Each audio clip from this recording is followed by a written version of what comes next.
We're going to stream together, you and I. And, all right, let's go.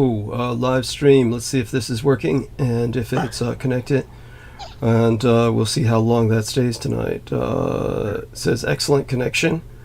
Okay, and we're going to check in with everyone, or we need everyone to check in with us, tell us how we're sounding. And we're going to, of course, let's take care of some other technical stuff here. Okay. And, okay, this is rather alarming, not showing up on the, here we are. Okay, good. Okay, let us know if you can hear us. Everybody hit that upvote. Right. T-Tank Barry says, God bless these transmissions. God bless you, T-Tank Barry, believe me. And I take it we can be heard? Looking for the live. Mm-hmm. Took a while there for it to show up on my end, too, so. Yeah. Yeah. Let's see, yeah, reload. Oh, there we go. Okay. There it is. All right, El Nemo says loud and clear, long live the 1,000-year Reich. Thank you, El Nemo. Yes, God bless you. Okay, just a T-Tape very, okay, wonderful, he's supportive. Okay, Brendan Zoge, I'm going to do a screen share. And let's, Brendan, can you see this? Brendan is still on mute. Yeah. Hello? Yeah, yes. Okay, good. So, can you see the screen share? Yes. Okay, great. Right now, those fuckers went into my computer and they changed the time to 12:21 p.m. So, how do I change the time back to our time? My time zone? Our time zone? You would have to go into the settings and go to time and date preferences. Okay, go and type that in the search bar. Okay.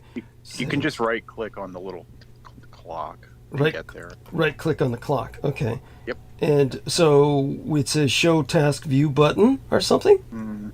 No, right on the little wherever it says the times, you right click, it should say adjust date and time. Oh, there we are. Okay. Yep. Thank you. Much easier. Okay. And so thank you both of you. So date and time, current date and time, and it's got it at 12:22 p.m. So what do I do at this point? How do I change that? There should be a thing there to change it. Okay, daytime and regional formatting. Is that the one? Let me see. Let me try to get there too. Yeah. Should be easy. Just date time. Look at my Windows 10 computer. Okay, thank you. Any ideas there as well, Brandon?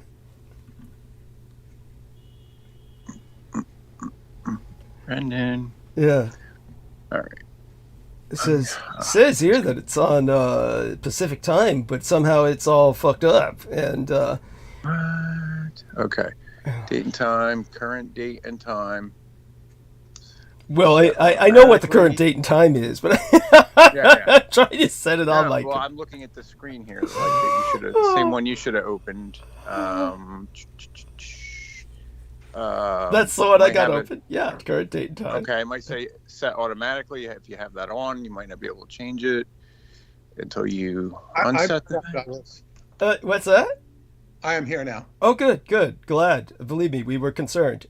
I had my Skype off. That was the problem. Okay, yeah. Well, we have a problem right now. The government got into my computer and they changed it to another time. So we're trying to fix the time because otherwise this is going to fuck me up all night because I do need to see what time it is throughout the night, conveniently just by looking at the screen. And so we're trying to establish that right now. We're on screen share. And Brendan, are you there? Okay. I'm taking a look at... I don't see him. He disappeared. Jesus fucking Christ. Well, maybe they were trying to adjust the date to give you a new date for Valentine's Day. God, I'm quite capable of that without them. Okay, time and language. How do I get back to where I was? Holy shit. What screen are you in? Now I got it on a different screen region, so maybe I should shut it down and open it again. Date and time. Go back to date and time. Yeah. Here we are. Current date and time. Okay. Is it set time automatically? That's on. So I turn That's that off and set the time manually, right? You could, yeah. Okay. Now it should let you set it manually. Okay. Set date. You mean if I turn it off? Turn Automatic will override, yeah. Okay. Override. So turn that off. Set manually. Okay, and it's February 14th. Its time is 6. Okay, and it is 6:07. Okay. So let's go back there. Oh, fuck. You said it did say Pacific time, right? Yeah, that's what it said. Yeah, 6:07 p.m. Okay, change. All right, 6:07 p.m. But we don't have it down to the second. I'm quite sure this is what disturbs me. Maybe I should change it to 6:08, so it'd just be 1 minute ahead of time. That might be better, but it seems to be holding up pretty well at 6:07 compared to my phone. So my phone and the time here seem to be together. So should I put it back, the set time automatically? Should I put that back on? Let's hope that doesn't change. You can try. If it says Pacific time and it's automatic, it should give you the right one. But it did. I would click it. You would click it? Okay. All right. Thank you. And all right, so we got that taken care of for now. We think. So it's at 6:08 p.m. Let's take a look at my phone. So it's matched with my phone. So they've changed at approximately the same time. So I guess we're safe. And what it says is UTC 8 hours before Ireland or England, and behind, 8 hours behind Ireland or England, Pacific time, US and Canada. But it said that, and it was still the wrong time. So, okay, we'll close this now. I can just close this now, theoretically, right? Because it seems to be right on the bottom bar. Yeah. Okay, so we'll do that. We're back on the call together. Thank you, all of you, for appearing. And let's get started. It's been one hell of a day. We are back into the rain. And Vicki Johnson says, hello, happy Valentine's Day. Mwah. Love you, Vicki Johnson, and a happy Valentine's Day to you. Let's get her some hearts and roses. And in the meantime, want to remind everyone to hit that upvote. As soon as we start transmission, we are assailed by downvotes, and we need you to counter that by Aristides, explain it to them. How do they do this? How do they give us as many upvotes as possible?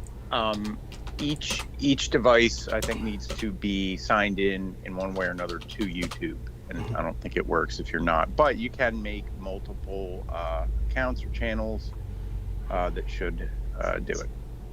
But I don't think you can be signed on the same one for multiple devices, and like it already counted. Okay. I haven't experimented with a different channel because each channel is like a new identity, I think, kind of. Yeah, and you have to be signed in. You have to be signed in. That's the short answer. Okay, but what you need to do is establish as many little YouTube accounts as you can. That's what the enemy does. And you need to basically hit us with upvotes. And this will help immensely. And it really keeps us on searches, which otherwise we will not appear on at all. And that is because YouTube operates on an insanely retarded aggregate system where the more popular you are, the more dissemination you get, the more dispersion you get, the more dispersal. So if you're the less popular you are, the less you're going to be seen. And so I see these pitiful people on YouTube, and it's really sad. And they set up these little videos they put effort into, and they get like 1 or 2 hits within months, no comments. It's just really sad.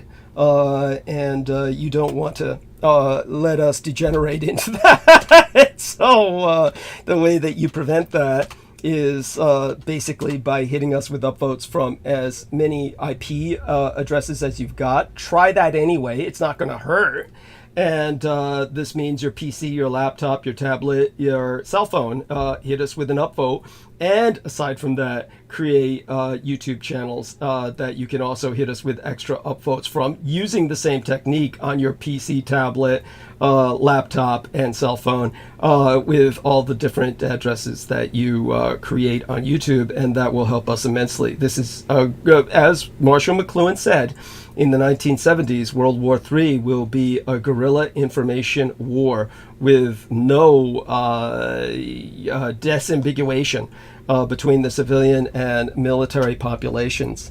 And we are there now. We are in this Third World War, and the battlefield is the space between your ears and that heart between your rib cage, or that heart behind your rib cage. So for God's sake, it is your war, you've got to fight it. Now, Vicky says, go in different browsers. So she says that's one method of doing it. So do that as well. Go on different browsers and hit info. It probably will not recognize you from the different browsers. Certainly, I discovered that works with some things, like getting through paywalls. That will help you get through some paywalls.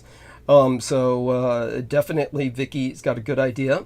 Love you, Vicky. You're an angel. And we'll try and bring, if Vicky wants, just, you've got Skype, honey. Let me know if you want us to bring you on bandwidth at some point. Yeah, and we'll do that. All you need to do is send me a Skype contact request, and we'll take it from there. Okay, for now, let's try and work with the gentleman that we have. And I do want people to know a few things that before Peter takes over. Obviously, I could go on about it. We're in a bad way in California again. El Nino is past, but we have La Nina.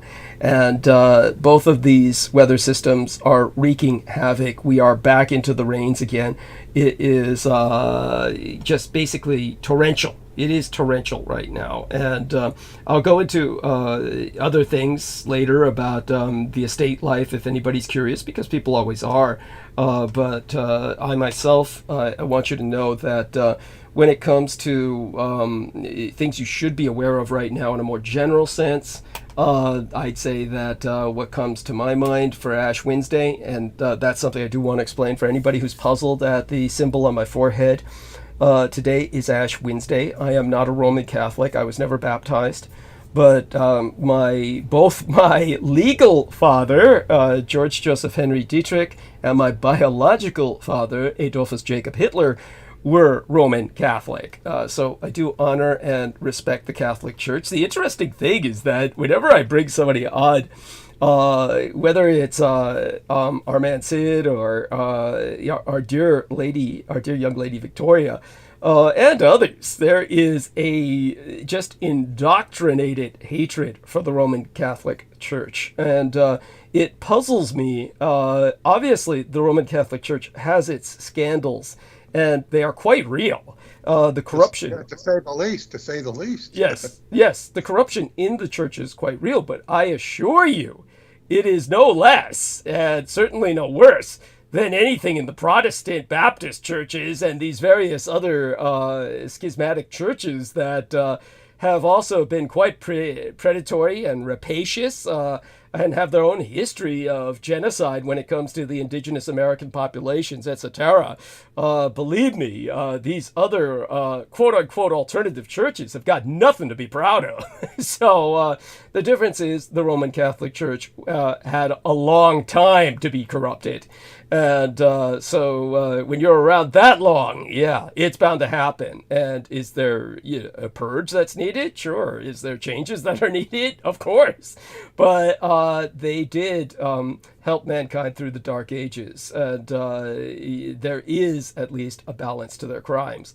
So, all that being said, I respect both my fathers by wearing of the mark on the Ash Wednesday, and it was also, of course, Valentine's Day.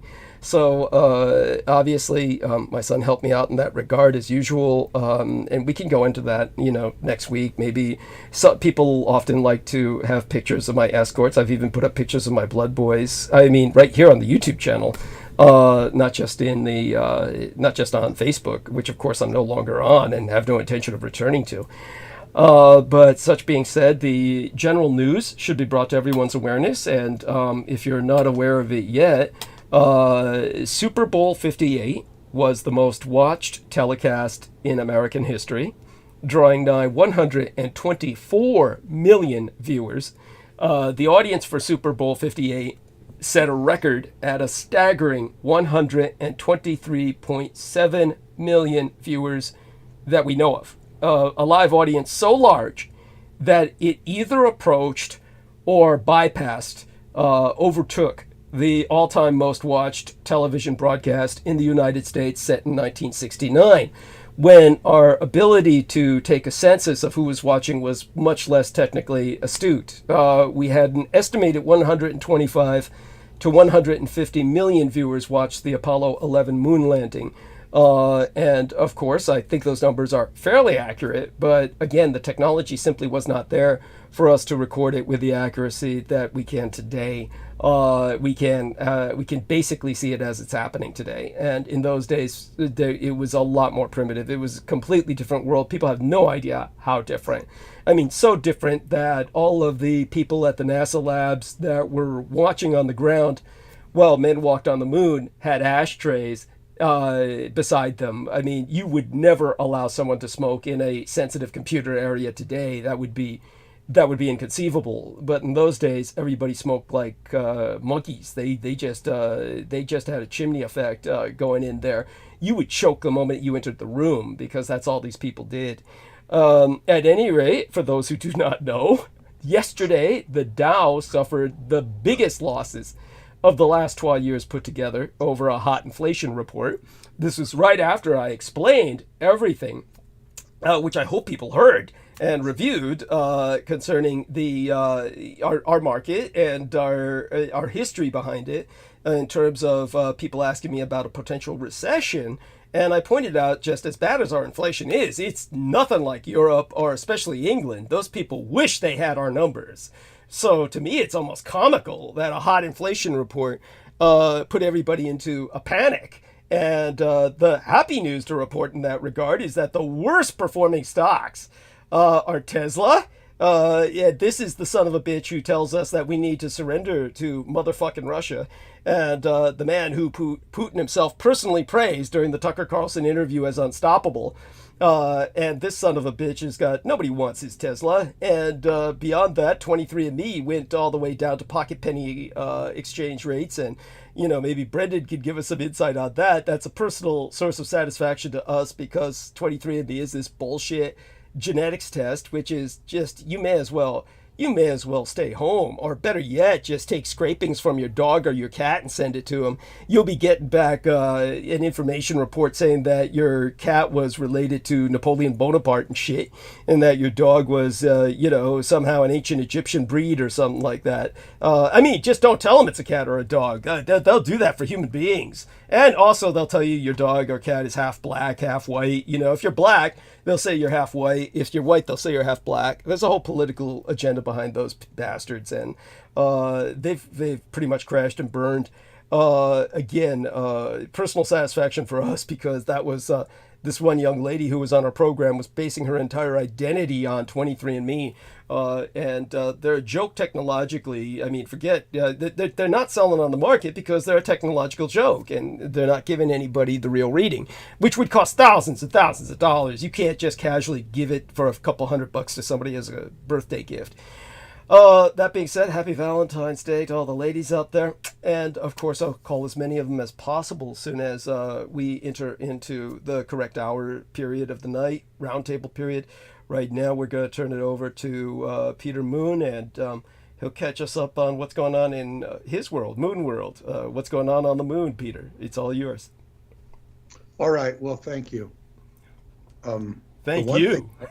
We were worried. One thing I would say with regard to the Catholic Church getting people through the Dark Ages, there is a counter argument to that. You might have something to add, but is that they exterminated cats. yeah, they did. Yeah, which helped lead to the lack of eating of rats, which helped reinforce the Dark Ages. So it's Oh, happy madness on this planet. They are no exception. Yeah, but though I will emphasize the fact that the rats spreading the bubonic plague has been scientifically disproven. It's been deconstructed as a complete and total myth. It was a biological weapon produced by the Mongols using the Asian gerbil. That's a fact. That's been proven beyond a shadow of a doubt. It wasn't the rats. The rats are all over Europe today, and they're not spreading any bubonic plague. They're not carriers. Never were. As for the cats, I'm all on the side of the Roman Catholic Church with that. I hate to say it to any cat lovers out there, but cats are an ecological, environmental catastrophe. They have exterminated themselves all of the exotic bird species. There's like, you just have horror story after horror story of bird watchers, the Audubon Society. Their worst enemy is the goddamn cat, where everywhere they follow these rare birds that are on the verge of extinction, and then they'll see the bird land, try to make a nest, and then some goddamn cat kills it. They need to be exterminated. That the church was entirely justified, just as it was in the Crusades, which were an absolute necessity. If the church had not conducted the Crusades, you'd have a Muslim Europe. There would be no Europe. It would just be a caliphate all the way to the Atlantic. Believe me, the church's credit far outbalances its debit, I assure you. You know, then again, the Muslims were known for their toleration of different religions. That was at one time. After... In Spain. Yeah, it was at one time. Yeah. Not in, not so much in other instances. But to get beyond that, I can. Are you going to be around now? Oh yeah, I'm going to stay. I'm here. I'm here for you. Believe me. Okay. All right. I was going to talk a little bit about the. I had a very profound revelation.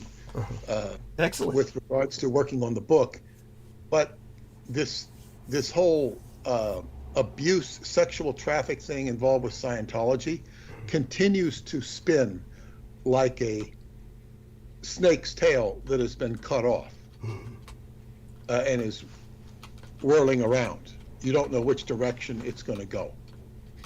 And it's what this is a clear sign of Pluto moving out of Capricorn into Aquarius and just creating all of this havoc and rebellion in religious institutions. Now, what's particular now? So it's like, and I'm just going to try and succinctly explain it. Scientology came out of L. Ron Hubbard's experience with initially with what he called Dianetics, where he had experience, if not expertise, in the dealing of what they called shell shock, and the trauma of people involved in subject to atomic bombs. So he was experienced this, and he parlayed this into a therapy of abreaction, going back and recalling. And in Dianetics, he presented to the world as a form of self-help therapy, whereby people could be taught to go back and counsel each other and relieve themselves of trauma, psychosomatic trauma.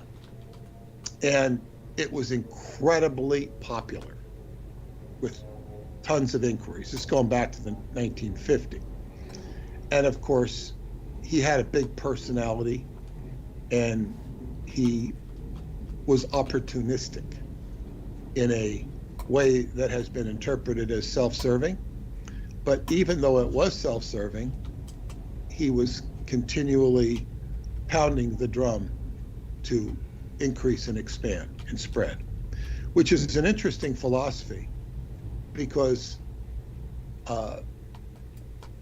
he was somebody who could have created a practice, and if he would have, what you'd say, went more low-key, he could have had a nice living, brought up his kids, sent them to nice schools, and, been the president of the Kiwanis Club.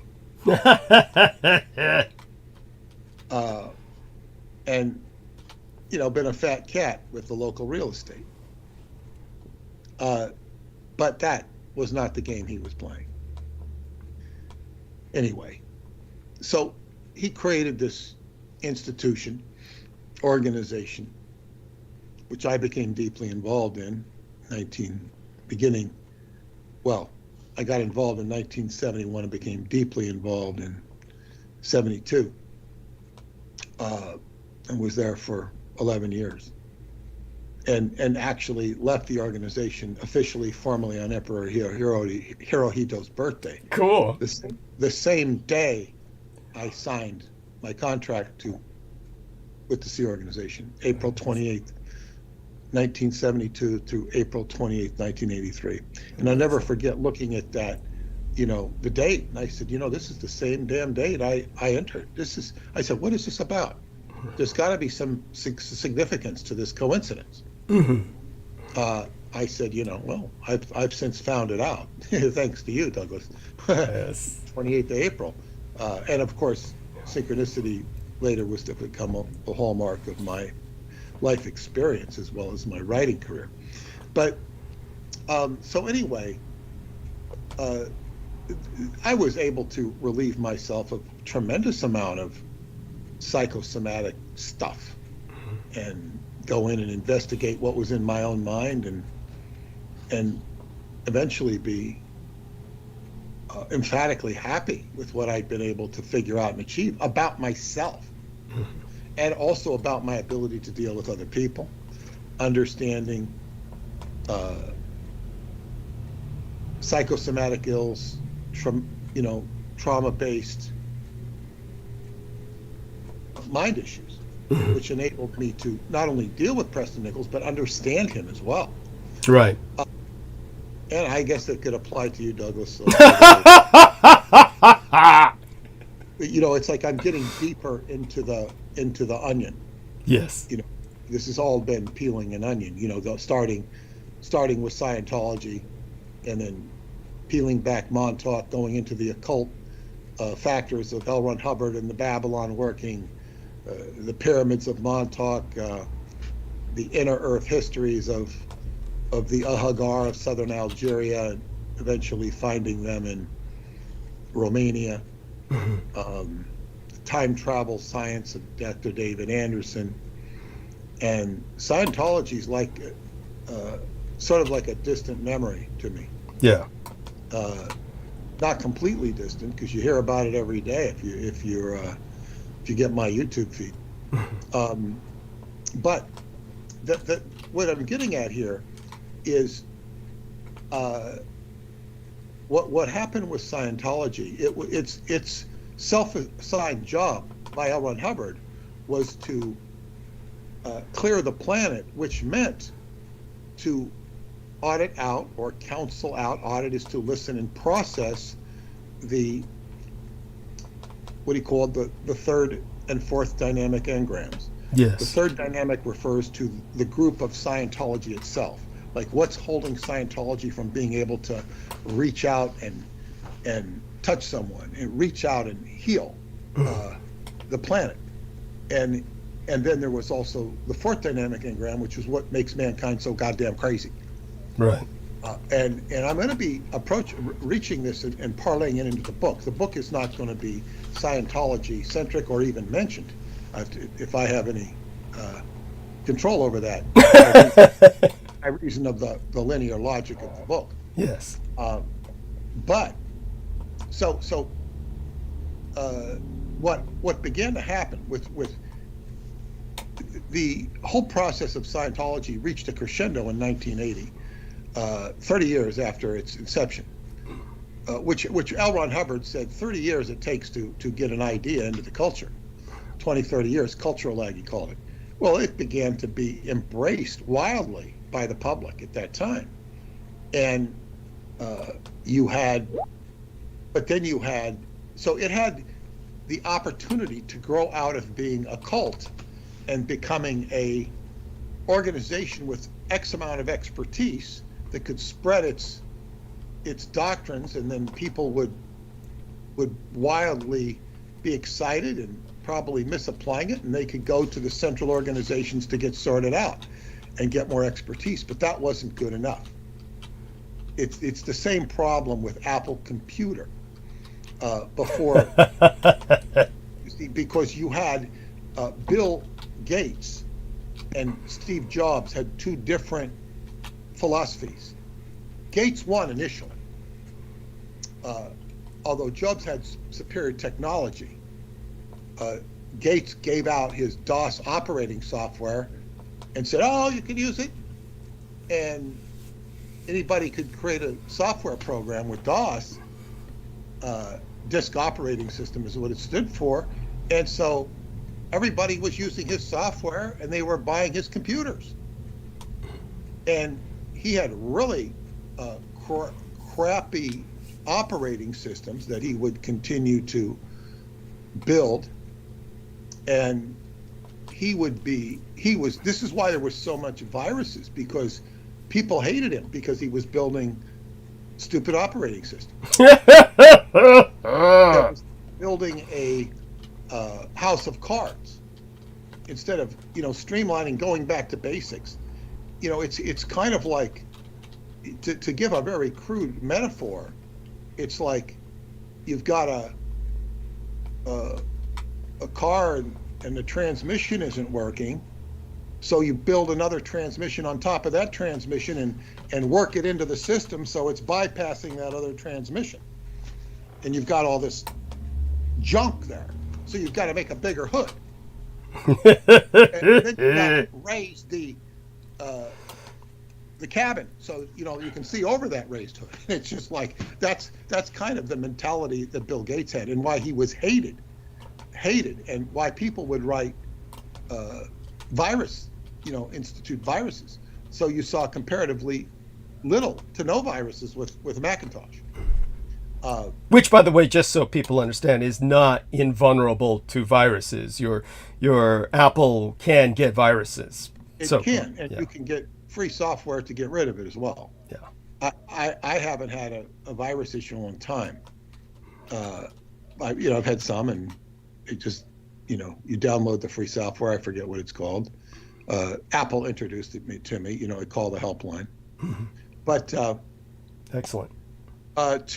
But anyway, what you had is, so Apple, and if you wanted to be a reseller of their computer, they didn't like that. They wanted to own the whole market. Right. So I worked for a company that was a reseller, and you had to basically, I remember meeting with a salesman, and you had to write up all this stuff, and how are you going to do this? How are you going to make it different? I mean, it's just like it was like doing a school report for extra credit, and the margin you were going to make on it was ridiculous. It was insulting, but mostly they were insulting themselves because they wanted to have everything. They wanted to have every last proprietary bit of profit, and so Apple tanked. Yeah. It had a superior system, but people weren't writing software for it. They write software for Bill Gates because they could use his software system. So Bill Gates won that round, and then and the reason he won is because he just said, "Okay, here, take it," and the sales of his computer went up. Now, I won't go beyond what happened after that, when he started doing all this, asinine Windows and Vista and all this stuff. And there's a whole story behind that. But basically, and Steve Jobs did not make he left the company. And they hired this guy, John Scully. And he didn't know his ass from a hole in the ground about computers. And he tanked it to nothing. And so Steve Jobs came back in, and then they had the iPhone and the not the iPhone, the iPod. Yeah. And then he started, and then the iPhone and that's really what Steve Jobs just took over, did a brilliant job. And the computers he made, were an afterthought. But so anyway. But the thing was, so he eventually came back on superior technology that everybody wanted to have or need. But the thing was, with Scientology, if they just said, go out and do Dianetics, just go out and do it. And when you fuck up, we'll come and we'll help you, and we'll charge you for it, and we'll have a business relationship. So what they did, and I would not attribute this to Hubbard one iota, but they said, okay, and it was like people were going crazy, because one of my friends was promoting this. He was doing it, and there was just this wild expansion. And so they said, okay, everybody who comes and gets a Dianetic session needs to come into the org for an exam. Now, this makes the org in control of every person. It's stupid. You don't want this. So it's like, we're going to own you. Once you come into the org, you're now org property. And I don't mean property, I mean proprietary for that. And it just ruins all the enthusiasm of everybody. Wow. So instead of having hundreds of people, like say in the town of Clearwater, Florida, who are enthusiastic, fumbling around, getting excited, and maybe 10 or 20 of them are going to come in and get serious and give money to the local church. You've got 20 of them being corralled in and forced, and they get alienated. Say, F you. Maybe you get one of them and he becomes a cowed soldier, and it's like, this was just a mentality that was so defeating, and it just ruined the enthusiasm. Now, what then happened? So in other words, they started cannibalizing their own public and extracting as much money out of, like, and Hubbard didn't think this way, but let's say you have a bunch of people in Target, okay? You've got like 200 shoppers in Target, and you lock the door and you get them to buy everything they possibly are going to need for the next 5 years. And the result is nobody more wants to go to Target anymore, because they're going to get locked in that door. And then now that's extreme. But that's the sort of mindset. So what happens is you give them discounts, you get everybody shopping at Target. Everybody wants to come to Target, blah, blah, blah. That's how you do a business. And this is what happened. I was right in the middle of it to see it. And to see it from both sides, because in general, not exclusively, but in general, the management, which I was a part of, did not understand the public's mindset or mentality. I had enough experience to totally understand it. So they didn't understand that, and they screwed it up. And so basically, what they did is they started using really draconian techniques that was improper use of Scientology to extract money out of people. And this was done on their upper levels. The upper levels were the supposedly paradise of Scientology, where it all made sense, where it all happened. And as much as they've been vilified, I would tell you that when he issued new levels above the Xenu stuff, which didn't really focus on that so much, it was just so wildly popular. It was like all of a sudden the organization was making millions of dollars a week in Florida. It was just so popular, wildly and enthusiastic all over the place. So it had some value. But what they started doing was they said, okay, because, after the revolution, the Martin Luther rebellion, and people started like quitting in droves.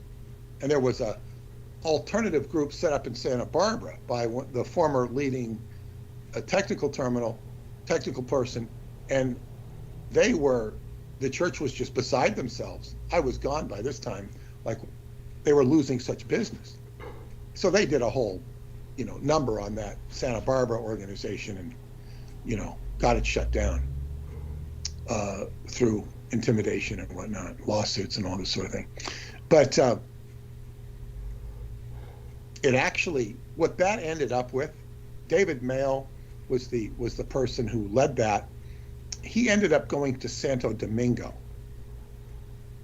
to escape and run an organization down in Santo Domingo, where he was out of the United States, right?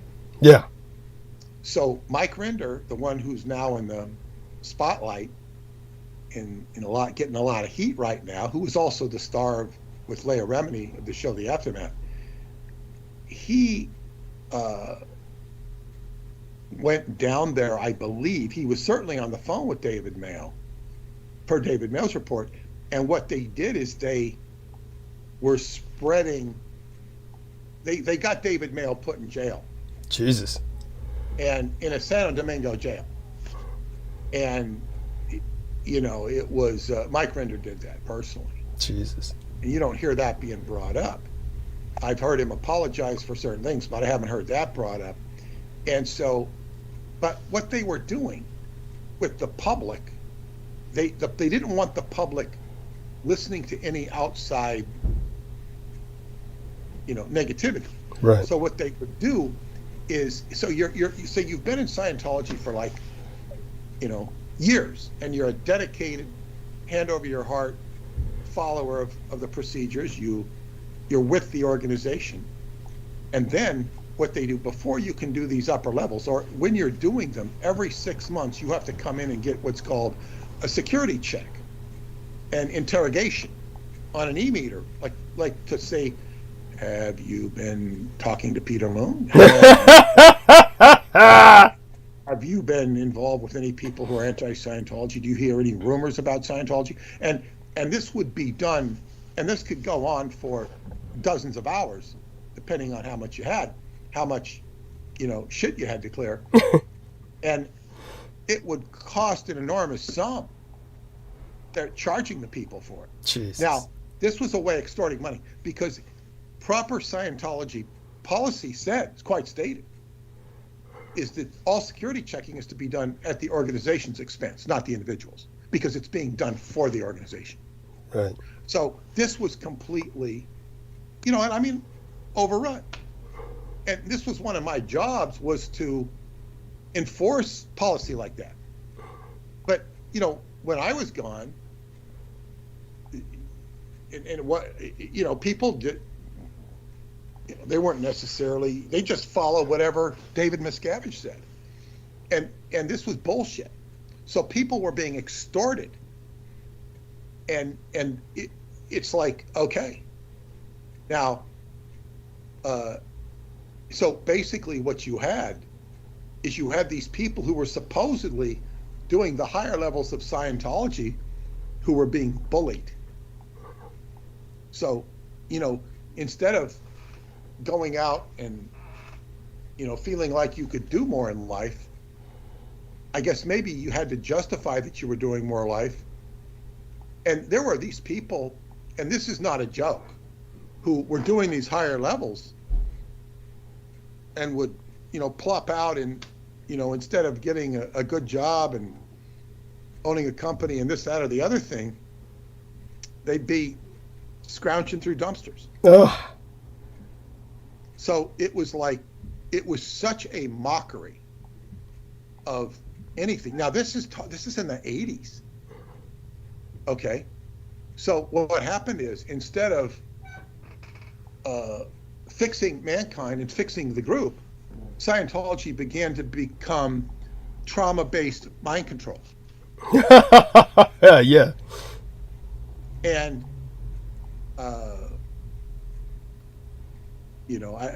I would go down in Clearwater.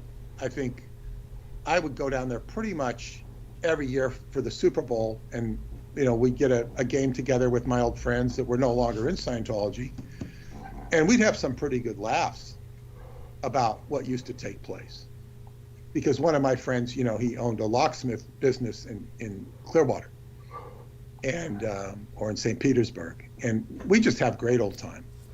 But we had some pretty good laugh sessions, and it was, I guess, tragic to see. But all this stuff, and now as that generation, which is like, I'm talking about over 30 years ago.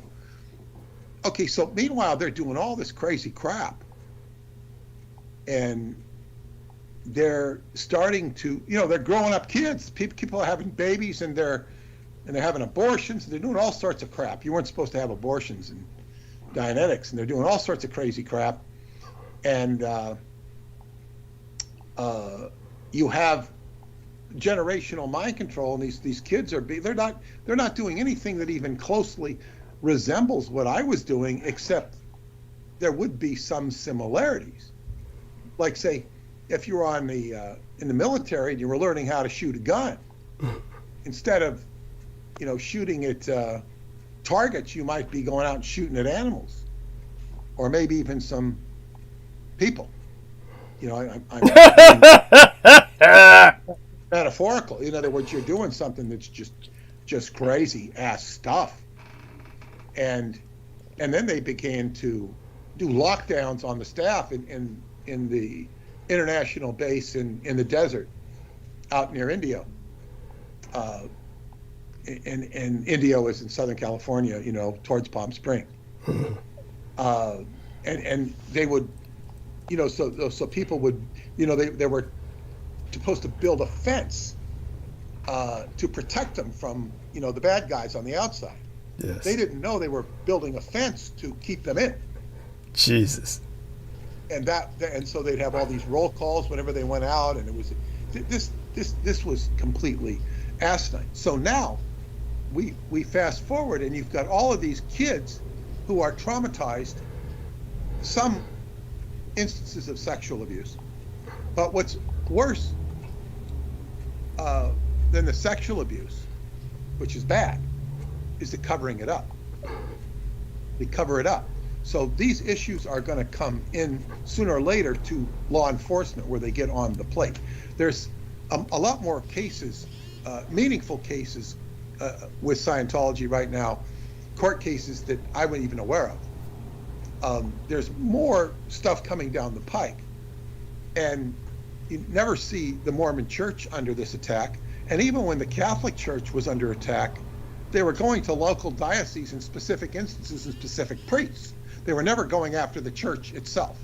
Yes, that's right. Or the leader of the church, which is he is being targeted.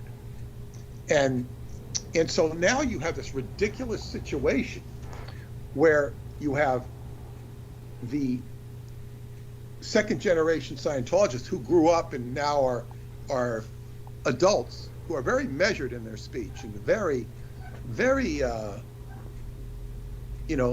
erudite and well-speaking, and they see things that they see things that they bring stuff to surface that the older sort of generation doesn't see, and they're now they're talking about correcting this Aftermath Foundation that was started, and now there's a new organization started. But what they're talking about is bringing in psychologists, psychiatrists, and so-called experts to de-traumatize these people, these kids.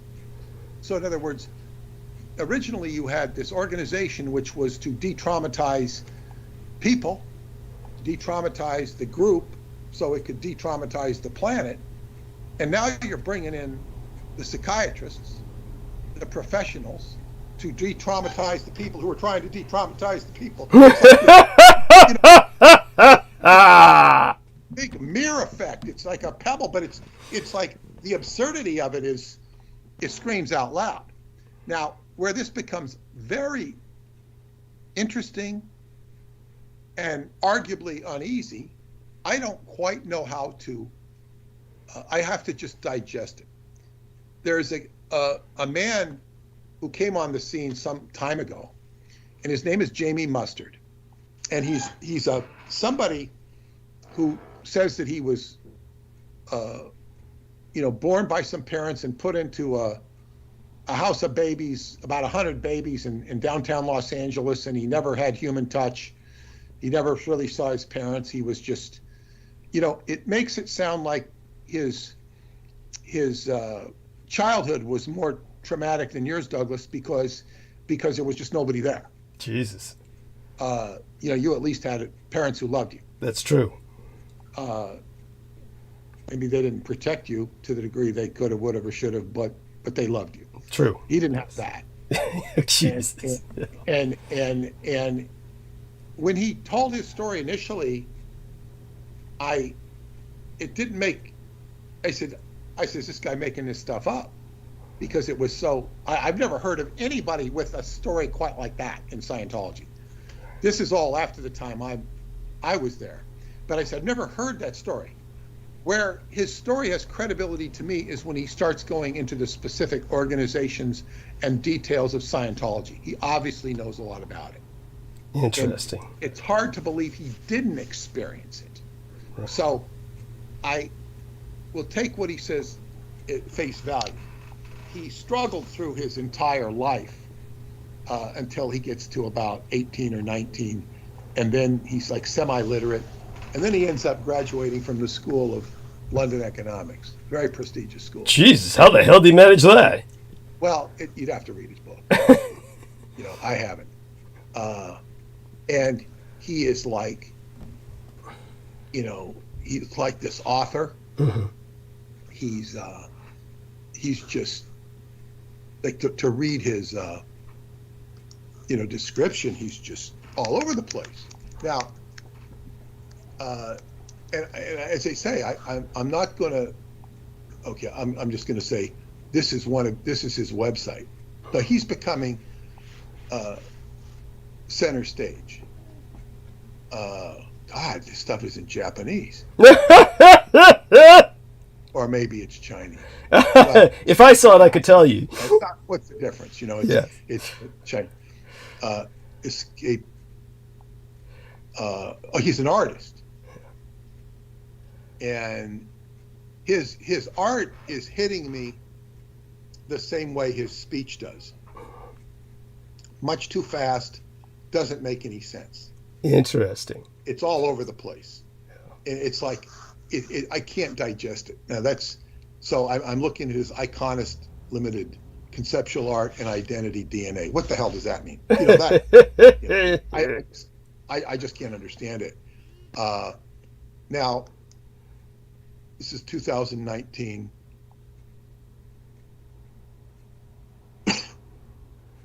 With the Iconist, author Jamie Mustard believes he solved the riddle of artistic success. Now, this is what I'm saying about this Jamie Mustard character is not only important to the Scientology scape, but it parlays into the Douglas Dietrich paradigm. And I will explain that because he was obviously a very abused kid if we take his story at face value, and I'm not suggesting we should not. Bands dropped. This is an article by Jamie Helmsworth about him. Bands drop thousands of dollars on publicity campaigns in hopes of getting picked up by blogs. Writers go to countless seminars and networking events, desperate for a publishing deal.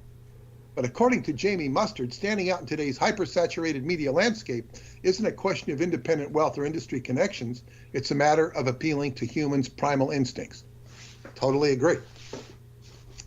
I don't do that in my books, but, I'm trying to appeal to their understanding as opposed to their instincts. Mm-hmm. In his new book, The Iconist, The Art and Science of Standing Out, Mustard lays out the science of grabbing attention. Now, I don't like that because grabbing attention is, women can grab attention by taking off their top. It's very easy. what does that have to offer? Grabbing attention is what we're into. This is the new phenomena.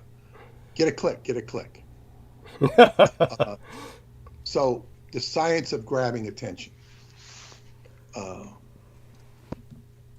A veteran of corporate PR, the Portland author and radio host has years of experience distilling complicated ideas into simple terms.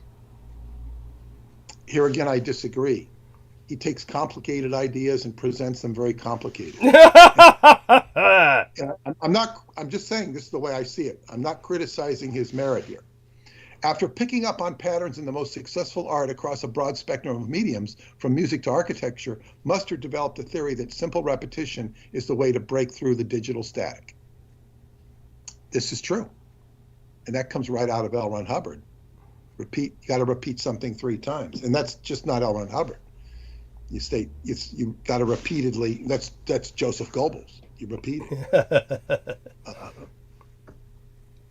So he says, your book is based on the idea of blocks. Can you tell me what this means in the context? In music, a block would be a dominant, repetitive nursery rhyme type melody, otherwise known as a hook, over a more complicated arrangement. Beethoven and Mozart used this in the exact same way that Rage Against the Machine and Radiohead do. In art or visual design, a block is an instantly recognizable central image that takes up most of the page that you recognize and understand before you have a chance to think. Almost everyone would recognize a Warhol and a Van Gogh, and both Warhol and Van Gogh paint things that take up the whole canvas that you instantly recognize. Well, this is great. This is just standard stuff, and he's repackaging it. That's okay. I mean, it's not revelatory. But if you come out and blast it and say, do this, you're getting a new audience. That's okay. But okay, so in whatever that's just he's written all these books. But this is where we're getting to the Mustard, not to use a pun on his name. His book is The Invisible Machine: The Startling Truth About Trauma and the Scientific Breakthrough That Can Transform Your Life, by Eugene Lipov, MD, and Jamie Mustard. Now, his background is as an artist, and from the London School of Economics he emerged somehow. And his book talks about how he,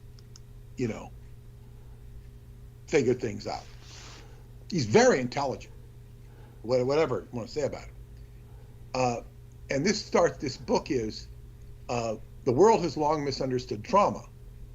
Now, leading experts in the field have a radical new understanding of post-traumatic stress, and a surprising new treatment to reverse it could have profound implications for medicine, mental health, and society. Despite its prevalence, post-traumatic stress, PTSD, is often seen as an unbeatable lifelong mental disorder. However, top trauma doctors and neuroscientists now understand that the result of trauma is not a disorder, but rather a physical injury.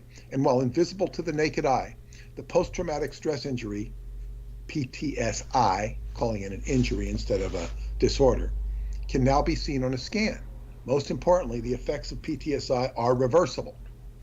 This is very interesting because he's going to talk, and I don't know if he talks about it in this review, or if it's talked about in this review. He talks about how if you have a fight or flight response and you can't respond, you begin to grow extra nerves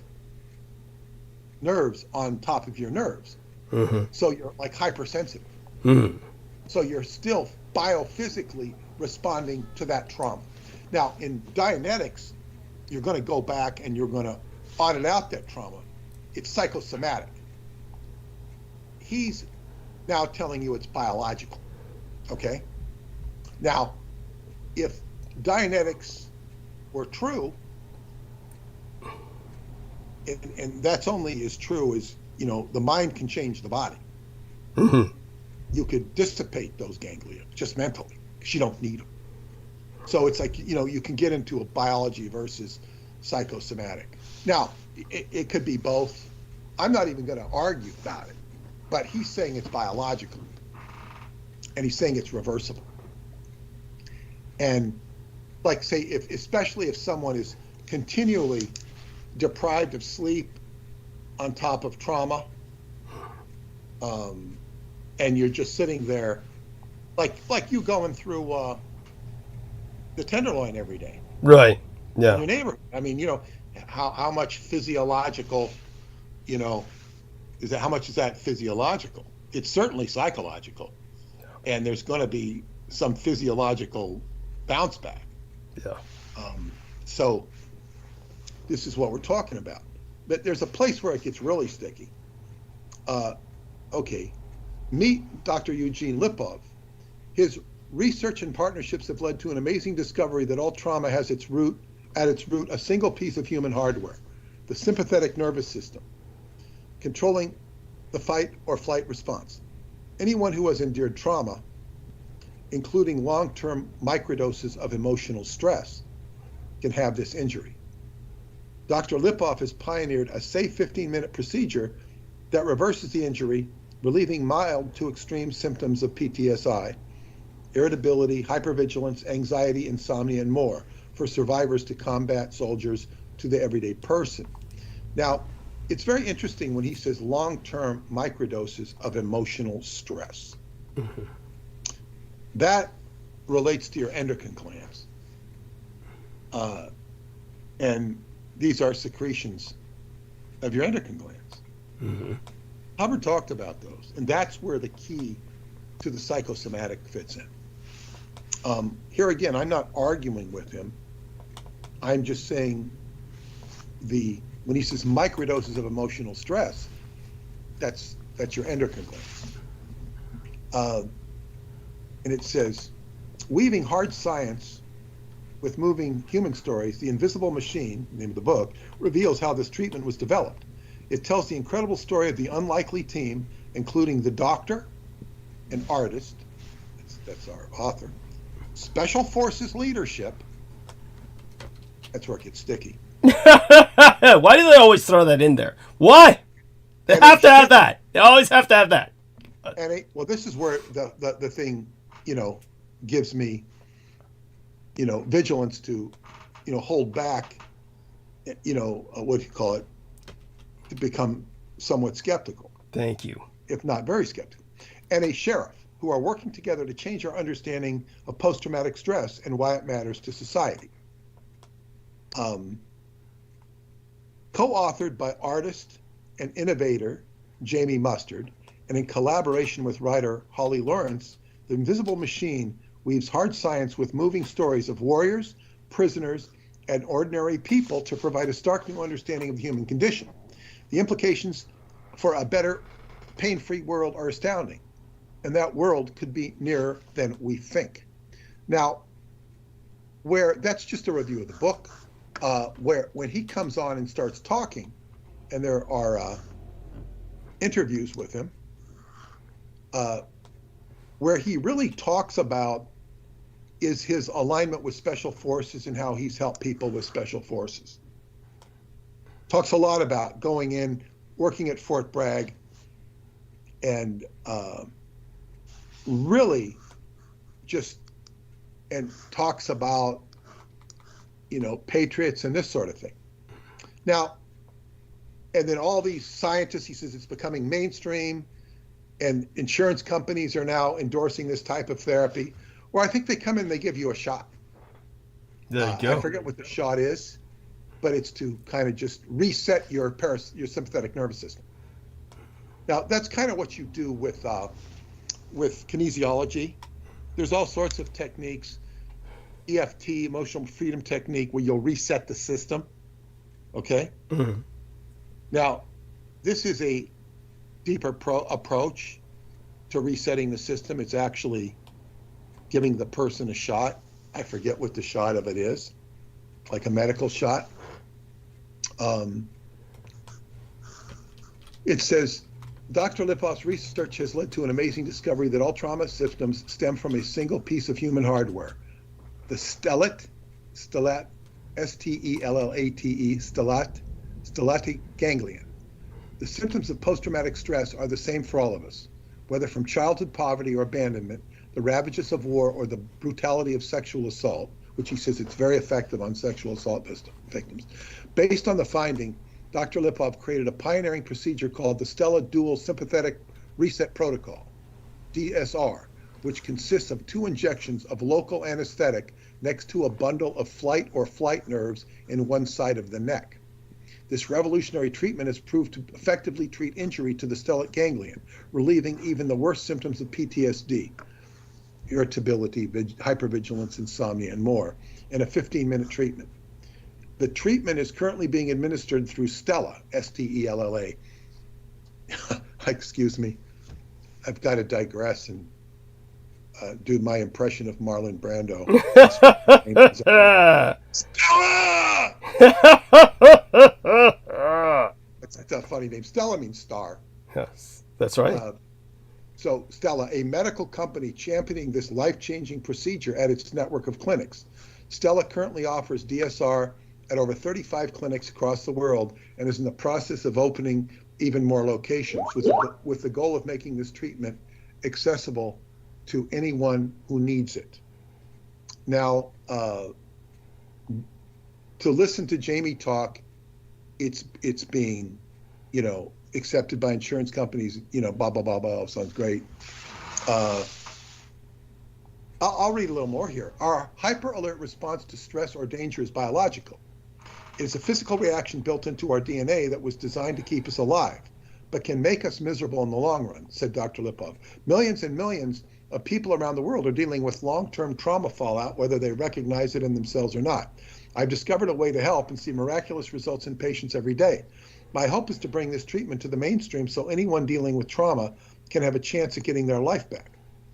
Weaving hard science with moving human stories, The Invisible Machine tells the incredible story of the unlikely team, including Dr. Lipov, Jamie Mustard, U.S. Special Forces leadership, and a sheriff from the Henrico County, Virginia Police Department, who are working together to change our understanding of post-traumatic stress and why it matters to society.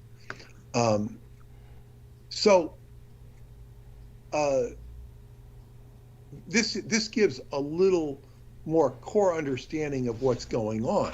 Now, what is, I suppose what I'd say my alert bells go off with this guy. He's hyper intelligent. There's no question the guy's hyper intelligent. And if I take him at face value, he grew up in a traumatic situation, stumbled his way into adulthood, but he had an underlying brilliance in him. Now, I'm not going to suggest he was given smart drugs or anything. Like the book Flowers for Algernon. You'll have to summarize that for our listeners. They're not even going to get that. There's a movie called Charlie, which was based on the book story called Flowers for Algernon. And I will explain it. Algernon, I think, is a mouse. And Charlie, now... A rat. Algernon was a rat. Okay. All right. I think. Hamsters, mice, and rats are all rodents. So, a lab animal. A lab rodent. Yeah, but basically, they gave this rat, Algernon, a drug to make him smarter. Okay. It was the ultimate smart drug. And I used to tease Joe Matheny about that because he was so damn smart. I'd start teasing, they gave you flowers for Algernon, because he's so damn smart. Did he get it? Did he know? Oh, God, yeah. And in fact, one time I wrote to his, I wrote this thing to his old girlfriend who I used to, communicate to periodically. He used to communicate to her all the time. He's very close to her. I said that I was making a joke about Mini Joe. Mini Joe's like Mini-Me, Mini Joe. And Mini Joe's sitting at his computer, and he's sitting there with the computer, and then he looks over you. While he's got his attention on the computer, he looks at you with one eye. His other eye, in other words, he's looking at you with one eye and looking at the computer with the other eye. And she said she fell off her chair laughing. because she understands his brilliance. But you see, I later learned that John Dee had that eye stuff. Interesting. See, so he totally, flowed with John Dee. He understood John Dee incredibly well. So it was like I was like picking up on the osmosis. But no, Joe's just,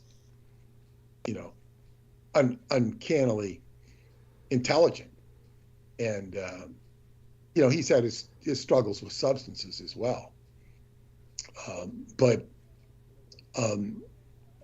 And what he said, whenever he gets involved in conspiracy or any of this New Age stuff, he just does not go well for him. So he's got to remove himself from, because it's basically a shithole world in all of that. Yeah. It's like, he just gets out of it. But anyway, the Flowers for Algernon story, well, they may turn it into a movie called Charlie. And what I'll never forget, I remember because we had to read the story in the 10th grade. Yeah, it was required reading. I don't know if it was required reading, but we had to. In our school. And then they made a movie out of it, and it was like, quite a few movies out of the stuff I was reading in high school. Illustrated Man, and was a movie at that time. But Catcher in the Rye. Never forget about reading a review of it in the San Francisco Chronicle, and it said that Cliff Robertson, who played JFK in PT 109, the reviewer was saying that Cliff Robertson didn't have to act to play this movie, to play the dummy. It was so sarcastic. I wasn't interested in seeing the movie because I kind of knew what it was about. But basically, you have this guy who's like a janitor, maintenance man, working at the lab where they've made the rat smart, and now they give the drug to the janitor who's retarded. And he's writing a journal. See, yeah, it's written in his person, yes. And he's saying, duh, duh, duh, duh, duh. And then he starts getting smarter as he writes the journal. Yes, yes. And then as the drug is not either administered, I don't remember the story that well, but as he's not taking the drug anymore, then he goes back into Dumbville. And that. No, what happens is the drug has a degenerative effect. Unfortunately, that's the collateral damage of the drug is that it only increases someone's intelligence for a limited amount of time, albeit a fairly long time, but not long enough. But it shortens the lifespan because it's burning up all your energy. Basically, that was the biochemical rationale in the book, and. That's the Flowers for Algernon story. But what I was alluding to, they could be giving this guy smart drugs. Right. They could have taken this guy who was I'm just hypothesizing here, speculating. Right. Okay. You take him at face value, and he tells his story, and I haven't read his story of how he becomes so, accelerated in his intelligence. London School of Economics is like Harvard. Mm-hmm. And then he emerges as this artist. Yeah. But by the way, I just want people to know I had an instructor at Sonoma State University who was a graduate of the London School of Economics. He was British, and he was he was the most boring son of a bitch.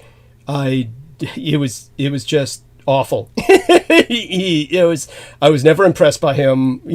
People can graduate from these facilities and it might be just maybe they get in there just because of bloodline and just because of money. Obviously, this person sounds like they got in there because of merit, but they might also have been part of some secret program or something. So I wonder what he was doing at Sonoma State. What he was how he wound up at Sonoma State. Obviously, it's alcohol or some other kind of crash and burn. I have to interrupt this transmission.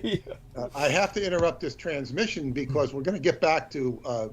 Smart drugs and Jamie Mustard. Yeah.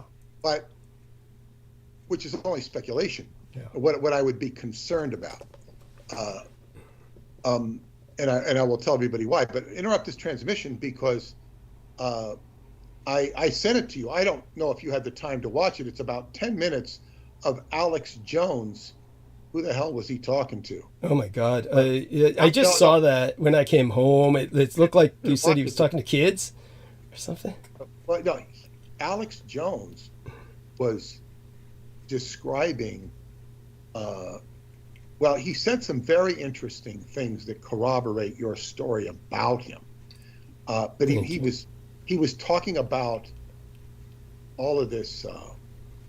I know he's talking about trafficking of kids or whatnot. I think he was, but he was actually. Oh no, there was these two young people, or this young guy interviewing him. I think there were two young people interviewing him. When I say young, they might have been in their 30s, but he was like telling them stuff that they were kind of dismissive of, like talking about all the, trafficking, child abuse. I think he's talking about. I don't know he's talking about. I don't even remember. But that, in other words, he knows a lot of what goes on, and he was saying it offhanded. He wasn't pointing out specific, stuff. But this is what was interesting, and he talked about when he was with his parents, and then he was in San Francisco, and when he was at that university, which he's obviously talking about Sonoma State. Interesting. Which is, he's corroborating your story. Yes. And then he also mentions that he has the same attorney as the Satanic Temple. There we are. And Anton LaVey. He knew all about Anton LaVey. So he was talking about his, he has the same lawyer as the Satanist. Yeah. And he was talking about this. So it really corroborated the things you said. But why do you think he suddenly opened up with all that shit? Why would he suddenly? Because, it makes him. It gives him cachet, and people are like, oh, how do you know this, Alex? How do you know this? It's like he's like controlled opposition. Uh-huh. And definitely, I don't know what these lawsuits might be a big joke underneath. I really don't know how much theater they are and how much actuality they are. But the guy is just toxic. Yes. So thank you. Anyway, but that was to interrupt the transmission. To get back to Jamie Mustard, as I say, if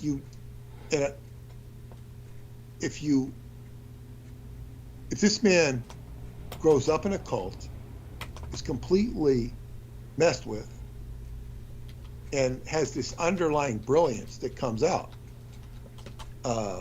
in his adulthood, was he helped along? Or was he just some brilliant son of a bitch? Mm-hmm. It's possible to make people a lot smarter with smart drugs. Mm-hmm. And if you want to really, he could be the creme de la creme of their quote unquote super soldier. Mm-hmm. Yeah. I'm not saying he is. He profiles as a possibility. Like if I'm going to be an intelligence agent, I'm going to set up a profile like that on him. Mm-hmm. Now, I'm only loosely playing the role of an intelligence agent here because, it's just kind of background stuff. I don't really, I'm not looking to do a number on this guy, but I would. So I'm creating a little profile in my mind. Is what is this guy? Who is he? What is he? Well, how did he get so smart? And his rap is much too fast, and he really beats the drum on special forces and how tight he is into special forces, the medical community, the insurance community, and is he just promoting the hell out of himself and what he's doing? But this therapy is not something he's going to be administering. It's going to be a doctor. He's going to administer it. He's not going to do it because it requires a doctor. And they're going to, administer this and reset your system. Now, he's been criticized by people in the ex-Scientology community as receiving a commission for it. It's probably expensive stuff, and where a lot of this stuff that's stirred up over the Aftermath Foundation and Mike Rinder have to do with this poor woman, Miriam, who appeared in my dream, and the name appeared twice, who had sexual abuse from her father, and was, trafficked from continent to continent to make her, less of a, to hide it. Scientology did that. Good God. And that people are concerned that Mike Rinder was involved with that. That's yet to be determined. But I think he stated on TV that he arranged for her mother to be transferred. So he probably knows about it, but that's yet to be determined. And it's a very sticky situation. But basically, she wanted this therapy, and she wanted it, the Aftermath Foundation to pay for it, which they do. They have $250,000. What are they going to use it for? Give out free hot dogs? No. And they do donate money. But now they started playing a game where you have to agree not to criticize them in the future if you get a donation help from them. You've got to sign your life away like you do in Scientology now. So this has been severely criticized by the kids. So they're not helping her. So because Mike Rinder is implicated in knowing about the original situation and being part of the apparatus that facilitated the obfuscation of her sexual abuse, and his foundation is denying her help from this new therapy. This is what's stirring up the whole damn issue. So Jamie Mustard, and was disparaged by Mike Rinder as, getting a commission or something. He was disparaged in this letter, which he's now kind of admitted it wasn't a good letter. But he's at the core of it, and because he has a therapy that can help these people, and could it reset her system? And he's got all sorts of stories that say, testimonials, it helps reset the system, and it takes away the trauma. And he will say there's all of these people from special forces. You can talk to the people in special forces. Body. The last people on earth I'd want to talk to. Go on. Well, I'm very sympathetic with your viewpoint, of course. And I would have had that viewpoint before I ever met you. Thank you.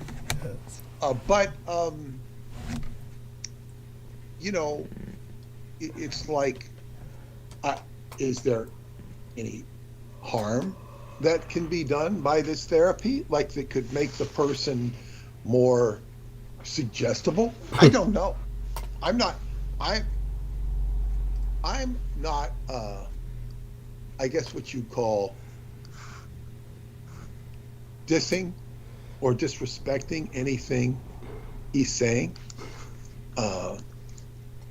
I'm questioning it. I'm questioning it. These are questions I would have before I would ever,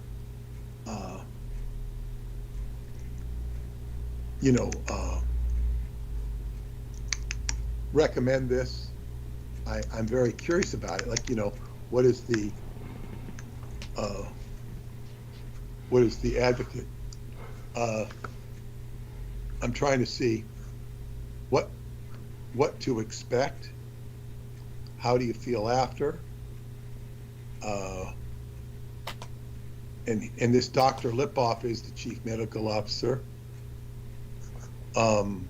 He's got the Stella Center. I should study this. I really should. Involves 2 injections of local anesthetic. Now, he said that the anesthetic is like Novocaine, okay? It's temporary. Now, I will tell you something, what I learned about Novocaine in my adventures with my old friend Dr. O, stood for Dr. Ozone. Don't know if he's still alive. Matthew Morton is his real name. And he was a character. I truly believe he was a KGB agent. And in no small part, because he spoke Russian. He spoke English as good as you and I, but he spoke Russian. And he could also do that, that kick dance. You know that kick dance? Yes, yes, the Russian crouch, yeah. Yeah, crouch and kick. I don't think he could still do it, but he used to do it. And I met his family, and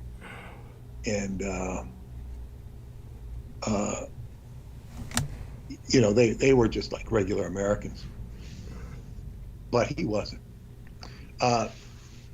Anyway, he why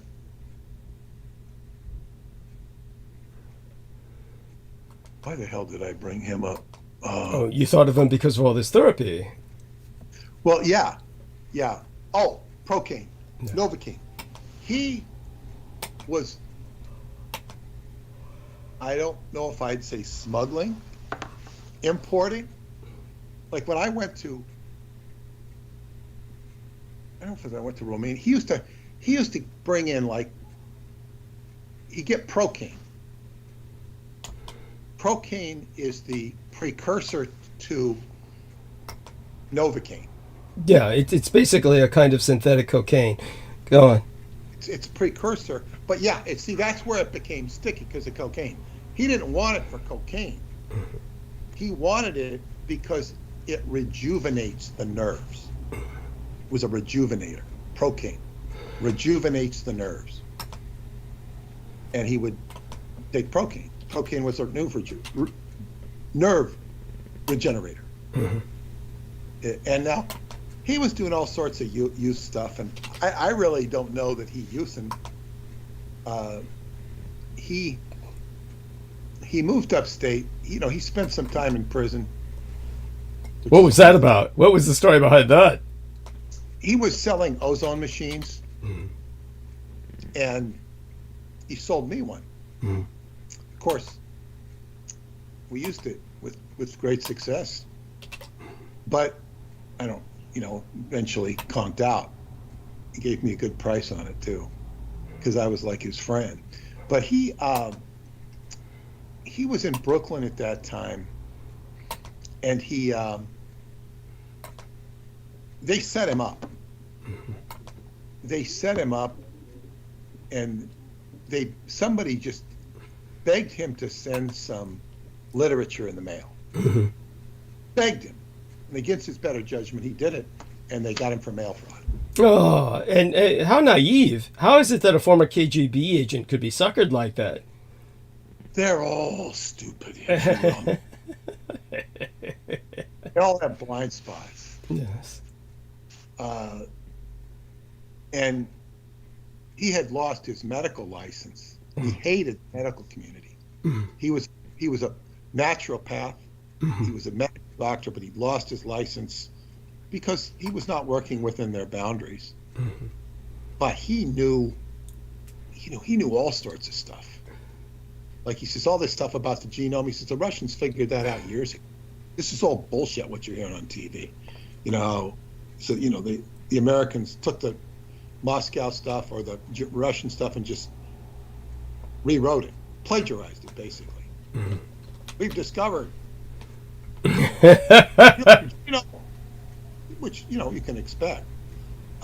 So anyway, so he went to jail for that,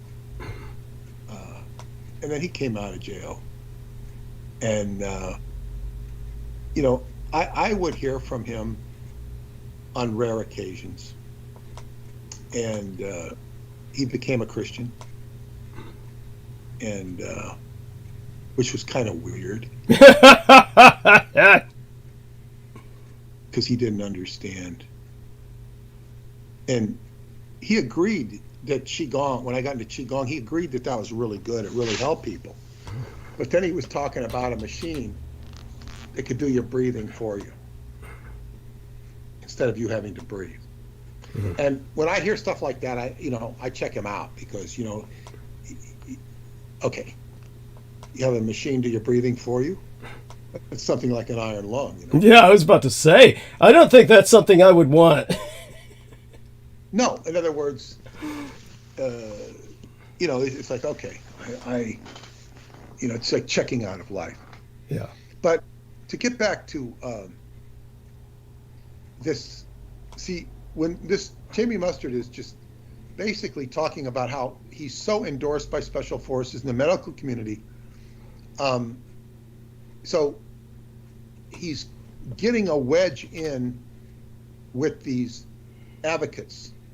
In fact, he's right at this crucial point. He's right at the fulcrum. And I'm only realizing he's right at the fulcrum of this Scientology or ex-Scientology rebellion, because it's his advocacy for this that stirred up this Miriam girl in the first place.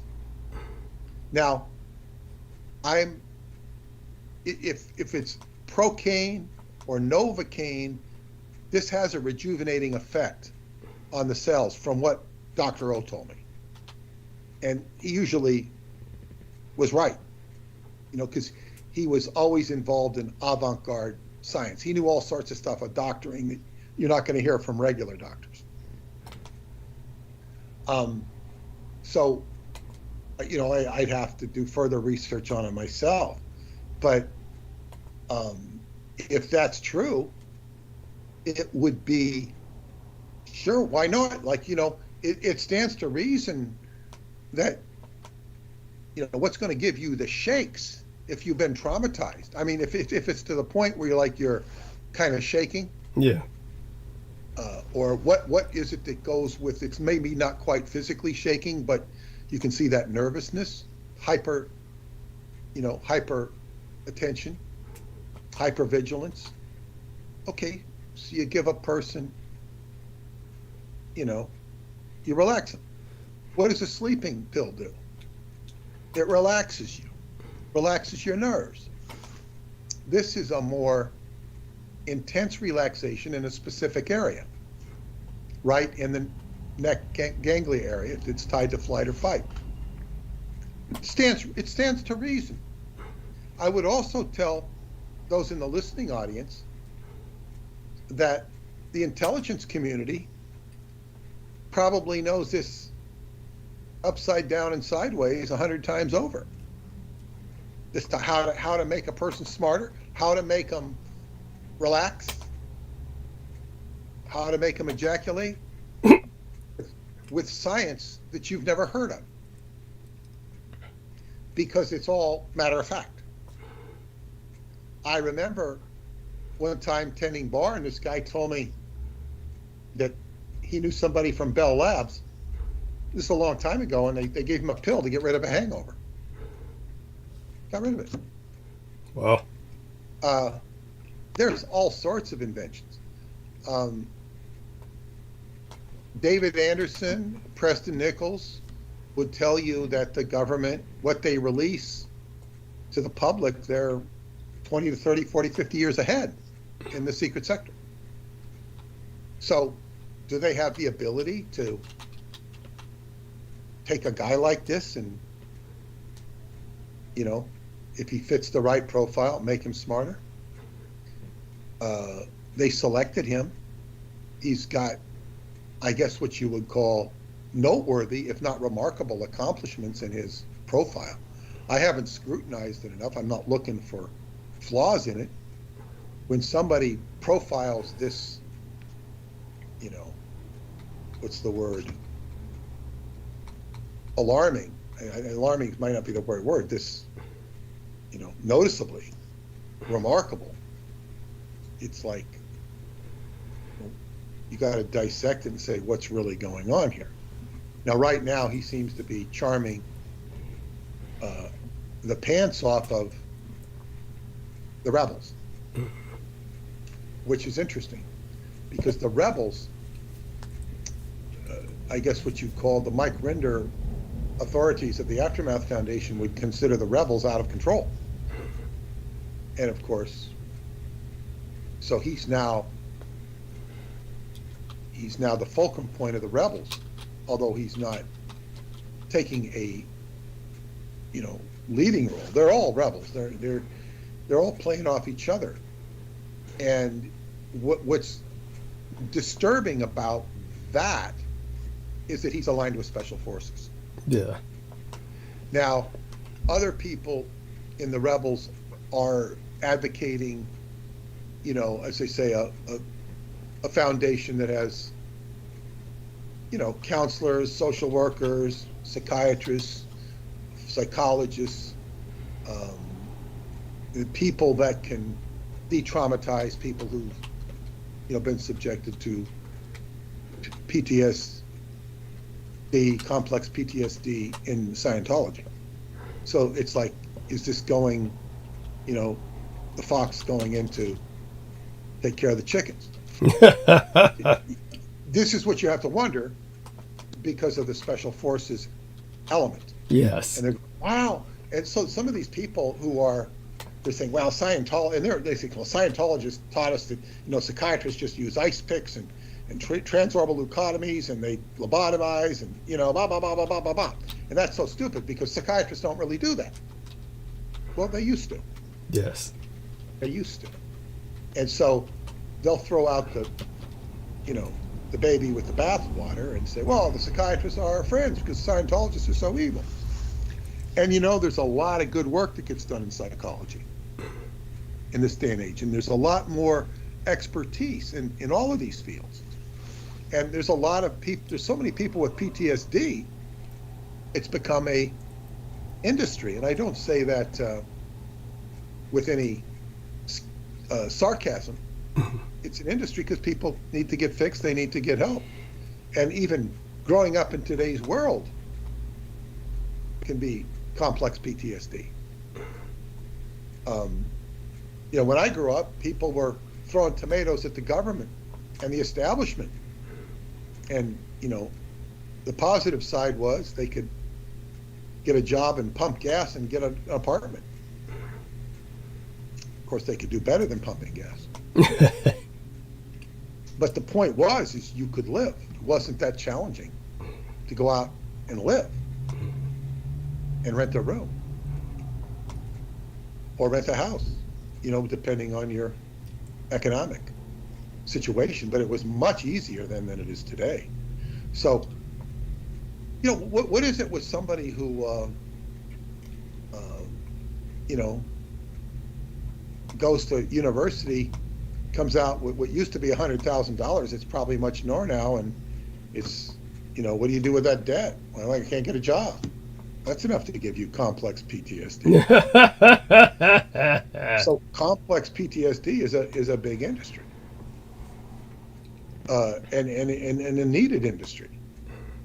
You know, I could teach people qigong, but, you know, I'm working at, you know, some of these core issues here. So I'm saying is, and when it comes to this advocacy for sexual trafficking, advocacy for, you know, to stop sexual trafficking, stop sexual abuse, stop all of this stuff, where is the regard or the recognition for Douglas Dietrich or the things that he has exposed? Thank you. And I can understand that these people are PTSD, PTSI, whatever he's calling it, injury. I can understand this. And if all these people are traumatized, they're not ready to face this stuff. Not ready at all. And so it's like, all I can do is sit back and observe and see where it all goes. Because I could also see the government wanting to control every aspect of Scientology. Its destruction and its rising from the ashes. If it's going to rise from the ashes after it's destroyed, they want to control it.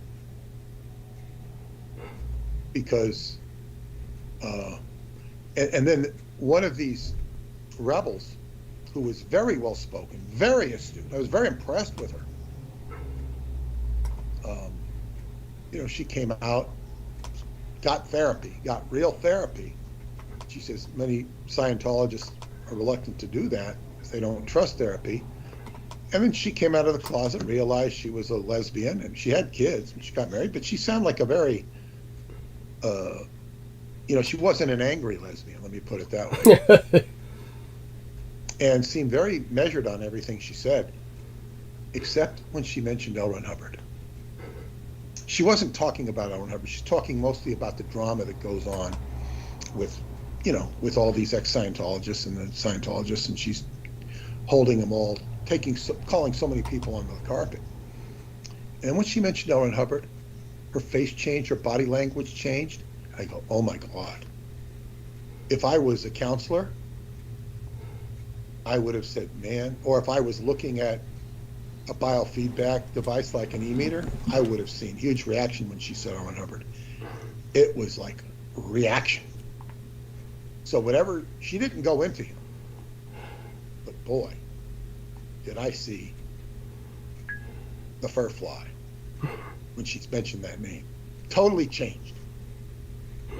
And why would she change? Because he's behind it all, which some people think. I can tell you why, in my opinion, is that it triggered that there's some truth there. There's a lot of bullshit there, and I'm going to explain some of that bullshit. But in other words, there's something there that has been missed. I could give a whole long diatribe on it, which I won't, but there was something that, trigger. I was saying something very interesting about L. Ron Hubbard because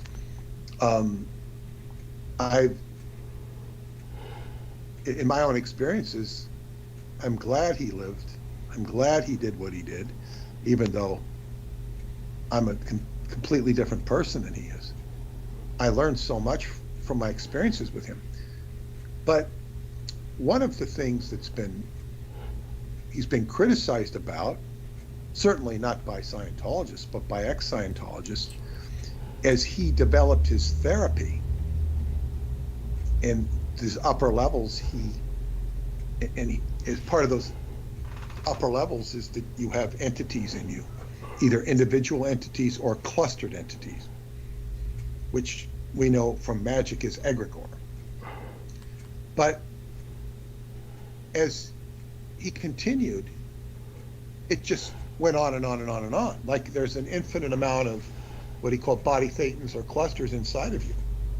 And of course, there's a certain point where they go away. For me, and for many others. Could more come back? Yeah. And they go away again. But it's like an endless process. Okay, bring them back, bring them back, bring them back. It's like, okay. It becomes like sort of an endless game. What this suggests to me, because in his notes of secret levels that were disputed, brought into court, he identifies himself as the beast of Revelation. But all of these infinite entities equate to legion. Legion. Sort of an infinite supply of negative entities. So it's almost like if he identified him with himself with the beast in all of the stuff he was doing with Crowley, he kind of inherited the mantle of legion, which is fascinating to me. And I had X amount of respect for his work and still do. But and it's like, what the hell is that? Isn't that weird? Did I lose you, Douglas? No, I'm right here. No, I said, isn't that weird? I guess. I didn't think. I thought it was a rhetorical question. It was. I mean, it's like, God, like what? It's like, what did he become? Or what was the more proper word from his perspective? What was he dramatizing? He was dramatizing the beast of Revelation, and he was dramatizing the legion, and because he was so intimately involved in the Babylon working. Oh, yeah. Yes. And with Aleister Crowley himself. Yeah. In other words, he bit off more than he could chew. Yes. Yes. And yeah, it's like, wow. And I feel so thankful and so grateful that I didn't, get on that bandwagon. Yeah. Or, I came on to the bandwagon long enough to see what was going on and got off of it and learned a lot in the process. And as I say, I couldn't be doing the work that I'm doing now without having learned what I learned. And just, some of his educational techniques were so good to look up words, to look up etymologies. Right. Just like, wow. It's just like so empowering, so helpful. Mm-hmm. Yeah, that was a rhetorical question, but I was also, to see if you had anything to say about it. Nothing comes to my immediate mind. Now, in all fairness, I'm somewhat distracted by other problems that have arisen on my computer. They really fucked my computer up. They went in and they changed the calendar as well. I'm going to try and ask. Valentine's Day. Happy Valentine's Day. Yeah, happy Valentine's. To everybody in the audience. There's not too much time left for Valentine's Day, but it's well, it's definitely good to give the wishes out before it ends. And I sent the Happy Valentine's Day wishes to Marina Saren, even though it was yesterday for her, because they're practically a day ahead of us over there. Sent it to, of course, Tony Leslie as well, who managed to get in contact with me recently. So, Brendan, please speak. I'm going to do a screen share, and maybe you can help me with this because I want to correct this before midnight. So, Brendan, I don't know, can you see the cursor moving? And here, we'll see if Brendan can see I can see it moving. Cool. And hopefully Aristides can as well. And Brendan, how about you? Let's see if Brendan's with us.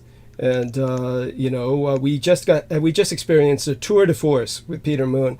Very glad he was able to express what he could about that. Brendan, are you able to speak? Let's see. Brendan's been through the ringer lately. He was under endless occult siege just the other day, very intensive. They really tried to do him in. He would be best at explaining that, of course. I could only give you a summation. But Brendan, first off, let's see if we can get him to talk. Or Aristides. Hey, Aristides, can we hear your voice? Yeah, because this is kind of eerie. I'm here. Okay, good.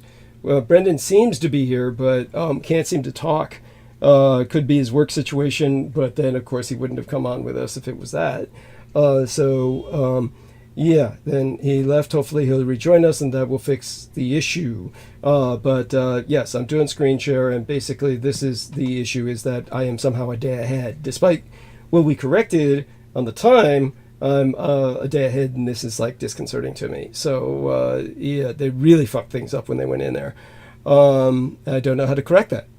We should be able to correct that and bring it back to the 14th, then hopefully it'll change at midnight. But how do we do that? If anyone has any ideas, then by all means. You just try to. I mean, can't you go in and have a clock application?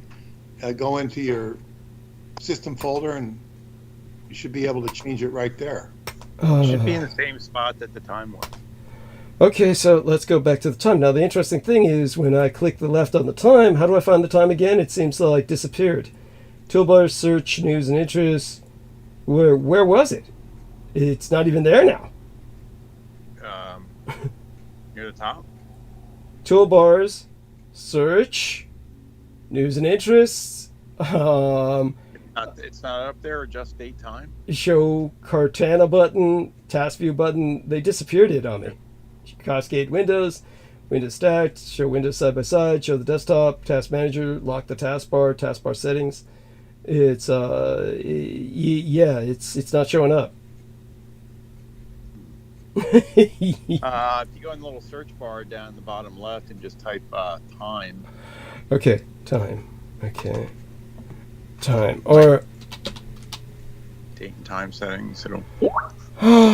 Okay, time management games clock. Would that clock be it? Change the date and time. Here we are. Change the date and time. Okay. All right, let's click on that.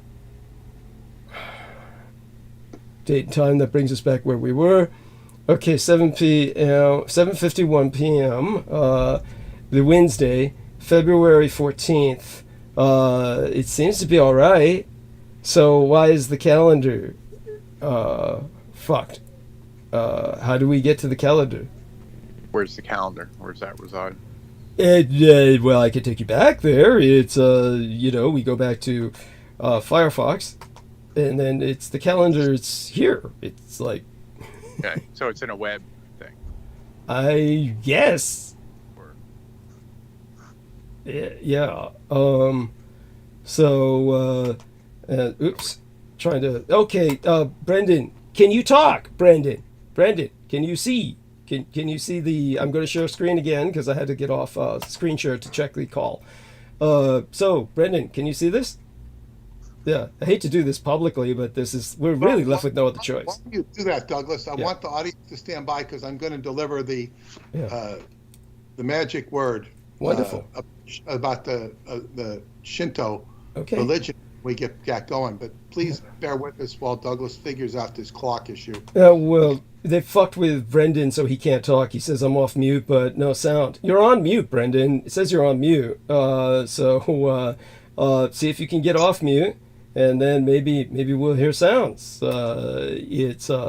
So maybe they're muting him. At any rate, it's one of these things that obviously time is very important to me, and the measurement of time binding is important. So, all right. So what about this? This does what? Switch to calendar. We're on calendar. We don't want that. Switch to task. We don't want that. Month. You have that in a web. Date. I don't know what date. application you're using for that. Okay.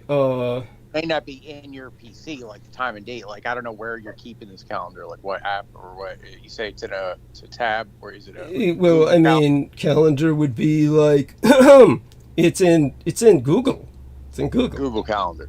Yeah, it's Google. Okay, you're doing it through Google. Yeah. Right. Yes. Well, I'm trying to see here. Okay. Sorry, it's small because I'm using my phone. So. Right. And it's saying what day? It's saying it's a day ahead. It's got me a day ahead. It's still the 14th. It's still Valentine's Day, but it's got me into tomorrow. Yeah. Could be you just recently fixed it in the computer. Maybe it's gonna take some time to update there. I don't know. Or maybe. I don't know. So we just wait to see if it gets better and then go back to it? That's a thought. You could. Yeah. You could. Yeah. I mean, I would think. Okay. All these things have to sync up. Yeah. Okay. Let's try that. Then Brendan might have some other ideas if he's able to talk again. So I'll stop sharing for now, and we'll go back to working with Peter. And thank you everyone for your patience. It's just when you try to produce and they throw things at me to fuck everything up, and the feds are in my computer more than I am, and we know this for a fact because they keep switching the time and the weather back to Washington D.C. And usually that's what fucks me up. I have to have Brendan come in with me. We correct that, but this was something different even from that. So. It is what it is, and so let's move back to Peter. So Peter gave us a tour de force in terms of something that he's found out about, and now we're going to go back to the book. And so all this kind of applies to our book, and Peter will explain how. He's done so in a sense, but he's welcome to add more layers of. The way it explains in the book, because everything Douglas is talking about is the ultimate abuse. Thank you. As ultimate as we can get. Yes. Because we're talking about the focal point. And everything in Scientology is kind of a after the fact stuff of all this stuff occurred with Jack Parsons and the Aleister Crowley legacy. So it's kind of like there's a thick magical residue of occult magic with Scientology that runs through it. And so, you know, and eventually here it comes back into this special forces paradigm. And it's, you know, it's just a big, you know, dog's breakfast abortion of a situation. Yes. So what Douglas has to say is so much more core. In no small part, in my book, L. Ron Hubbard, The Tao of Insanity, I mentioned Douglas. I introduced Douglas to my audience and talk about how L. Ron Hubbard's files were altered and falsified and that sort of thing. So it's like, what's all that about? You know, he's not, and he's dismissed. He's dismissed for who he actually is. He's vilified. He's Hitlerized. And as I said in the book, I said, you know, you can take Stalin and Hitler and all of these people that are vilified in history, but L. Ron Hubbard creates a lot more fur than even Hitler. You know, Hitler still will get a reaction. Stalin will not. But Hubbard will get a much bigger reaction than Hitler. But you know, Hitler is a polarizing person to mention, no question about it, in terms of how public perceives him. Mm-hmm. But Hubbard, man, it's like. Well, I think that's personally the crowd you're dealing with. I mean, in general, there are people out in the world today, maybe younger people in particular, really don't hear too much about Hubbard. So obviously that's where much of it's, no, that's not true. Because what's happening is they put this protest, it's very big on TikTok. Mm-hmm. So they did this protest around Hollywood Boulevard. Mm-hmm. And they closed down their biggest recruitment center just by having protests around it. That's caught on, and now they're starting to protest all across the country, if not the world. Mm-hmm. There's these mass protests against Scientology. So this is your TikTok crowd. Okay. You know, so I'm saying there's, you know, but that's more about Scientology than L. Ron Hubbard. I'm just saying it gets, and you know, the youth is doing their own thing, but nevertheless, is these things, you know, make people's fur fly, and both names, and the reason that is, in whether it be Hitler, Hubbard, or any other similar character, why they sit there and they don't digest is because they're not fully understood and properly understood. That's not to say that they're all good or they're innocent or this. It's just to say they're not fully understood.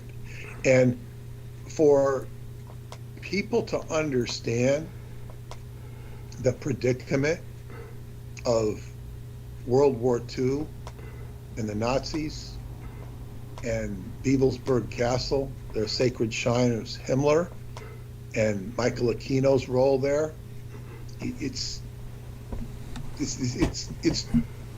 too complicated for a simplistic mind to understand.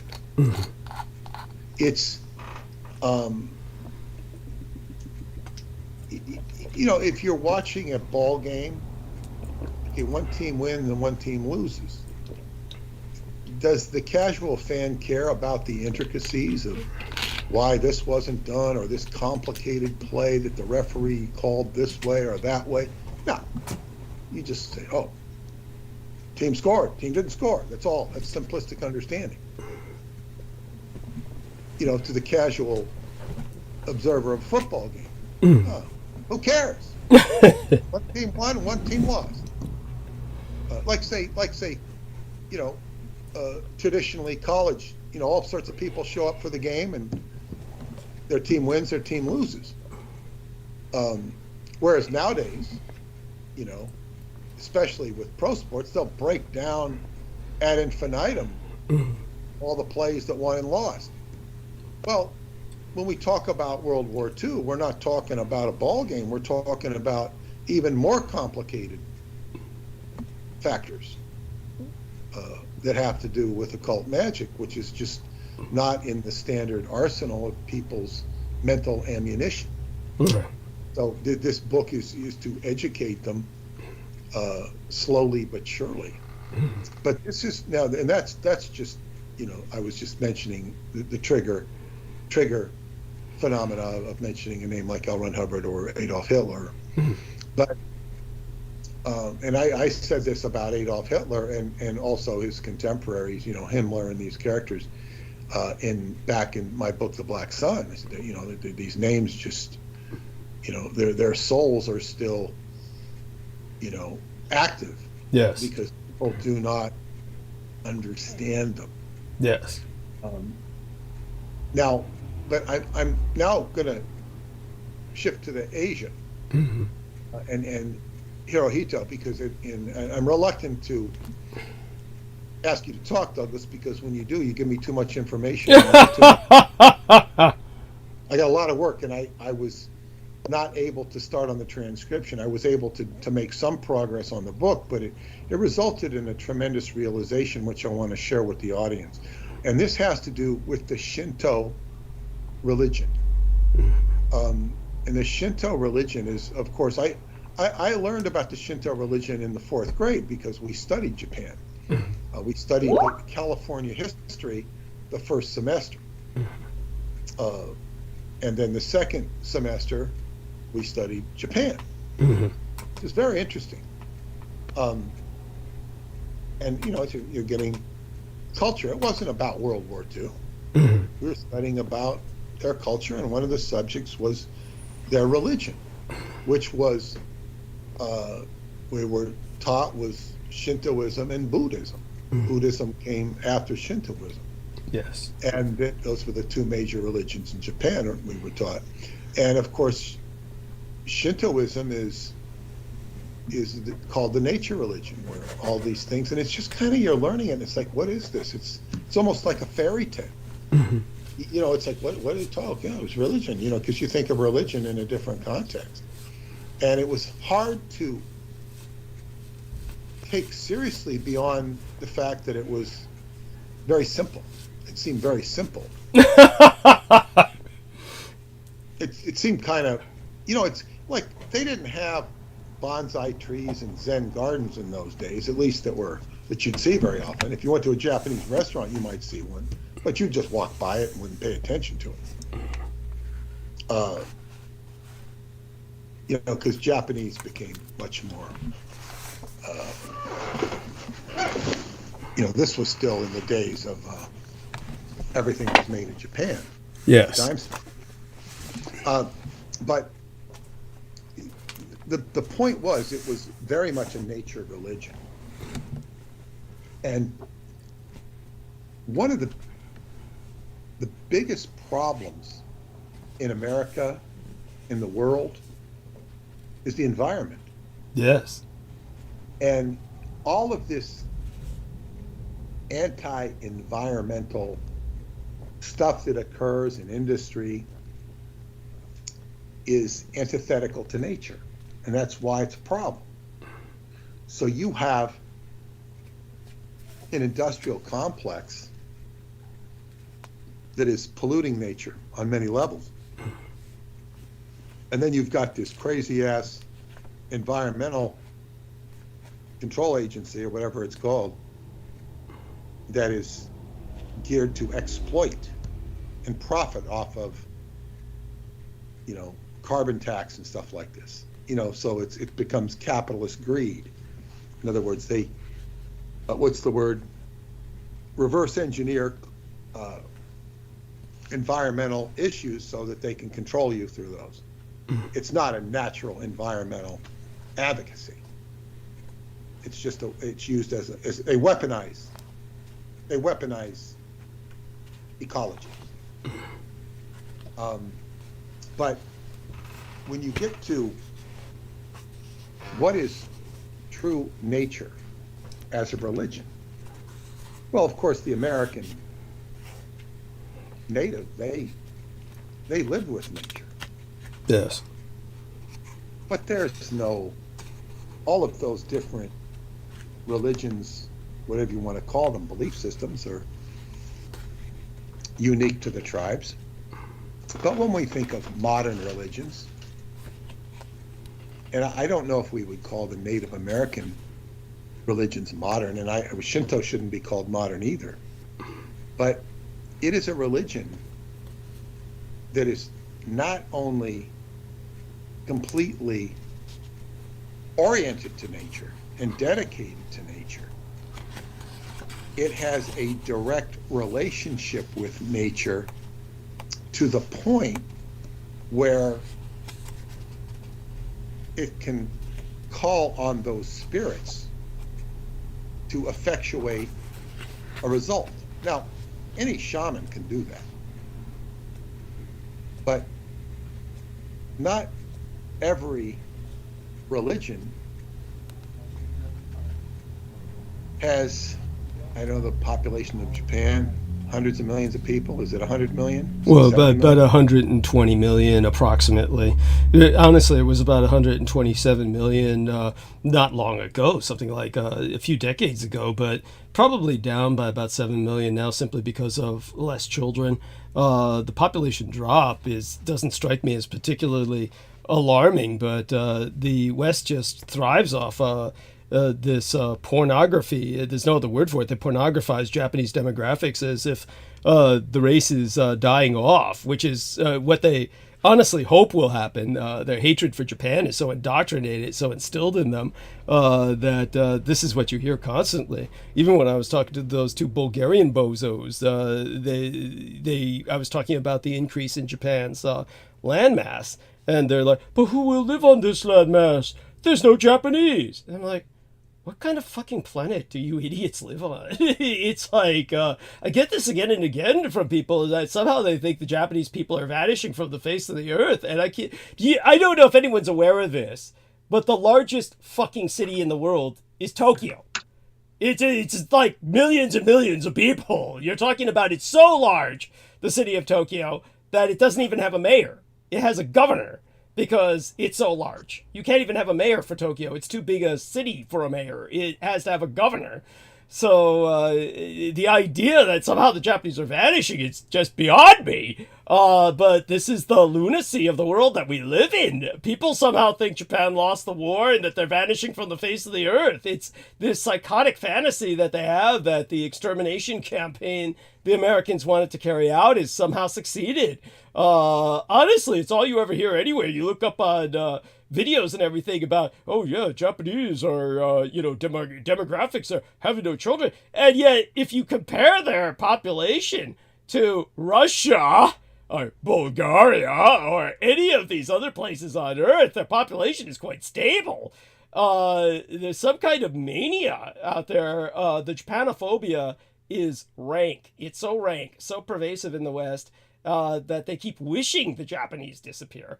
But that's not what's happening. It's the insanity of the world we live in. Again, part of what our book is dealing with, and we'll have to actually mention this in the book we're writing about this mania that the Japanese population is somehow decreasing. There's obviously a kind of decrease that you have in other nations that is paralleled in Japan, that is universal in the northern nations. Now, when it comes to Canada, the United States, Europe, Russia, and then you go to the East Asian nations with their own reasons why this demography is changing. The one thing in common with all of them, Japan, of course, never had a one-child policy, but the one thing in common with all these nations is the populations of the wealthy nations are going down. There's nobody who lives in a wealthy economy wants to have children because it's expensive as hell to raise them. Most of the time, the reward, quote unquote, is minimal, but the end result is that they have to rely more and more on migrants for labor. And this is what's happening in Germany, England, all across the board. So Japan's demographics are no different from that of England's or Canada's or America's. It may be only a little more extreme, only in the sense that the Japanese are so wealthy that the need for them to have children at all has effectively just been demotivated. Certainly the Japanese government is trying to encourage people to have more children. There's certainly children being born, but not many of them. The Japanese are obviously concerned about this to a degree, but this is why I brought up there's a quiet cloning revolution in Japan. No one outside of Japan knows about it, but it's something that's been integrated into their culture for some time now. I mean, some time now. I'm talking about like literally since the 80s. So when it comes to the entire phenomenon of the Japanese population, I just want people to know it's nowhere near as extreme as in some areas, say for instance, like in China, where they had a one-child policy, and truly China is a terminal civilization. Something horrible, calamitous is going to happen in China. The changes there are going to be just catastrophic, monumental. The culture may survive, but it's going to be radically different. The entire economy will have to restructure. This is because they have a population of 75% male. They have effectively no females, or so few that the female population is basically the population is going to crash. So the population can survive, but it's going to be a shadow of what it was, and therefore its standing in the world as a world power is going to change. When I speak of, say, for instance, Russia, like I did with Peter the other day, this was some time ago, and I was speaking that Russia could potentially be a danger in another 10 years if the Ukrainian war were to end and they were to put all of their energy into basically a total mobilization technology. But it's my job as someone who's a military expert to look at the worst case scenario for the person asking. For the in this case, for America, the worst case scenario would be a resurgent Russia. And I said it would take about 10 years if they put everything into it to get to that point.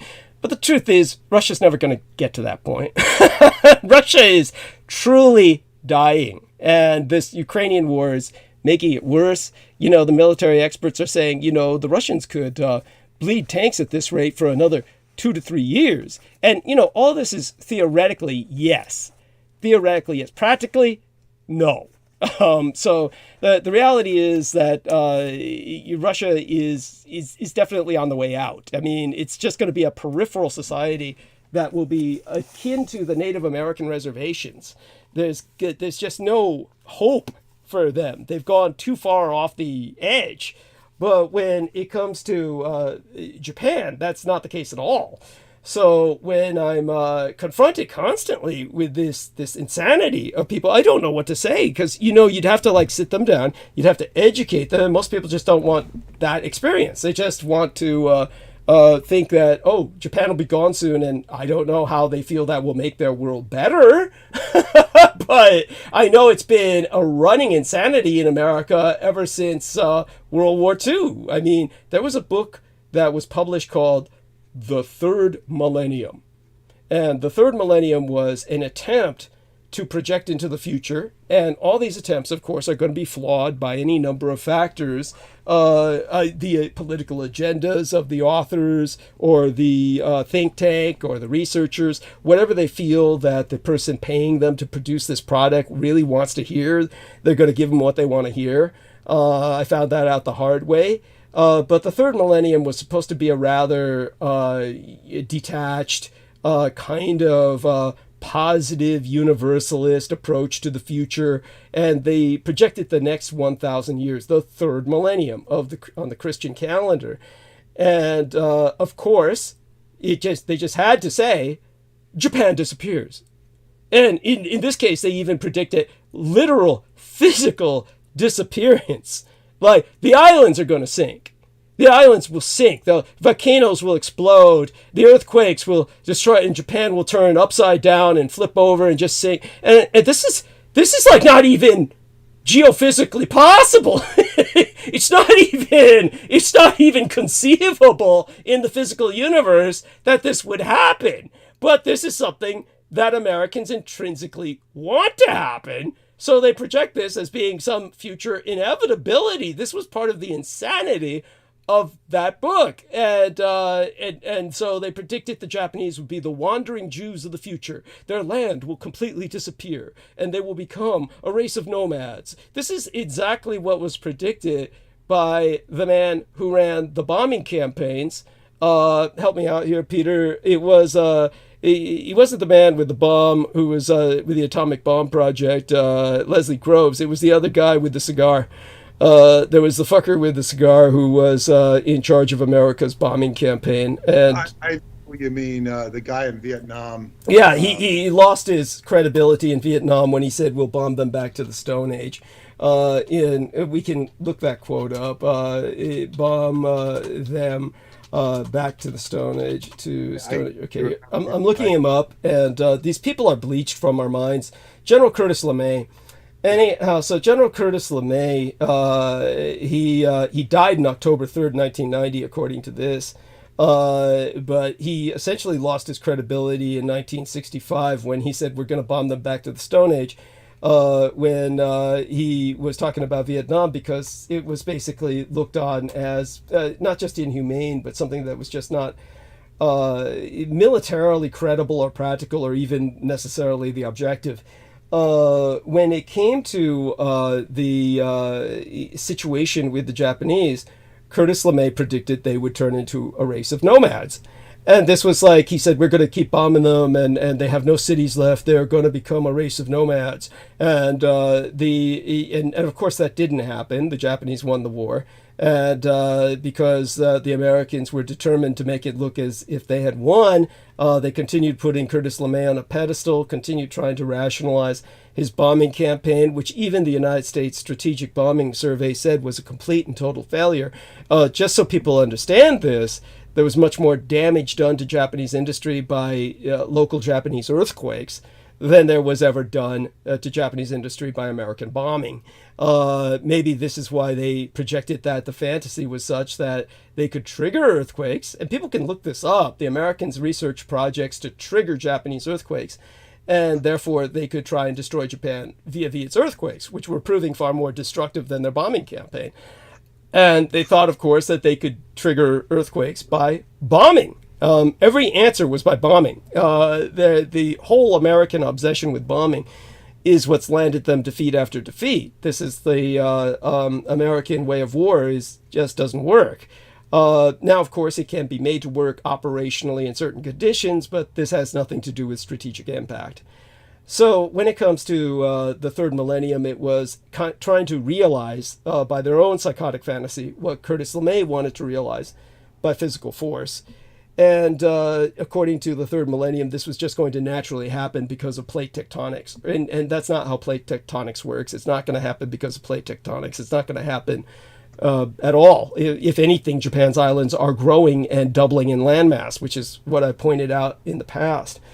So when it comes to the situation with Shinto, to bring it back to Shinto and the or we can stick to population, let's give it back to Peter for now and have him kind of lead the conversation, and then I'll try and respond to what he thinks might be the most relevant for our book in terms of questioning, and I'll follow his directions in this regard.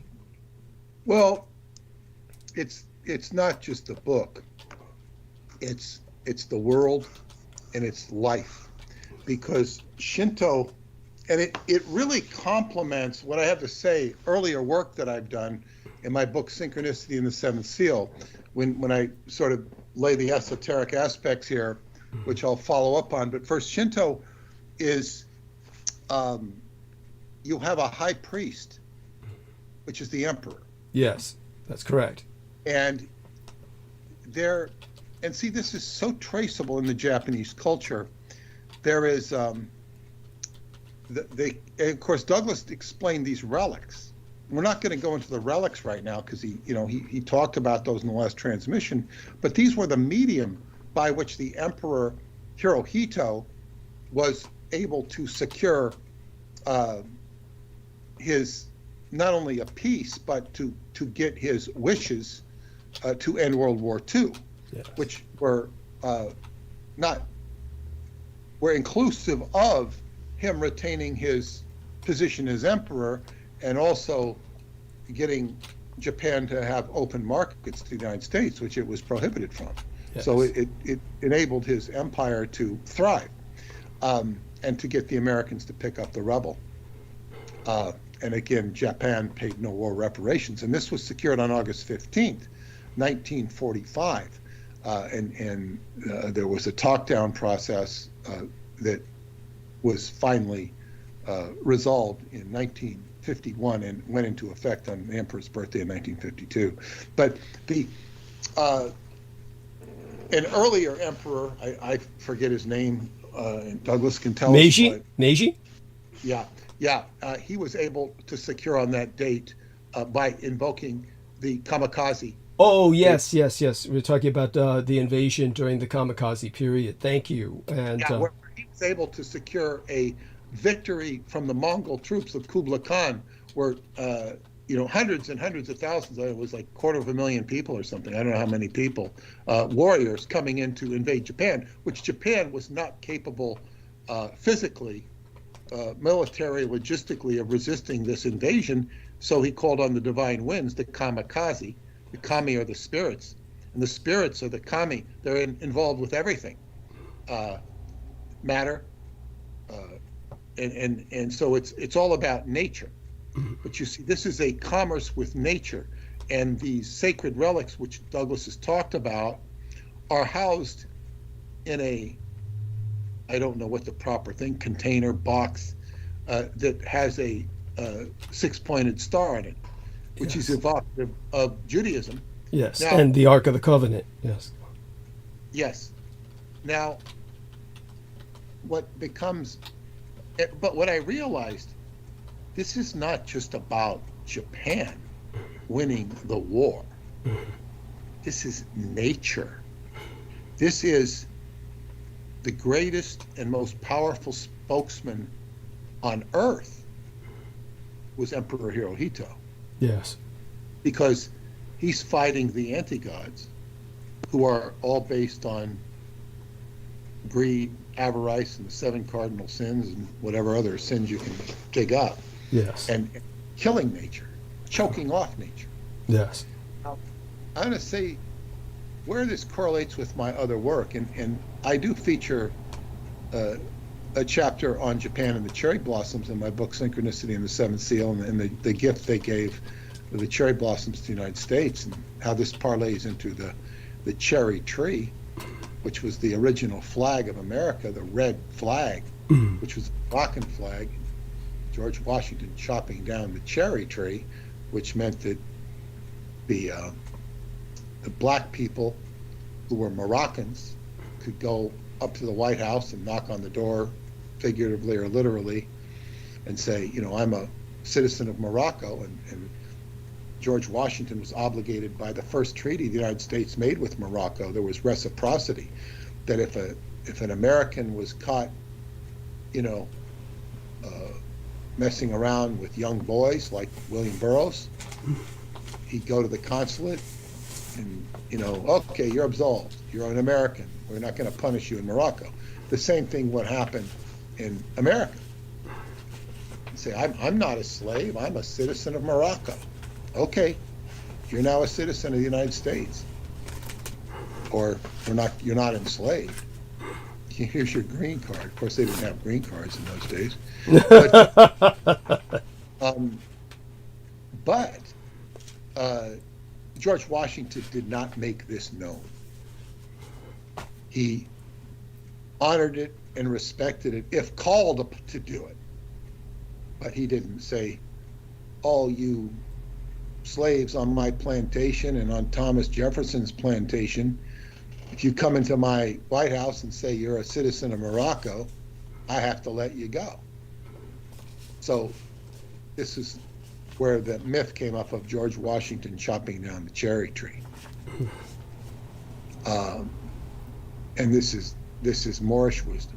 And so, but basically, and of course, there's so much synchronicity involved in the Japanese giving cherry trees to Washington, the capital. And if you go there in April, you'll see the cherry blossoms They're very beautiful. Most beautiful site in Washington. Yes. There's a whole story behind that as well, which we won't go into. But in the book Synchronicity and the Seventh Seal, it's a tribute, or a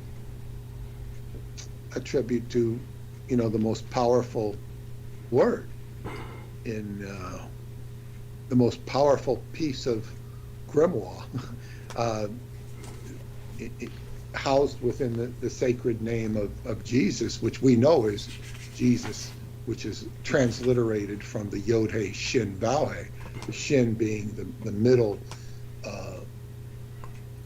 letter, but also the secret word of Freemasonry. And Shin means spirit. In Hebrew, it means tooth, but it has a esoteric or hidden meaning in Hebrew as spirit or change. The fifth element, Yod-He, Vav-He, representing tetragrammaton, 4 letters that represents the tetrahedron, and those are fire, water, air, and earth. And then you have the fifth letter, fifth element is Shin, and it's fire, air, water, earth with spirit. And when you turn that upside down, that pentagram, it's the pentagrammaton it's called, you turn it upside down, it's the inverted pentacle, it's matter over spirit, and that's your satanic version. It's the inversion of the Shin. It's literally the Antichrist. Yes. And this is why you've got the Congressional Medal of Honor is upside down. Yes. Pentagram. Yes. And this is what I think he was invoking, this character I was talking about. Jamie Mustard was talking about somebody with the Congressional Medal of Honor. So it's like he's either not aware or he's on the other side. I can't tell. I haven't studied him enough. But like say, so this is one of the factors of, and I would say that the ex-Scientologists who have been either born into it or following, they've been on either a tough path or a wrong path. They're born into a wrong path, and so you can expect them to keep struggling. Yes. And keep occupying their minds with the wrong path. You can expect that. Hopefully that won't continue. So when you're on the wrong path, you start, falling prey to those who will lead you further astray. Right. Or certainly take advantage of you. As I say, I'm not judging this because I haven't investigated. These are just warning bells that go off that need to be investigated further, of course.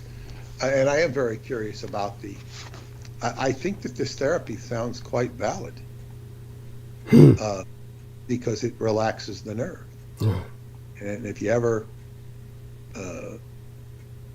need to go to sleep, you want to relax your nerves. You either do it through deep breathing or ultimately a sleeping agent, which will relax your nerves and go to sleep. So, because he's also talking about insomnia, because that becomes a stress point as well. Yeah. But I'm talking about this fifth element, this Shin. Yes. And it's like, so in Scientology, we did word clearing, which is, and you find out people don't know what the hell they're talking about because they don't even understand the words they're saying. Right. They don't understand them. No. So people will think that word clearing is mind control. It's not. It can be used, anything can be used to mind control if you browbeat somebody in cognitive dissonance. But if you really understand, if you understand what the hell you're talking about, you're just going to reject it. But in any case, Christians don't really understand the etymology of their own Savior. They don't understand what it is. And it's a secret word of Freemasonry, Shin. and you can really catch Freemasons with their pants down. Well, literally or non-literally. Because there's so many aspects of Freemasonry that they don't, one Freemason could be initiated into a different tradition than another one, but they think it's the same tradition. That's true. Because it's all secret. You can't keep secrets. So you say, well, this is a secret tradition. I'm going to teach you anal rectitude.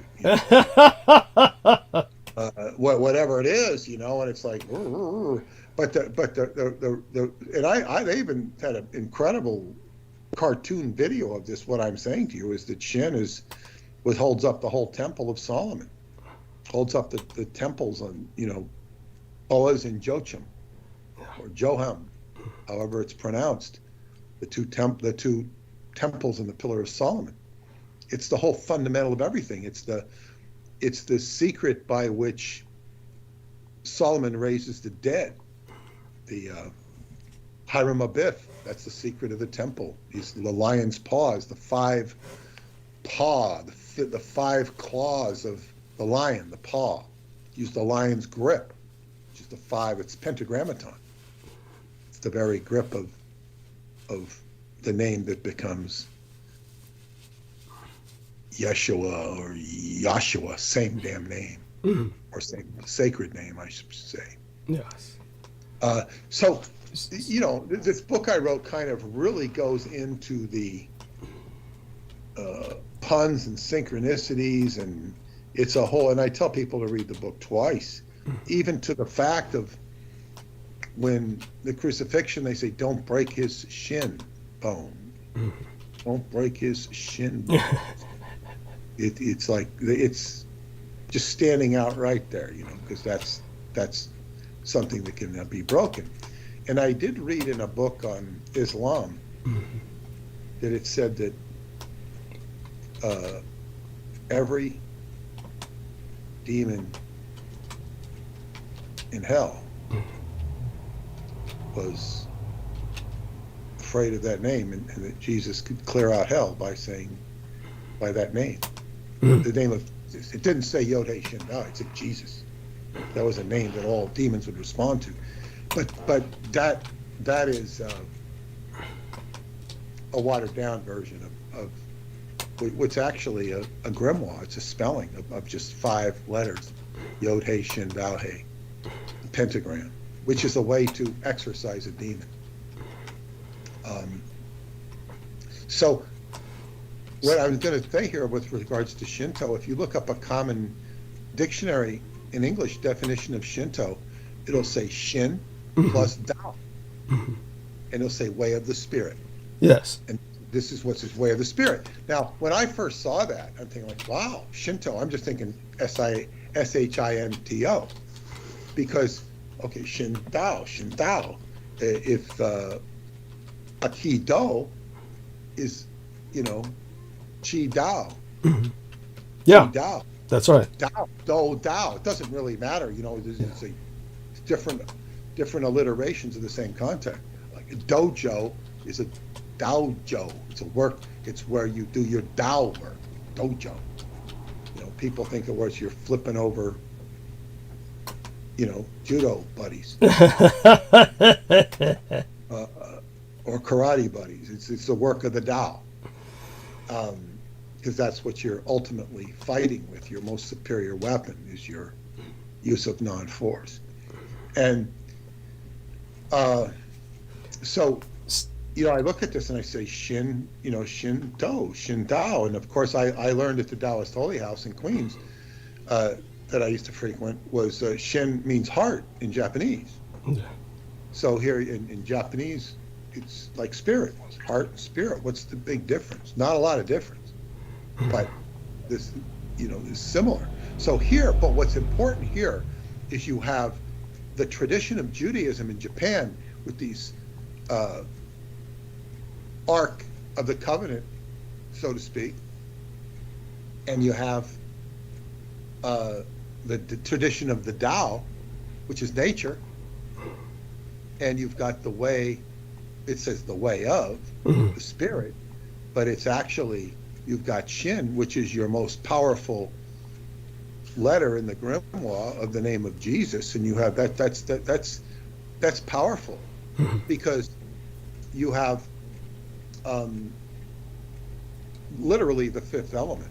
Yes. And you have the Judaic tradition, and what's the purpose of the Judaic tradition is to bring about a Messiah. And then you have Taoism, which is the way of nature. It's a beautiful, it's the most, at least from a Western mind, that a Western mind can grasp of a modern religion or a modern depiction of a religion, which is quite ancient. It's like, wow, this is not only the religion of nature, this is the religion of Shin, this is the religion of Tao. It's the ultimate in the nature that we need in our daily lives, that we need on this planet, that every asshole in corporate industry or the military is fighting. It's so you see, we talk about Hirohito, we talk about and we talk about, and Douglas went into a beautiful talk about Taiwan, but it's this nature which all goes into the Moorish element, which we're not going to go down that pathway tonight, and the relationship of all this. But it's like this is center stage. Yes. And if we're talking about an apocalypse, what we really want is an apocalypse of nature. You know, the apocalypse means the uncovering.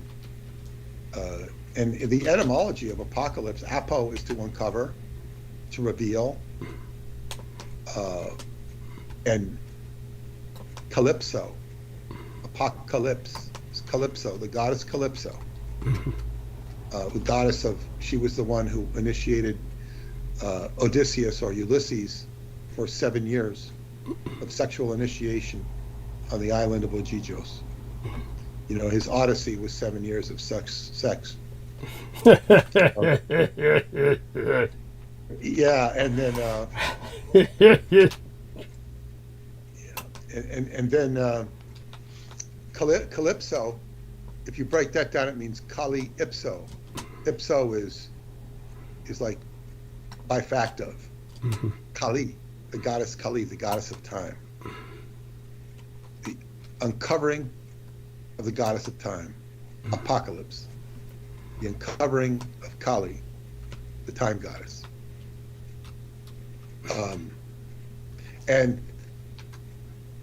But what is this? Is nature? It's like coming into true communion with nature. Is one way to look at it, rather than, you know, the temporal universe falling apart. Yes. And coming into communion with nature would not only be communion with the nature spirits on the higher level. It would be, you know, sort of coming in and out of this world like a wormhole, like, you know, flowing in and flowing out. You'd be flowing with infinity. That would be your most aggrandized acclamation, or what do you call it, potential. We you know, we have the human potential movement, but in Qigong we have 5 steps, and here the words Tao and flow can be used interchangeably. If you think of Tao as a flow, you first perceive, feel the flow. It's very important, feel the flow. Like, what is the flow? What is coming into your life? Is it adversarial? Is it menacing? Is it asking for help? Is it a leaky faucet that needs to be fixed? You have to address it. It could be anything. It could be it's somebody that needs help.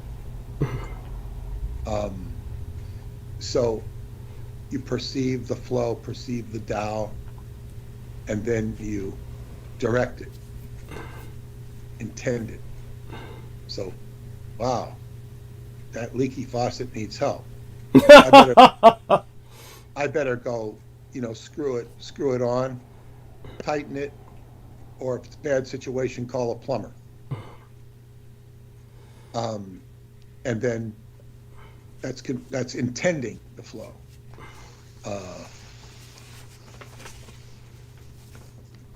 Beautiful girl comes into your life.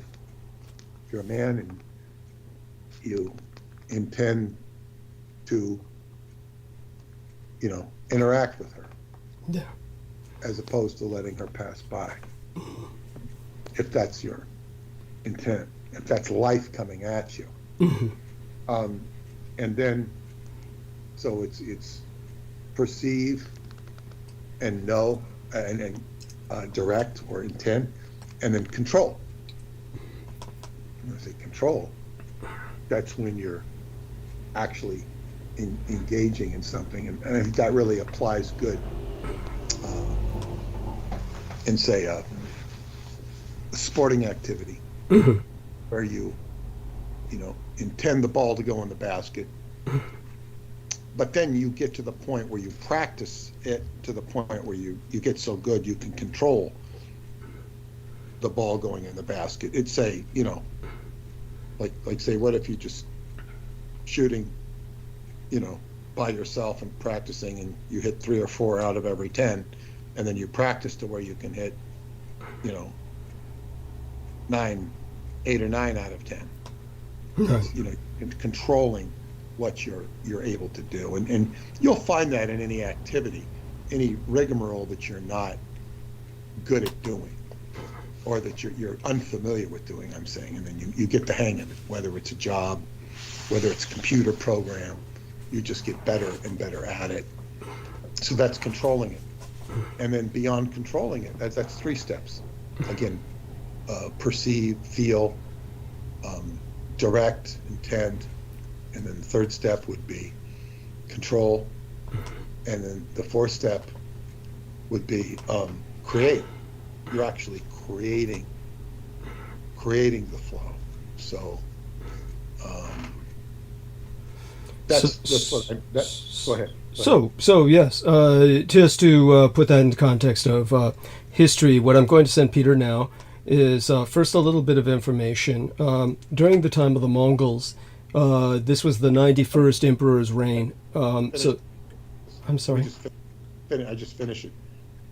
Beyond creating it is becoming it. Just finish my train of thought. Oh, sure. Becoming the Tao.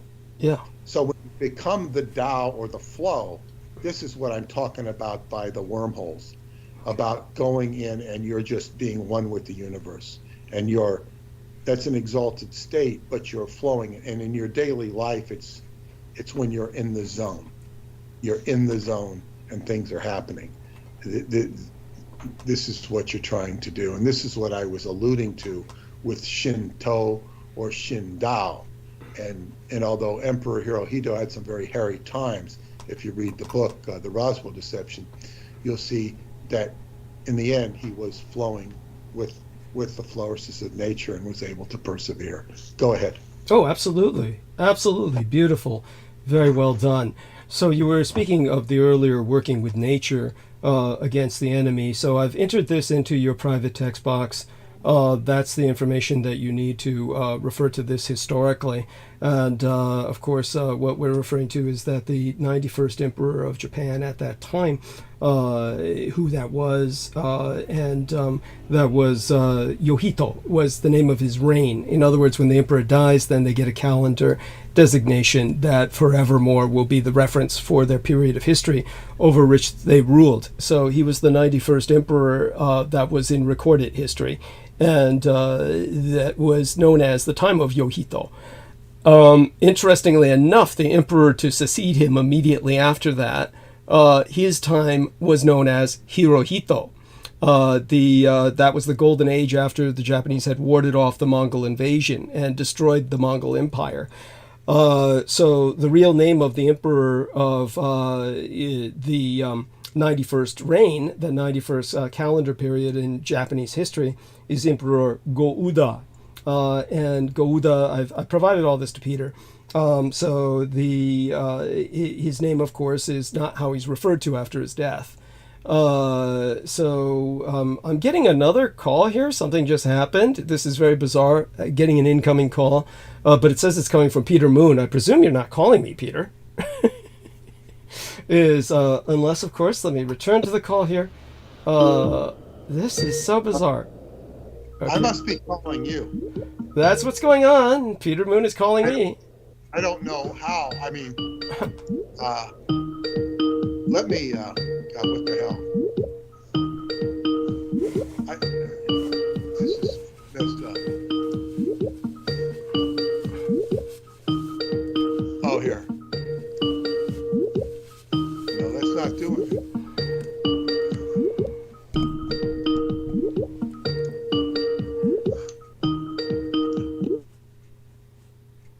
Okay, he left. He will rejoin us, I'm presuming, within a period of time, or we can call him back. There we are. Peter has rejoined us. Okay, he's on camera, no less. Nice background. And just say hello, Peter, so we can make certain that everything is working. Let's see if he can come off mute. And, yeah, they're really fucking with the Skype tonight. I just had that on mute. I'm sorry. I tried to do a screenshot of what you sent me, and I can't do it. And when I did the screenshot, the commands for the screenshot, everything went splooey on Skype. Right. And what I send you, I'll have to send you later in email. These characters don't copy and paste.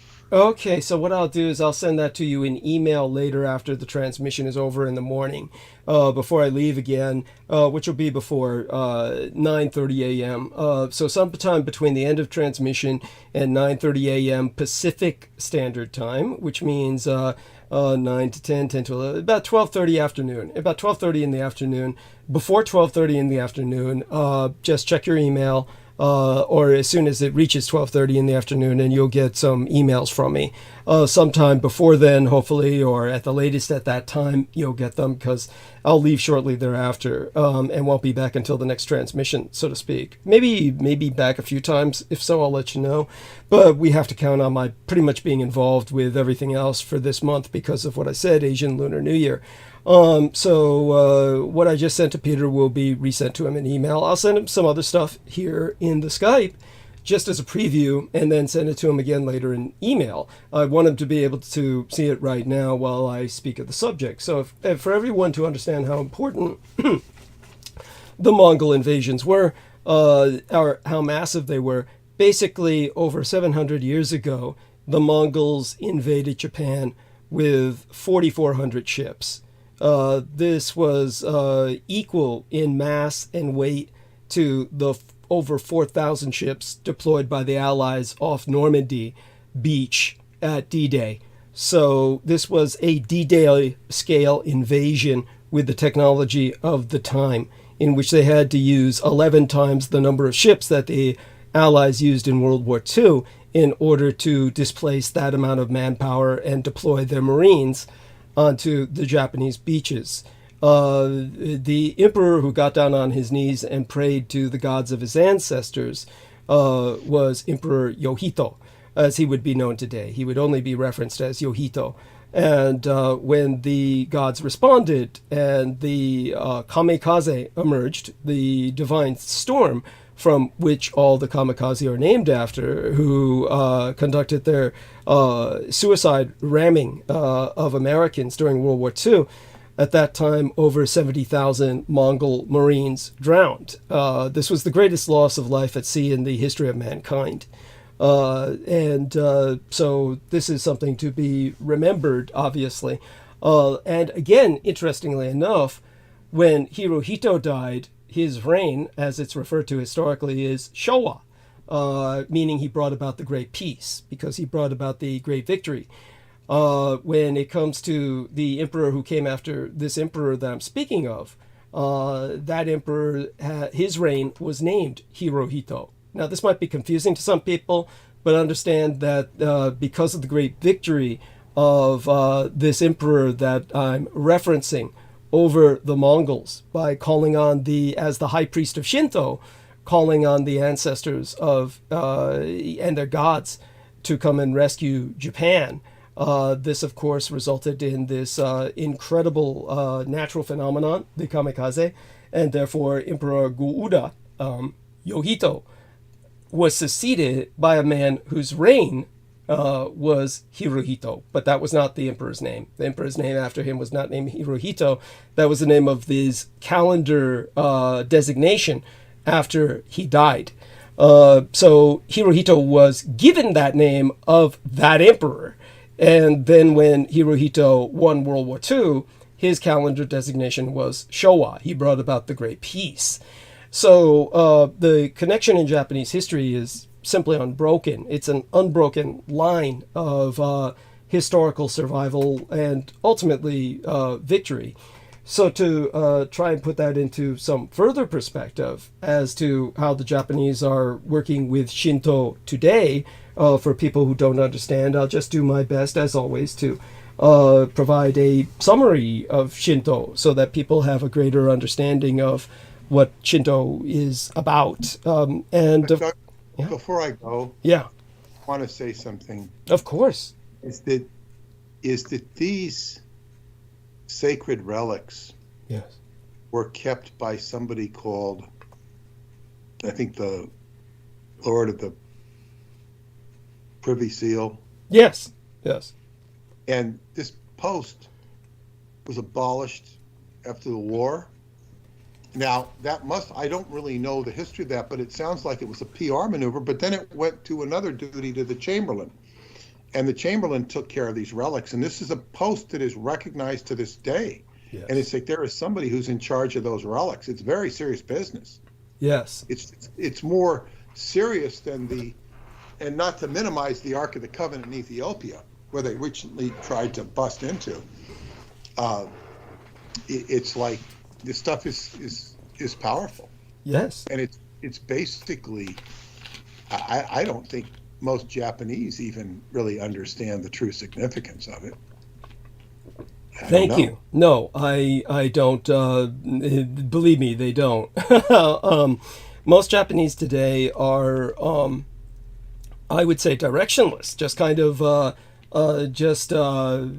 they exist in such a state of prosperity, material prosperity, that they understand, of course, some aspects of their past Japanese culture, but most of them really don't appreciate it, and they grow up. So the spoils of victory. Yeah. They're still enjoying the spoils of victory. It's true. It's true, and it has spoiled them, and as a result, they really don't have the intense need. They're okay. This is the thing you have in both Germany and Japan. These are both cultures that require very strong authority. And both these cultures, when they're deprived of that and given this kind of social freedom of what we call democracy, it doesn't sit well with them, and they seek some kind of authority in their lives. And for this reason, what in Japan they call new religions or new religious movements, NRMs, new religious movements they call them, which is another word for cults. Japan, there's just an explosion of cults, and this is why we had the significant actions of Om Shinrikyo, the cult that became a apocalyptic cult bent on taking over Japan.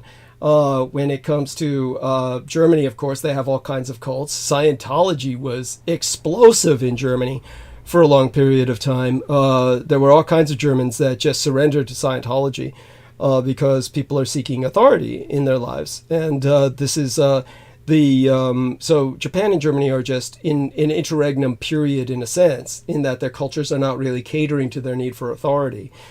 So right now they're just kind of drifting cultures, both of them, and really without a sense of direction, just kind of directionless individuals, directionless period in history.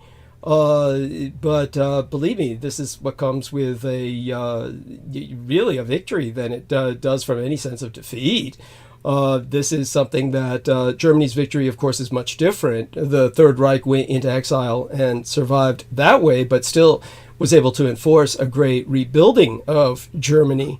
And Germany then now is the center of Europe economically as well as geographically still. So the Germans have really proven themselves, but they don't really appreciate what they've proven of themselves to the world. And they're really leery to establish their place in the world, and hopefully that will change. As for, the Japanese and expressing Shinto, we can do that in our next episode on Sunday. Peter will probably want to retreat into the gentle night, and I'll let him do that. I'll send him some of these images I was going to send him. Basically, the Taiwanese maps that I showed him last time, I realized I didn't send to him, so I'll send those to him. And those will be sent to him in the email. Because he's obviously demonstrated he has a problem with downloading or taking screenshots of what I give him via the Skype. I can do that when I'm not on Skype. I can do the screenshot. Okay, got it. The thing is, yeah. I couldn't copy the Japanese character. I couldn't cut and paste it. Got it. So I'll just send it in the email. I'll send it in the email. Maybe I can, maybe I can't. We'll see. Yeah, I mean, try it both ways. I'll send it by both mediums, both venues. Whether you do it, sometimes you can't copy these Japanese characters because the fonts don't match. Yeah. With the software or whatever, but we'll certainly give it a go. Right. By the way, that's called the HTML or the hypertext markup language. So the hypertext markup language can usually handle most Japanese and Chinese characters. It has a problem sometimes with the Semitic languages, I noticed. But aside from that, Peter's covered so much tonight, and he's explained what he did so well. There's really no need for myself to build upon that right now. What I would like Peter... All of this stuff is developing drama, yeah. Developing story. We've got a lot of developing drama going on in the world. And I will just touch... We had an election yesterday in Long Island. Wow. It was to fill the empty seat of George Santos, the despicable, congressman who probably is going to get his full pension, even though he was expelled. Yeah. They had the former congressman Tom Suozzi. He won against this beautiful Ethiopian woman who was the Republican, But what's interesting about it, and okay, so there's over 1 million people in this county. I don't know the population, but it's over 1 million. And the turnout was like, 120,000. It was like less than 15% people turned out to vote. And we had a horrendous snowstorm, like 6 inches. Getting rid of the snow kind of took up a big part of the day. Right. You rest afterwards. Oh, hell yeah. But the thing is, she lost by maybe 10 to 15,000 votes. He got 90,000. I think she got 60 something. Okay. Or maybe, I don't know, maybe, I don't know. It was like, maybe it was closer than that, maybe 15,000 votes. But it's like, when I looked at it, I said, that's not a lot of people to vote. And had a lot of people who were pissed off because they don't like the taxes, they don't like the inflation, and the Republicans generally are thought to do better than that. As congressman, especially as a Democratic congressman, he might not seem to be that bad. But now this is what I'm going to mention to you. What would have got him elected in this county? You have like only 150,000 people vote. That's not very much interest. I sniffed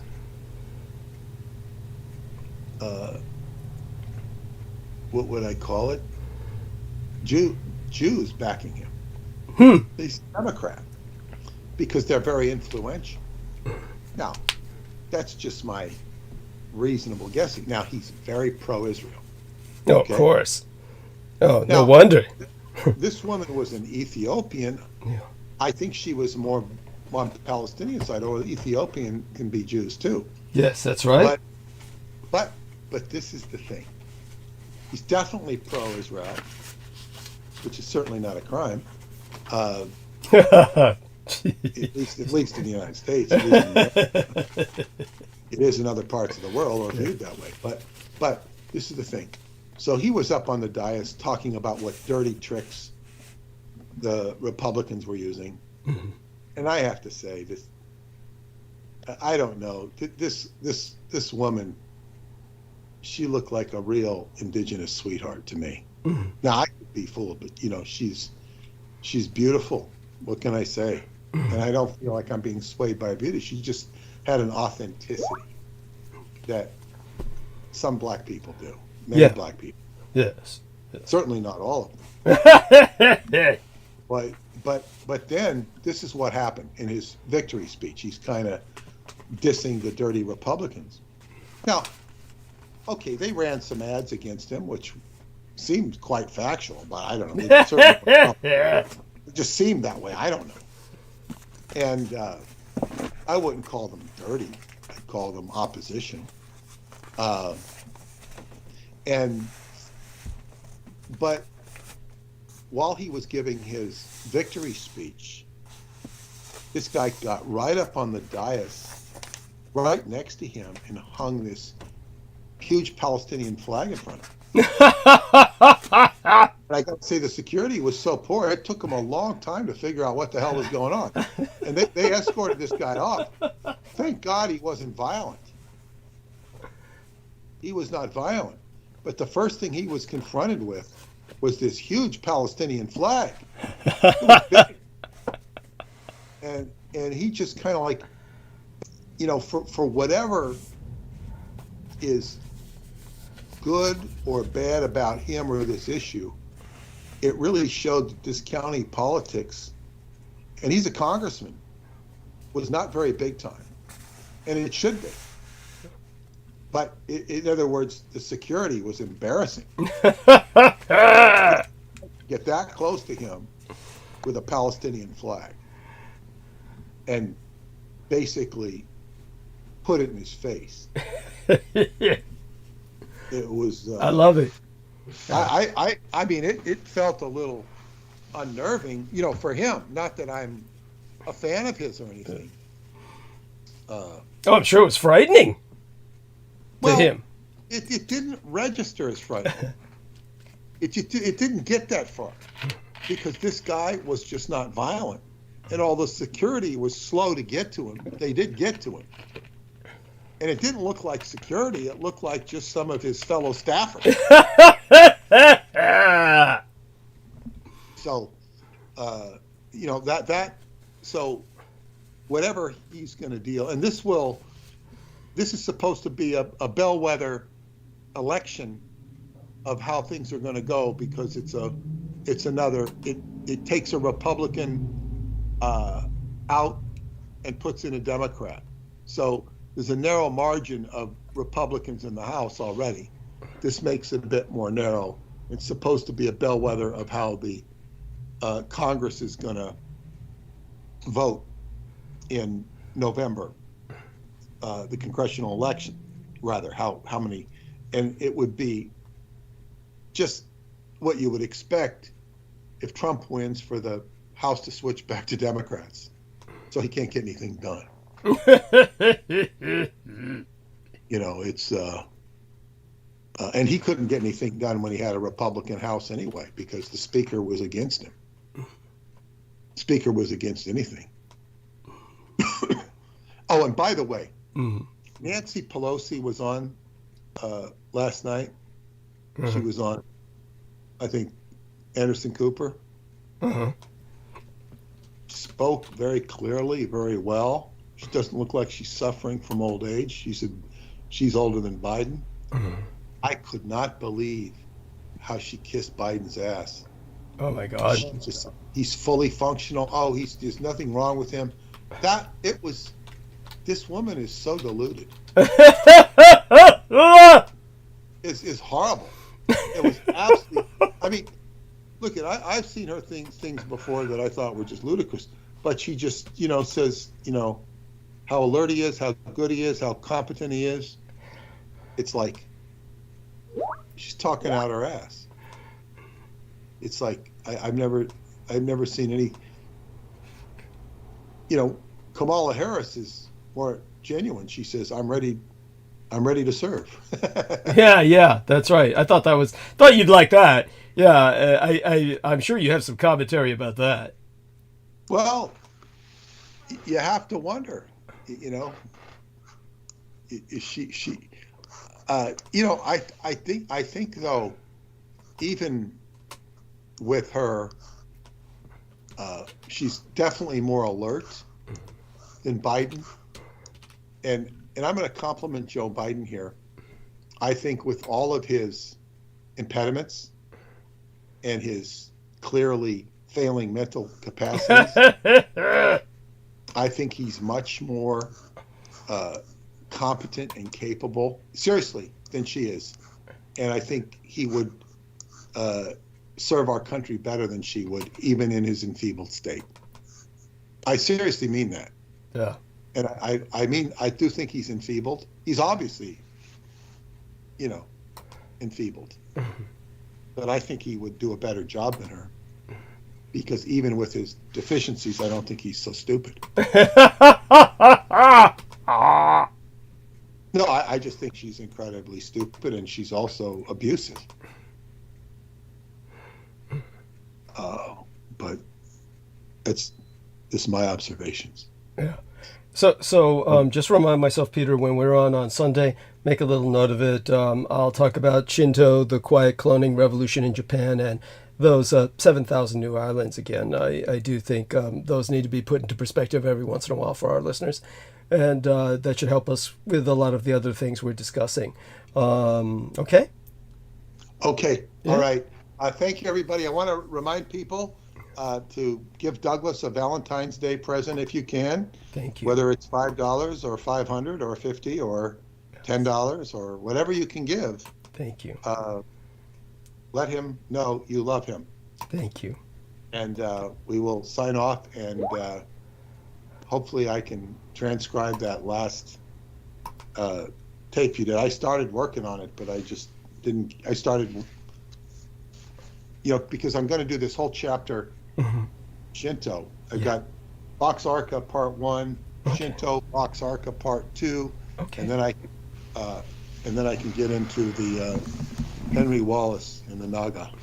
Okay, and that's why it's so important for me to speak about Shinto in our next episode. So that might give a little more coherent summation, and maybe you could transcribe that as well. I know it's all a lot of work, but we're not going to do a whole understood treatise on Shinto. People can look that up, but just the key elements of the Shinto are the fact of the artifacts, which I've already discussed or am about to discuss.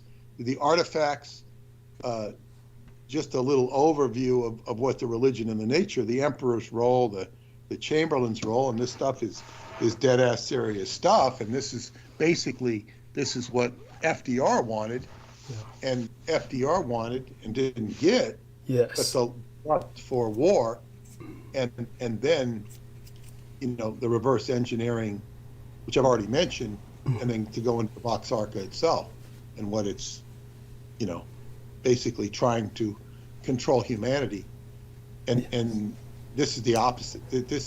And Douglas has already clearly stated that the reliquary were to fight off the anti-gods. Yes. So supportive of nature, just like the archetype of Christ is supportive of nature. And I want to say one other thing before I go. I had occasion to watch Elaine Pagels. Elaine Pagels is a very famous scholar. If you study anything about Christianity, esoteric Christianity, she's got a lot of books out. Personable lady. Fascinating. She said she came from Palo Alto. And she says there was nothing to do in Palo Alto, so I went to went to this place. I got involved in the evangelical movement. I became an evangelical Christian.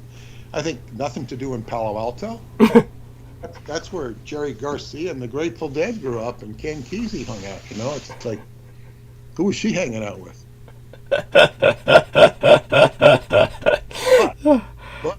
But she saw through the evangelical movement, got very deeply involved in studying Christianity, and she had it so, and she was talking to some guy who was a Christian zealot of some sort and really interested in Gnosticism and all this sort of stuff. He didn't understand a thing about Kabbalah. She had some pretty good insights on Kabbalah, but she had it so twisted. She said that the anti-Semitism is a result of Roman propaganda, because the Romans hated Jews. So they were positioning the Jews, and she's like reinterpreting the New Testament to be all anti-Jewish propaganda written by the Romans. Wow. Or to pander to the Romans. And she really, you know, just minimized the hell. And she doesn't understand Edomites. She does have some profound understandings. There's no question about it. But it's like, it's just and she's like a Princeton scholar. This works at Princeton, I think. She's, you know, I think she did Stanford.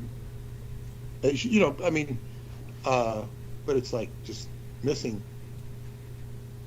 key elements.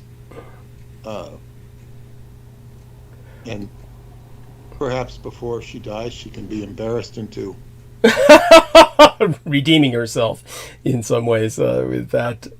Well, yeah. When these things are pointed out, though, in all fairness to her, they if you know, if it's written, they'll say, "Oh, yeah, okay, I'm on board with that."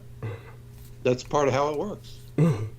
It's you know, just like that idiot Nicholas Goodrick Clark, who read my book, The Black Sun, and made his own title, The Black Sun. That's right.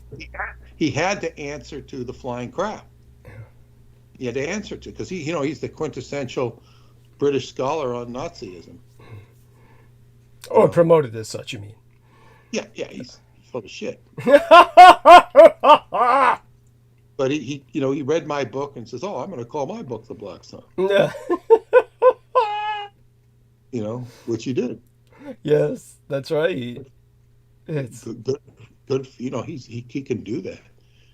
You can all go out there and write a book and call it The Black Sun. You can write a book called The Montauk Project. You can all write that book.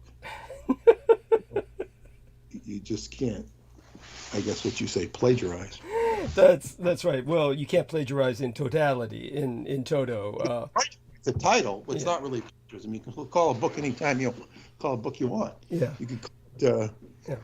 I'm trying to think of, you know, you could write, what's a famous book? Some classic book, The Old Man in the Sea. You could take that for a title. Copyrights run out on that. Yes, it's public domain now. Yeah, you could take that Old Man in the Sea and you could do all sorts of funny with him. You could turn it into Joe Biden. And where the Old Man in the Sea is I think, remembering, you know, baseball scores,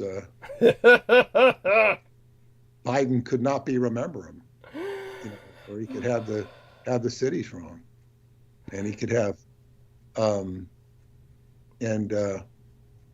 I think I had a Hunter joke or something, if he was gonna, well, you know, maybe, I don't know if I said it last transmission, you know, we had people got really irritated that there were too many, you know, we had George Bush, Bill Clinton, and then George Bush as presidents. We had Bush, Clinton, Bush. And so that was one thing, people were really tired of another Clinton, you know. Yeah. There's just, you know, people got inundated. So I was thinking maybe we had a, you know, a Bush and a Bush Jr., and we could have, you know, Biden, and then Hunter could run in a few years. Well, I brought up that conspiracy before in the past. I'll explain it again maybe next episode about what was originally intended between Bush and Clinton. The dynasties were cooperating and really plotting ahead for generations.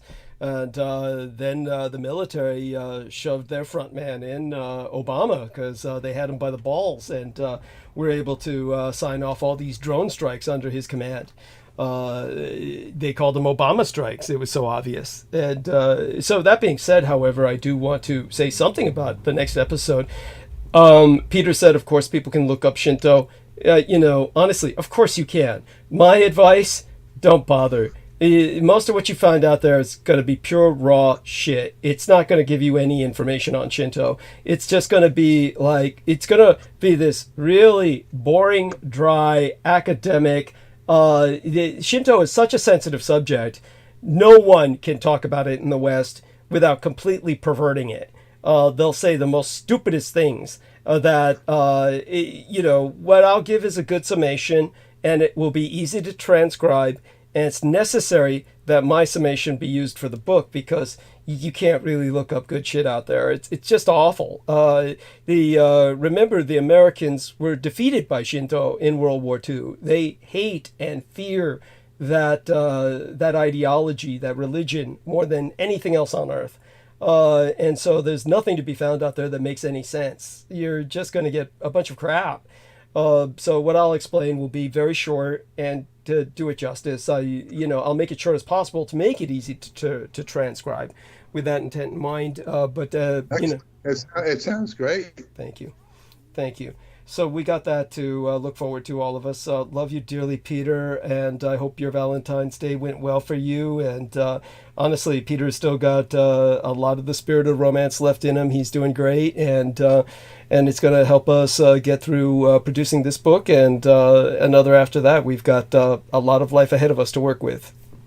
Okay, great. Okay, good night, everybody. Yes. Blessed be. Sweet dreams. Okay, that's Peter Moon.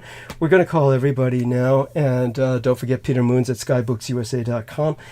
I'm going to refresh myself, of course. Honestly, it's a miracle whenever we get on, and obviously we had a lot of technical difficulties that we're still dealing with.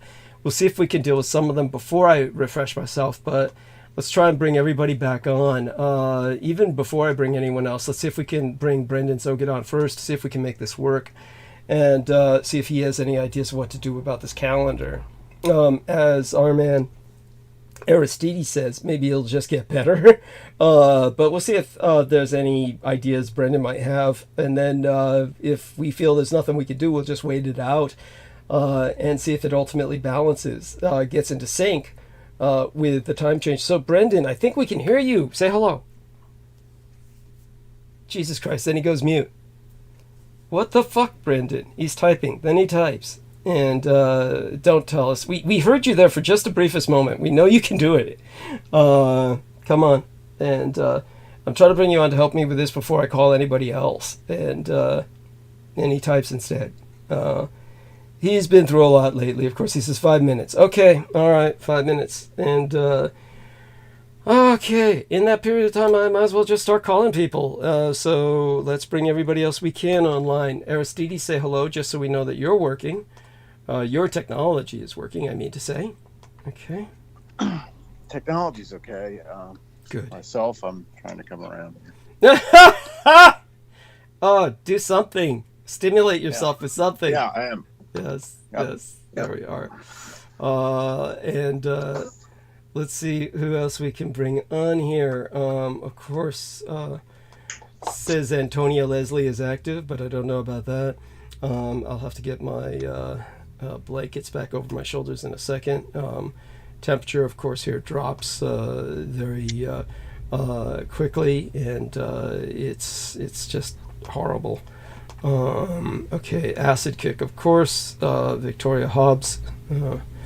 Wish I could bring Crystal on. Here we are, Real Techie, command to you. And let's probe a little bit more. Who else can I think of? There's several accounts for Sid. He's got several accounts, actually. Brandon Young. Okay, that's another individual I constantly forget. And let's take a look. I guess that takes care of everybody I could think of most immediately, other than Troy. Okay, Troy Bellamy. And who else comes to mind? Wasn't it? We saw Brandon earlier. George. Okay, I'll just press the button.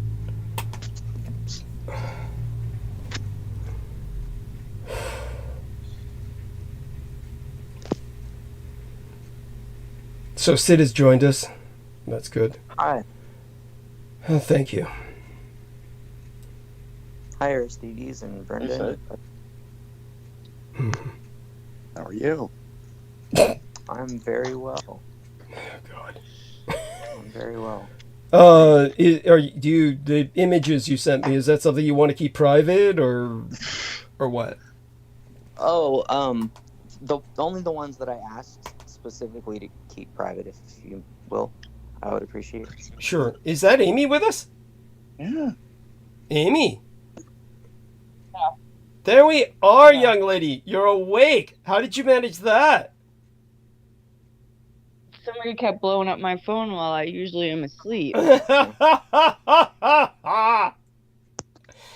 that's so funny. Explain I- to the people what your icon represents. Who that is. Everybody's wondering. So, I changed my icon to my great grandmother, Adeline LeBeau. And I was telling Douglas about her, and he said, "Come on and tell everybody about her." Yeah, you can do that while I And refresh so- myself, because Brendan just left.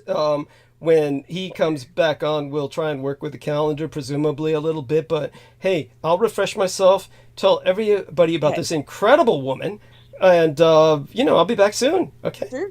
Okay. Okay. Thank you, honey, and happy Sounds Valentine's Day, darling. Okay. Thank you. Happy Valentine's Day to everybody. Okay. Happy Valentine's Day. Okay. I'll be going Yeah. mute. Thank you. Yeah. Okay. Okay. I'll be back. So yeah, I know you guys are just jumping to hear Yeah. all about this woman, Absolutely. but I promise it's not what you think. Oh. It's so she is related to my grandmother who just passed away, but it's pretty like it's her great grandmother. It's her father's mother's mother, great grandmother. So just her great grandmother. But she married this guy, Teofé, which it comes to the US as Pierre Brouillard. So she marries this guy. She has 8 kids with him. And this is like the next one down towards me. She was born in 1868. So back in 1868, she didn't take the name. She didn't, like, all of the records that I can find, they all let us know that her name was Adeline LeBeau and not Brouillard. So she had these 8 kids with Pierre Brouillard. And for whatever reason, I think he must have died pretty young. For whatever reason, she seems to have lived quite a bit beyond him. And it looks like she was in a mental institution in Massachusetts. So that was the most interesting thing that I found about her, is that in 1900, there is Marie A. LeBeau with 8 kids listed as an inmate in the Taunton State Mental Institution in Massachusetts, which when you look into that, they always say that it was one of the most overcrowded and most abusive homes that ever was. Like, that it was just a terrible place, and like people go there to try to find ghosts or whatever. Like, there's like a lot of different videos that you can watch of people going through that, because they didn't tear it, they didn't destroy it, although they may have it at this point. It was still open, like it was still available for people to break into and go explore, and it was just all like, it was just horrible. It's all covered in graffiti, it's all falling apart. But she was listed as an inmate in there in 1900. And so I didn't know anything about this. Nobody in our family, of course, ever spoke of any kind of situation like that. But I think, according to the records, that she didn't actually get abandoned there and she didn't die there. I think that her son came and got her, and then she spent some time back in Canada with his family. And then just today I was looking into it, and I think like maybe she even ended up spending some time down in Rhode Island with her daughters. There was another listing of Adeline LeBeau with her daughters in Rhode Island, in Warwick, Rhode Island. So yeah, that's the big story. That's the big discovery. And I feel like she must have had some strength in her to get herself out of something like that. And so that's why I keep that up there. And because my grandmother just passed, and I feel like it's good to remember that she's going back to others. Like, she's going back to people who aren't here anymore, but are still a part of our family. Yes. Nice. Greetings. Is, Hey, Hello. Brennan. Douglas on his break? Or something? Yep, he is. How are you doing? I'm doing well. Situation stabilized. My situation stabilized, but everything's, it's very fluid. Let's say there's like lots of things. There's a lot of movement, I feel.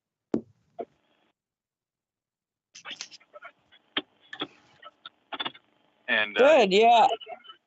I was listening to you, and I really appreciate you trying to detail to people what exactly it is that goes on. They do to try to make you crazy, what they do to try to push you over the edge. Like, I don't think that anybody's really had a chance to really like give details as they unfold the way you did the other day. Yeah, and the plot thickens, as they say. So it got even worse. Of course. It got even more intense, which proves beyond a shadow of a doubt that it is the work of the enemy and various forces that are just not conducive to humanity, etc. Yeah, but if Douglas comes back soon, I'll say it. If not, I'll just say it at some point. But other than that, I've been brewing up a lot of really good quality tea, like Taiwanese mountain tea, Chinese green, Japanese green. I got something called Gyokuro. There's a tea called Gyokuro, which is like the emperor's tea, and it's this special style of Japanese tea that's hand-picked. It's completely hand-picked and shaded, kind of like matcha is, similar to matcha. It has very flavorful notes to it, like umami notes. It's almost like the first brewing is like a soup. It's very soupy and umami. Very unique for any type of tea that I've ever had. And then subsequent brewings are very smooth and green, grassy notes come out. I also obtained this Japanese green tea called fukamushi green, which is a deep steamed. It's like an extra.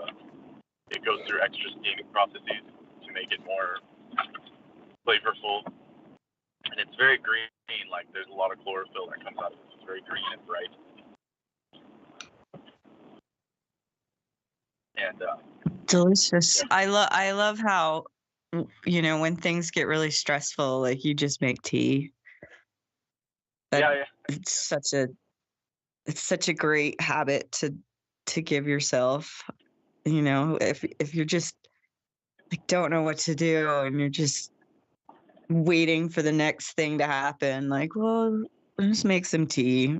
Not only that, we'll make some really special tea. Yeah, that's Yeah. kind of how it is, pretty much. You can take Like it in. everything. Yeah. Carry on. Is that it? Yeah, you could take it in a thermos with you.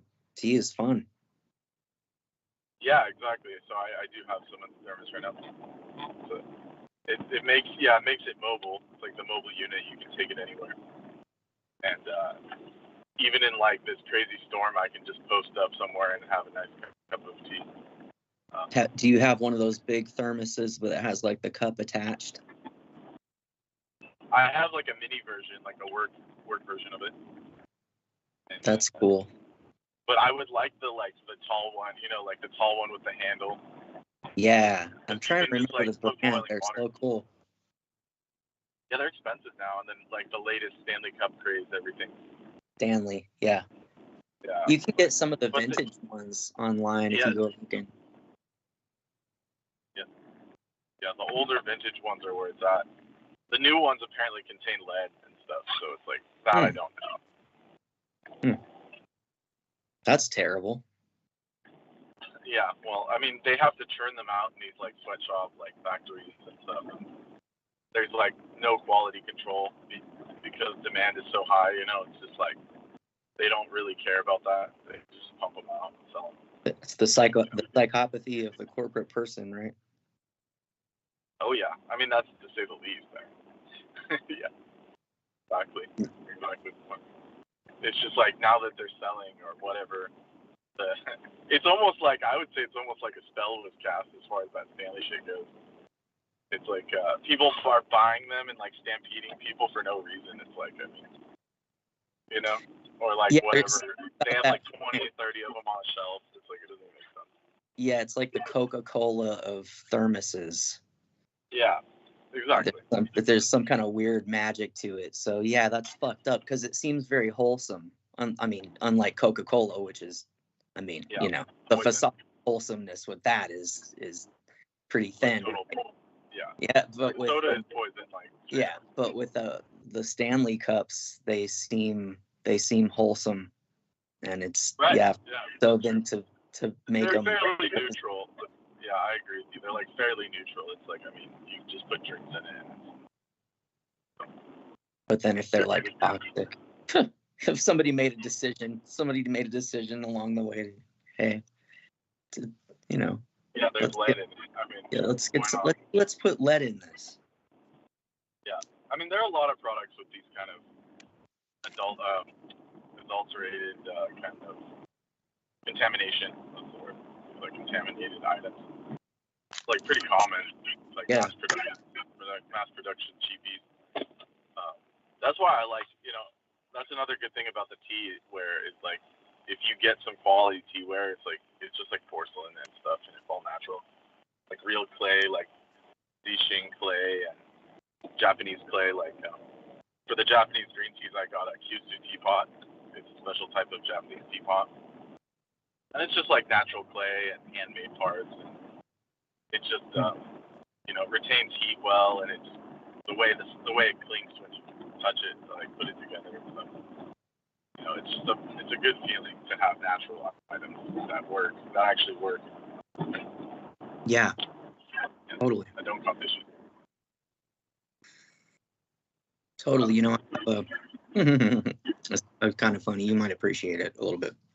I have a sun token. It's a pipe with it's a wood pipe with a little glass mouthpiece and a glass bowl, and over the bowl sits a little glass dome, and then you can vape the whatever you want with a magnifying glass using sunlight. Oh wow, yeah, that's nice.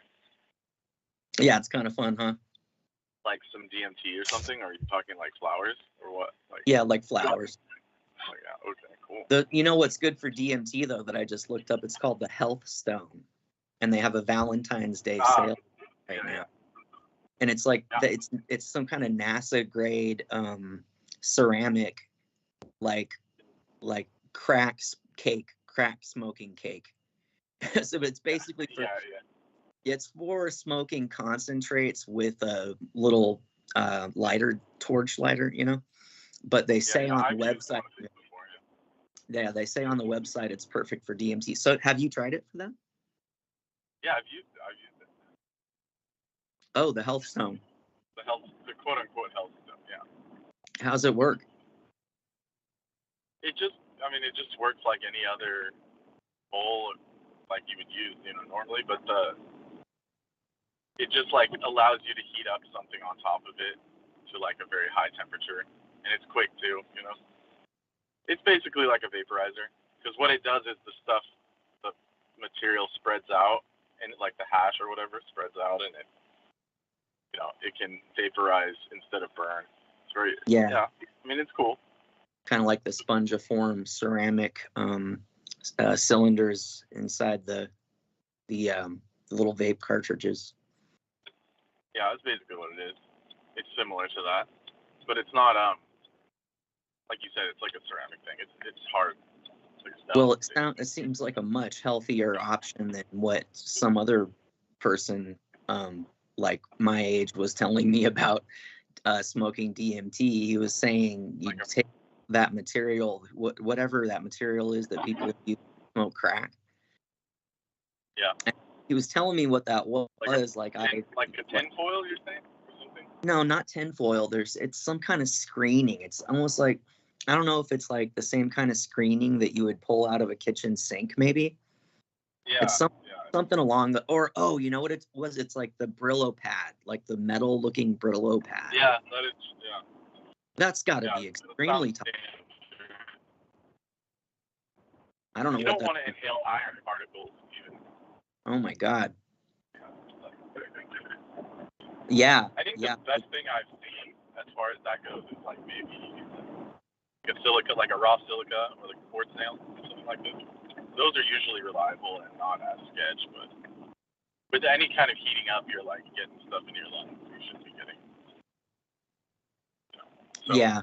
The cartridges they've been making lately are all made of dental grade ceramic that heats up. And you can taste the difference from the ones that have like the medical grade titanium pieces in there. I mean, and the cartridges are kind of cool because you don't have to gauge when they're time to throw them away.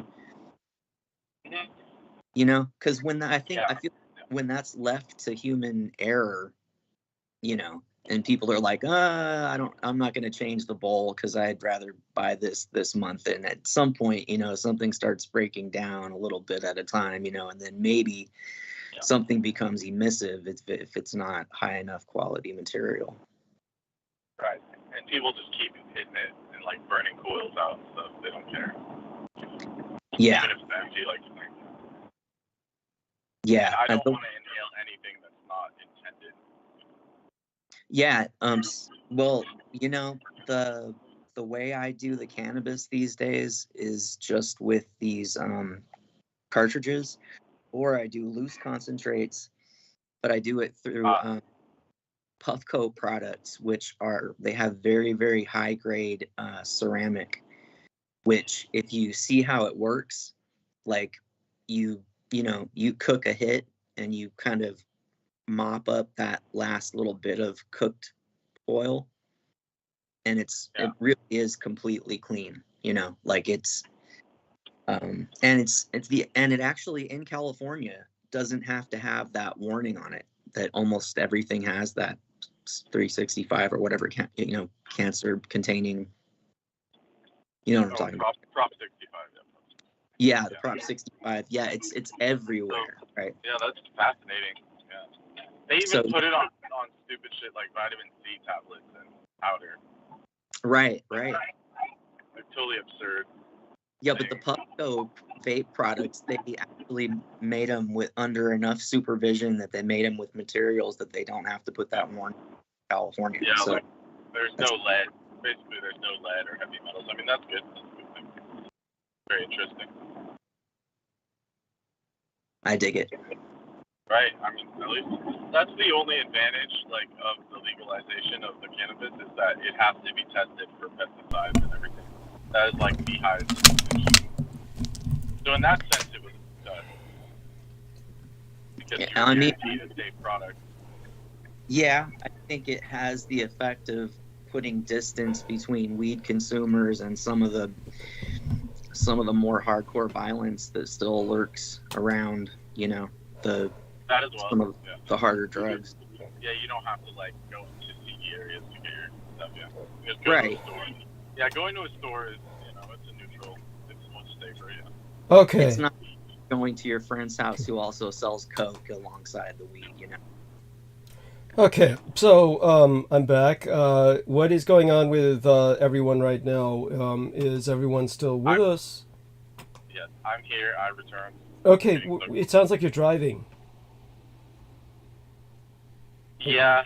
Yeah. The Uh, sound quality can't get much better because I don't have headphones. They have gone missing as of late. Oh, Jesus. Hopefully you can purchase some soon. We really need your headphones. Those are the only things that. But the important thing is, I think I can hear you. We can hear you a little bit. It's the sound quality is horrible, but we can make out what you're saying at least. So, can you? Are you going to be able to look at a screen share while you're driving, or is this going to be safe at all to try and attempt? I can post up somewhere for a minute and then. Okay, so let us know when you're I parked. just wanted. Yeah, go on. You want to what? Whatever you want to do, say it. Go ahead. Oh, I was gonna say I just wanted to. Since I finally got on air, I wanted to say the things I was telling you the other day. Oh, please, by all means, cut loose and yeah. Just so that way it's like on record. Absolutely, And it absolutely. will confirm, like what I was telling Amy earlier. It's like it will confirm pretty much, without a shadow of a doubt, that it was, you know, it was definitely an attack from the enemy, or at a minimum, Absolutely. malevolent force. And now, of course, he's breaking up completely. Yes. Oh, this is the problem. Wait, yeah. So now can you hear me? A bit, yeah, somewhat. How did my sound quality go down right after I said that? It not only went down, it completely disrupted. But you seem to be okay now. Yeah. Somehow okay. I mean, it sucks, period. But Here, I'll try to improve it in just like a few seconds here. It was Sid and I were just chatting about whatever he brought up as far as the cannabis concentrate. well, he sent me a bunch of images of the candies he's eating right now, and it's just increasingly alarming to me. I mean, I got no moral judgment. He's remarkably lucid. At the moment, Considering, yes. if that's the case. Yeah, all I can say is that it's, you know, there's only so much shock that I can express. When is this like daily, or just when you're on the show, Sid, that you imbibe in these? Is this sound quality any better? Infinitely better. Holy shit! Yes. Oh my god. By the way, Amy Como's going through a hell of a lot too, and I'd like her to explain later about her job and, you know, whatever she feels comfortable sharing about that. I mean, she's been traveling from essentially parks to hotel rooms to, I don't know, hopefully she doesn't wind up in some tent city someplace. But she's welcome to share whatever she's willing to share or whatever she feels comfortable sharing. But it's somewhat disturbing to me that she's, just becoming a drifter again, in a sense. It's very alarming. So everybody maintain Amy in your thoughts and prayers. Obviously, Brendan also has undergone quite a bit, so he's going to share that with us right now. Right, yeah. First let me invoke the elder sign here, because that seems to have helped. Absolutely. Do whatever it can to keep you safe. How about you, Aristides? You a bit more amped up? Did you inhale any stimulants or whatever might help? Does Does a cigarette count? It counts. It counts. It does. Sure. Yeah. Yeah. Yeah. That helps. We don't want you to fall asleep smoking. That's for fucking sure. Yeah. It is. And so we've got the elder sign here, and it helps immensely with everything. Yes. Excellent. So, Excellent. yeah, so that's how I even got, back online after all. Earlier I couldn't even get on. I believe it. Tell people about the Asian Indians use the swastika in their circuitry to help as a security measure against the supernatural element that breaks into interfere with electronics, because it's magic works like electricity. Trust me on this.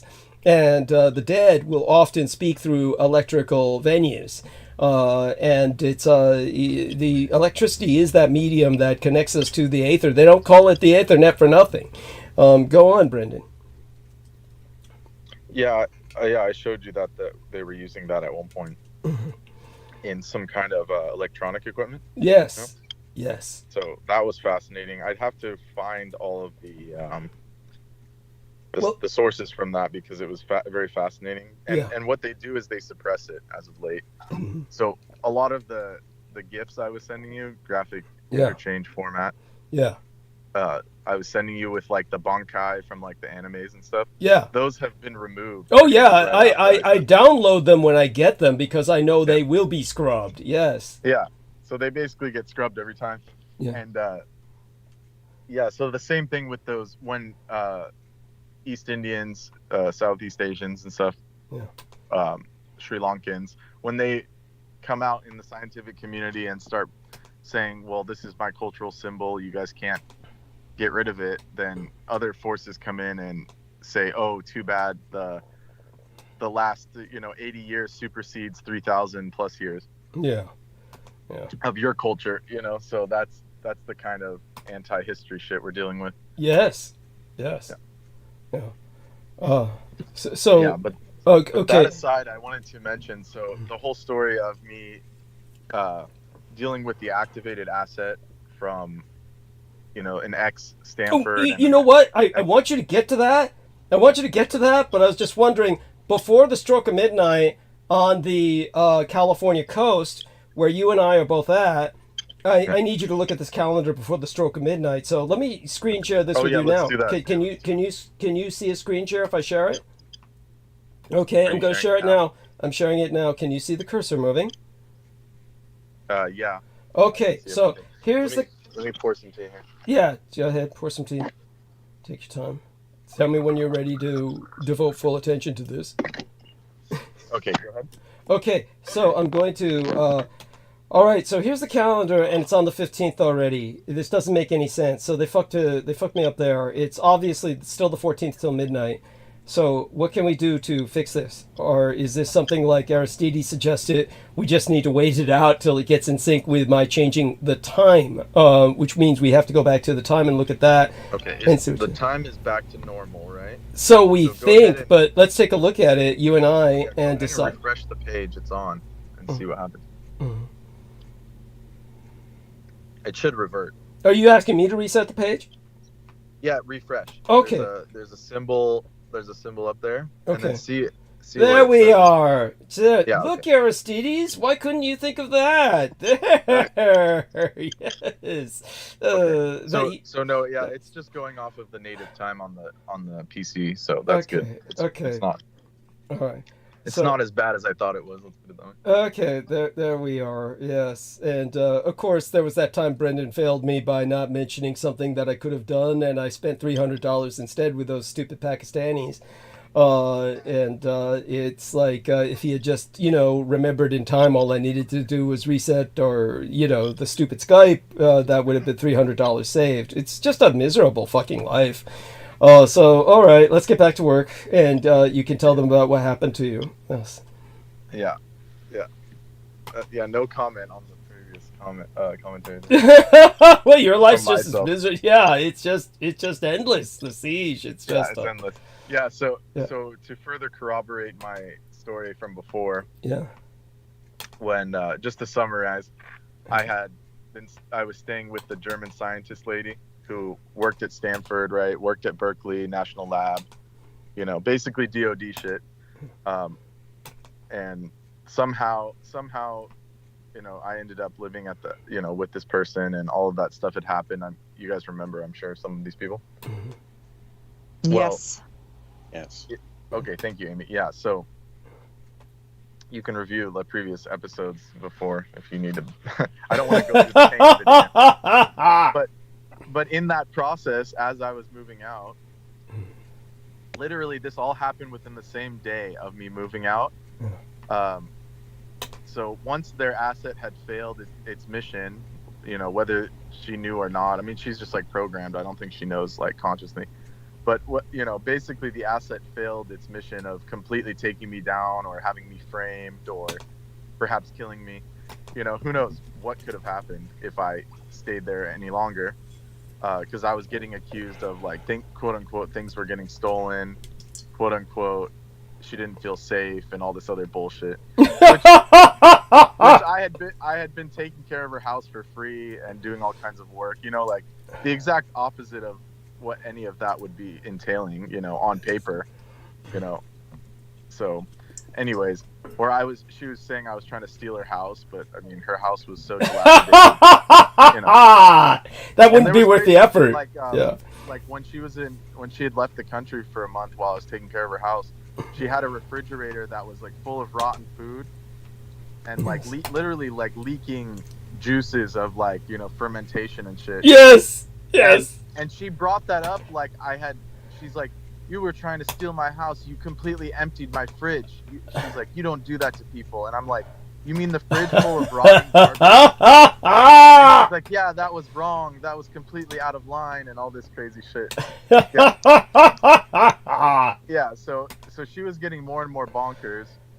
You know, I don't want to go through the whole backstory, but it is entertaining. It is morbidly entertaining. Yeah, it is. Now, I'm going to be back in just a few seconds. I'm going to grab another Coke out of my fridge, and but I'll be right back. And just keep going, you know. And yeah, so this person was, you know, living in a house that was, you know, it was newly renovated, but after they had moved in, it became like this hoarder's den where there was like food in the cupboards from like literally 10 years prior, like from her previous house in the Bay Area near you know, near San Francisco. Her and her husband had been living there, but the husband, who was a Japanese scientist, actually passed away and from cancer and all this.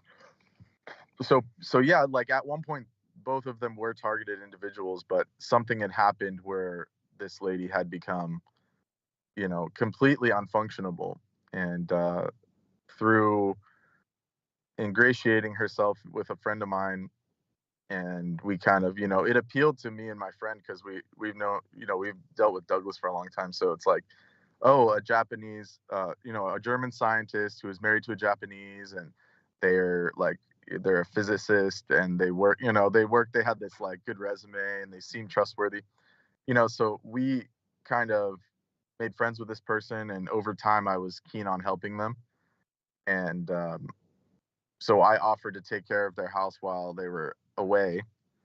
And, you know, everything that I had, every deal, quote unquote, every agreement that we had was completely reneged upon by herself in like the most offensive of ways. Like we agreed on a set amount of money to pay for just living there, for paying for utilities. And that instantly became a problem, you know, even though it was on paper and dealt with properly on my part. I had completely balanced her books to where she'd be living for free. And this is a person that, because they were basically blacklisted from any kind of scientific work, like she was completely unemployed, and there was many factors that went into this kind of scenario. So I offered to help by, you know, paying the utility, paying the housing costs to where this person was effectively living for free in their own house. And, you know, and that wasn't enough, apparently. You know, I had to pay extra. Every month there was like this, oh, you need to pay more because the utilities are high and all this stuff. But by the end of it, they were in the positive. Like they completely made profit off of my stay. but then the accusations came in like, oh, you're not doing enough. You're trying to steal my entire house. You're trying to rearrange it as you please, which is absolutely absurd because I was just cleaning like this hoarder's den of absolute madness, like cobwebs and, you know, dusting behind stuff that had never been dusted for 3 or 4 years. Like just absolutely, like literally there were like Indian meal moths inside the cupboards, like attacking all the food. And this person was like, why did you touch my cupboards? You know, like I knew that was going to happen or something. Some crazy, really paranoid stuff was happening, you know, and this same person, their computer had completely blown up like almost a year ago, and I had let whose person blew up the computer? Was it the same? This was the German lady. Oh, okay. So yes, and they can do this. Yeah, they can do this. They can blow up a person's computer. Just so people know, there was this one chick I knew. I still have her account on my Skype. Poor dear. She's dead now, and the poor dear was, she started for whatever reason, just as kind of like a curious housewife and a person who had multiple kids herself that grew up, and then she had, I guess, some more spare time. And then, you know, she was kind of enamored of myself, and unfortunately, she was always scared away like so many ladies, you know, literally driven away by that horrible Laura Solomon, that just, you know, wretched animal. And when at one point she was investigating child porn, and she said when she was just looking up all this stuff on child porn, not looking at child porn, but looking up stuff about it, and these pedophiles and the kind of pornography they consumed and whatnot, trying to research the subject, then at one point her computer began processing so fast that it burst into flames. And this was like when she did not, you know, she wasn't there on screen. She was looking at it and watched it kind of like turn on, start seeming to process at what was obviously a very unnatural rate. And then the computer sparked and burst into flames. So they can do that. Go on. Yeah, that too. Yeah. But of course they did that, and she blames it on you. Of course, that goes without saying. Well, no, this was when we were still copacetic. Like I had given her my computer after that because, you know, like what I was saying is that they got her somehow to move here to Sacramento, ingratiate herself with my friend and I. Yeah. And because we know you, Douglas, and we're, you know, on board with what you're saying, yeah, it was like a perfect setup, perfect alibi. It was like a German scientist who was married to a Japanese, was into conspiracy. You know, it was like the perfect storm. Yeah, they all have this tailor-made background, and to tell you the truth, that history may not even conceivably, it may not even exist until like months before they prepare them for you or something. Though in her case, probably the paperwork looked like it was all there. Yeah. Well, I mean, I saw all the documents of her working at Stanford and like her photos that they had and stuff. Yeah. So that was all real, and you know they had assassinated the Japanese guy. Yeah. Yeah. So after that, and then they drove her into the poorhouse. They took all the property. Holy shit! Took her $1 million house and then sent it all back to Japan. Yeah. Yeah, they sent all the money back to Japan because they basically had no choice. Otherwise, the FBI would have pocketed it. Holy shit! That is a great argument for women to always insist on marriage. Yes, thank you. Thank you. Right. Yeah. But it didn't do her any good. What happened? Once it was in Japan, it became inaccessible to her, right? Yeah, the family straight up wrote her off. I mean, that tells you a lot about her, doesn't it? Yeah, I mean, if the Japanese family wrote her off, that has to tell you something about her. She obviously made a poor impression on them. Oh my god. Exactly. So in that situation, like, yeah, that's a horrible, you know, sad for this person. But what they'd been basically gang stalking her ever since, and what would be the word? Like cascading memories into her and shit, and like you know, experimenting on her in all kinds of fucked up ways. Some of these terms that people are not familiar with, just so you understand, there are certain like people who basically, like this woman basically went to Germany, and what I would bet the farm on was while she was in Germany recently, she checked into an American military base. And when she was there, they basically reprogrammed her and shoved in a bunch of false memories that literally get triggered the moment she returns to the United States and confronts, our basically Brendan Zogit and starts saying shit like, "Is that a satanic haircut? Is that how you get employed these days?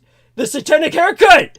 Yeah, it's like, he wakes up with bedhead and looks like Dagwood Bumstead, and she thinks he's got horns and shit. Go on. Yes, so take it from there. Yeah, so then she forgot, basically, like Douglas was saying, we had this agreement. I was supposed to live there, and I'd known her for years at this point, so there's no reason for her not to trust me. I gave her a computer. I never intended on taking anything from her. She knew that before she left, of course. Like, I had no reason to take her house. Like, I had other stuff going on. Well, as you said, the house is in such a shambles, it wouldn't be worth it. Exactly. On top of that, I had to fix the sink, and there was so much stuff I had to fix. That Not to mention the tree that collapsed into the fucking house and was shaking the foundations. The whole thing would have to be torn down and rebuilt from the ground up. Exactly, like her foundation's cracking because there's a tree on the ground, and she refuses to move it because she's convinced it protects her from the 5G. Yeah. That the tree on my sacred tree is absorbing the 5G radiation, which will otherwise cook me alive. And then that's when you sat her down and said, "Look, we're in a microwave oven. We're radiated with 5G, bitch." You're bathing. You're literally bathing in this shit. And what did she say at that point? What did she say at that point? It's nothing, right? She just had no response. I mean, it was just like she was descending into like madness. I don't know. You would know, like, the look. Yo, fuck yeah, fuck yeah! I've been there, dude. I've been there. Like you present a rationale to someone who's gone insane. It doesn't compute. It's like, does not compute. Thank you. I mean, you know what makes this so bizarre? Just a little tangent here. Help me out with this, Brendan.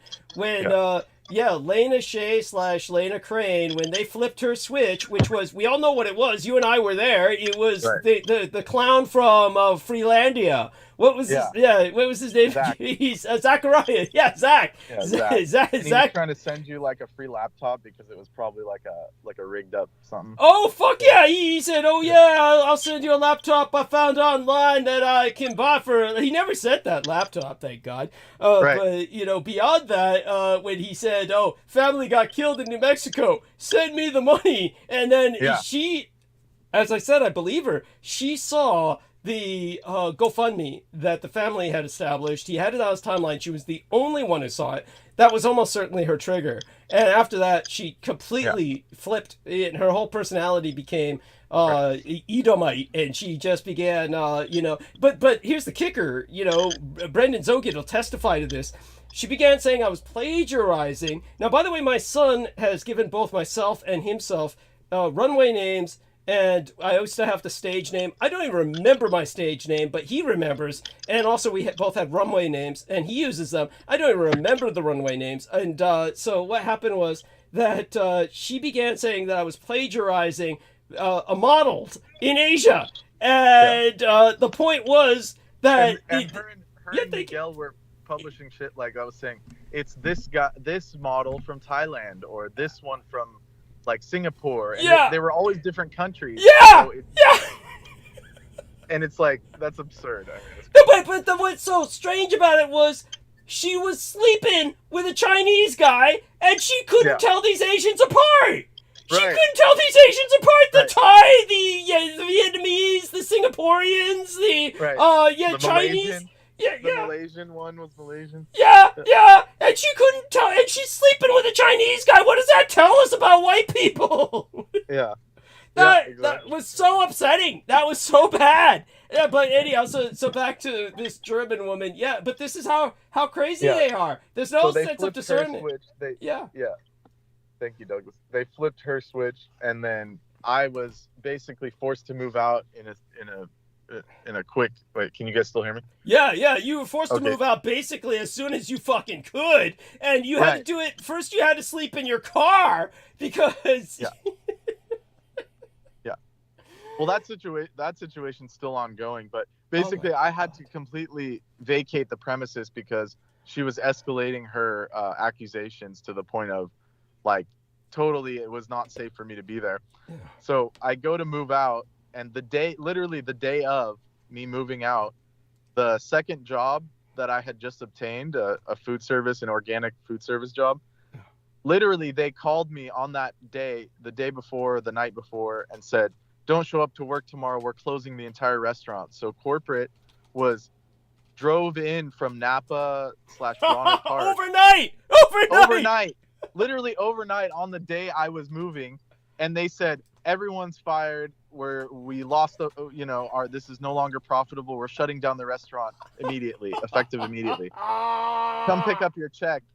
So I had to deal with that while moving out, while working, all at the same time, right? Yeah, and then the friend who's supposed to help him. Yeah. Thank you for reminding me, Doris. Thank you. And then at the same time, the next morning, my friend, who was the only person I had that was available to help me move, because I was because I had to do it in such a quickness, and I couldn't hire anyone because the dates were pushed out and all this crazy stuff.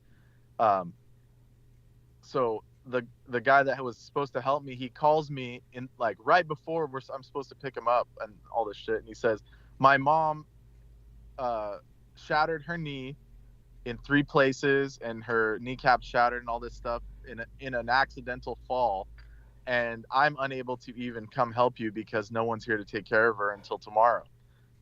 So so this was all within the same 24 hours. My job shuts down, my second job shuts down, they shut it down, like literally gut the place within one day. Can you guys still hear me? Yeah, definitely. Yeah. And by the way, just don't lose track of that. Say it first. Get it out before we respond to Nemo's question. Go on. Oh, that was it. It was just like, and then the same time, the only friend I had to help me, his mom shatters her knee, which she's never done before. I mean, I've known her for years. She's never been clumsy like that. You mean accident prone? She's never been accident prone. She's never been accident. So it's almost like her kneecap just explodes one morning. Yeah, literally, it was like that, and I feel partially at fault, but I'm the one responsible for it all. Brendan and I have agreed it really all traces back to me because they're attacking him because of his affiliation with myself.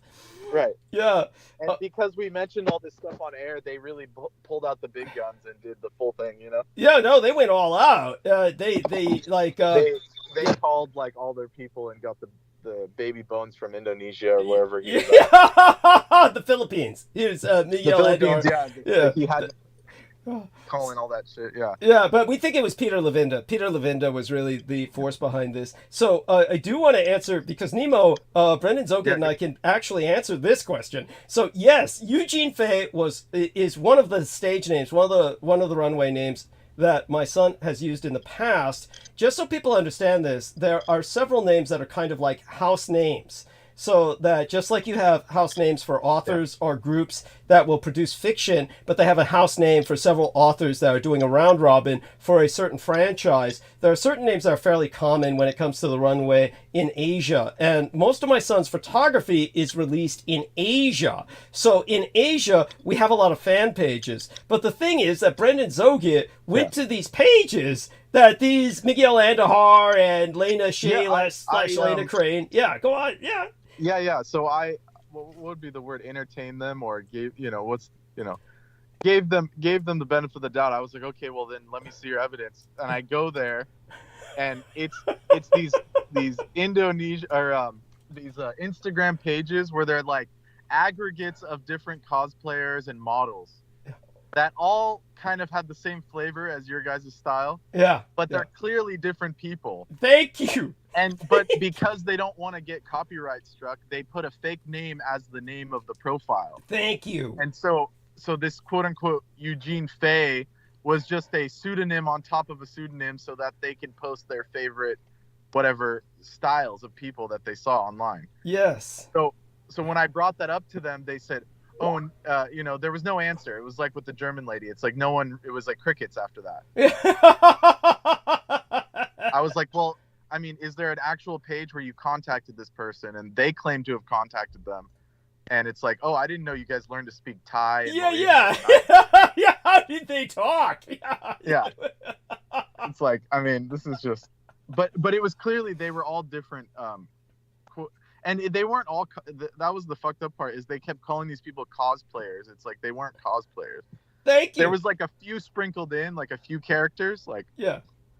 To be clear, cosplay is like when you're emulating a character from a series or something. Thank you. No, just so people like understand. Character. Yeah, cosplaying generally is taking an anime or manga character specifically who is not, sometimes they'll do animated features that become cinema features, and the cinematic people will be essentially cosplaying someone who is originally an anime, who was originally a manga, which is a comic book. So, well, all these Asian franchises follow a pattern. They have to start as comics, then they turn into animated features, and then they might become cinematic.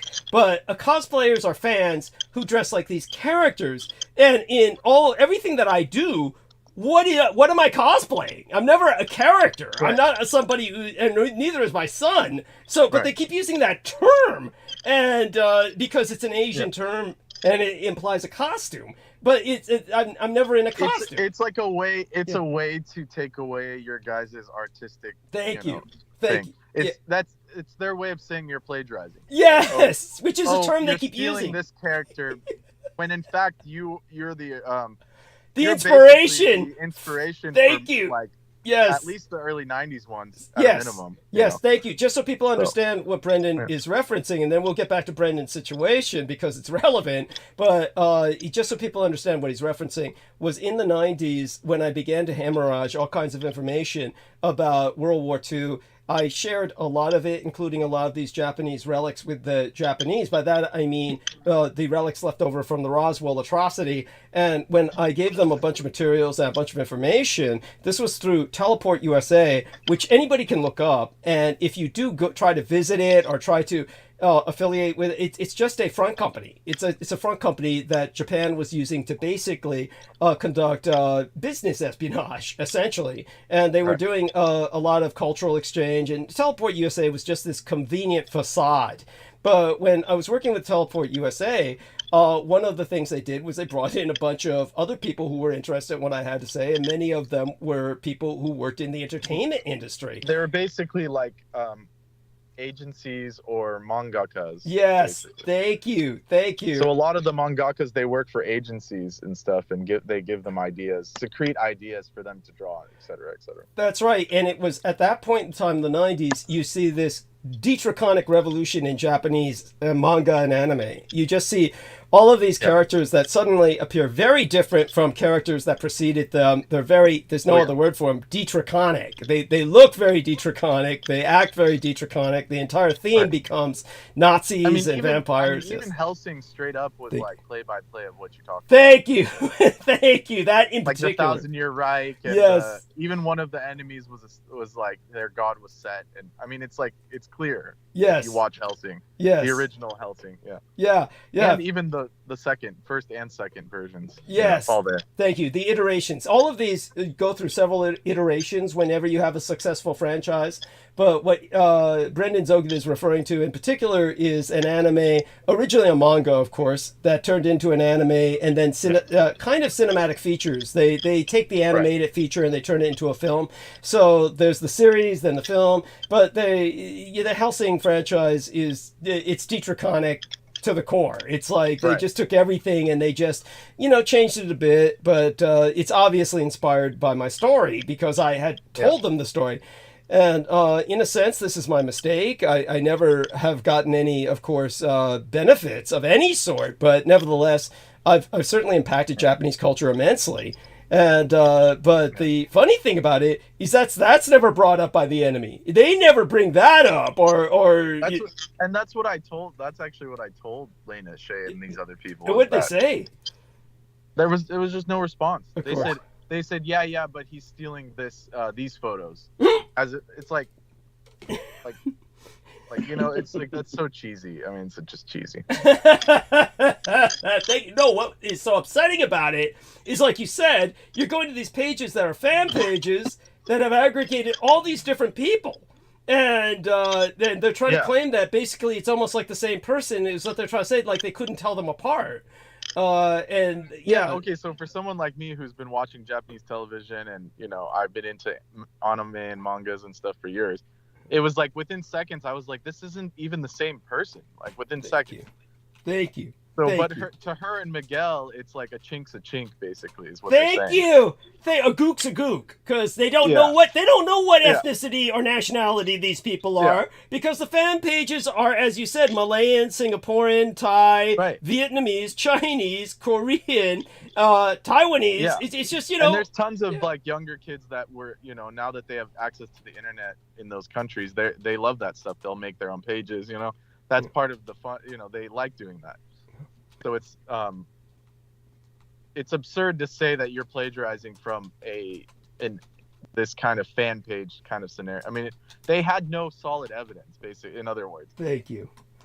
Yeah. No, it's just so offensive because it was like a straw man. It's like the usual same gaslighting that the German lady was using against me. It's like programmed into them. Thank you. It's kind of fucking gaslighting bullshit. Thank you. In other words, it's just like they can't stop. They can't stop. They have to say something. In the German lady's case, it was everything you did. There was nothing you could do. When I was moving out, she was saying, "You were sent by the deep state. You're a deep state." And I was trying to explain to her. I was like, "You're the one that worked for Berkeley. You're the one who fucking worked for National Lab. You know, literally the DoD and all this fucking MIT and shit. Rand." I explained to her because of you, Douglas. I explained to her what Rand was. Yeah. And I was like, "You were working for these people," and she's like, "Oh, I had no idea." Oh my God! Did she really? Yeah, she had no idea.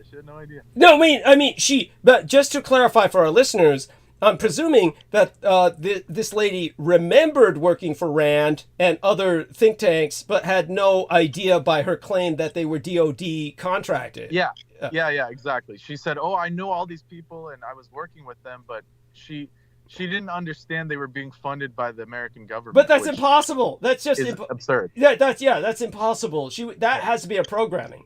It's programming. It's definitely programming. Yeah, it has to be, because there's no one who could not know that. That's just like it's just a given. Where do you think the money comes from? It's That's what I told her. I said, "Where do you think you were getting paid from?"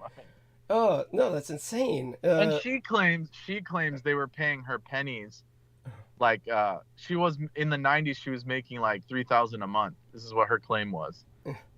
But yet they could afford a house in Pacifica or wherever it was. Thank you. That was large. Coast, like that was large. Marin or something. Yeah, large enough that was worth millions and shit. And I mean, there was several other special things about that home too, right? It was like right on beachfront property or something. Yeah, it was like you could see the Pacific Ocean from it, and it was like she said it was like pristine and like partially in a wooded area. It was like something that's worth multi-millions now. Yeah. And you know, and all this stuff, and so they were getting paid fat. Yeah, they were getting fat checks. They were getting plenty of cash, of course. Because they're working for fucking the Satanists. That's what was so offensive when she was like, "You're satanic." She kept repeating that. "You're satanic. You're satanic." And I said, "What exactly am I doing? What, helping someone out of the kindness of compassion?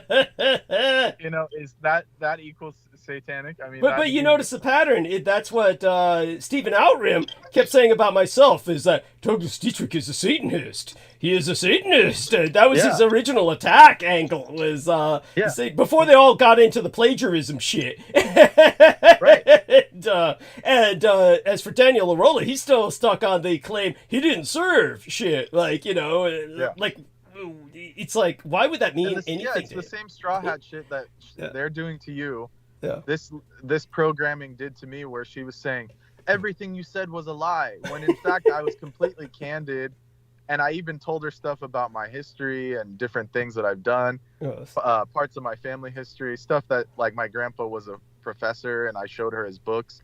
It's like nothing I said was a lie at all, and even now it stands true. It stands to be true.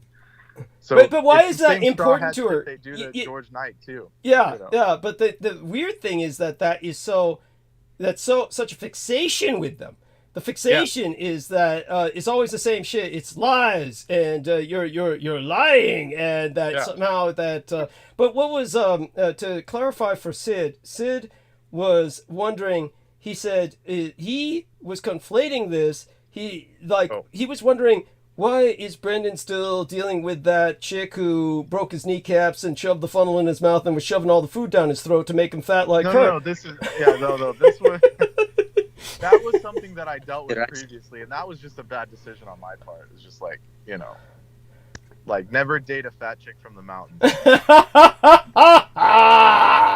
that's a different person. This person was someone who I assumed could be trusted because they were, they had a professional background, and they had we had a good rapport between me and my friend with them, and I was doing them a huge favor, a massive favor, more than anyone would ever be able to, no one else would get that kind of, opportunity, let's say, where someone would help you fix your house for 6 months out of their time. That's not going to happen. Well, it goes to show you, no good deed goes unpunished.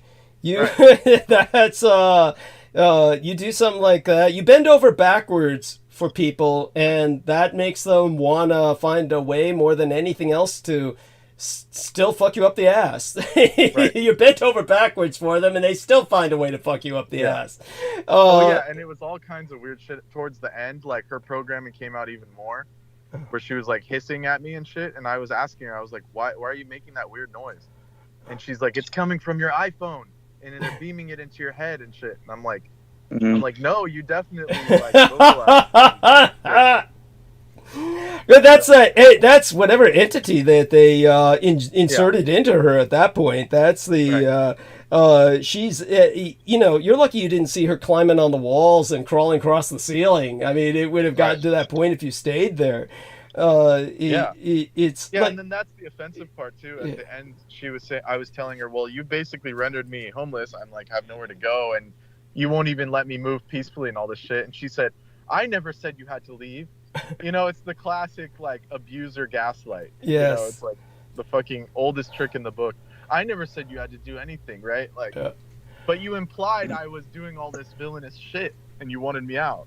And she completely turned off the hot water heater after I paid her. I told you about that? No, tell us about that. Okay. So, that was like the final straw, basically.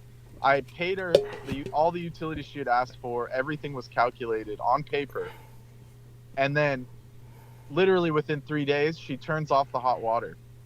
And I said, you know what, fuck this. That's when I was like, I'm definitely moving out, like, this bitch is crazy.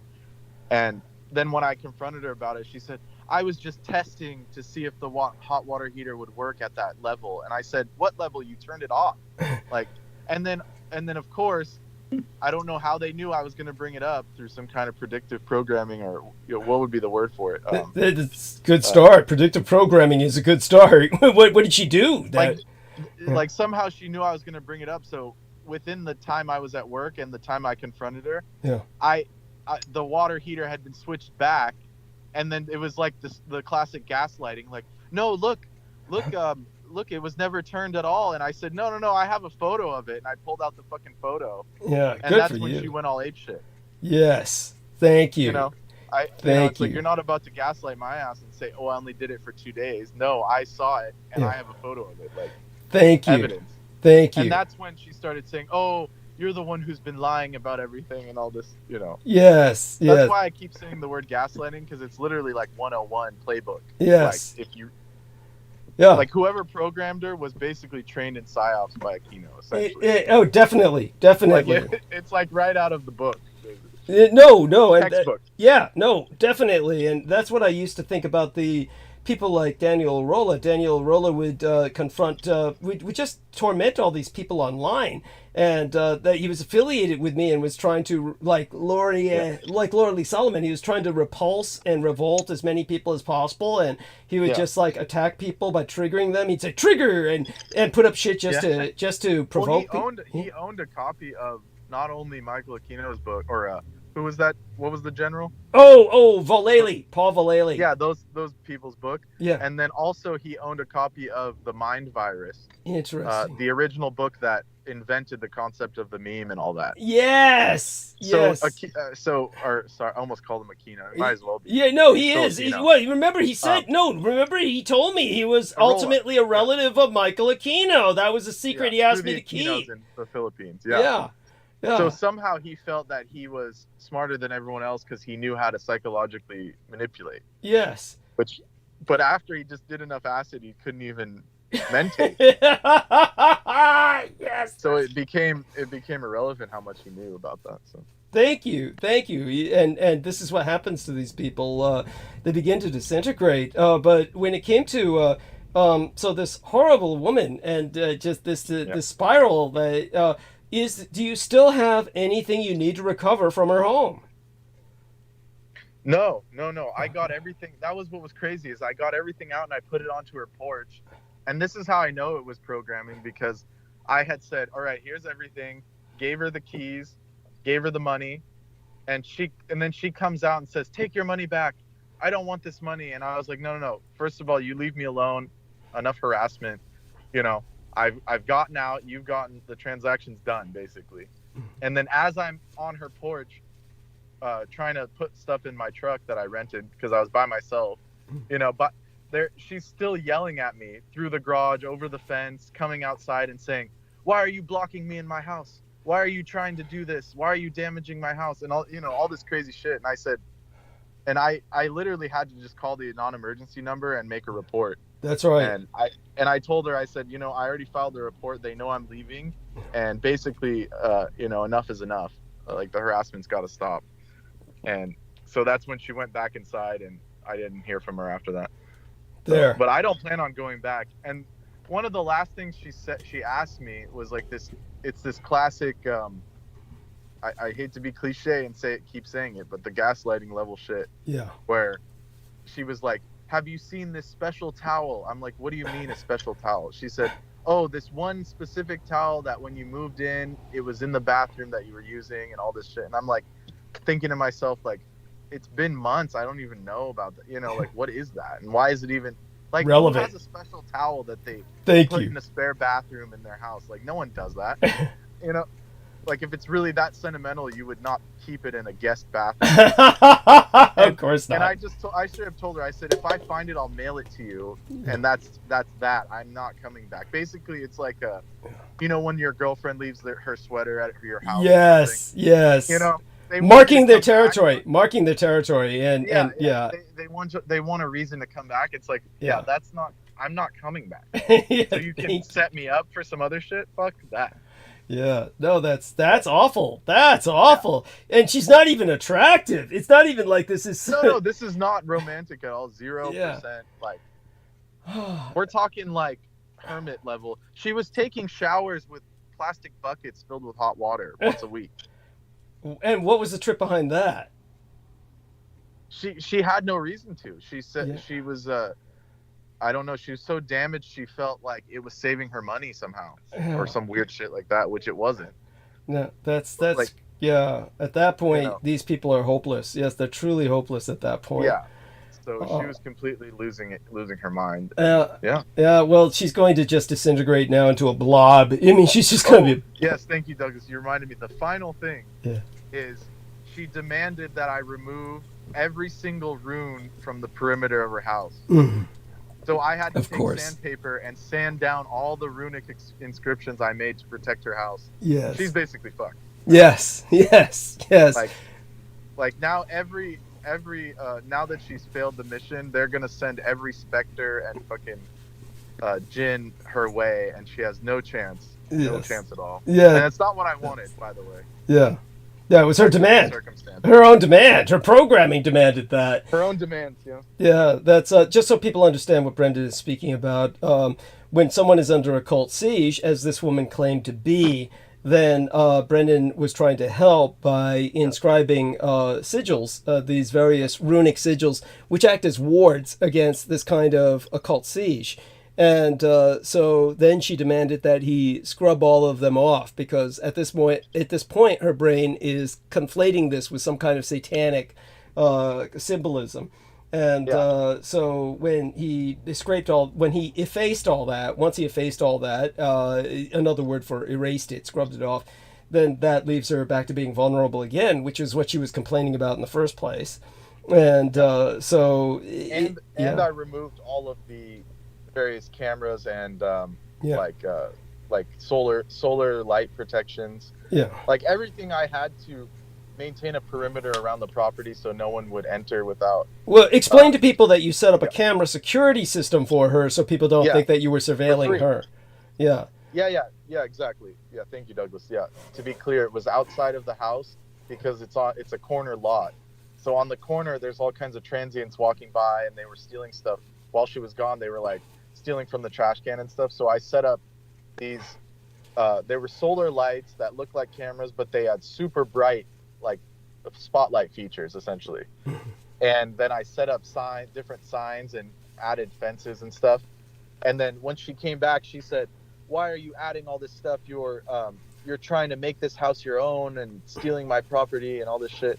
When I was trying to explain to her, this is just to protect you because you keep saying, she kept saying someone has a key to the house and she's finding stuff moved around inside. And I was saying, well, because you told me that, I set up a perimeter so that wouldn't happen. And she said, "Oh no, nothing happened." And then there was some weird programming shit. She was saying, when I would tell her that, she would say, "Oh, nothing was happening. I was completely safe before."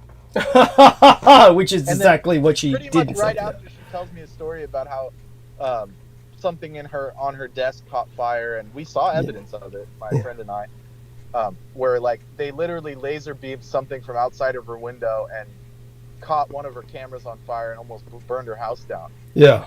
But then when I put up a perimeter, this is the programming, obviously. Yeah. She says, "Oh, why did you do that? That's not something I wanted you to do." And there's all this shit. Yeah. It's like, no, and just so again, other people so that they can understand, when it comes to professional psychologists or psychiatrists who are educated in such a manner that they may not be able to entertain or understand the occult, they are people who, when I was delivering presentations or lectures at when that Lorien and FÉTE was originally starting this Super Soldier Summit bullshit, and when I was delivering a few lectures, there were definitely people who showed up who were obviously like psychologists or psychiatrists who were trained in that kind of school of thought, who probably would not understand or entertain the occult as anything other than something symptomatic of a mental illness.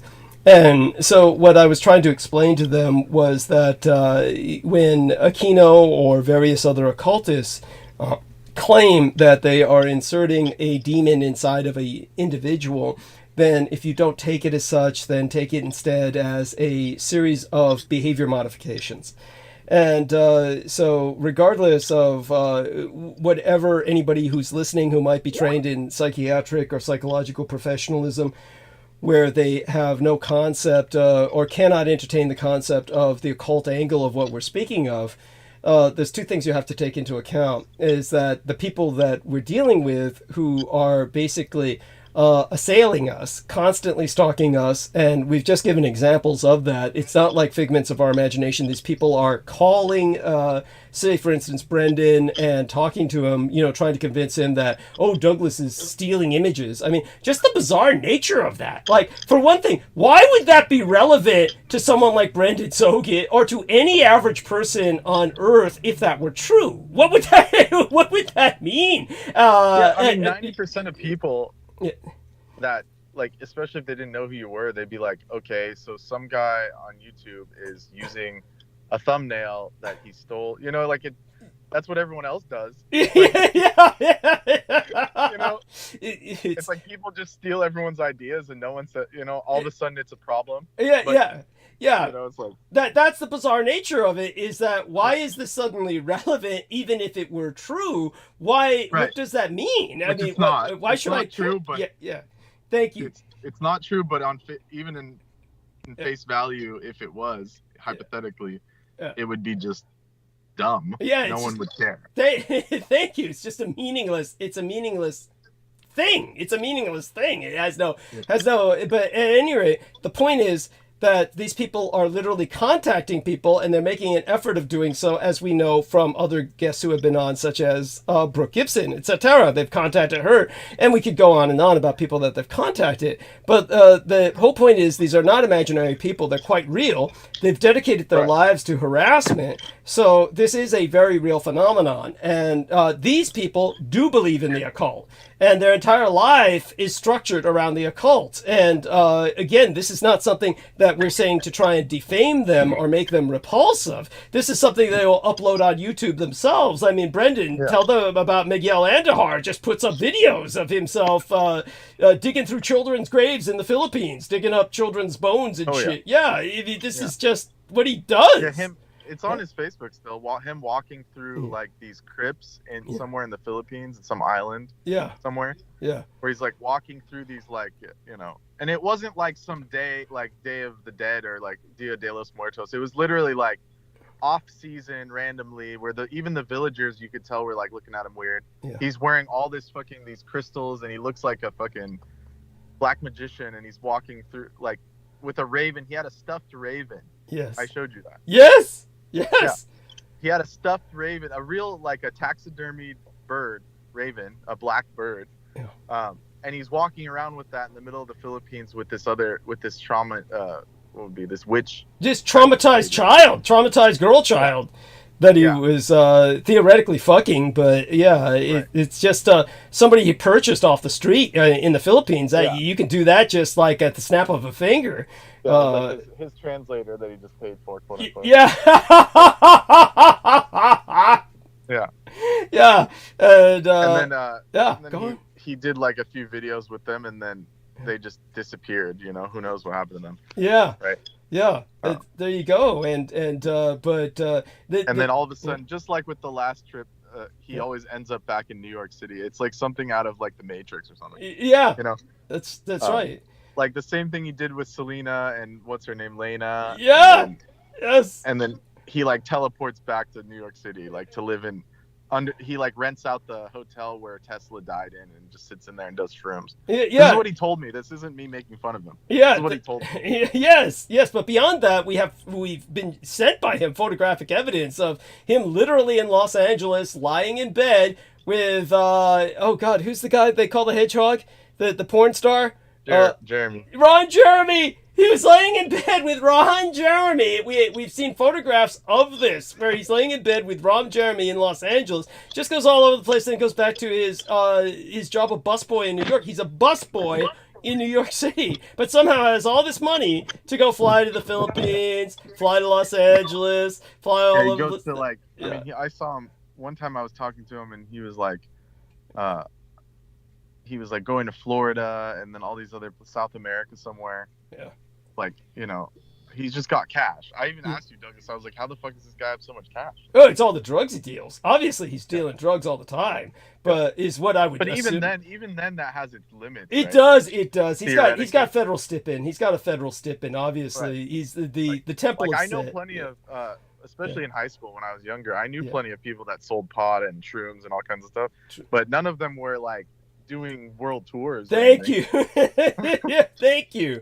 That takes it to another level. Yes. I mean, there's certain drug dealers that are successful enough to do that, but at that point you're networking with a gang, etc., and he's not doing that. Exactly. Yeah, no. He was doing shit like him and Lena were breaking into Selena Khan's home, and for those of you who don't know, I never speak of her much. But because she's so pathetic, but Selena Khan, Brendan and I got to know her pretty well. And Selena Khan is just this Bangladeshi woman who, because she became successful at real estate, thought she knew everything.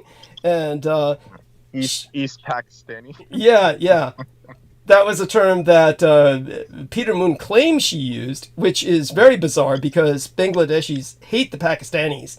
And they were given over to Pakistan by the Brits.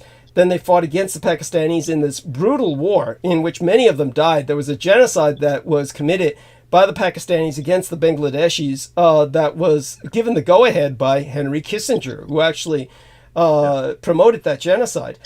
But when it comes to Selena Khan, she wound up here in the States. She wound up successful in real estate, and then she lost it all on Bitcoin, which, of course, I was warning her about, spoke against.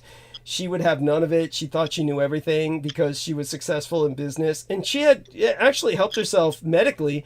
Her family was all doctors, and they told her she was dying of some cancer, and she did manage to put that into complete remission by a very strict diet. So she was like, as far as I understand it, living off of rice and tuna and avocados, basically. So that was her diet.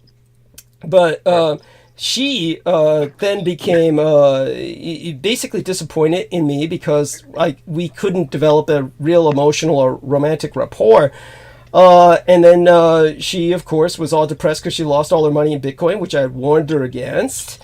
And then Miguel Andahar and Lena Shea/Crane broke into her home. And then they all wind up at some Fix concert where there's this bizarre footage that was taken that didn't show anything. It's like not focusing on the band, not focusing on any of the people. None of them are in it. None of them are in it saying, it's just that they all had the exact same footage. They all put up on their Facebook pages simultaneously. We call this alibi footage. So they did some weird shit that night, like kill some child for a ritual sacrifice or something. That was, I'm serious when I say this. I'm not joking. There's something of that level was done because they all put up this alibi footage the next day, and they maintained it up there forever, as if they all wanted to support each other, that they were all at this Fix concert that day instead of doing whatever horrible thing they did. But they went out and did something horrible because they all felt this need for the alibi. And so this is how they bind people. So they probably bound Selina Khan, because after that, Selina Khan began attacking me desperately. And Selina Khan began writing to Peter Moon, who she hated with a passion. And she began writing these long essays to them. You saw them, right, Brendan? These long-ass essays. She was forwarding them to me saying, this is what I said to Peter. Oh my God. Do you remember what they said? Or they were just so incoherent? It was just... No, I could literally pull one up if I don't Yeah, but they're pretty incoherent. Yeah, they're pretty incoherent. But it's just basically... Douglas is lying, essentially, and there's not much else from it I can remember, but she spent, like, forever getting to that. I mean, she was saying that throughout, but it's pretty incoherent. Her English is bad. And, so it's just like, Douglas is lying and all this and that, but it's like, why would she do this? Unless, but she was obviously... Here's one from Miguel to me. Yeah. He says, we need positive energy, because I basically told him, I was like, I don't give a fuck about this. I'm trying to, stay out of this. You were trying to survive. You were just trying to avoid homelessness. Yeah. And then he says, Selena was pushing me to do a podcast forever, but for now I've been doing galactic radio. Tomorrow I'm going to talk about portal vampires, werewolves, and other monsters. I'll send you the podcast. We will be in the 5th dimension. And this was... So he basically stole all your content and was just trying to make his own show. He claims that Selena was telling him to do it. It's like, but if you talk to him, like I've talked to him, like on voice call, and he doesn't have anything to say. It's like just a bunch of, like, it's like Andrew Bartzius mixed with like, what are those people? Like the Blavatsky-ites, and he's just talking about I'm reincarnations of like 4 different people. Yes, that's right. Well, then he mixes it with galactic historian shit. Like he's also a Pleiadian, like starseed, Lemurian starseed. Like he just goes off for hours on this stuff, and it's just so lame. I mean, it's just Thank you. It's intolerable. It's because it's so. At least with people like. Marina and stuff, it's like she has a coherent narrative and she's like nice looking. Yeah, there you go. This guy's just gross. He's just gross. Yeah. He's hideous. Yeah, we're talking about somebody who was hired to play the Toxic Avenger at a one of those Comcasts or what do you call it, comics conventions. He was he was hired Comic-Con. to play Comic-Con, something like that. He was hired to play the Toxic Avenger. That shows you how ugly this guy is. What was that? Yeah. Musical. Love the Toxic Avenger musical. Oh, okay. Thank you. There's a musical? Yeah. Thank you. Yeah, and the last thing Miguel sent me was this. It says exposing Dietrich MP4, and then like an idiot, I clicked on it, and it was It wasn't from him. It was from RKC's personal Google Drive. Yes. Yes. And I said, do not ever send me that shit again. Thank especially things that are linked to RKC's personal drive. Thank you. And then I basically said, fuck you, I'm into like higher vibes. And I sent him some rap song about vegan food. Yeah. I blocked his ass after that. No, like, yeah, go on. Instead of him sending me something normal, it's like out of the blue. Yeah. Like he sends me this thing to basically implicate me by downloading all of RKC's files onto my, like, as if I was in his Google Drive. Yeah. Like, yeah. That's just for a link that said, "Oh, you now have access to this Google Drive," and I looked at the profile. Yeah. And it was fucking RKC. Yeah, just so people know what we're talking about, Richard K. Cole Jr. was identified as Stuart Allison by myself originally because he used to send me emails under the name Stuart Allison, which had this weird email address of Sally Song Sue at Linux. It was a Linux email address, and the reason why was Sally Song Sue was his stripper name as a male stripper when he was producing Marine Corps gay porn with children. And so that's where the Sally Song Sue came from, but his name is Stuart Allison, or one of his aliases. And it was Daniel Arola who did the background research on it and found out Stuart Allison was producing all this child porn and had all these computers operating simultaneously with child porn. And it was Daniel Arola who dug this up and presented that to us. I mean, you probably remember this, Brendan, Daniel doing that. And then, so we're talking about a man whose entire file is going to be loaded with pedo porn. And this individual is the individual that after Daniel Arola tried to bring this young black man onto my show, actually brought him on for a short period of time, who wound up abducting and raping an underage girl. Then eventually, you know, because I called him out on that a number of times, as did Brendan, he wound up running away to Richard K. Cole Jr. because they're birds of a feather and saying, "Oh, I apologize to Richard K. Cole Jr. and, you know, and now we're going to attack Douglas." And, you know, just like Lena Shea was investigated for sex with an underage child. You see the pattern here. All of these people have this pedo background. The young lady that was with Miguel Andahar was underage, right, Brendan? That was like, he was basically, this chick was like, yeah, you know, we don't know for sure, but it was some chick from the Philippines that was definitely not. She wasn't older than him. Let's put it this way. You know, if they were to get married, she'd be walking down the aisle still swinging her teddy bear. Okay, so this is like this is the kind of people that we're talking about, and yeah, that's a trick of theirs, is to implicate people by sending them files, and then if a person opens the files, then their computer gets all corroded with this shit. And there we are. That was their intent, is that I would just like casually click on it and forget about it and say, oh, you know.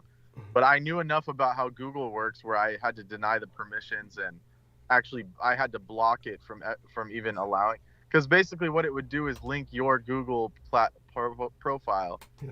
My Google profile would have been linked to his. Yes. And then if any kind of FBI or whoever came in, they would say, "Oh, look, you were part of this," basically. Yes. Yeah. And this is what they do. And this is how they. That was their intent. That was their intent. Yeah. Yeah. Otherwise, I even told him, I said, "Why didn't you just send it as its own file instead of doing that link shit?" Yeah. And he, of course, had no response. Of course. No. If you really want me to expose Dietrich, quote unquote, why are you sending me something from this straight up criminal? I mean, thank you. This is the nature of the beast that we're dealing with, and but Brendan saw it really close up, dealing with this horrible person, this brainwashed person. And because they couldn't finish me off the first couple times, they had to do this. What would be the word for it, Douglas? This like. They played the long game with this German scientist. Yeah. Yes. Like they basically knew I would, you know, feel sorry for them and try and help them and all this shit, and which would put me in a vulnerable position to the point where I'm rendered homeless, and they could have basically, if I was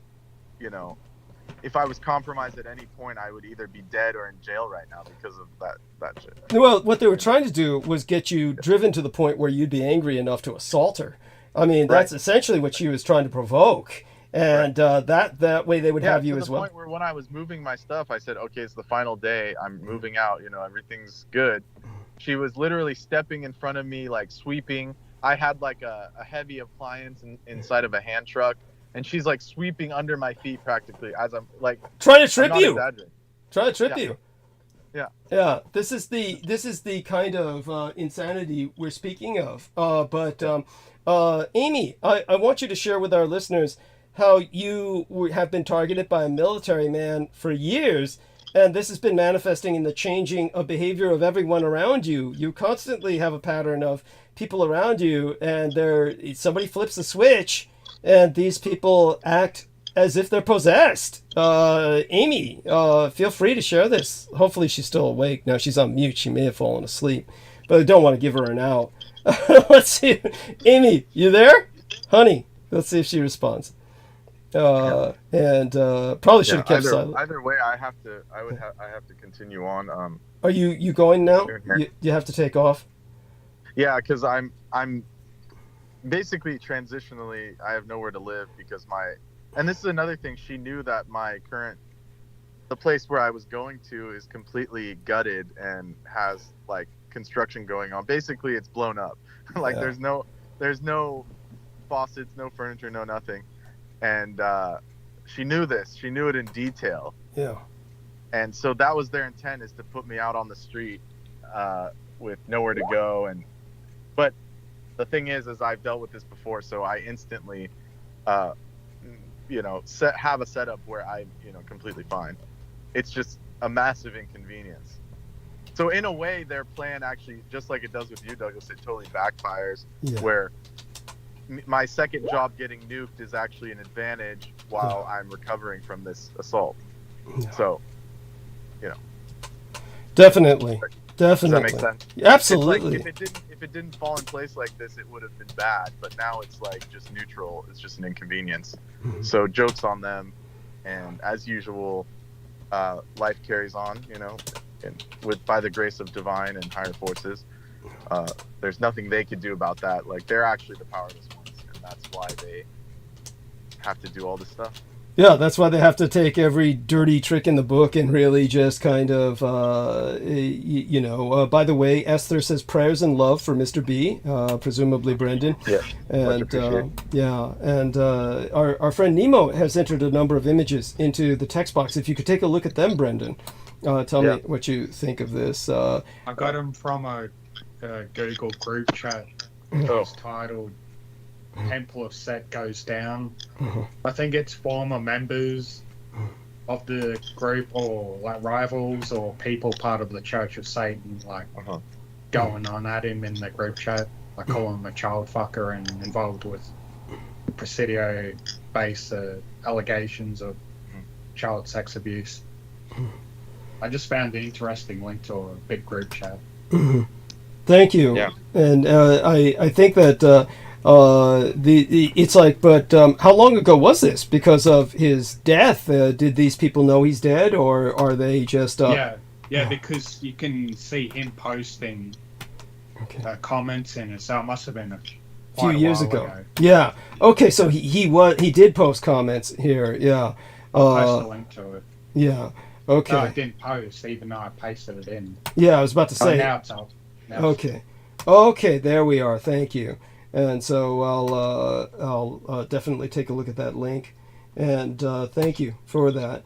Temple of Set goes down. Okay, and so aside from that, appreciate your research into this. So there we are. Temple of Set goes down, and this is 340 views. This is very few views, considering. Like, it's a bunch of people going on about who should be like, they address this topic on who's going to be the next high priestess, who should be nominated as the next high priestess in the Temple of Set. One guy was going on how Zaina LeVay, or what's the latest last name she took after her husband, Shrek, or whatever. Something like that, Zena Shrek. Here's one of the headings. Greetings from Germany. Yeah, of course. Yeah, of course. Because they go on about it being international in Europe and all that. Temple of Set. So they're all Temple of Set in Europe now. Xena and Shrek in Germany. Xena left the Temple of Set in 2002. Yeah. Late 2000, she became a third degree high priestess. Then she left and started her own like Seth liberation movement. I think it was for people who left that group. I think she became. I'm not 100% sure. Doug might know more. Like she probably became anti-Temple of Set. Yeah, my understanding was that. Yeah, my understanding was she became a Christian, right? I thought that was the. Well, she became a Tibetan Buddhist. Yeah, she became a far out like a Tibetan meditation kind of person, and she Nicholas became a Shrek grievance counselor for people who left that group and other groups. Something like yeah, that sounds about right. So if that's And then true that Stanton, she's anti that, good for her. Stanton's his website I think was called Liberated X. So I wonder what that means. Liberated X. It could be that he's taken a different view of the Satanism or something, or has some kind of like, some variation. or it could be that he's given up on Satanism or something. I've heard I always conflate him and the other descendant. Like we talked about the other day, there was one of them that was supposed to be claiming to be his son, but everybody's very skeptical of him. He was claiming to be the son of Anton LaVey, and that I always thought that was Stanton LaVey, but apparently Stanton LaVey was the guy you brought up, right? And he died at a young age. Anton LaVey's grandson. He's Xena's son, and we don't know who the father is. Right. Okay. Firstborn. Apparently, she became a mother at the age of 14. From what I read. Carla, I can't remember now if Carla had any kids, but Xena did. She had Stanton pretty young. And there's probably go on, Nemo. What were you gonna say? I was probably some adult that fucking impregnated her. She was probably abused a lot as a kid when she was a part of it. Oh, that goes without saying. I mean, that's just. Well, I knew a girl who would spend time at the house at the Black House on California Street. Yes. When I was in school. Yeah, right outside the Presidio, right past the Arguello Gate. For everybody who doesn't know the situation, this is where the First Church of Satan was the home, really, of Anton LaVey. Go on. So. Right. It was his residence, and he would teach classes there on witchcraft and voodoo and whatnot, and that became the Church of Satan. Well, originally it was the Order of the Trapezoid. That became the Church of Satan. And then so Xena was born, and it was heavily publicized that she got a satanic baptism. Yeah, when she was a toddler, yeah. Right, which all seemed very harmless as far as what was put forth publicly. I mean, she was there, and she was fully clothed in all the pictures. She's got a little gown on. She's got a little candy, and she's written about it. She's written about that experience, and that it was not a traumatic experience for her. But what I heard from my friend in school is that she wrote a letter saying a lot of really awful things about LaVey at one point so that she could get in Aquino's good graces. Yeah. That's one thing I heard. So my impression was that the stuff in that letter is or was highly exaggerated to try to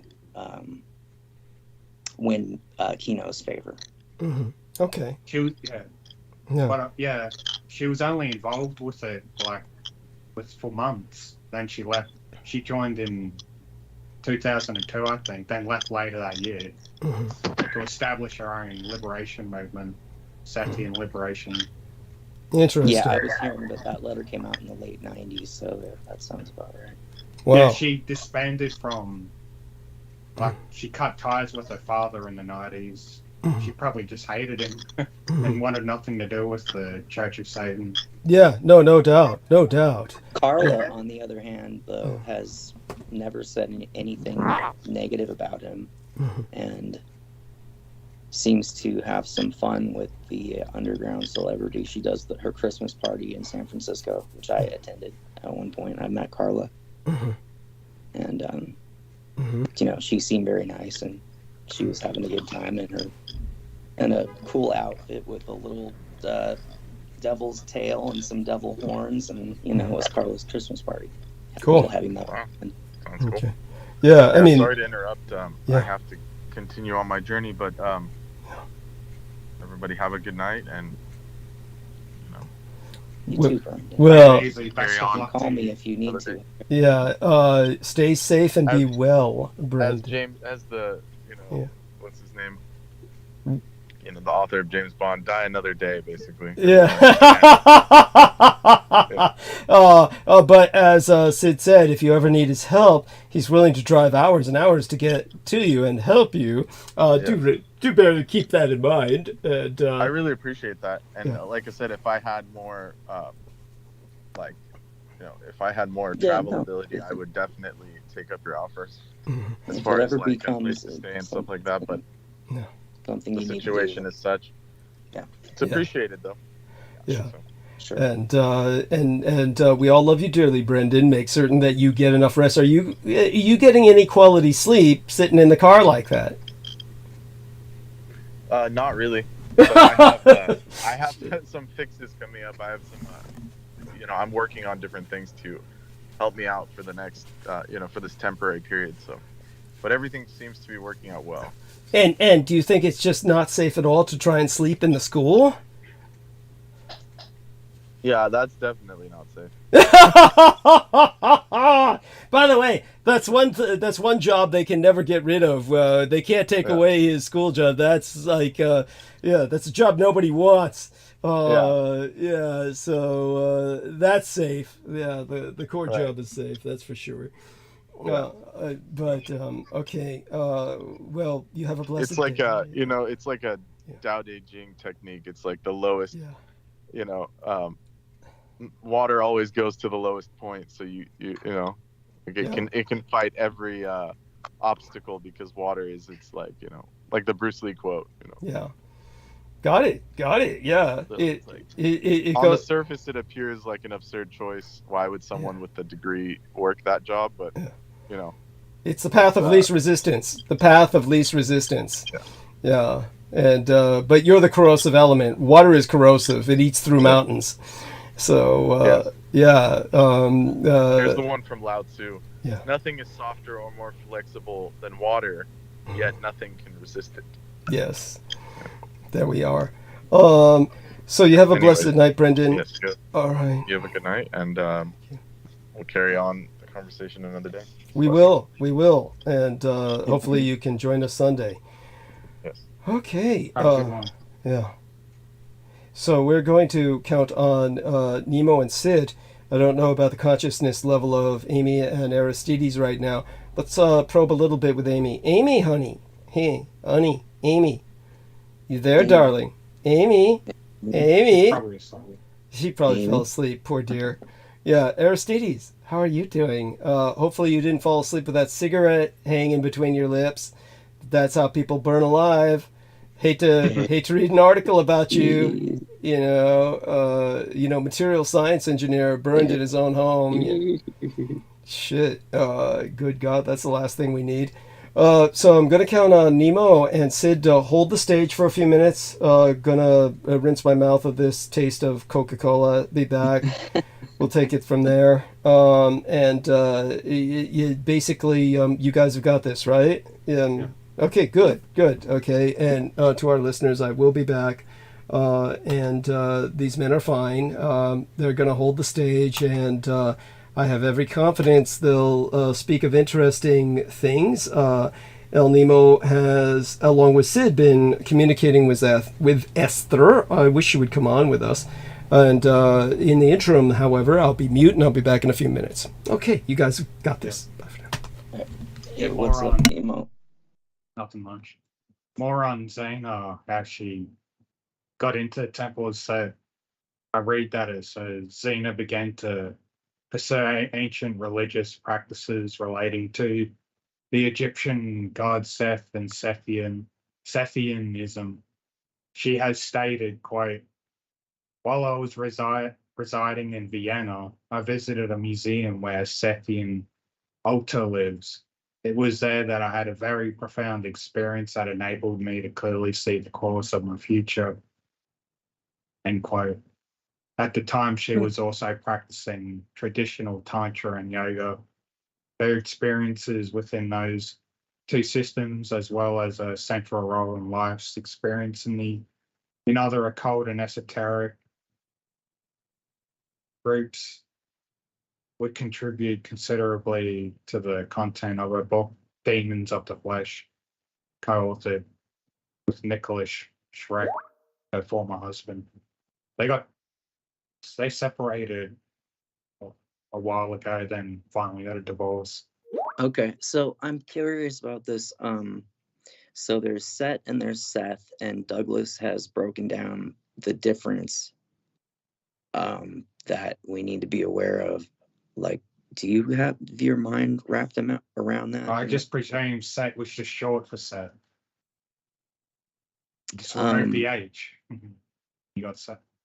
But I mean, I think that there's a distinction. Oh, you mean the other ancient individual named Seth, who was the son of Adam?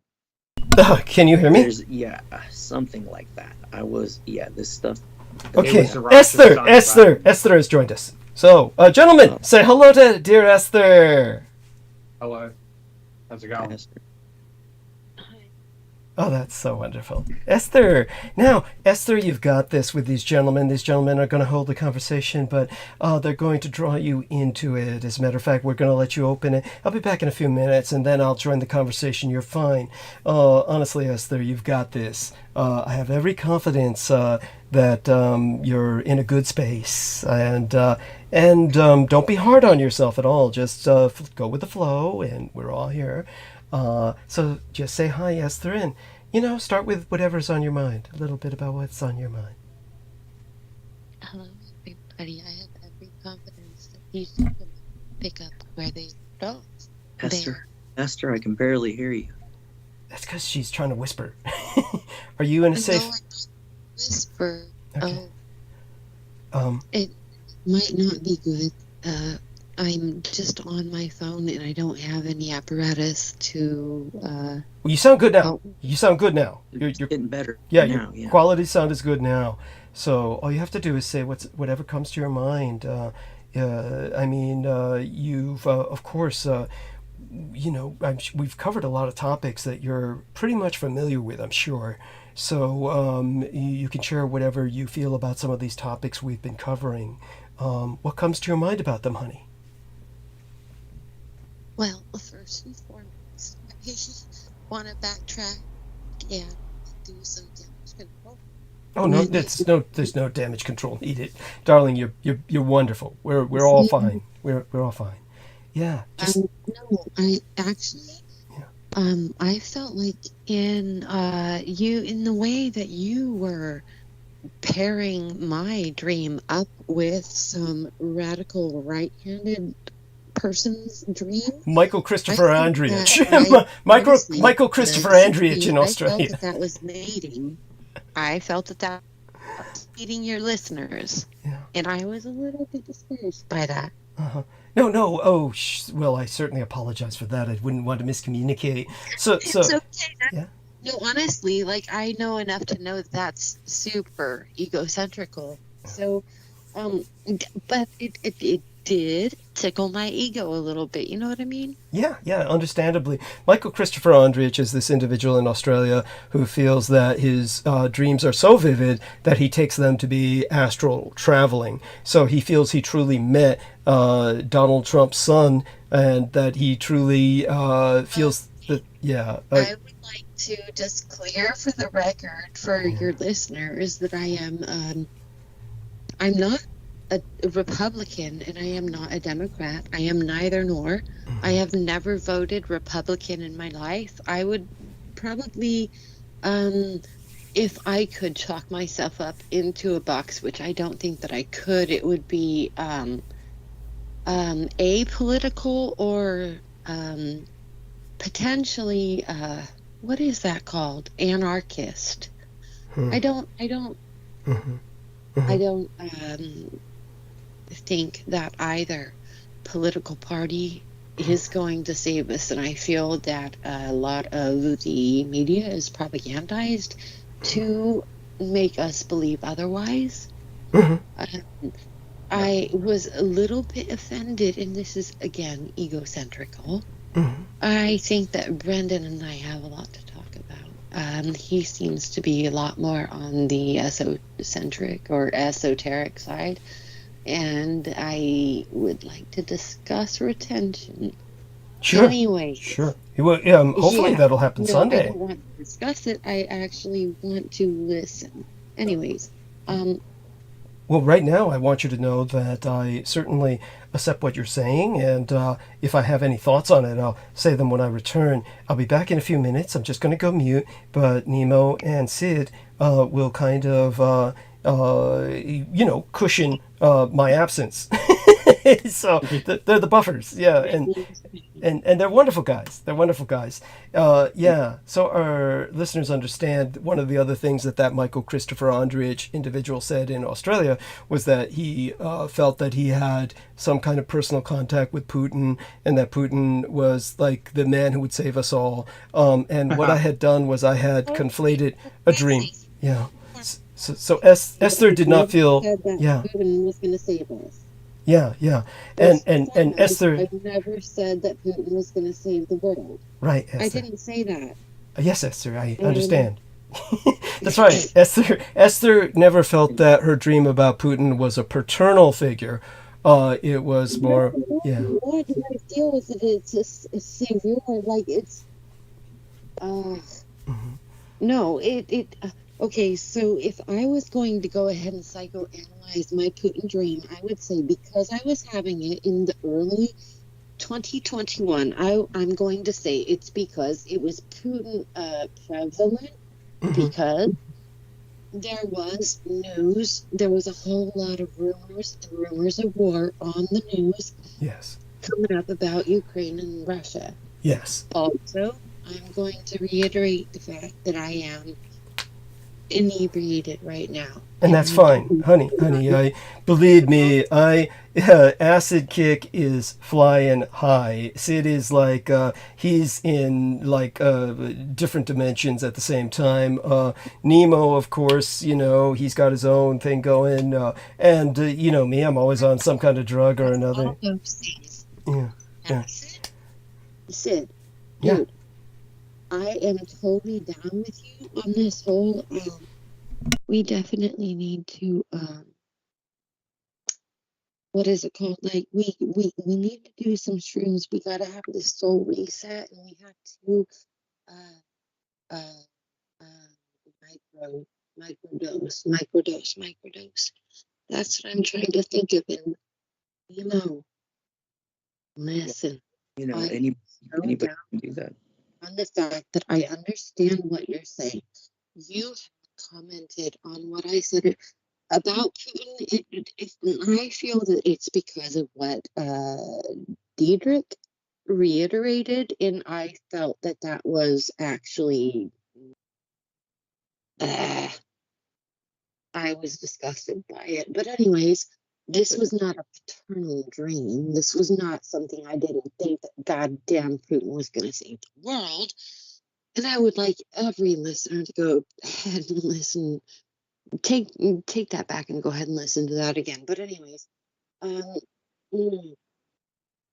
would like to agree with you on the fact that,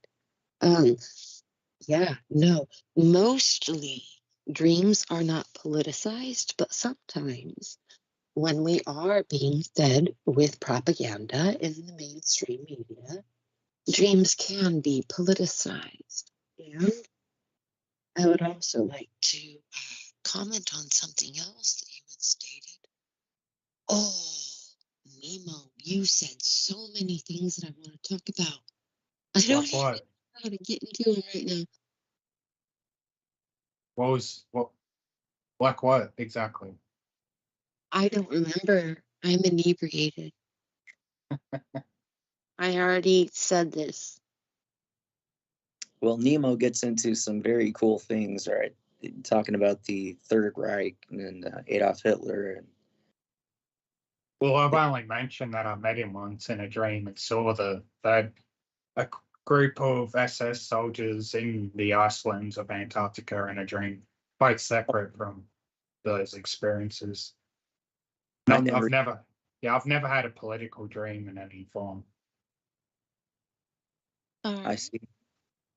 You know, I didn't realize. The most significant dreams I'd ever had were just catastrophic events, being in outer space, going to the lower realms, like hell, and seeing other entities and all that shit. But I guess what I'm talking about is like your work on Odyssey, right? Can we talk about that? I mean, yeah, it's just me uploading content, not much to it. Yeah, but I mean, it's enjoyable, and I mean, can we talk about the general theme? Yeah, well, on my primary channel, I just focus on some of the important topics about the history and suppressed truths and knowledge of the Third Reich or 1,000-Year Reich, and the other topic about the people who are not allowed to be criticized and their history, and what they're involved with, and how they're controlling everything globally, stuff like that. And the other two Odyssey channels I have are just Douglas Dietrich content that I've downloaded over the years and preserved, archived, and just re-uploaded to share and encourage others to download and re-upload. I do it on BitChute and Rumble too. Pardon? What was the first one you mentioned? Platform? BitChute. I'm sorry, I'm not understanding that. But BitChute, it's a media platform website. It attracts a lot of right-wing fucking conspiracy propaganda bullshit. There's a lot of disinformation on that site, but there is some good gems of knowledge on there. One of the people who I admire, same as Douglas Dietrich's Jim Howe, he made a channel on BitChute because there's barely any censorship there, because he had 5 of his YouTube channels terminated years ago because he was going on about the Third Reich and the people who are not allowed to be criticized, and they just terminated all 5 of his channels as he was gaining a big following group.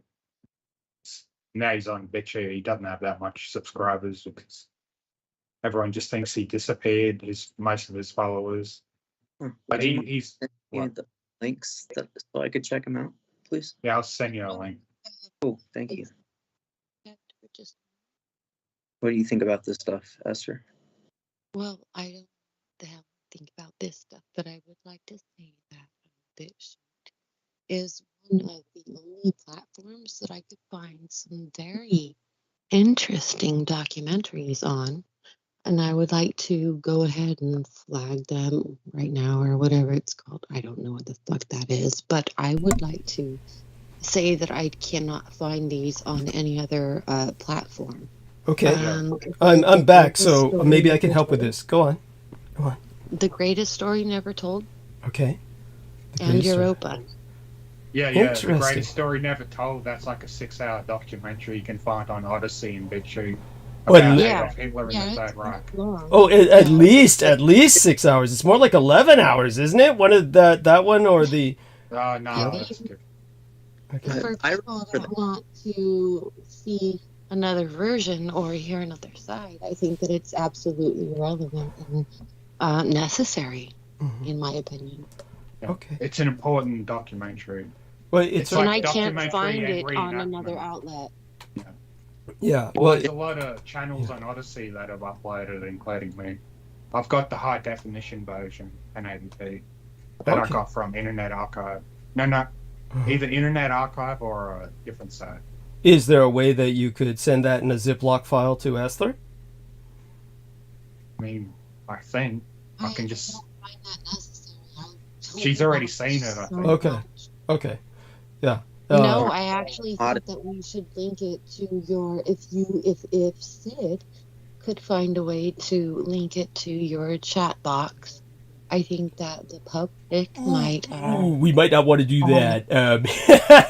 We might not want to do that. That's we don't want to get a strike. We don't want to get a strike against. I would try to entice the public to go ahead and look that up for themselves. Right. I mean, I'm not saying that this is true or this is false, but at least open your mind up to another perspective, if we could. Yeah. I mean, if you want to see it, you just click on my Odyssey channel link. It's in my channel.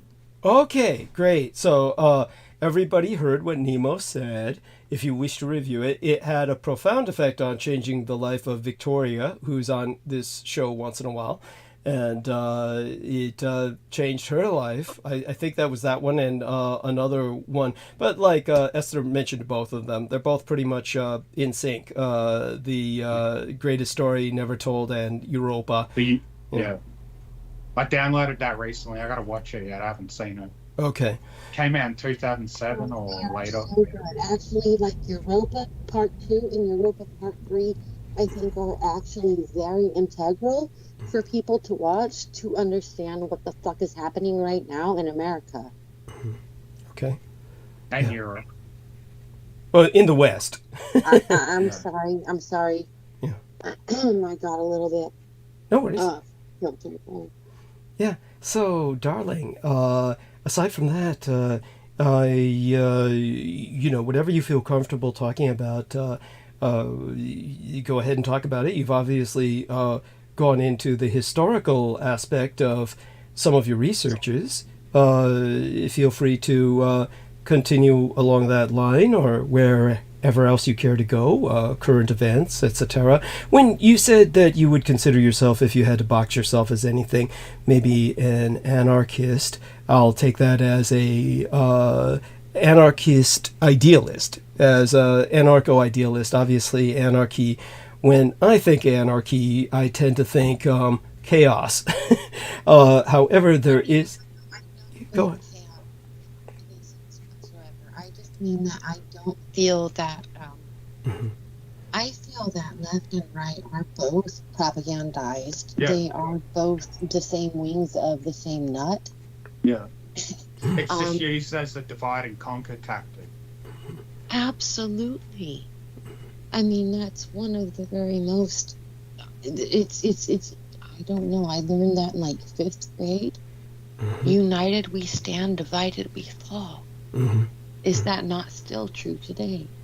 And I don't think that we are really that divided. We're not that divided in America when it comes to race, when it comes to gender, when it comes to sexuality, when it comes to religion, when it comes to any of these things. I really don't think that we are that divided. I think that they want to jam in that dichotomy so that we are. Because they're, well, I'm going to get crazy sounding if I go into it, but I really think that we need to stop being so divided. And I'm not anarchist in the sense that, like, I feel like chaos, like, it's not... You're centered. You don't lean left or right, just centered. Chaos, Dordo. I mean... That's what we're about, radical. There is order out of chaos, but I don't think that we need to resort to that. I think that we are going to that, and I think that it's projected. I think that it's infiltrated. I think that it's, I'm not coming up with the right word right now because I get words wrong all time and I get mad at myself. But listen. Oh, don't even worry about that, honey. I mean, there's plenty of times when I can't remember stuff. Honestly, to tell you the truth, when they were hard on... I'm sorry? Go ahead. Oh, honestly, I was going to say when they were so hard on Biden because he did hold some journalists' interactivities. Basically, he allowed himself to be press pressured, and when the press was pressuring him, he came out confusing the leaders of Egypt and Mexico. This is something that, believe me, I've done shit like this all my life, and believe me, yeah, when you're speaking publicly, you're gonna make mistakes, and honestly, I really, yeah. This is something that I really want the public to understand. Mm-hmm.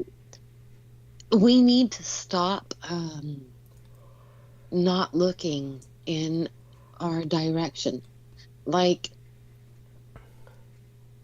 we are left leaning, but we can't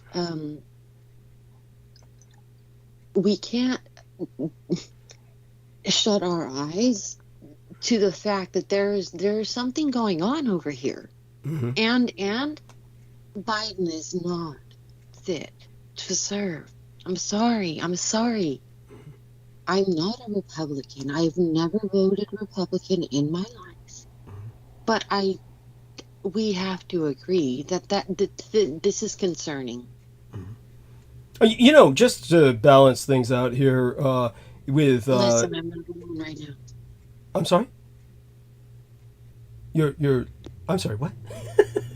Could you say that again, honey? I'm having some problems understanding sometimes what you're saying. Yeah, no, go ahead with what Sure. Yeah, I mean, just so people understand.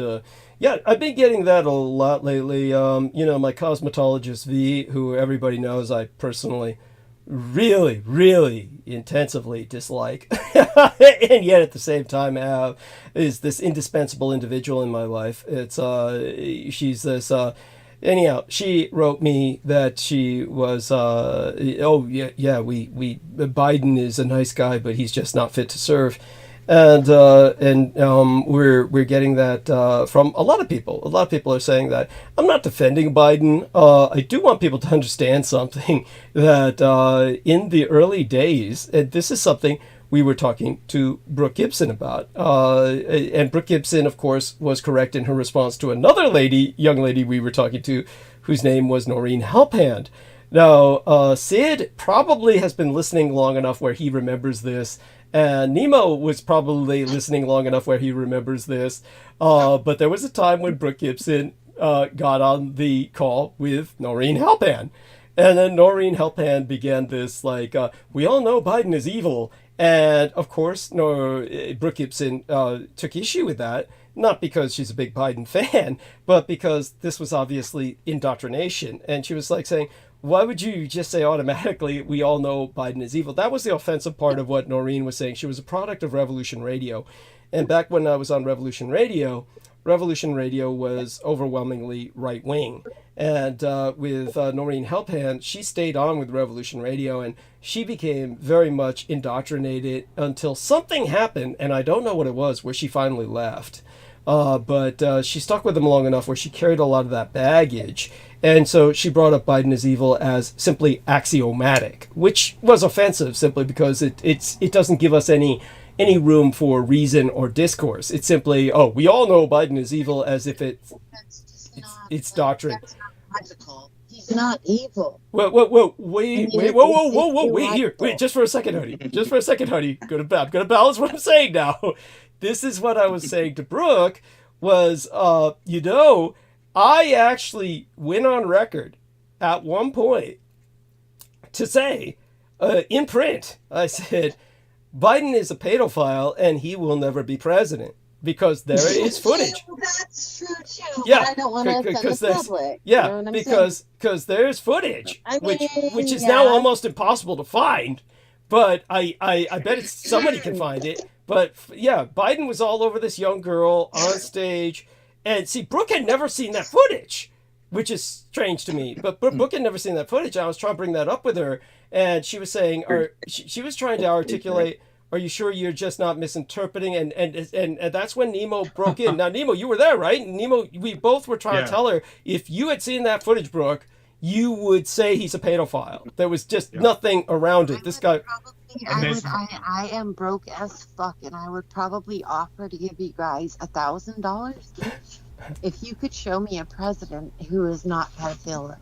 Like, he's not a pedophile. No, seriously. Yeah, I understand where you're coming from with your cynicism. In the time that I've been born. Yeah, I mean, believe me, there's every reason to draw that conclusion. Yeah, that's true. I mean, it's... Every reason to. Yeah. Oh, yeah. It's pretty much that's how they keep them in line. They keep them in line. Blackmail. Yeah, you have to participate in those criminal acts. In order to keep you in check. I mean, I'm sorry, but that's why Epstein was so valuable. Yeah. A Mossad agent. Because he'd facilitate all of that. Absolutely. Yeah. But there's multiple footages, not just one, there's multiple footages of you see Biden acting like a child predator, sexual creep. Yeah. Even on adult women. He's just the overall predator. Yeah. I'm sorry. There is no, and this is why I have to say, like, I got Trump is also a predator too. He's just better at hiding it publicly than Biden. Or rather, Biden's personality is such that he's almost schizophrenic. It's like he switches to the old man mode, the kindly old man mode. So you kind of like, you reject what you originally saw. It's kind of like, this can't be the same guy I saw, sliming all over that woman. So he does that. With Trump, of course, he is openly predatory towards children as well as adults, towards his own daughter, as a matter of fact. But his cultists excuse it all. They don't care. If anything, they vote for him because of that. That excites them. And this is and I would like to address Douglas. This is probably the only reason you got me back on this show is I have not quite yet flushed out all my shadow. So there's a little bit of ego that got frustrated that you lumped me together with these radical right-hand whatevers. And I have never, again, I'm not a Republican and I'm not a Democrat. I am more or less an anarchist anarchy isn't right because I don't want chaos. And I think that the understanding of anarchy being chaos is misunderstanding. Well, let's put it this way, to try and clarify I got pissed off with you. Understood. I got pissed off with you. Yes. This is my little ego talking right here. And that's fine. I got pissed off with you. Don't take what he says as a in that little personal group. And also, Nemo, I totally agree with you.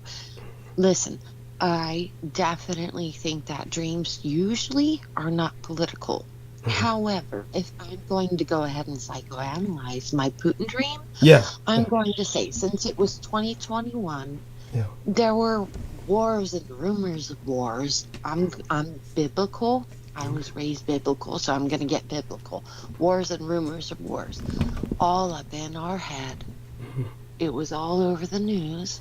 Yeah. Prior to Russia going ahead and they, like I said, it was just prior to it being announced on the news as it was declared. So there were already wars and rumors of wars. So Putin was already in my head. As far as biolabs are concerned, we were entering COVID. We were dealing with and are dealing with concerns with biolabs in China and elsewhere. And also, I would say the chimera, that whole chimera bullshit probably comes from me being uber-centrically religious. Well, and go on. When we go into that, like, it says, like in the Bible, as it was in the days of Noah, so shall it be before the coming of the Son of Man. And if I'm going to get religious about it. Mm-hmm. We are talking about genetic Gene fuckery. splicing. Genetic fuckery. That's another word for it. Yeah, genetic fuckery is fine. So, honey, go on. Go ahead. No. I was just going to say, since you've given me an opportunity to kind of ask some questions, look, I appreciate your clarifying these things, and I am just glad to have you back among us. Believe me, there was nothing that I ever felt should really keep us apart, so to speak. But just out of curiosity, are you a biblicist in the sense that you, if you were to try and, just casually predict some kind of revelation or apocalypse, or do you feel that we're in a time of revelation or apocalypse close to the second coming, or something like that? Like biblical prophecy. Honestly, I don't know what to say about that. I feel like the powers that be, they are instigating. They are bringing prophecies to come to pass, man-made, because they want to bring on The apocalypse. Mashiach and the apocalypse. And so I don't know how to answer that question. Well, one way to answer I'd it would be say that yes and no. one way to answer that would be that one of our true enemies are biblicists who are trying to bring Christ back and are trying to hasten the apocalypse. These are truly evil people. Absolutely. Yeah. I am totally in agreement with that. And I'm all also the, I was just going to quickly say, all the religious fanatics will go along with it because they're so tied up with that indoctrination. They'll willingly die because it's all part of the prophecy that they've been brainwashed to conform to. Yeah, and it's a little bit of a trigger for me because I was raised in religious indoctrination. It's difficult for me to speak out against it, but I absolutely do think that it's being there are people, there are certain factions that are trying to bring it on because they want to fulfill prophecy. Even if it's not actually fulfilling it, they're going to try to do it, and it's like a really, I feel that that's another level of mind control that I think that actually falls under your experience, Doug. Yeah, mass mind control. So, honey, were you born on Treasure Island? No. Oh, just curious. Because you knew so much about it. Is that your eye? On the icon, is that your eye? Yes. It's a beautiful eye. What's that? It's not just blue. Yeah, no, that's what I said. It's not just blue. No, it's chromatic. It's aquamarine, green, some other colors. Yes, it's incredible. You have incredible eyes. Thank you. Yes. So your own genetics are pretty. What are your genetics, if I may ask? I don't know.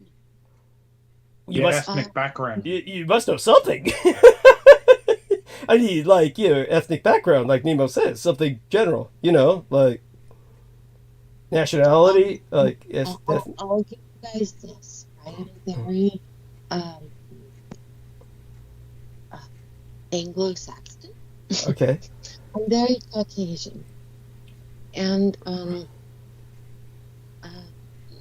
father is Rh negative. Okay. Okay. Okay. I am not. Okay. I mean, important points. And so there we have that. In terms of so we've covered an agreement on the fact that there are malevolent biblicists who are conspiring to bring about the end of the world because especially Israel. The Israelis want their Messiah to come back, and they'll have their excuse to kill everyone and keep enough as their personal slaves. That's what these Hasidics have said themselves in Israel. Oh, I mean, footage. I don't want to get political, but I will back No, it's up not and political. say It's just if religious. you read the Talmud, if you just read the fucking books, that's in there in the books. This is not political. It's just what the books say, and it's what they're doing, and they're trying to bring it on. They believe each one of the chosen people will have over 1,000 personal slaves of non-Jewish people when their Messiah returns. Is this Talmudic, or is this kind of like I believe so. I'll have to find the footage of it because it's on YouTube. This individual, he has a channel. He lives in Israel, and he asks for requests to ask Jewish people on certain topics, and he'll go into all the religious topics as well and ask them, and that they'll reply honestly because they respect him because he's an Israeli citizen and he can speak the same language. So, like a YouTube subscriber will tell him, I'll ask the Israelis this question or that question. He'll ask them, record it on the camera. Yeah, and in one of those footages, they directly say that they'll have over each Israeli, a chosen person, will have over 1,000 Gentile personal slaves when their Messiah returns. Right, but these are like hardcore, like ultra orthodox, and they're I think that one thing that's very important that people should understand, the Israeli people especially, they've been indoctrinated under the teaching and the religious aspect, and so it gets like when you have it just become your education, that's hardcore. When it's your religion, that's hardcore. When it's both, that's metal. You know what I'm saying? And so they indoctrinate these kids.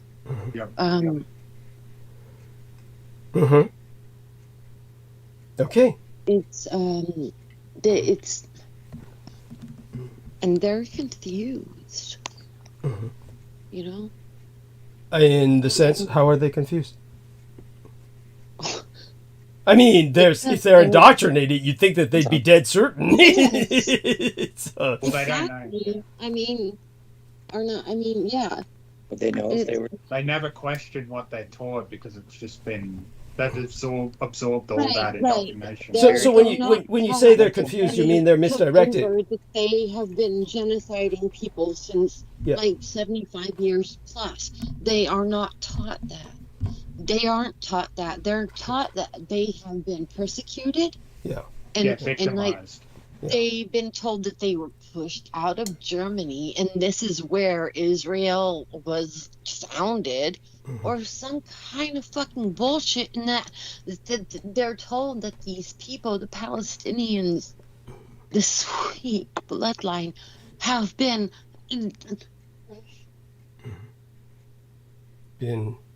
Your voice cut out. Honey? Yeah. Esther? I'm sorry. Esther. Yeah, your voice cut out there. Are you okay? Yeah, right. What did she say? Okay. Okay, you're kind I'm of sorry. Yeah? No, I have a problem with what's going on. Right. Okay, so what you were talking about. And I have got a problem with it. I have a problem with everybody that doesn't have a problem with it. Right. That's fine. Honey, that's fine. Is what you were talking about. Again, I don't want to get into anything political. Why? Why? Everything is political. Because I feel like everything has been propagandized to just create more dichotomy and diversity. And I think that that is a political agenda. And it's, I'm sorry. So there's this whole religious thing coming up here. Yeah. I feel like they're trying to divide us. Yes. I am retracting on my religiousness because I have different parts. Different parts, and I don't believe in all of them. And some believe in some, and some believe in don't, and whatnot. Okay, so I'm sorry, say that part again. You believe in some parts, but not others.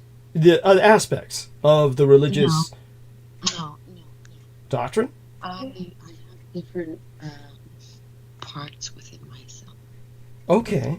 And by that, do you mean that there are split personalities? I don't care to. Or compartmentalized points of views. I don't care to go into further detail. Okay, right now. I'm just okay. saying that Yeah. there are parts of me that feel this way and parts of me that feel that way, and that's all I'm going to go into. Got it. Okay. I get what you're saying. Fine, we respect that. Okay, who was that? You, Sid, that just put that link in? No bad parts book summary. That's cute. The IFS part system. Tell us about this, Sid. This is very popular among psychonauts, people seeking to recover from dysfunctional families, basically, like adult children of alcoholics, and dysfunctional families, people in that category. Yeah. Mm-hmm. It's they like the IFS parts system.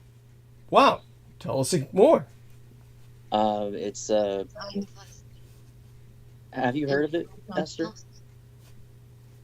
I'm asking you. What you were saying reminded me of it. So, I mean, as far as I can remember from what's been explained to me, it's a way of looking at yourself as a collection of selves which develop to protect the most vulnerable part of the self. So So does IFS stand for? Honey, you've got to speak directly into the mic, okay? Whatever is the mic on your cell phone, yeah, speak directly into it louder so we can hear you. Just, directly is fine. You don't need to shout, but directly into the microphone, then we'll be better able to hear what you're saying, okay? Could you repeat what you said? It's okay, never mind. No, we care. We want to hear what you said. Please, repeat it. I was just curious. He said IFS, and I was wondering if that stood for Internal Functional System. Is that what it stands for, Sid? I want to say internal family system, but Okay. could be off. I mean, it could be similar, or it could be something unrelated. I'm not entirely sure about that. Okay. I want to say internal family system, IFS, Mm-hmm. but Go ahead. so basically that's the idea, that some of the more problematic aspects of ourselves, like our maladaptive tendencies, are the result of parts of ourselves that have developed to protect, like what might be considered the inner child or something like that. That vulnerable part of the self. Yeah, it means internal family system, so I looked it up. Okay, so Nemo looked it up. Internal family system. I'm proud of you, Sid. I feel that this is very relevant to what Esther is experiencing. And I feel that you could be of great help to Esther. I would discourage your offering her alternatives to alcohol such as you use, because I just feel that your own technique is fairly personalized and might be dangerous to others. Hello? Yes, Esther. Go on, honey. Esther? She's there. What do you think about what's being said? And then she left. disconnected. Hopefully she comes back. Hopefully she does come back. Yeah, well, if not tonight, then tomorrow. But hopefully she comes back tonight. I mean, if not tonight, then Sunday. But hopefully she comes back tonight. Yeah. I don't feel we said anything to offend her. It's just maybe I did by saying you could help her without. But she did say she was drinking, so it's like She's also on a phone, which it could have died. Wi-Fi is not reliable. Yeah, and She's a little high. It sounds like she might be having a little social anxiety. She might have, well, I mean, there's some things about her situation I know that both of you are unaware of. she doesn't want me to share too much of her private situation, so I'll respect that. We'll find out more as time goes on. I will say this. She's in the same time zone as Sid and myself. She's in the California time zone. So she's basically in Sid's state, my state, the Golden State. Esther, I don't know what happened. So let's see if we can call her again. Let's see what I can do here. Go to call and press the add button again, because a lot of people don't know that they can jump right back on. And who knows, maybe they did something where she can't jump right back on. Okay, Esther. Here we are. Click the button, press add. There we are. And we'll see if she responds. There we... No, I thought that was her. It's Sid. Yeah, she's fine. She's back! Yes. Oh, she's turning the camera on. She's got tape over the camera. Shit. Honey, take that tape off the camera. Take the tape off the camera, darling. Yeah, that's... Have you ever heard the old axiom? What's that, honey? What? Keep something to the imagination, yeah? Yeah, well, I guess for now. Yeah, that's fine. At any rate,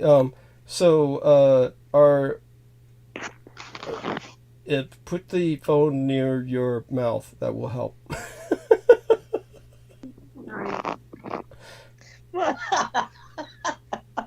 That's Sid laughing, right? What's going on, Esther? So, Esther, you okay there? I'm okay. Okay, good. We're hearing a lot of shuffling. So, do us a favor. Keep the phone close to your mouth, but don't press it against your cheek.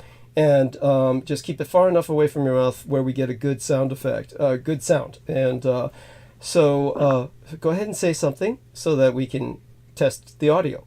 Okay? Say something. 1, 2, 3. Okay, that's okay. Kind of okay there. And so, Esther, we were speaking about anarchy, and this is what I would like to say about political anarchy. Some of the best people I know are political anarchists. I think that they're very naive. They're very idealistic. Their idea of anarchy is that if I leave you alone and do what I want to do, that you'll leave me alone and do what you want to do, and that we can all agree to help each other with universal needs. And therefore, we have kind of an anarchy system where everybody's helping each other with universal needs, but kind of leaving each other alone when it comes to personal trips or something. And I, of course, am sorry, it isn't completely antithetical to my own sense of everything. I cannot see this. I cannot see this working. Anarchy working. Wow. I just see it disintegrating. Yeah. Yeah, both of you gentlemen speak up about this. Nemo, Sid, what are your own impressions of this? Both of you articulate a bit more on it, please. Yeah. I don't subscribe to anarchism. Okay. Yeah, most anarchists, they want to destroy government and corporation, and if you do all that, then it's just going to destroy your civilization, and most likely they won't be able to rebuild from that if everything that's in control is destroyed. You just got to remove all the criminals and people operating all these systems and take it over. Okay. You don't have to destroy it. Douglas, at some point you said we don't want to take the ship apart and try to reassemble it while it's still afloat on the high seas. Yes, thank you. I often use the ship of state analogy. But when it comes to anarchy, of course, what Nemo is referring to is a very specific type of anarchy. Obviously, anarchy has different interpretations. Yeah. And what I was referring to was more of like the passive anarchy of certain, especially this one young lady I knew who happened to be Jewish named Alira Walker, who had a horrible incident of encountering a Cho in San Francisco that impacted her for the rest of her life. I met a Cho in San Francisco. Okay, share that experience with us. Esther, do you know of the Cho? Before Sid shares his experience, have you heard of the Chochoa, Esther? I would like Sid to continue on, please. You mean to speak yourself or to hear Sid share his story? I would like Sid to continue on, please. Okay, so Sid, share your story. Oh, well, I believe I saw one of them. Okay. Based on your description, I used to be in San Francisco fairly regularly as a youngster. I'd be out there auditioning for different things, commercials and movies and shit. So, you know, in the car, driving around the city at night in the early 90s, I would see some interesting people. No shit. Go on.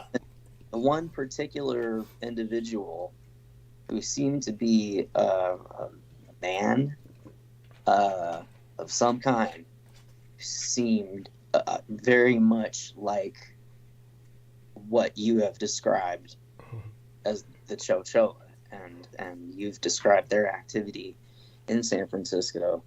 And I remember seeing this individual, and he was he looked like a goblin. He looked like somebody severely deformed, like very unusual, very. Did he look Asian though? He did look Asian. Yes, right. He looked like like some flavor of Asian from somewhere, not sure.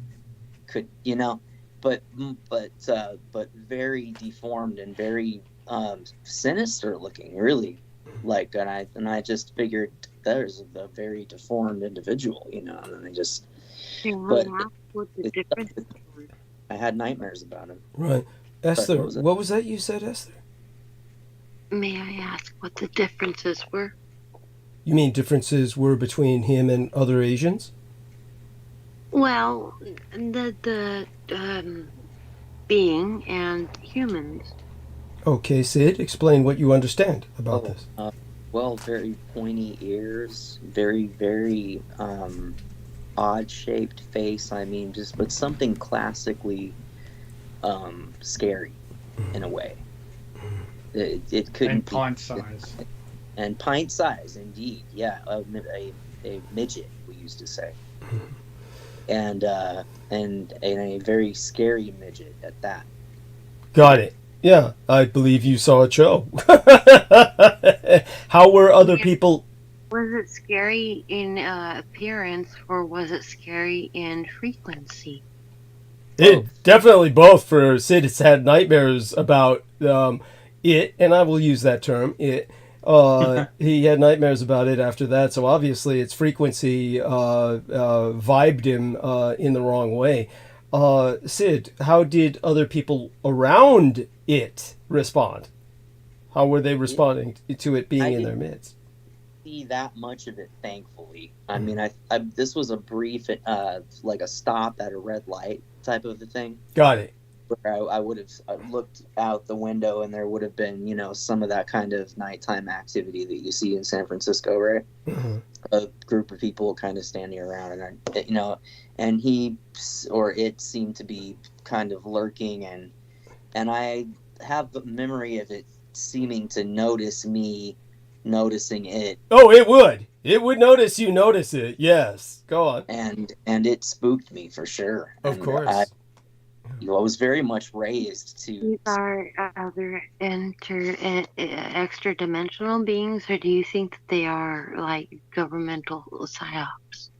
Good God, Douglas, could you please shine some light on this? Well, if you get me talking, you know me, I suck all the oxygen out of the room. How about you, Nemo? Try and summarize. Well, just from what I've learned, they're like more of a magical type of people because they worship what type of deities, they worship certain entities. Okay, well, the Oompa Loompa. Now, when Sid says Oompa Loompa, of course, he's just trying to create some kind of parallel, a handle, if you will. I think this is more of his need to have. I believe there was a connection. Was there not? There's Cho chocolate in San Francisco, right? Because of the Willy Wonka. Yeah. See, this, that's good. That's good. I like that. It's funny. But I have to say this. There is Cho chocolate in quote unquote San Francisco. It's all around the Bay Area, and it essentially disappears when you look for it. But when it comes to thinking of Willy Wonka and the Oompa Loompas after that, that's funny. It's, I can see where it comes from. There was an actual chocolate factory in San Francisco, though, right? This is the problem, as I've explained before. Just so people understand. As far the point is, we had our correspondent, Holly Carditis Kiefer, who has her own issues and for some reason will never get on Skype. It's absolutely bizarre. But Holly Carditis Kiefer was our correspondent for the other Presidio, Monterey, for a long time. She lived in the Presidio of Monterey area. And Holly Carditis Kiefer went to look for the Cho Chocolate Factory where they said it was.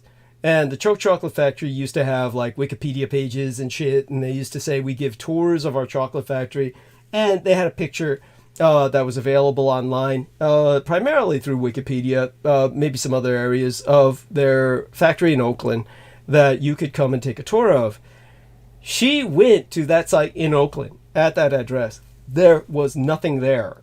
What was in the photograph on Wikipedia is a structure that does not exist. It was CGI'd into that parking lot.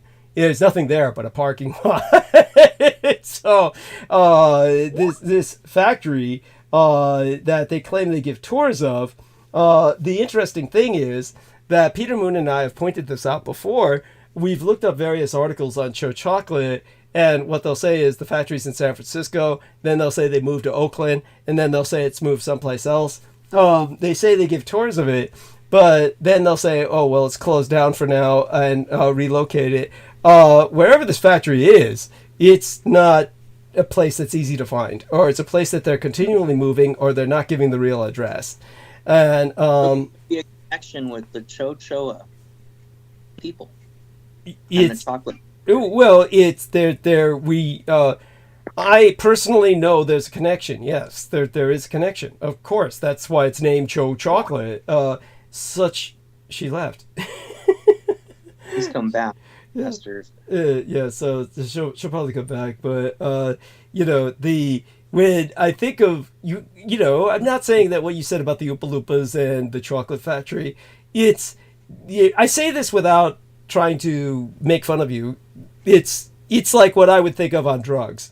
That's like, you take drugs and you think of the Chochoa, like Keebler at the chocolate factory, then you make the connection with the Oompa Loompas and the Willy Wonka, but yeah.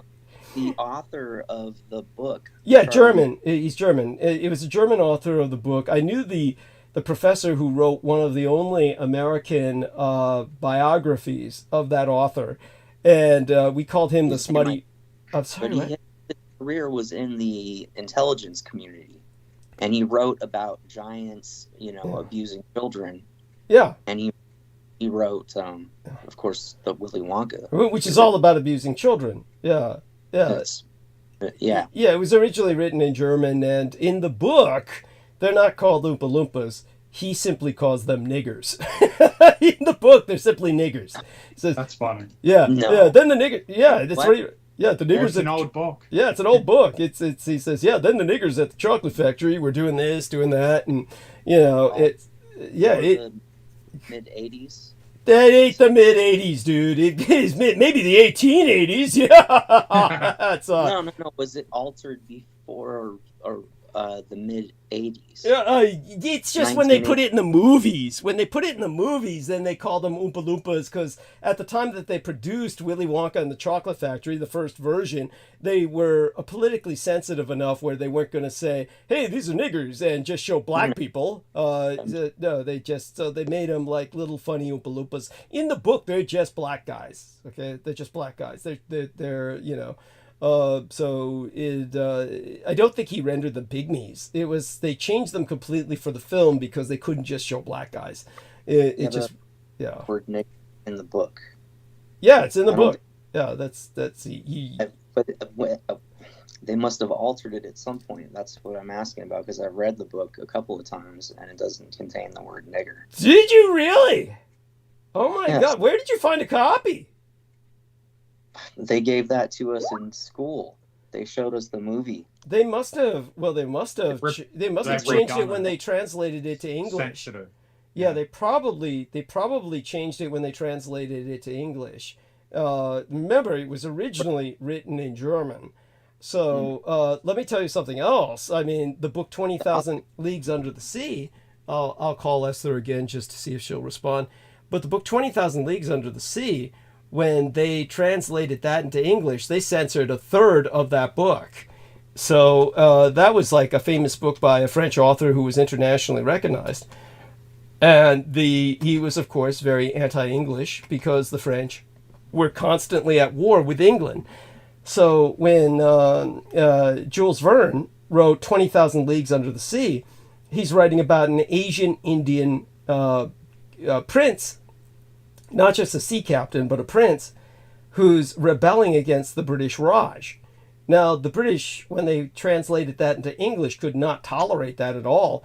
And so they censored a third of the book so that nobody knows what the ethnicity of Nemo is, Captain Nemo.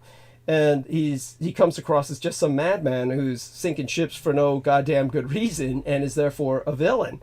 That's not the intent of the original. He was Indian, right? Yeah, Asian Indian. That's Asian right. Indian. As a matter of fact, he came from a specific province or princely Raj, what they call a princely state, that was called Bundelkin. It was something that sounded so ridiculous to me. I thought that what's his name, Jules Verne, I thought he just made it up.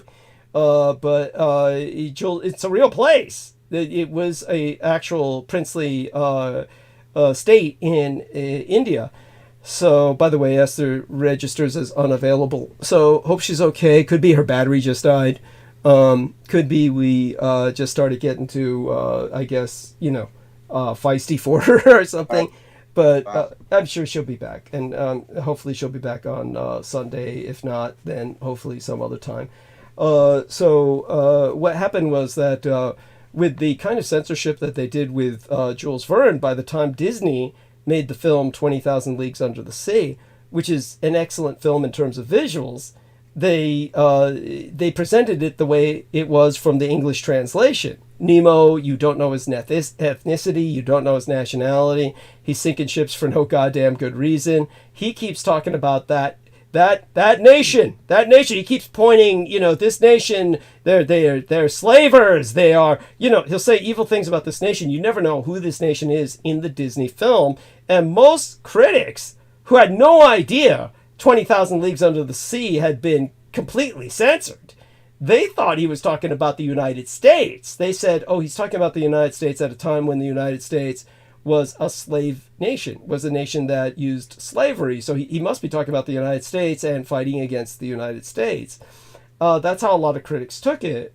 So there was this total ignorance of what the original book was even about. And we're talking about a major classic written by a Frenchman. So if something could be censored to that point where it appears in a film and critics are totally ignorant of the original content of the book, I'm sure that what you read was a censored copy in English. In other words, by the time they translated it to English, they took out the word nigger and put in Oompa Loompa. Is that what it said in the book you read? Oompa Loompa? It actually said that? Fairly certain it said Oompa Loompa. Yeah, that was totally censored. That was totally fucking rewritten. Yeah, they took great liberties with that. Yeah, yeah, there you go. The author says it was written in German originally. Yeah, it was a German author. It was originally written in German, and yeah, it's an old book. And it's everybody is saying. I'm sorry? Okay, I got the Chocolate Factory. I'm just checking.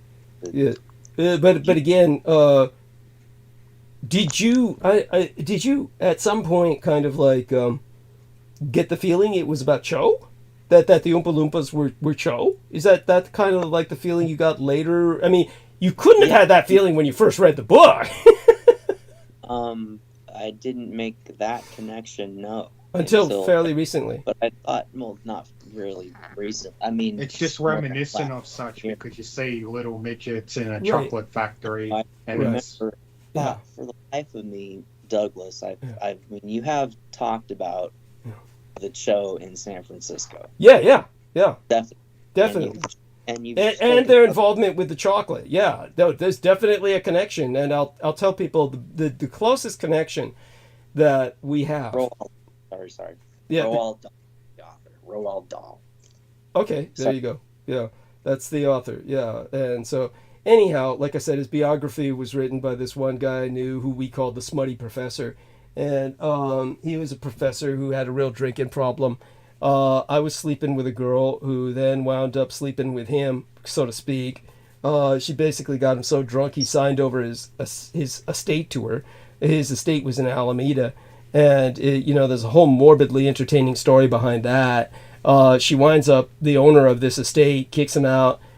She's unable to fix it up, and half the plumbing and water and nothing in it works. Lights are, it's barely livable. In fact, it's totally uninhabitable.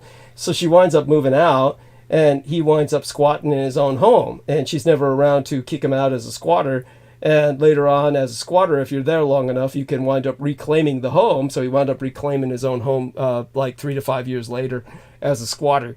It's just really funny, stupid story about the guy who wrote the autobiography. The only one in English, the only biography, I mean to say, in English, on that author who you just named. Raoul what? Raoul Dahl.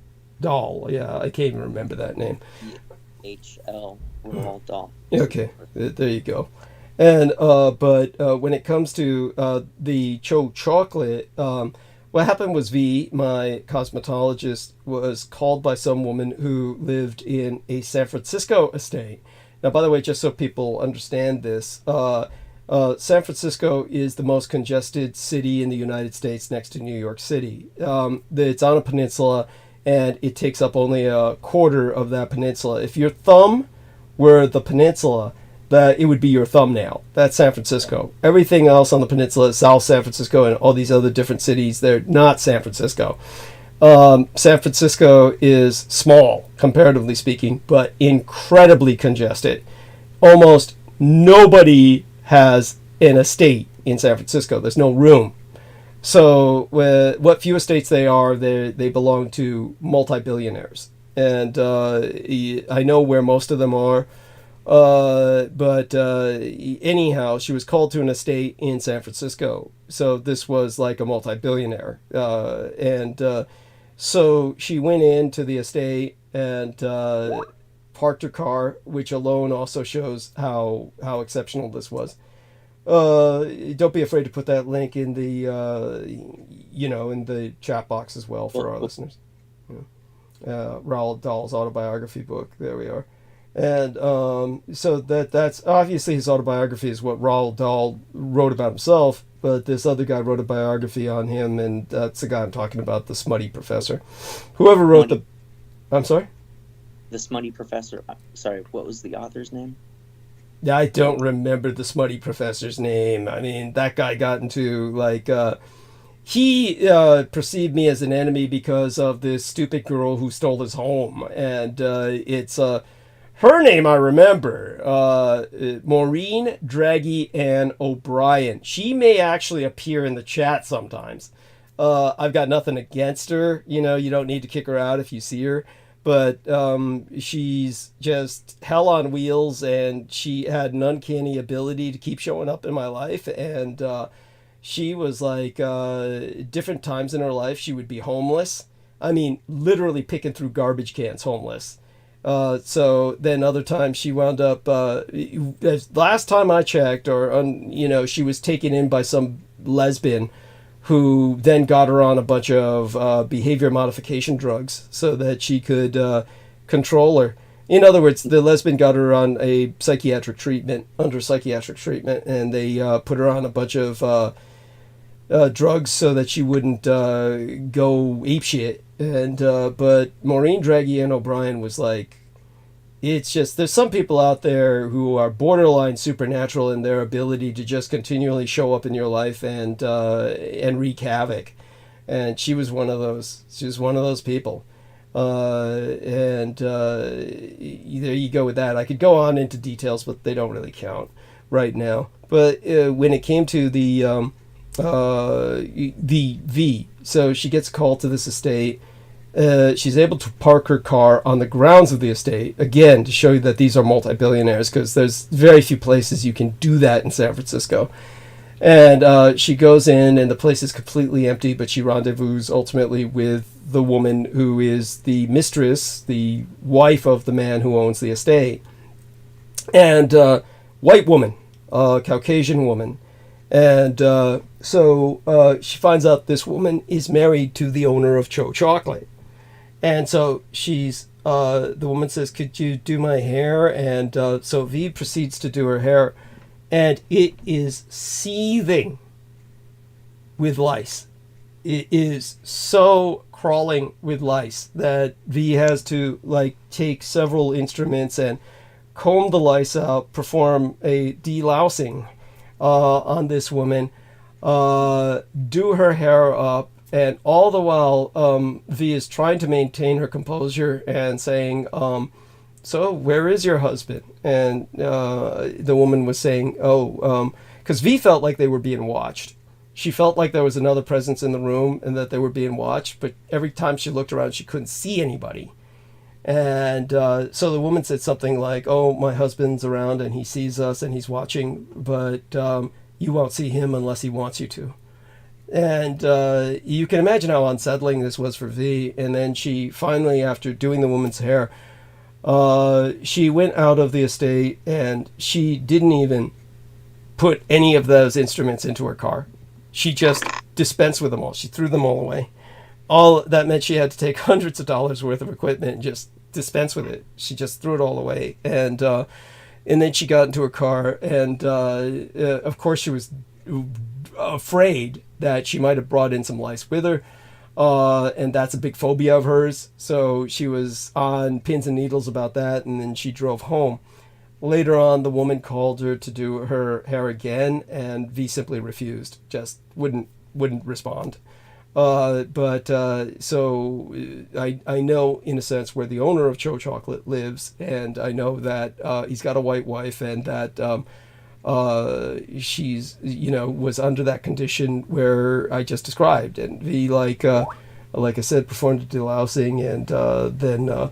So Nemo says he's going to have something to eat, and then he'll let us know when he's back. So thank you, Nemo. Feel free to... I don't know. So Nemo, have you heard this story before, or what's your impression before you go to eat? No, I haven't heard that before. Yeah. What's your impression once you learned of that? What is your impression? Stuck shit for her, I guess.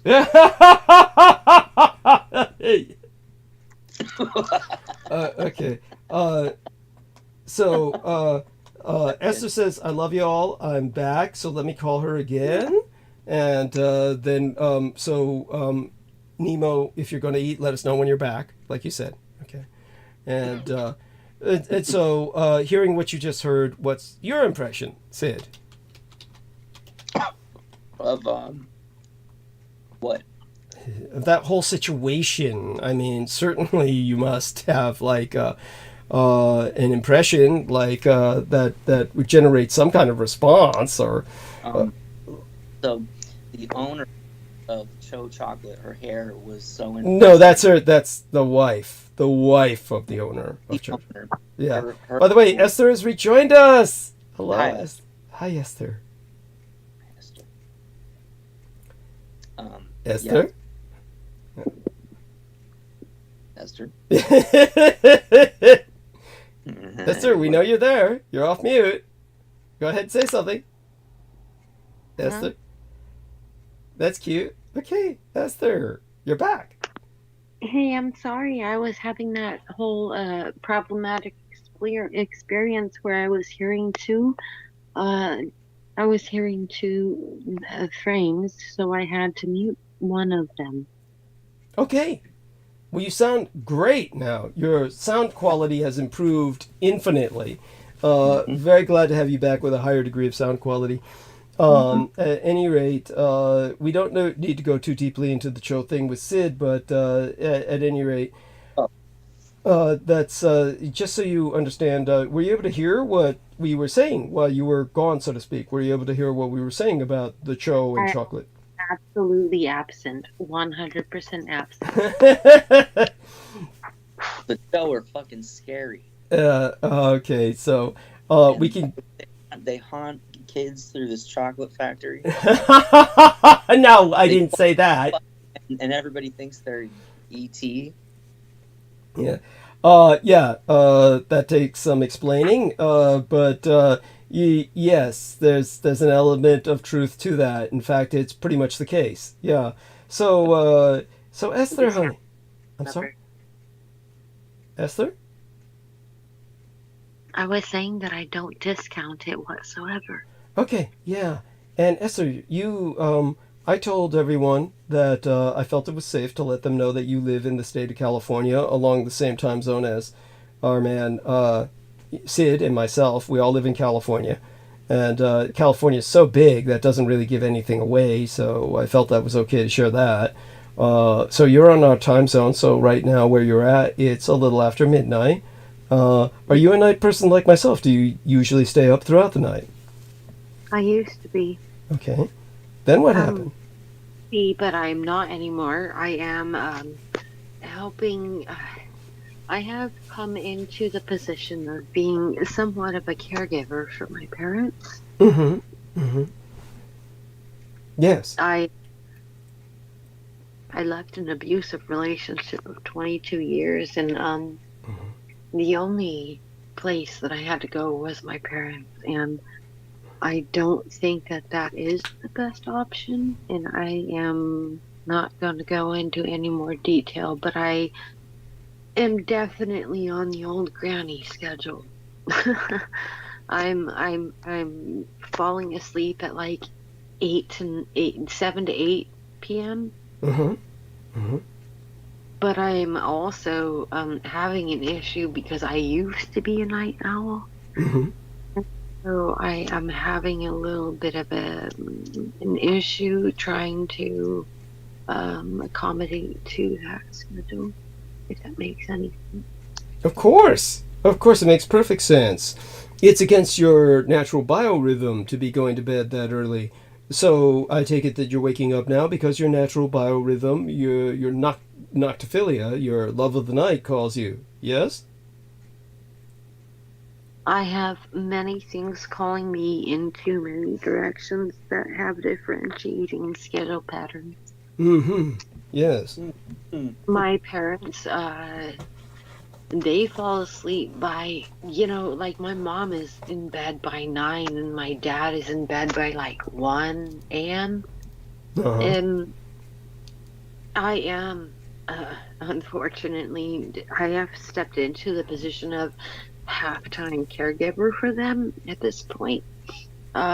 With my ex and with my children, we have a very, very, very different schedule. I don't really want to go into that. Mm-hmm. Understood. But you're up with us now, and we appreciate your presence. And so we certainly encourage your nocturnal behavior. That goes without saying, for our own selfish reasons. It comes and it goes, and so it's going to be varied on the Dietrich podcast. Understood. Yeah, and that's fine. We will adapt. As always, we adapt. We roll with it. Yes. And so, honey, do you want us to continue talking about the show or change the subject to something else? We're happy to let you talk about whatever you want. Obviously, you're trying to maintain a little privacy, so whatever you feel comfortable talking about.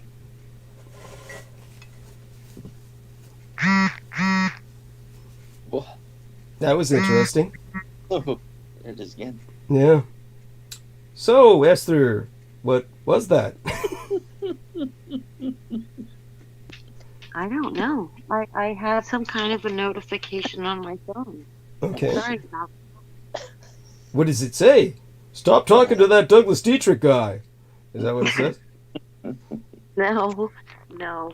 Look, I'm a scumbag, and I have to have my insurance set up my rides for me, and I have a ride coming up for my appointment tomorrow.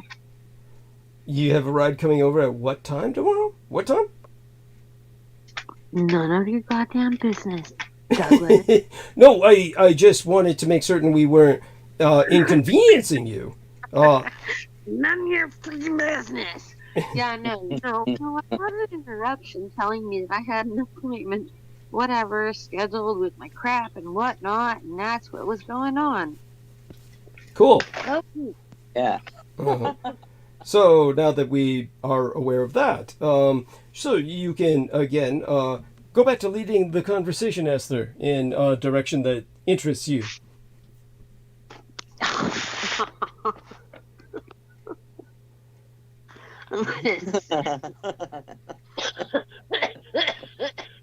Jesus. It really doesn't have anything to do with what interests me, Doug. What? But you must have some interest. No, listen. It's about content.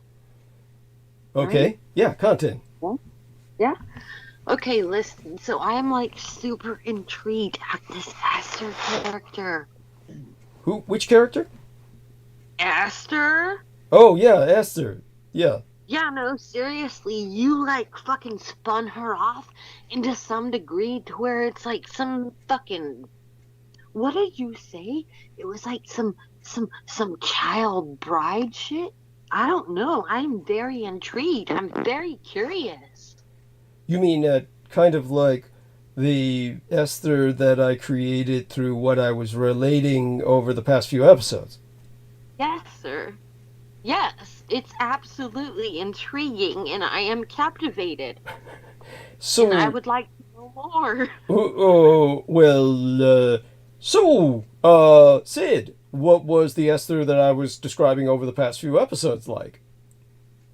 Well, I think you were making her out to possibly be an asset. Oh God. Don't listen to him, Esther. He's full of shit. I said I always got to be careful of different people that approach me because they might be assets. That would be a much better way of expressing that, Sid. My, you've got a long way to go. So Esther, that was how I phrased it. Yeah, see, I trust these guys, thinking that they might have developed some skill at communications, and look where that leaves me.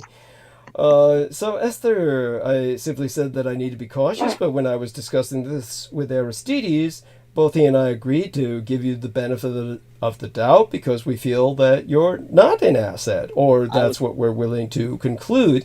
And, for now at least. But of course we're always concerned that someone might be one. Well, honestly, you guys, this is way more freaking exciting. Go with the whole asset bullshit. You know what I mean? Like Esther became a fucking thing. You know what I'm saying? That ain't nothing but a thing. So who's the real Esther? Is what I'm wondering. I'm dying to know. Who's the real Esther? Well, if she's compartmentalized, then that's kind of prying. I'm not quite sure that. You brought up the compartmentalized family thing, right? So, yeah. Oh.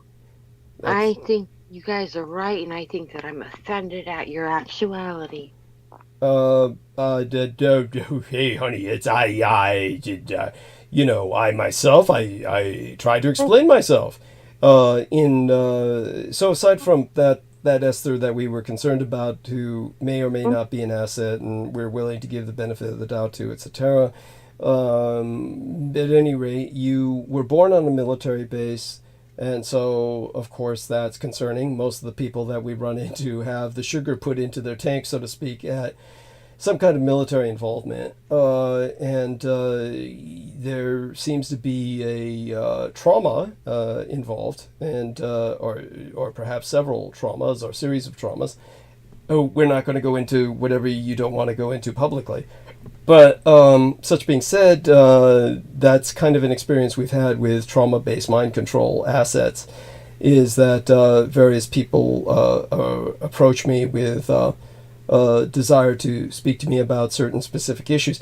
Like I said, as soon as I find some time, hopefully towards the end of the last week of this month, I'll try and find some time to speak to you privately, and we can go into a bit of that, and that's great. But yeah, other than that, no need to be offended by my expressing with Aristides the need for caution. But that's not that any judgment was made. No judgment was made. Yeah, no, I'm actually judging myself. I'm like actually trying to warn you that when you're coming out with this information, you may have people coming forward that could possibly be a little bit damaged. Yeah. And like, I'm not saying that I am that, but I am saying that like maybe it's cool if you like just like kind of keep that into consideration. You know? Of course. Yeah, that was an interesting noise. Okay. Yeah, I belched. That was a belch. No worries. So our man Sid here is very damaged. I mean, he's an example of one of these damaged people that you're speaking of. He's as damaged as they come.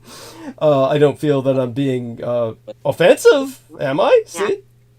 Damaged. I actually think that I'm. I lie. Go ahead and continue.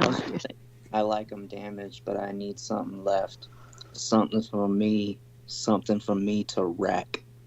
That's sick. Is that a lyric from one of your songs?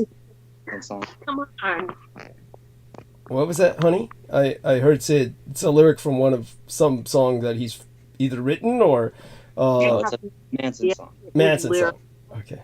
A very sadistic mind, and I just said, "Wreck me, Sid. Come on." Okay, there we are. Well, that's masochism, not sadism. Yeah, maybe. Okay, so sorry you're getting the damaged individual. Okay. Right. Yes. Well, both of you are maybe a little damaged, but certainly Sid is openly. As for Esther, we're just finding out about you as things go along. But as it is, we're certainly, shall we say, intrigued by you in turn, just as you're intrigued by the character of Esther that you felt I had composited. Yeah. Go on. I'm drinking tonight, and I'm so sorry. I'm sorry. What? I don't drink often, but I'm drinking tonight. I'm sorry. Oh no, that's all right, honey. That's fine. I mean, we are rolling with it, and we're going into several areas of conversation, and it helps to. I mean, look, this transmission is half a therapy session, half the time, for a number of the people on it. But such being said, may I ask what? Oh, well, I think I know what drove you to drink tonight, so I won't ask. We'll leave that. Yeah, I can see why you were drinking tonight. Don't even worry about it. So, such being said, anything else come to your mind, or should I just start meandering towards monologue, honey? I think the best. What's that, honey? Yeah, I think it would be therapeutic for Esther to share with us some of her darker secrets. But that alcohol could use. Oh, man. So, look, let's not make her regret something later on, okay? There's all kinds of people who, like, come on the show and then regret what they say. We don't want... Yeah. Is Sid still here? Yeah. Yeah. Kind of. He's in multiple dimensions at once. What's up, Esther? Well, dude, look, we always are, okay? Mm-hmm. I am down with you on the psilocybin, soul reset, conjugation, and shit. How did you even know about his... I guess you found out from him already. Go on. Yeah. Huh? Oh, I said, how did you even know about that? But I guess you found out from listening to him. Go on. Yeah, yes and no. It was a psilocybin thing that was connecting our psyche. Okay. How does this happen? Networks, spooky action at a distance. Yeah. Droomy action. I probably creeped you out, so I probably shouldn't even say anymore. I'm sorry. No, we're fine with it. Honey, there's nothing that takes a lot to creep me out. Kind of funny. Looking up... Hey, Sid? Yeah. Yes.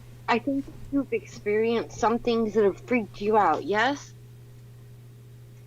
Sure. Has this caused you to kind of pull back or pull away in a sense? Yes. Has it caused you to pull away? I would say there's been some of that along the way. But also the opposite. You know, sometimes it helped me get out and get more engaged with reality. So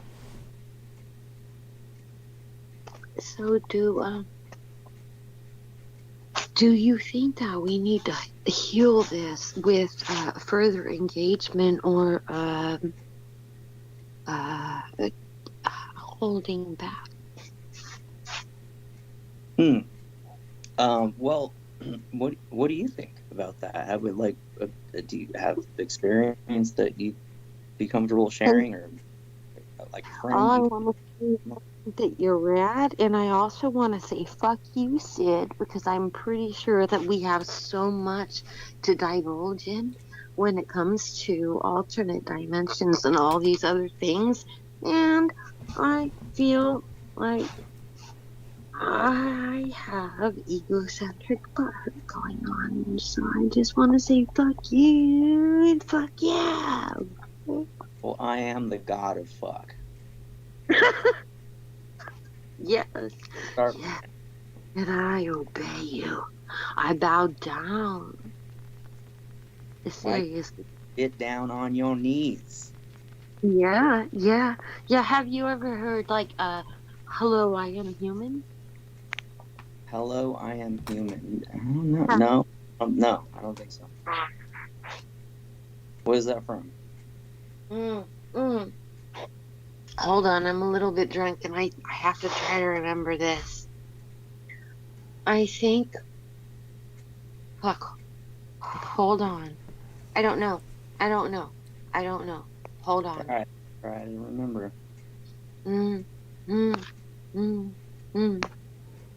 Interesting sounds. Some things come up and they just come up like they did. There is root and there are no ends. There is something that comes up without any beginning and without any ending, and I don't know where the fuck to tell you that it comes from, but this song is a very good song, and I'm not gonna tell you that it's infinite, but I would say it's a very good song. Highly suspect. My name is human, highly suspect.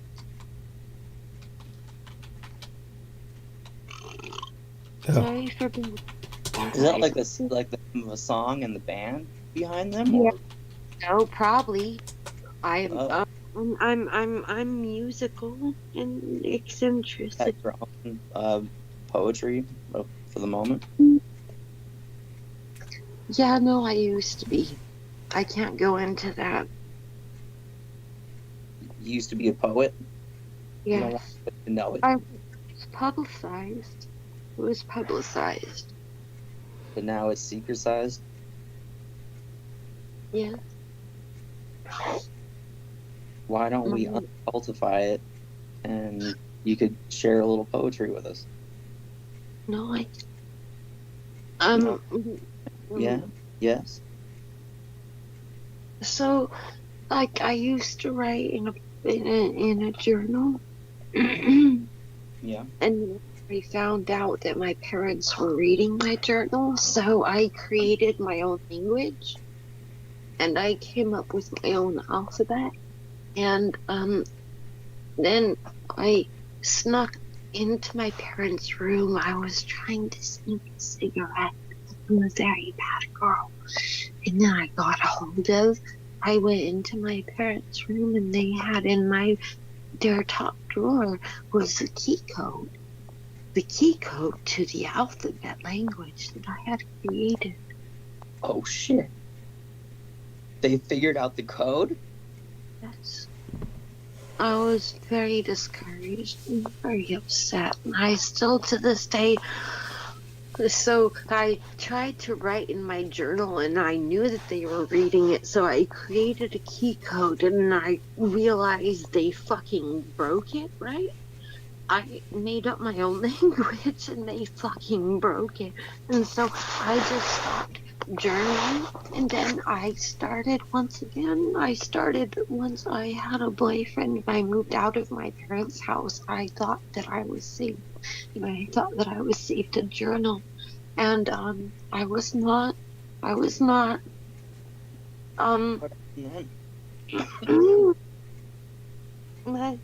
can't.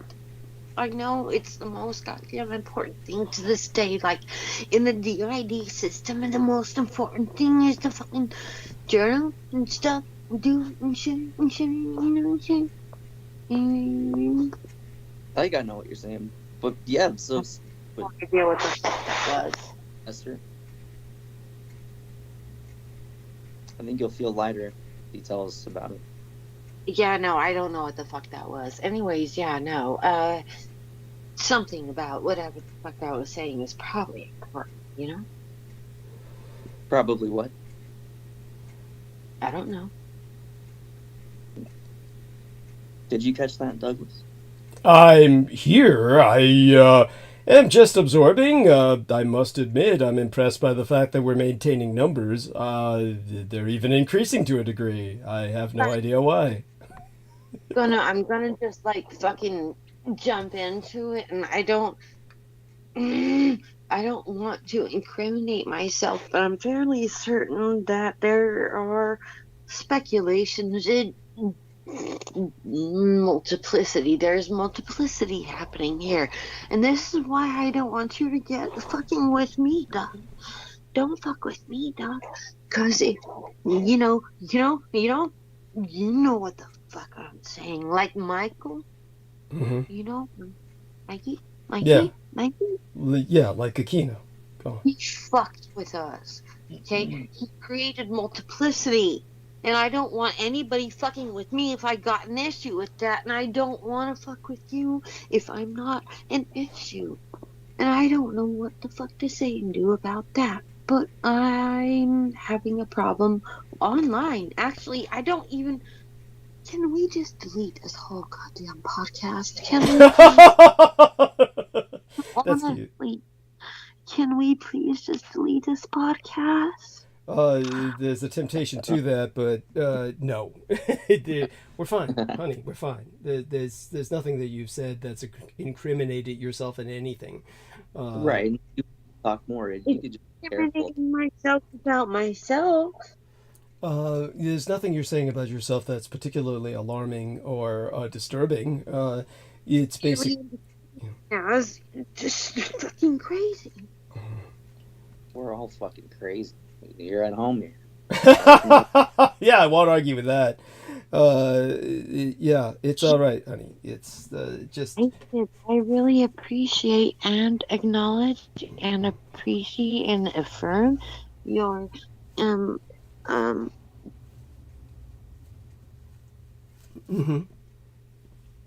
Yeah. Yeah. Okay. So darling. Yeah, go on, Sid. What did you want to affirm? Or maybe I shouldn't press on that one at this point. Okay, let me check into something here. I'm really sorry about all that, you guys. You're fine. Darling, you're fine. There's nothing to be apologetic about. So, honey, with what else comes to mind? Anything else do you want to bring up or have a particular interest in? You wanted to ask myself some questions personally and privately. Is there anything you can think of asking me publicly? No. Okay, that's fine. But your participation has been... Sorry. I'm sorry? It's just gonna come out anyway, so what the fuck does it matter? Tell us more. Hey, Sid. Hey. Tell me more about your dream. Oh, about the chimeras? Yes, please. Yeah, I dreamed there were I actually had a dream that they were being manufactured somewhere in a state park, which I won't name. It's kind of a familiar setting, and it showed up in a dream. Yeah. So some kind of underground, lab trip. I don't remember everything about it. I was a teenager at the time.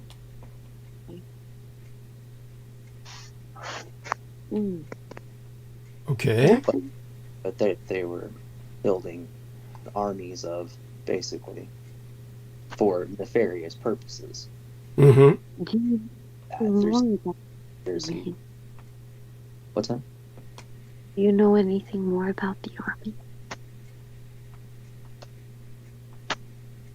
Anything more about the army? Hey, she's talking about in context of the chimerical army. Yes, that they were breeding for nefarious purposes. Information that was. No, I do not. I'm glad I woke up from that shit. I'm sorry.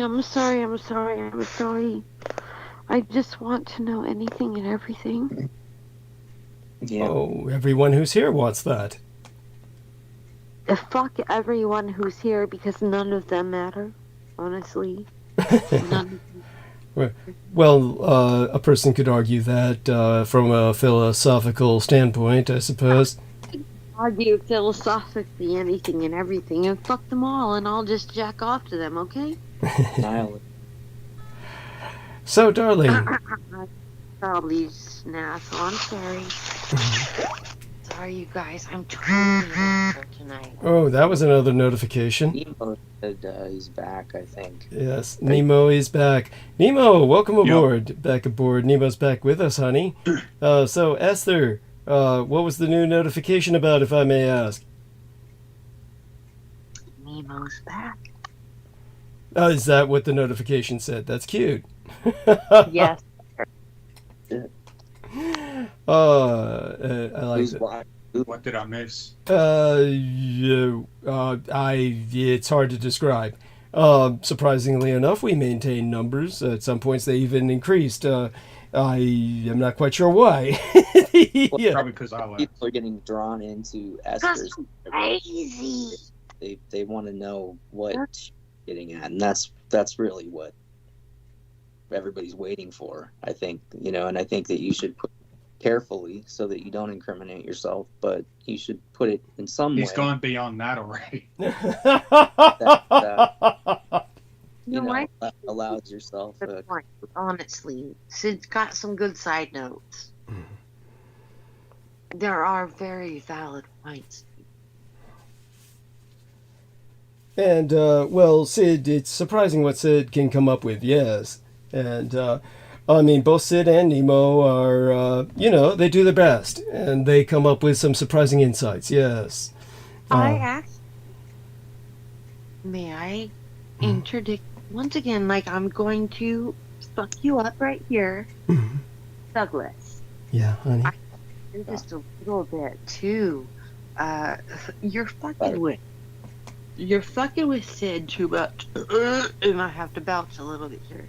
I apologize for that, but you're definitely fucking with Sid. Doug's just a ball buster. You don't take it seriously. I don't feel fucked with. I feel my balls are getting busted a bit, but that's what friends do. I don't like Doug is fucking with anybody. I actually feel like Doug doesn't get the level, the vibrational level, the gravity of his word. Sid's at a higher vibration, yes. I'm sorry. I didn't mean to be a cunt. That's fine. You're fine, honey. Look, if you said something that truly bothered me or disturbed me or offended me, I would let you know. Yeah, no, honestly, Douglas, you are not on a vibrational level. You actually cannot maintain the fucking mentality I love you, and I'm sorry. I'm an asshole. I am not quite sure what you're saying. If I'm, do you mean that I'm I not? think she's saying you and Acid operate on a different vibration. Yeah, which is fine by me. I mean, it's like, Yeah, Douglas is an yeah. fair. Yeah, I don't vibrate at Sid's level. Is like that's totally fine with me. Honestly, Esther, it's like there's no offense to be taken. Like I said, Sid vibrates at a level. Yeah, At it, understand it. Yeah. It's we do our best. You know, Sid does his thing. I do my thing. Yeah. It's obviously Sid is a part of Team Dietrich. He comes here. He does what he can. He's but you know, you're coming here and you're doing your thing, and you know we're rolling with it. So it is what it is. I don't think that I should be online. You're talking into the pillow now. We couldn't really hear that. Yeah, I think that I said that I don't think that I should be online. I love you guys, though. Oh, we love you too, honey. Yeah, we do. And yeah, and we think you're doing great. You're doing all right, and you know, we're just trying to make it through the night, and we're making it through the night together. You're going through a lot, and you know, as a care provider for your parents, it's hell on earth. There's nothing on earth that's worse than that. You've got some other factors also going on that add stress to the situation. I won't go into that to maintain your privacy, but you're basically dealing with two families. You're torn between two families, and you yourself, as Sid has observed, are a kind of a family. So you're a family in one, and then you've got these other two families that you're between. So you're between two worlds, and I can see why you're drinking right now. It's understandable. And I think that you know, the fact that you came back after we had that misunderstanding is great. So you can respond now. How you feeling now, Esther? We love you too. And your comment in the chat there.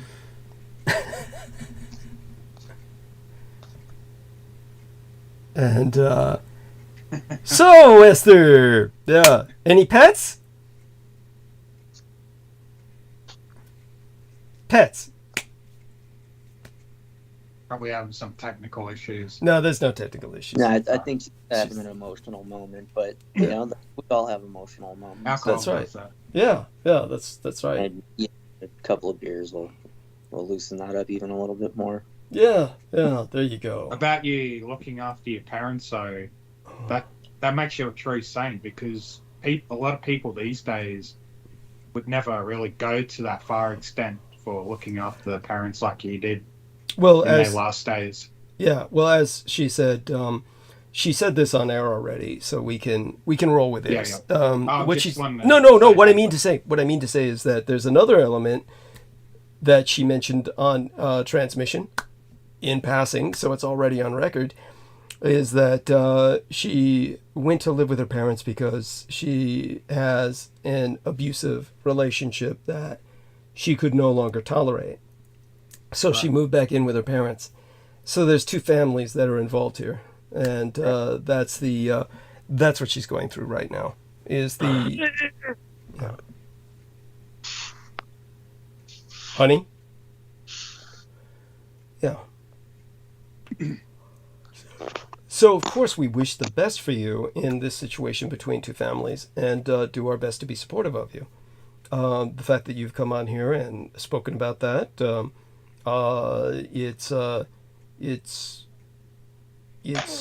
We'll do our best to respect the situation, and thank you for sharing that. Maybe you'd like to talk a little bit about how you became so fascinated by Zecharia Sitchin. Yeah, favorite books or music or movies, anything like that. how they influenced, anything, politics. Or... Isn't Zachariah Sitchin the guy that interpreted these old ancient tablets from ancient civilizations as depictions of Anunnaki and all this shit? Don't give the game away. By the way, if you want somebody who's kind of into that theme, you have to phrase it a little differently. But yeah, that's basically how I would have phrased it. Yeah, I'm sorry to say yes, but we don't want a lot of the theologists, conspiracy people. They say, oh, well, the Anunnaki are the fallen angels and all this stuff.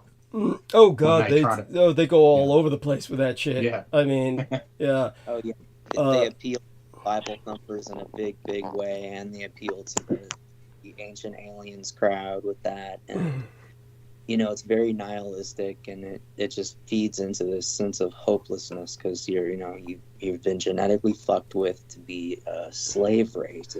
Yeah, that's what they try to say. Yeah. That's their primary. And it's very much like the program of the people, we're not supposed to criticize. It mirrors their program. Okay. And so, Nemo, you probably got what Sid was just hinting at. But, Nemo, repeat what you said and finish your thought. The slave thing. They try to portray Anunnaki, fallen angels as the creators of the humans just to make them their own slaves and make the world for them the way they see fit. To mine for gold or other precious minerals. Yeah. And then it ties in with other ideas about ET harvesting people for snack food, Yeah, there's a lot of different interpretations on that conspiracy-wise. They'll even go as far to say, the grey aliens made a deal with the US government. Oh, you let us harvest this amount of humans, and in exchange we'll give you technology, advanced technology, and they say that they didn't hold their end of the bargain and all this shit, and took more humans than they promised, and gave them shit technology. It's, a lot of that bullshit. Yeah, I've heard all that kind of stuff too. Yeah, and it ties in with that show V. The series. V, yeah. Yes. They remade that show. I don't know what year. Yeah, they did remake it. The remake is a piece of shit. The original is, at least it's fun. Well, apparently you saw the remake, so I am curious. Yeah. The original star who played Diana, who was always a favorite of mine because that was my mother's name. So Diana was in the original series as the bad girl, the head bitch, the alpha bitch. She was the alpha bitch. So she was back in the remake as the alpha bitch, was she not? No, I don't think so. I think they had a very young actress as the alpha bitch in the remake. Okay. I do remember seeing clips of it where the leader was like this young-looking female, short black hair. Interesting. Yeah. Okay, so it was not. She's communicating to the world, "Oh, we're here to help you." And so it was not the same Diana from the original series. No, it couldn't have been. Well, she was in the 70s, right? Yeah, it was in the 80s. It was after. Just to put that into perspective, V was the most expensive science fiction television series that was ever produced at that point in history. So when they originally produced V as a television series in the 1980s, they went all out, and it was like very highly budgeted. It was so highly budgeted that they couldn't, when they made it a more regular series, when they syndicated it, they couldn't even reciprocate some of the special effects they had in the original miniseries. Like, they couldn't afford to distort the voices anymore. So the voices are no longer distorted. In the original miniseries, the aliens' voices are distorted. When it became a nationally syndicated series, their voices are just normal. But it was incredibly influential because this is where everyone got the entire reptilian idea from. It is so obvious that I cannot understand how nobody sees that. It is so obvious, it is so painfully, blatantly obvious that David Icke and all the anti-reptilian peoples are just obsessed with the Series V that it made such an impression on them as children. Because they like to think, oh, that's the entertainment industry hinting out that reptilians really do run the world. It's like they believe it's all hints. Yeah, but all of their reptilian cosmology is based on V. It's not based on old ancient texts like the Pali Sutra. What? They say it's based in some of the African mythology having to do with... No, that's David Icke found some drunken old Zulu shaman who basically told him what he wanted to hear. And then the Zulu shaman's just laughing his ass off saying, here, this white guy's paying me thousands of bucks to feed him shit that he wants to hear. It's not like he's part of any Zulu cultural group like, the ancient Zulu Tradition Society or something. It's just this old drunken black guy from Zululand that, David Icke pays, and the guy feeds him a line of shit he wants to hear, and everybody says... He's just sitting there taking it all seriously, and very interesting. It all fails to capture the reality of the Naga. Thank you. Their part in world affairs. You know, it's funny that David Icke had a funny documentary made probably after 2010 or around then, where he's traveling around various countries doing his public presentations on reptilian topic, like after he had books published on that.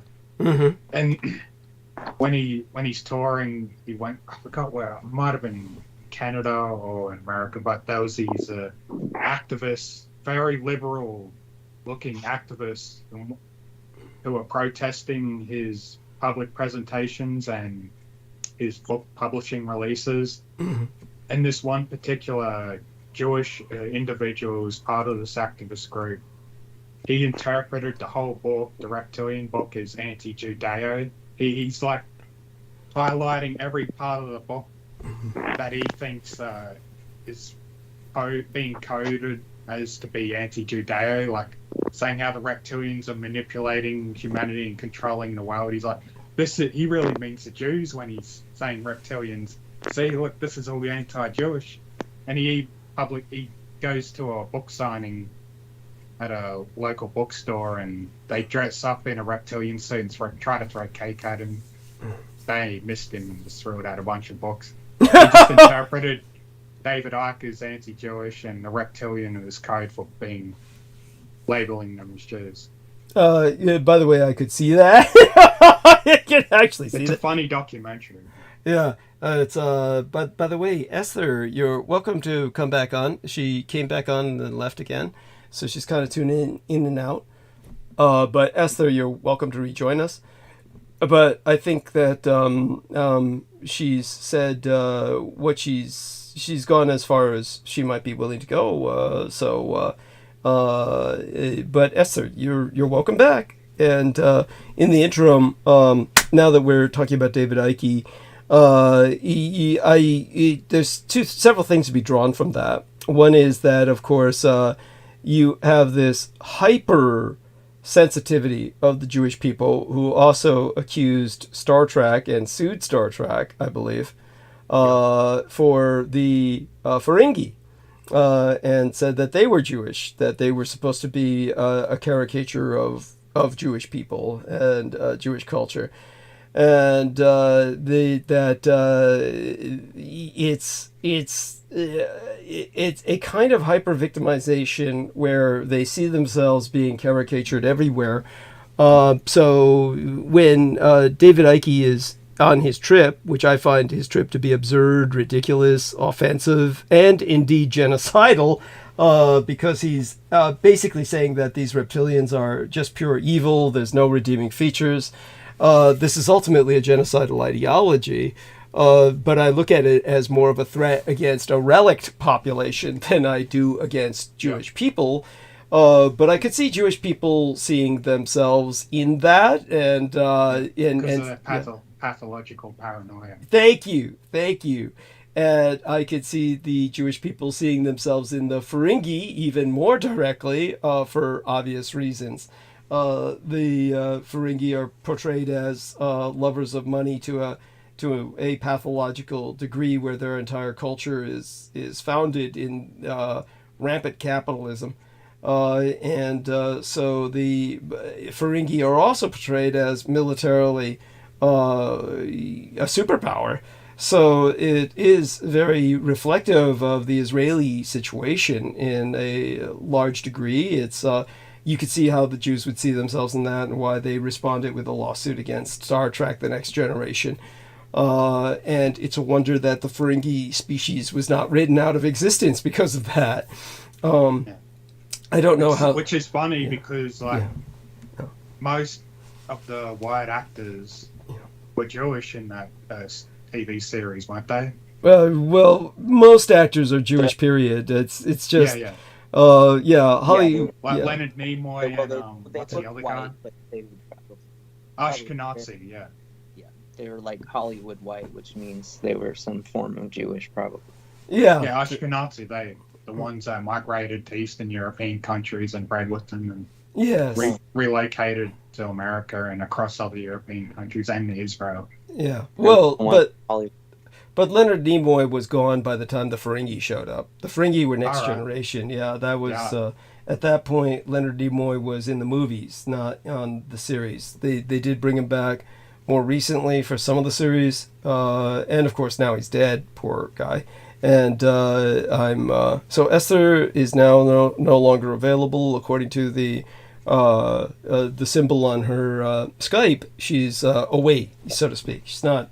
I just want to ask: do you suspect or reckon David Icke is like a mind control subject? Because back in the 90s, when he did a Irish TV interview after he finished his career, he was on the news channels and all that shit.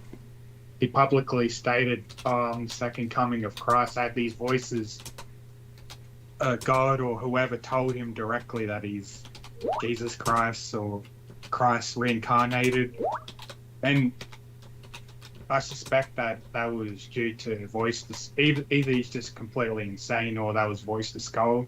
Mm-hmm. Technology. The intelligence agencies programmed him to be like this so he could be a public disinfo agent to misguide people researching and investigating on certain things that they don't want the public to know. So they're using him as a puppet, mind control puppet. That's cute. Let's put it this way. I'm just responding to Esther right now. She says she's kind of back. Sorry, so I'm just saying Neria Kara Esther. She can jump back on bandwidth anytime she wants. So when it comes to David Icke, this is what I would say. In a sense, you're almost dignifying him by rendering him an asset. David Icke, the person who had, ironically enough, a very long talk with me about David Icke was Duncan Rhodes. Duncan Rhodes is the publisher of Nexus magazine, who then led an ambush where, when I was brought down to Australia, everything was stolen. And I've never recovered from that theft, because I was supposed to be down there for 14 days or longer. And that's a long time to be in another country. I brought everything with me, and all of it was stolen. Just awful. Obviously, I'll never go to Australia again. Some people say never, but, I try to think of the people that I encountered as being positive, but you can't forgive something like that. It's just, yeah. It's just a suspicion, like, I try to link these things. You're getting voices in your head telling you this. So to get back to that. So with David Icke, the thing about David Icke is that what Duncan Rhodes told me, and I believe completely, have no reason to disbelieve it. Now, understand this much. Duncan Rhodes is garbage juice in a douchebag. He's just a white trash piece of shit. And there's no redeeming feature to Duncan Rhodes.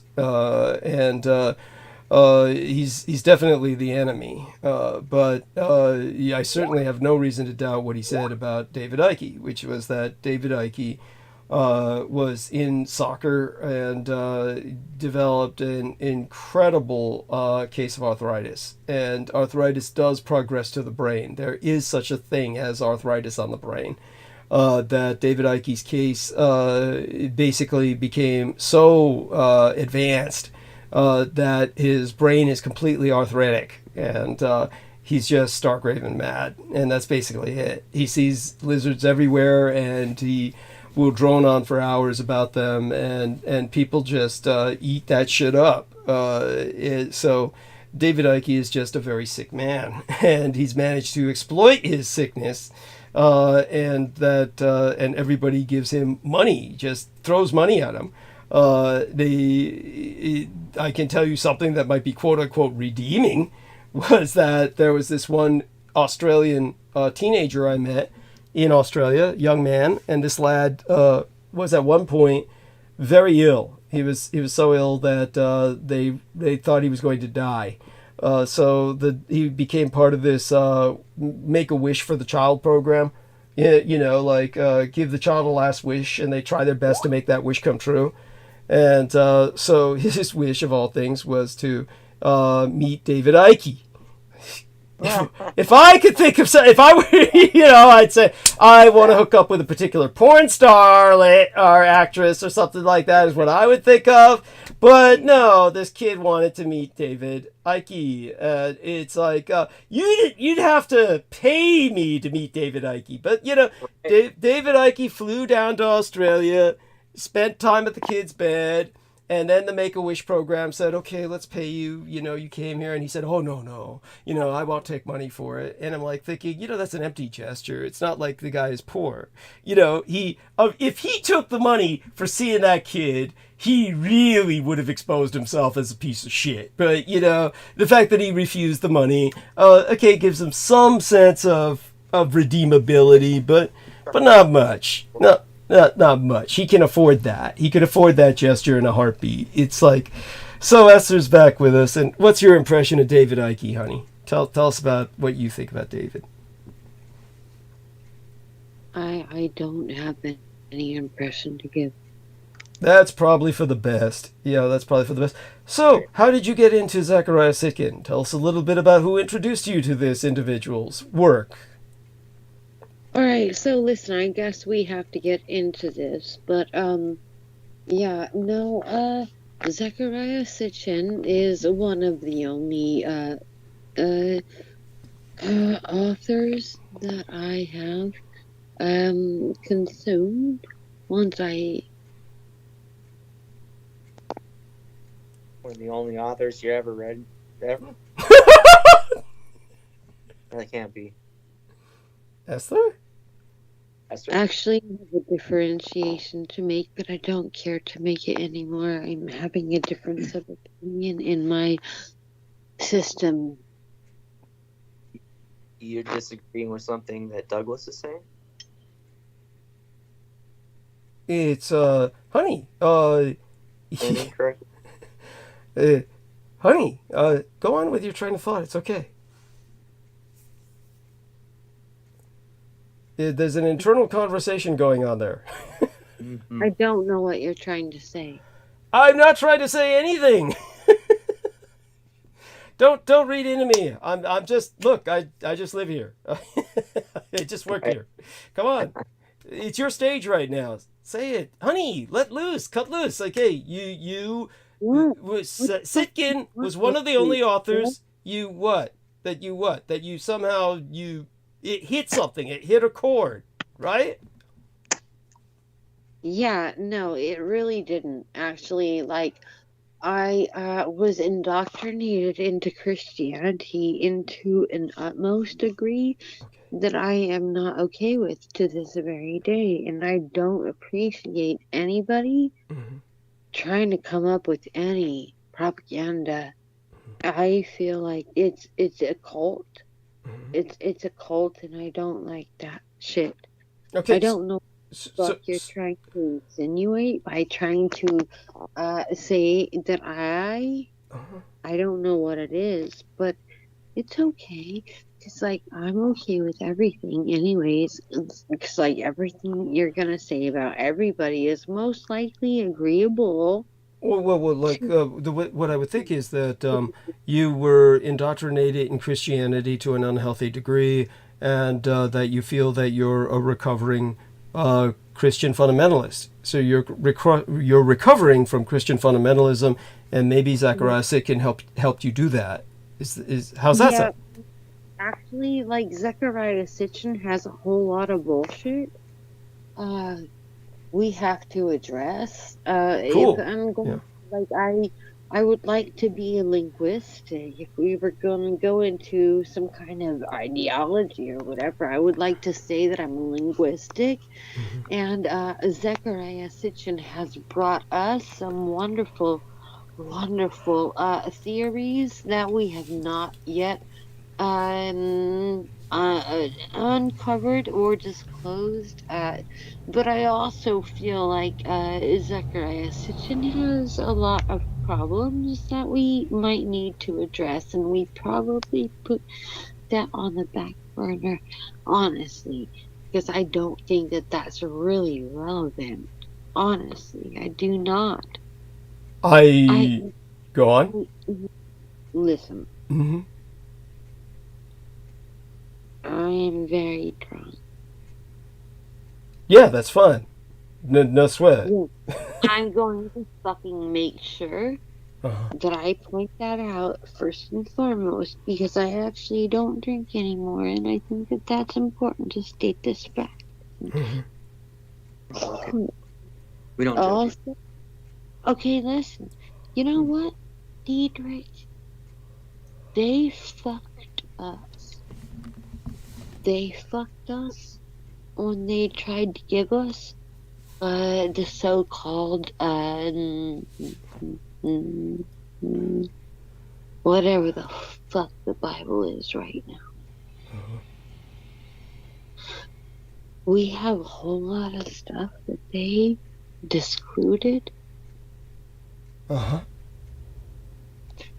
would like to be a drunken ambulant and suggest to your listeners to go ahead and pull up pseudepigrapha.com. I know that is very hard to spell. PSEUDEPIGRAPHRAGRASA.com. I'm not quite sure that helps. Pseudographica? Yeah, pseudoepigraphica. Holy shit. I'm not sure that helped either, but I hope some of you can get that shit. Listen. These goddamn aliens are not good, okay? Alright, how do you spell this? Superfragilistic expialidocious. SEUDEPI. Gotta start out from the beginning. Pseudo would be PSEUDO, right? We start off with pseudo, right? We got that, right, honey? Pseudo.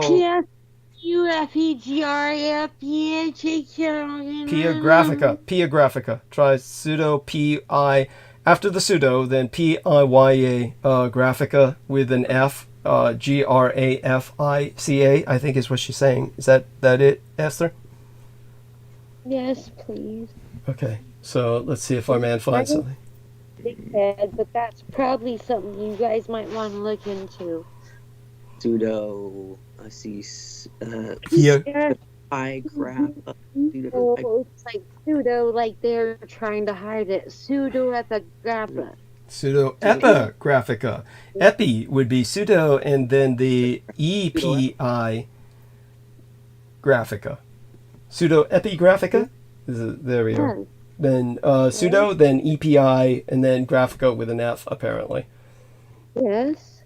Honestly, the web should start suggesting things, even if you're misspelling it. I got it. You got it! He got it. What is it? Have a look. I'm going to put it in the... Pseudoepigraphy. Definition. The ascription of false names of authors to works. No, Okay. seriously. Right. Okay. You know how they fucking took away our Bible? Uh-huh. And they took it and they fucked away with it, and they took it away and shit. So what you're talking about are the Apocrypha that were left out of the Bible. Yes. Yes. Yeah. Okay. Apocrypha and Pseudepigrapha. Ah, okay, excellent. So apparently, besides the Apocrypha, there are other works that were excised, censored from the Bible that you're referencing. Yes, sir. Okay. All right, now we're getting somewhere. And Nemo, are you finding anything on this? Sid and Nemo. No, sorry, I got completely distracted from some news, No, personal news. saying that I think that you could guess. I want Someone just informed. we agree with. Yeah, I am. I'm very. I was just getting excited and showing off this bong that I got that has a little compartment built into it to contain my Adderall or whatever else I'd like to put in there. Oh, thank you for sharing that. Is that what that is? I was wondering what that was. Yes. I could immediately tell it was a bong. Yes. Well, I knew it was something of that nature. Yes. I want to hear more from you, please. I mean, imagine you could put some form of powder in there if you wanted to and keep a little spoon here. That'd be lovely. Yeah. That is not a picture. Yeah. Got it. Ooh, Esther, is this what you said you wanted to hear more of? I probably have mental issues. We all do. Who doesn't? Yeah. I mean, so... Definitely. Yeah. So such being... I probably like to focus in on skin. Sid. You eat Sid. Skid Row. Not do this. Let's not do this. The one who had that shirt. Do this. Go ahead and dead. He got in trouble on MTV at Sebastian Bach. Oh yeah, for having that anti-gay shirt. Yeah, no, investigation, subjugation. Go ahead. And that's ironic because there's he a looks line gay, in another song. He says his sister's in jail for beating up on a queer. Okay, let's not get any strikes against this channel. Okay, Jesus Christ, we don't need this. Such being said, yeah. All right now, Esther, what were you trying to say about Skid? Was that like a nickname for Sid? I mean, I like the nickname. I'm tempted to start using it. But... Please don't. Yeah, let's not with that one. Okay. Please. Yeah. That's it is funny. It is funny. It's funny. Yeah. But so Esther, back to the Anunnaki, back to the Apocrypha. We were on some heavy cosmology there for a bit. Mm-hmm. Yeah. This kind of helped you break from what you felt was fundamentalist programming, right? Hear me? We hear you now, honey. Okay. There, follow up. We can hear you now, so follow up. Yeah. What are you thinking about right now, Esther? What do you want to know? The cosmology, really. You were onto a cosmological train of thought there. I mean, I, for one, would prefer you to kind of try and maintain that train of thought. All due respect. I think that you're wonderful, and I admire. But I think that wanting to hold on to a train of thought might be ideal. Asking too much right now. I understand. Okay. All right. So, Esther, nevertheless, we're glad you came back because we enjoy your company. I'm a dickhead. I'm so sorry. Why do you keep putting yourself down like that? Yeah, don't put yourself down. Let's. I'm a dickhead. Yeah. We've met worse. Right now, right here, right now, I fuck you up. You're all right. You're fine, Esther. You don't be so hard on yourself. Believe You me. want to know who's a dickhead? It's Joe Tyre. He's such a dickhead. I don't even know who that is. Yes, you ain't missing shit. Certain that if I just gave your guys' little sensibility a taste of my loop, would probably We want a taste of A taste of your what? You could put it on the camera so we could get an idea of what we are in for. Okay. Without necessarily going in that direction, honey. We're all fine.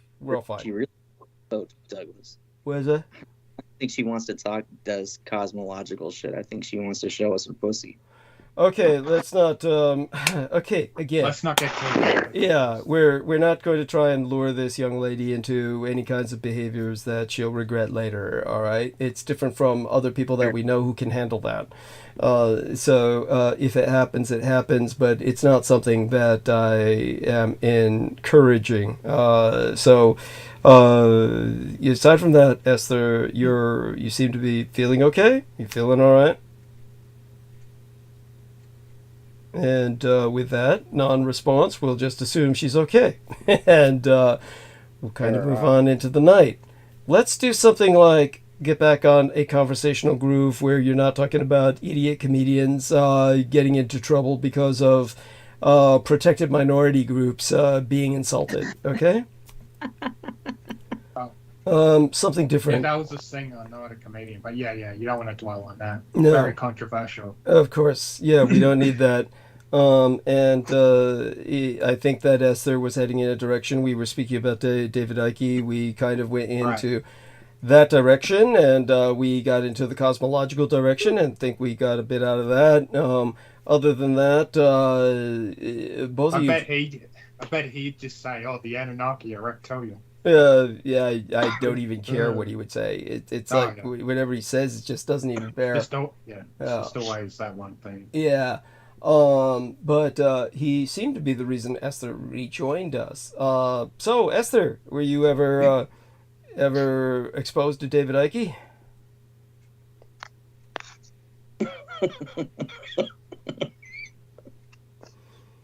Yeah.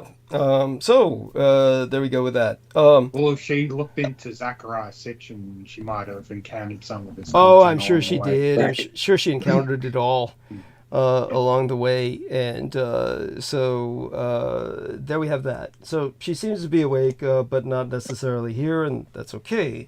What we might do is meander towards monologue. Let me see the amount of time that's left. I'll admit that I'm not.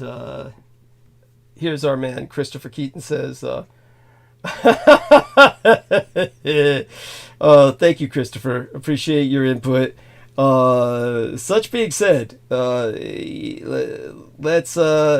take advantage of the fact that Sid and Nemo are here to tell us a bit about some other things that Esther brought up. She did bring up Europa and this Greatest Story Never Told documentary, which our man... That Europa documentaries, it's heavily suppressed and vastly portrayed as, Nazi propaganda and all this shit. Mm-hmm. But it's still got a lot of, likes from followers of the producer, and I quit Alien. It came out on a DVD. I forgot what year though. Mm-hmm. Have you seen it, Doug? No, I have not. And we love you too, Esther. So yeah, that's she said I love you in the chat room. I really love you all. So let's respond to her. Everybody, go ahead and respond to her in the chat. Yeah, we love you too. Yeah, too, Esther. Esther is awesome. Okay, there we are. So it's about love wrong. Yeah, that's why am I not surprised? Such being said, I was just informed of something, like okay, personal news just recently, which I was distracted by Mhm. an individual that I know of who was a well-known troll in the GTA online community, Grand Theft Auto online community. Mhm. He's well known for just being a massive troll and very hostile and malicious and threatening to expose people's IP address and doxing them and DDoSing them and all this shit. Like, I don't like him at all. I used to troll him Mhm. in the game because he used to be very hostile to everyone in the gaming lobbies. Yeah. Because I had a mod menu, a cheating menu, and he had a hacking menu, and we'd just battle each other in there. Like, it's show our dominion over each other with using cheats. And I'd record these videos of me giving a taste of his own medicine because I had more powerful hacks, multiple Cool. hack menus. Wow. But I was just informed, and this was back in 2017, like quite a long while ago, and I had videos uploaded on my first YouTube channel, which was terminated not long after that. Mhm. But a mutual friend, a friend of a friend, just informed me that he just recently committed suicide. His online name's Cynical Route.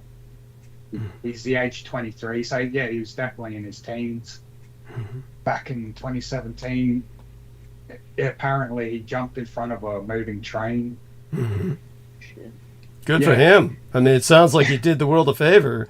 Doesn't sound he like was- this. Yeah, go on. He was heavily mentally disturbed, what I could read off of him, and you just take all of his mental scarring and abuse out on others. Like, Yeah. use that excuse to bully other people.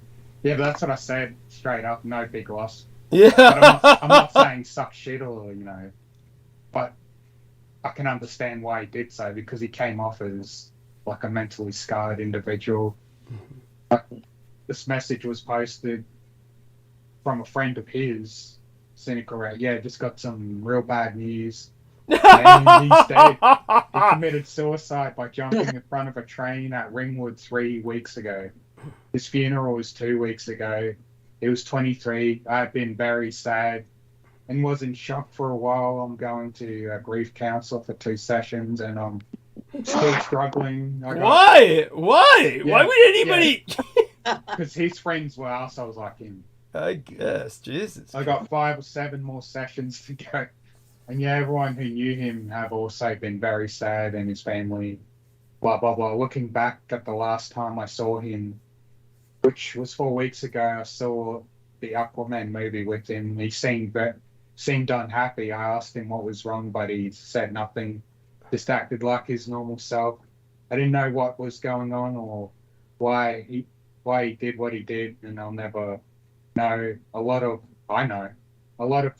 people have been broken about this, and sad to have to tell you he's gone. Like, big deal. And I just had to reply. I had a feeling he would eventually kill himself. If not kill himself, he would have pissed someone off who would have killed him. Yeah. He came off as very mentally disturbed person who was probably horribly abused as a kid, which is unfortunate. But he became a very hostile, malicious person, and being abused is no excuse to hurt other people in any form. He should have tried to redeem himself and make up for the bad he's done to other people. Maybe he committed suicide after having self-reflection. And actually felt For the bad. first time in his life, yeah. Yeah. Felt bad for being the way as we know him. It's hard to have much empathy towards him for his unfortunate fate, because I never liked him. I would have preferred him to seek professional help and try to improve himself and heal from whatever psychological scarring he most likely had. Maybe in his next life he'll become something better. Yeah, like a slug. But yeah, this guy was so horrible, but yeah. Oh well. Yes, there you One less go. arsehole. Thank you for sharing that. That's what I'd call good news. Yeah, this is The GTA online community is so toxic. Yeah. You'd hate it. Yeah, I can imagine.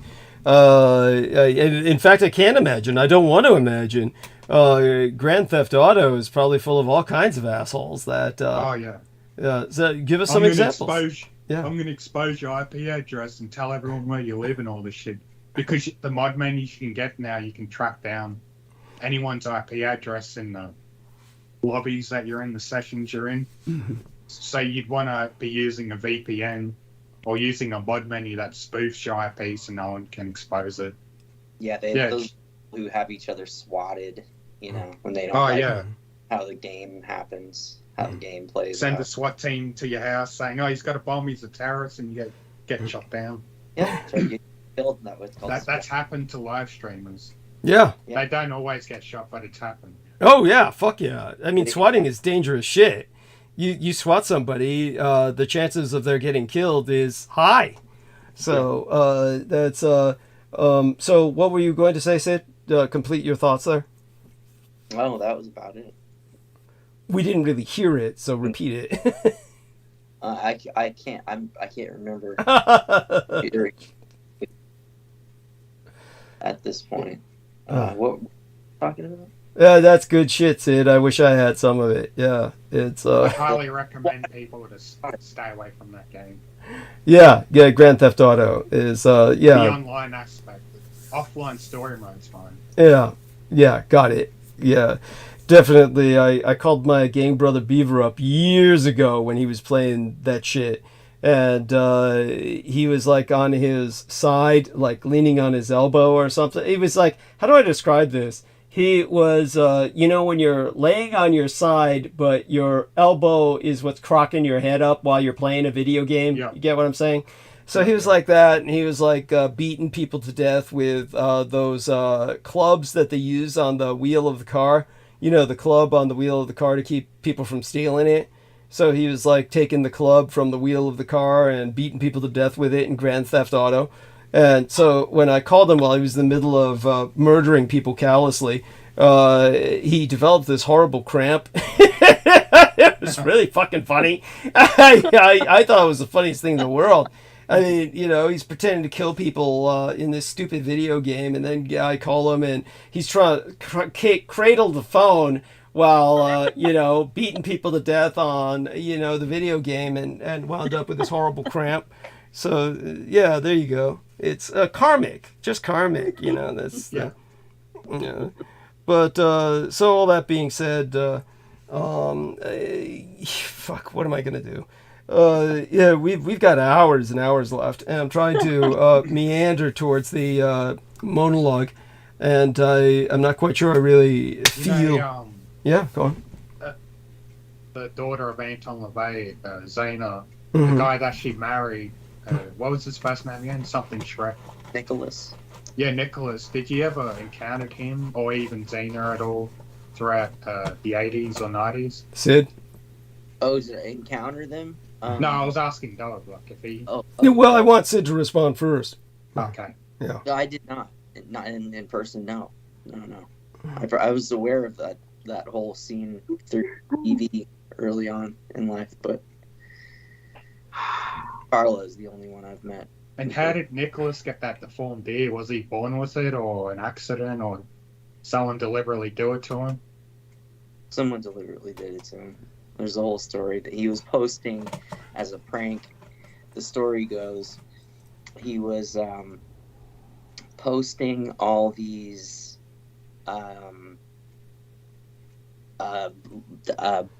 what the fuck, pamphlets or post-its or whatever, meant to incite rage in the local gay community, and he accomplished that. And one of the dudes cut his ear off. Yeah. I had no idea of that. And then it's he said it's part of the Charles Manson curse that he'd been working on, the big book of like the Charles Manson biography. I think it's called The Manson File. And right. That was, I'm pretty sure that's Nicholas Schreck's project. And he had a whole bunch of contact with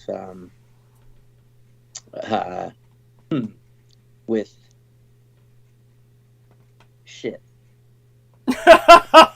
By the way, we just got a photographic comparison of Taylor Swift to Zena LeVay, and it's cute, very cute. They look very much alike.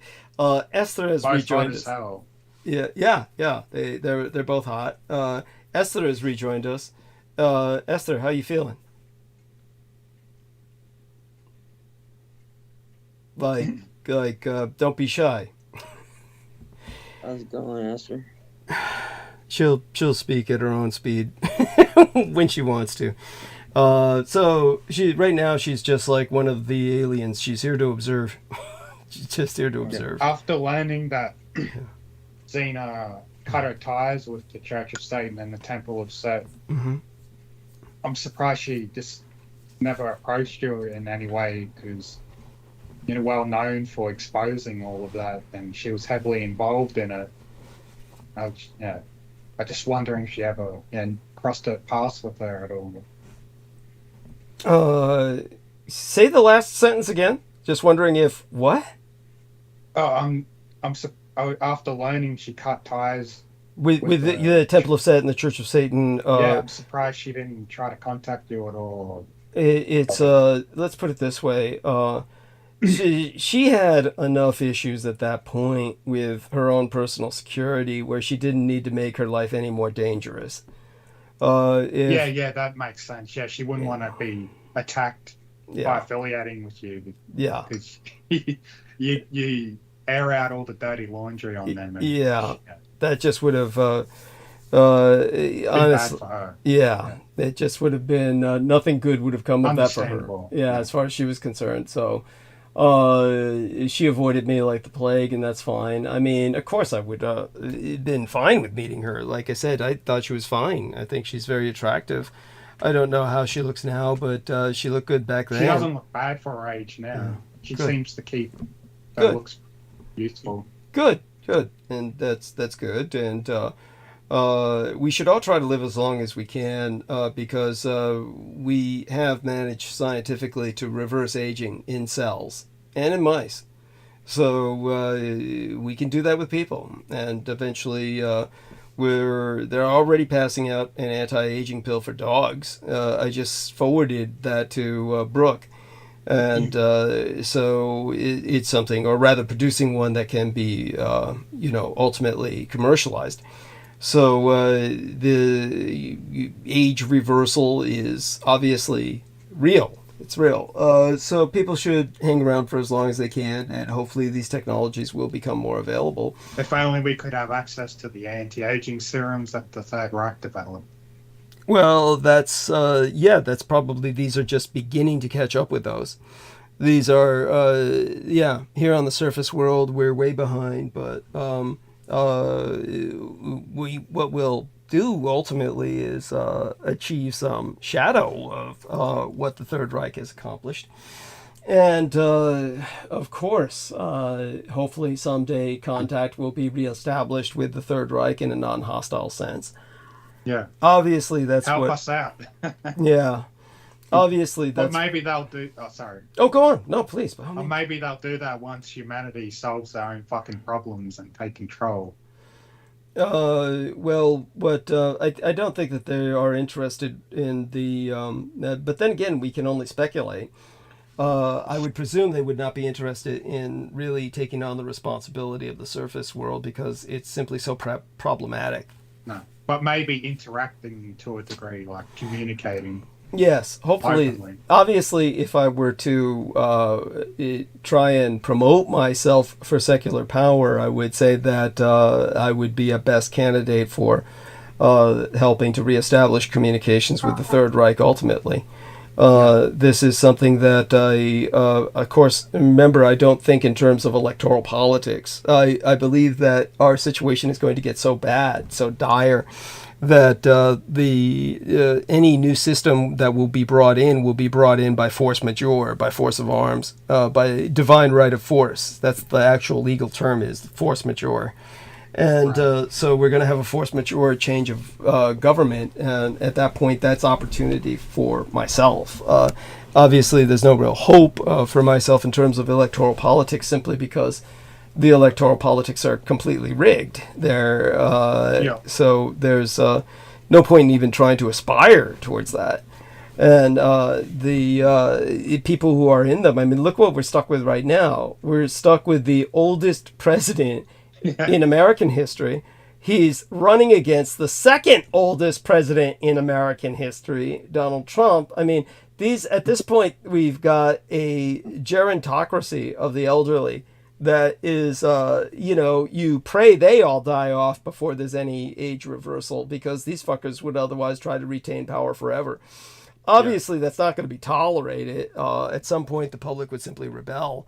But this is what we're dealing with.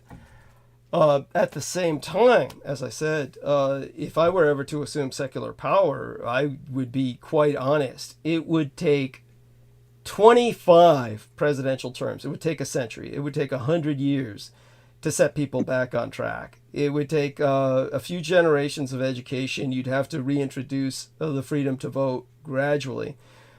First at the just the county level or municipal level of governments, the local levels. Then at the state level, and then finally at the federal level. It would take, each one of those would take a generation before you could allow that level of freedom, simply because people have proven themselves totally incapable of rational thought. You would spend several generations just educating succeeding generations in constructive criticism, critical thinking, and as well in, how would I say this?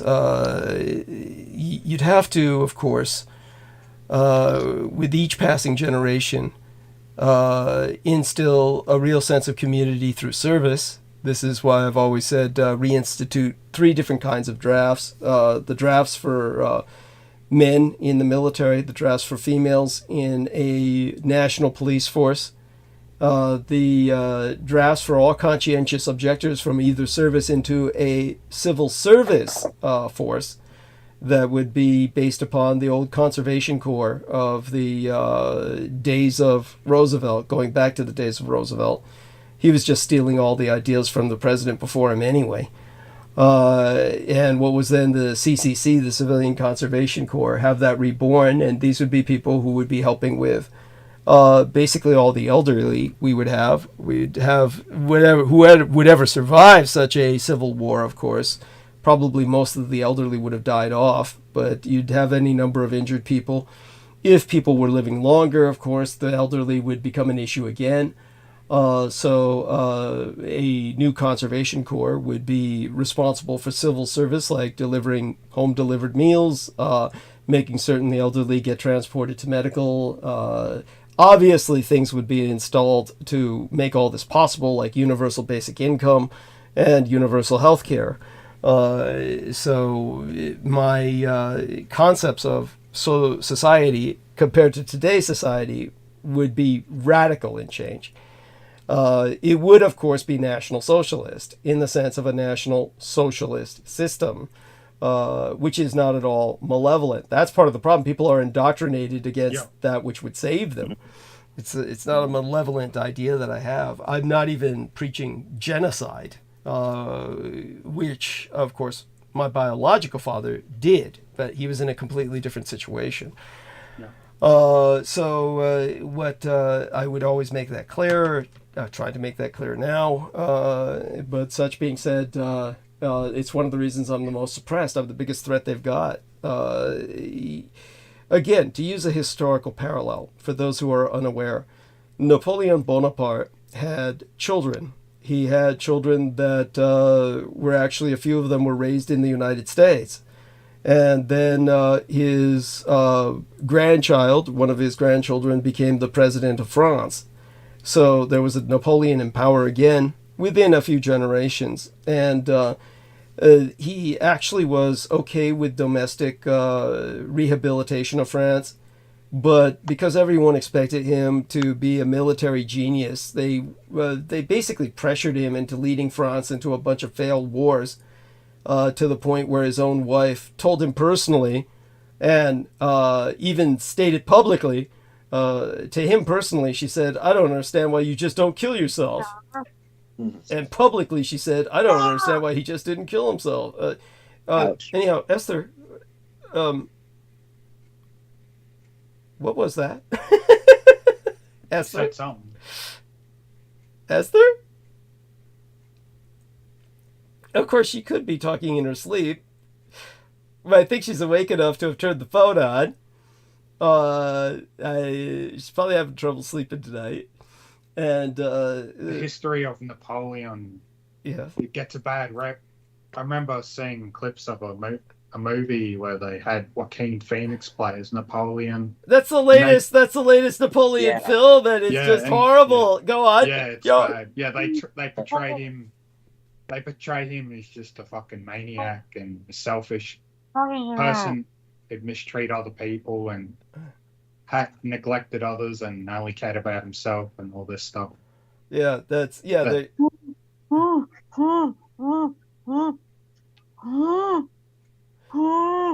Esther, you're scaring us. Esther, that's rather frightening. Are you cognizant of your behavior? Are you aware of what you're saying or doing? Okay, we'll assume she's not and move on. But I don't recommend people watching that movie, that new movie of Napoleon. Yeah, for what it's worth, there's even a question. I think the French are very offended by it, obviously. Oh yeah. And it's one of these things where, of course, it's stupid and of course it's ridiculous, and Joaquin Phoenix as Napoleon is absurd. But it's half the time when they get go. Johnny, at one point he was cast as Johnny Cash at one point. Joaquin. There's these incredible miscasting. Hollywood just doesn't give a shit. It's honestly, they really just don't give a shit when they cast Leonardo DiCaprio as Howard Hughes. I mean that, or better yet, as J. Edgar Hoover. Leonardo DiCaprio.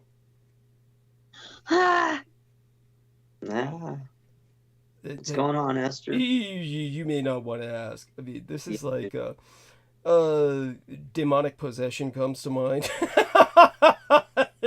Just had a bit too much to drink, maybe. Well, obviously the booze. They don't call it spirits for nothing. Yeah. Opens the gates for spirits then. Yeah. I am just glad that right now I'm not in bed next to her. You know, that would one time when I was in bed next to Judith Ager, man, she did everything but levitate. She was like spinning, like spinning like on a spool is what it felt like. She was tossing and turning so violently. And were you both in an intimate relationship? I didn't know much about you affiliation with the. What did you think it was? What did you... I didn't learn much about it. I just heard that you knew of this chick and were friends with her. I didn't know you were. You know, you did hear she was conspiring to murder me. Usually a woman doesn't. Yeah, usually a woman doesn't conspire to murder somebody unless they're physically intimate with them. You are aware of that, right? Kind of, but yeah. It's kind of like the nature of the beast. It's like Judith. I'm sorry. Or is it Judith Ager you're talking about, or somebody else? Yes, her full name is Judith K. Ager, and I still have a soft spot for her. Really, it's like it's my own pathology. That's it's I really am feel bad for her. She's like. God knows, she's finishing the last days of her life probably in a fucking hotel, and that's that's just too bad. Oh well, probably best I wasn't involved with that, and that would have just been, my whole life would have been rendered, probably would have been the wrong turn to take, and she was probably trying to save me from that in a certain way, and subconsciously. I try to take everything as positive as possible, until where it becomes impossible to do that. And that's in certain cases like Lori and Ed Fenton. You just can't take anything positive from that individual. I just wanted to ask you about the rat lady, I believe she's called. What they call her is Rat Girl. Rat Girl. And I don't remember why that popped into my head, and it may be way off topic, but I found that fascinating when you've spoken about it before. Well, what do you know about her? For our listeners. So she's someone who lives or has lived in San Francisco, and he has been seen with unusually large rodents. She keeps as pets, and that she has an appearance that is rodent-like, actually, and that she has been responsible for a lot of deaths along the way by breeding these armies of rats, essentially, that take over whatever building she lives in, and that she is allowed to continue this life of terrorism, I think you've called it, as she's hooked up, somewhere along the way. She's some kind of somebody's asset. Somebody's allowing her to operate in that way. Please help me. That's alarming. For those of you who didn't hear her clearly, but I'm sure all of you did, Esther just said, please help me. We're presuming this is in her sleep. I'm not going to probe, because sometimes, like when a person is sleepwalking, my legal father, George Dietrich, the sailor who raised and guided me, always told me never wake up anybody sleepwalking, because they go into a state of shock. That they can go into a state of shock. It's so it's not something you want to do. I presume that she's sleep talking, kind of. That the eerie thing is that she turned her phone back on, and all of this could therefore be kind of an act, but I don't think so. I tend to think that this is real. That she's basically essentially dreaming, or kind of sleep talking, dreaming, and that she's struggling with a lot of her. She's processing. And we happen to be, in a sense, privileged to hear her while she's processing. It's very voyeuristic, but we did not, we're not responsible for this. She did it. Of course, obviously, I do want people to understand that we want to treat this with respect, and we want to everyone to understand that we, Nemo, Sid, expressed this with me. We sympathize with her, and we would like to help her. She obviously needs help with something, and we would like to help her, but that's the reason why we're letting her do what she's doing. That's why we're letting her on the show. Right, gentlemen? Yeah. Thank you. Now, in terms of another lady who needs help, in terms of our darling rat girl, and I'll go a bit into that. And our dear cultivated image says, and the shadow will be heard. So he's talking about the shadow of Esther. Of course, he brought up before that Esther is got kind of a shadow going on there, and that obviously Esther is dealing with a lot of things that hopefully we can ultimately help with. And it just is what it is. So we roll with it. Now, give me a sense to breathe here and kind of recover myself while before I talk about Rat Girl, because this is an intense subject for me, and I do want people to understand that it's a subject that I try to treat with as much respect as possible. And it is definitely a serious issue, and she's kind of reappeared lately, and I'm trying to ascertain how much I should share about Rat Girl. I'm not familiar with this individual, so I'll be interested to hear what you have to say about him. No disrespect to Rat Girl. Yes, thank you. That's very important to express. And one of the things that I'll do is I'm going to look up a little something on YouTube. Now, hopefully we're not knocked offline, because it took a while there for the YouTube to come on. And things are always very strange whenever I'm online anyway. And it, But here, let's take a look here.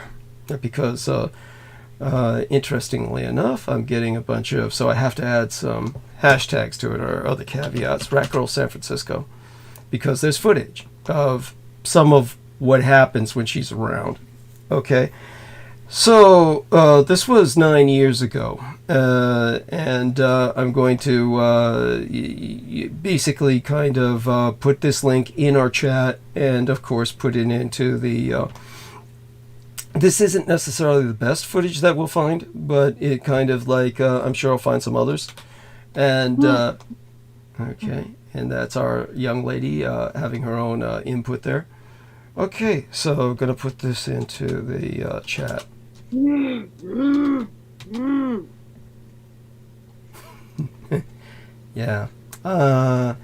Yeah, I'm glad I stick with escorts. That's, escorts are great. Some advice out there, people. Sleep in separate beds. Sleep in separate rooms when you're married. And then just get together when you're fucking. I would have to do that anyway, because I need a big bed to myself from rolling around Eldon. Oh, for sure. Yeah. All right. So, what you're going to see here is both, that is Rat Girl. Now, in terms of Rat Girl, none of our audience can see this. Only Nemo and Sid can see this right now. So, the photograph is in the text box. Want me to paste a link to that in the YouTube chat? No. Okay. So, a little thing to tell you about Rat Girl. Plenty of things to tell you. First off, you'll notice behind her. This is the first thing I get from idiots. Idiots will say, looks like behind her, there's a bunch of makeup and stuff and artist equipment and all that. Yes, that's because I'm an illustrator. And as a professional illustrator, of course, I was making sketches of her, trying to help her out. And we were trying to figure out a way. To make her look more baseline human, so that we could do something to at least tone down her appearance.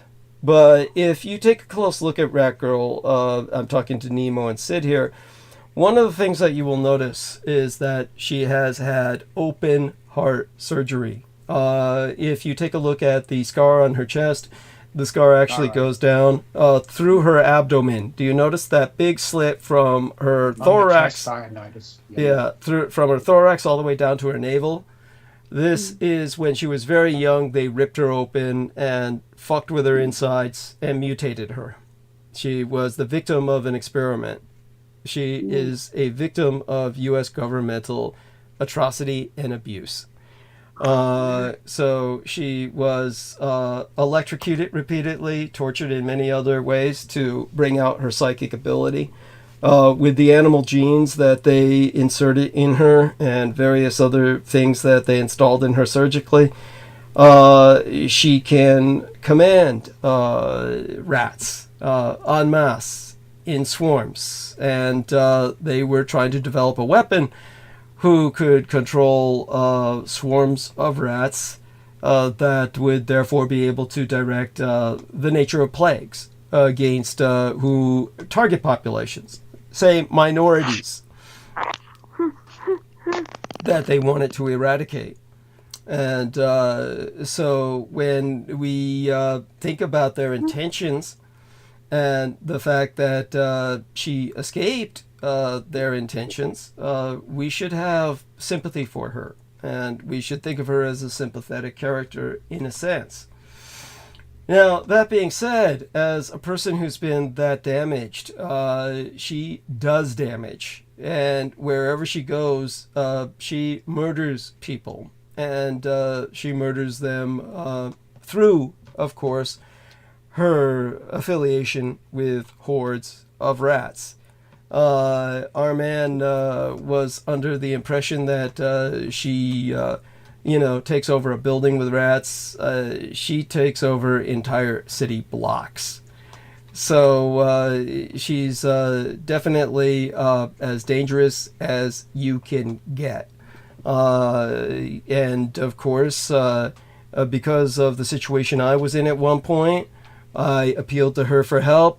And she actually saved my life due to the situation I was in. I'll explain that soon enough. Again, all of this is kind of like I'm trying to, get into the mood to talk about her, trying to figure out exactly what I can expose without putting her too much at risk. And of course, I think some of like what else we can find about Rat Girl on. Do you know how old she is currently? Well, at the time I knew her, she was approaching 40. I'd say she'd be in her mid 40s. At the earliest, I mean, at the latest, she'd be early 50s at this point. And let me see if we can,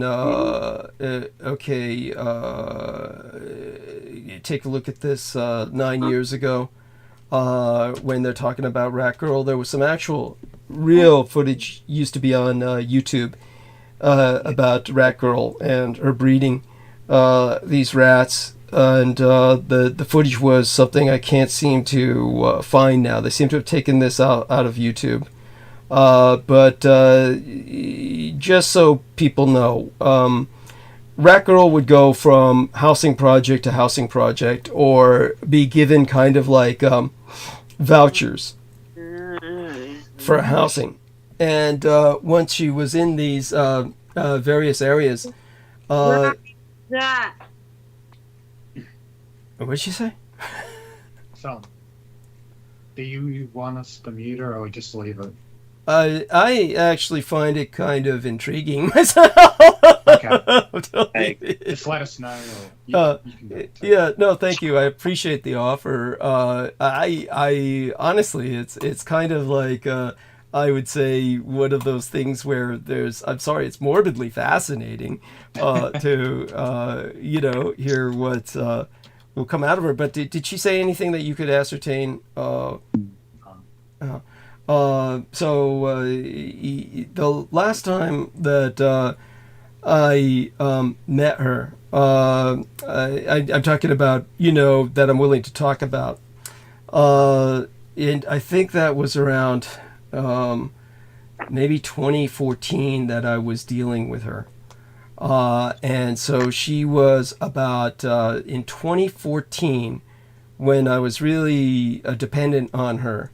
When I needed her to save my ass, I believe she was 43 years old. So how old would she be now?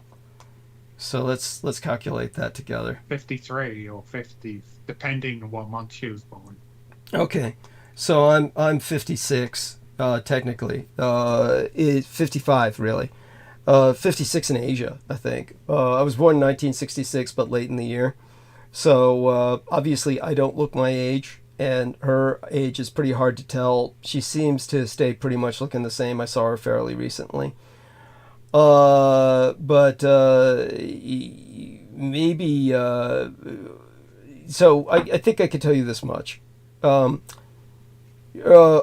her dossier, her medical record dossier, or the military record dossier, she's known as Erica J. And... Erica J is, she's given an alphabet last name, and that's because, like letters in the alphabet, there were 23 other girls they experimented on. So Erica J is one of 23 other girls like her. The difference is that Erica J is the queen of the rat girls. She was the most successful of their experiments. Her name is spelled Erica, Erica, and then just J. You'll never find her with that. So it's safe enough to say that. And it's important to point out that she's the queen of the rat girls, but the other rat girls are dangerous, but none of them can do what Erica J does. Erica J can, if Erica J wanted to, she could swamp a city with rats. Her power is incredible. Erica J will take dog food and various other kinds of animal food meant for zoo animals and feed it to her rats, and they grow to an enormous size till people have mistaken the rats she's with for dogs. They're that large. So that's like her favorites, like her personal guard, so to speak. And whenever, as I said, she's in a housing complex, the entire block will become infested with rats, and they will kill people. They'll kill seniors in their sleep. They'll kill infants in their cribs. So over the years, she's probably been responsible for a few hundred deaths at least. And when the public health comes in to clean up after her, from room to room, they're cleaning 1,000 rats out of each room. Can you imagine that? Oh yeah. 1,000 It's a rats. massacre. And out of all of those rats, other creepy crawlies come in because, you know, they're attracted to all the rat shit and everything else. So she creates a health problem for everyone because diseases begin to spread, and then other people die because of that.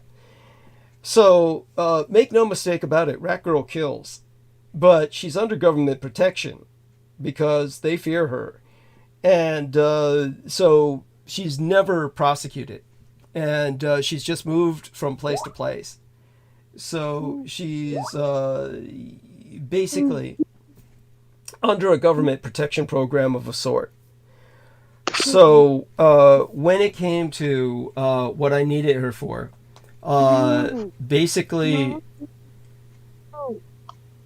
she's saying no. That's our girl, Esther.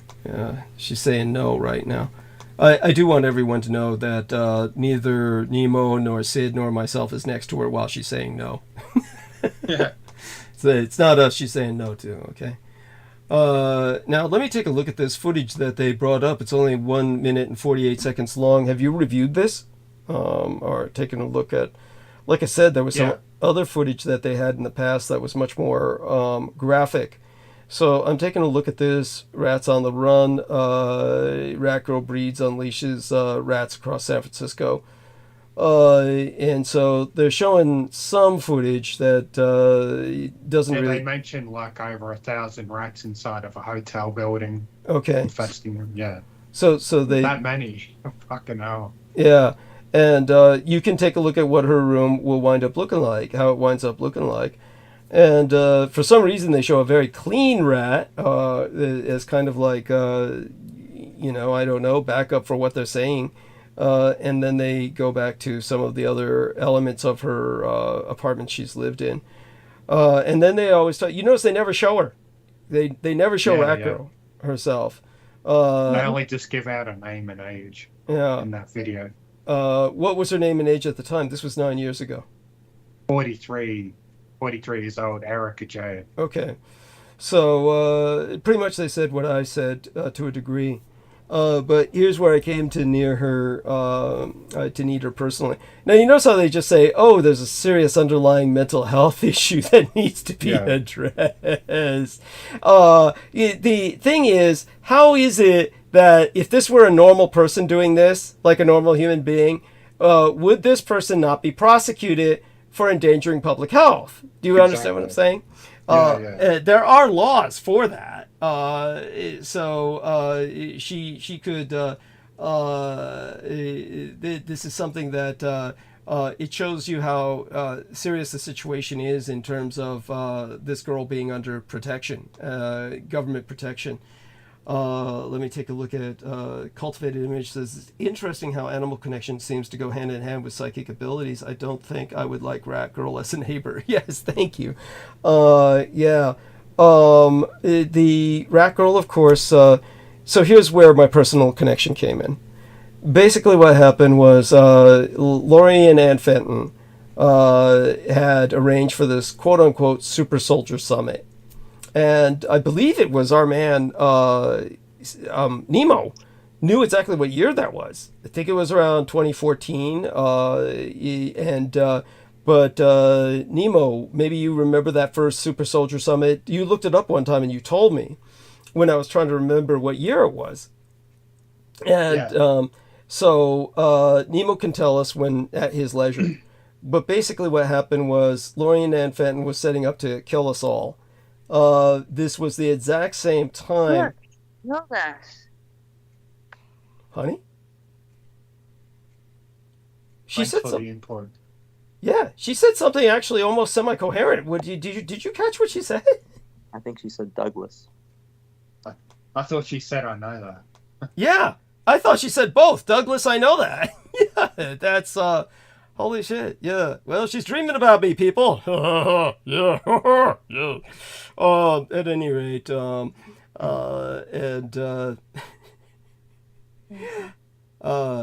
sorry, I'm still trying to get over that. Trying to imagine what context she's dreaming of me in. But Gerard and Nancy Miller, do you remember them? No, sorry. Okay. You can look them up, and Gerard and Nancy Miller were this couple of mind control victims. And what happened was Gerard and Nancy Miller, he became known as the Joker and Harley Quinn killer. They were in Las Vegas. Yeah, did anyone catch what she said that time? No.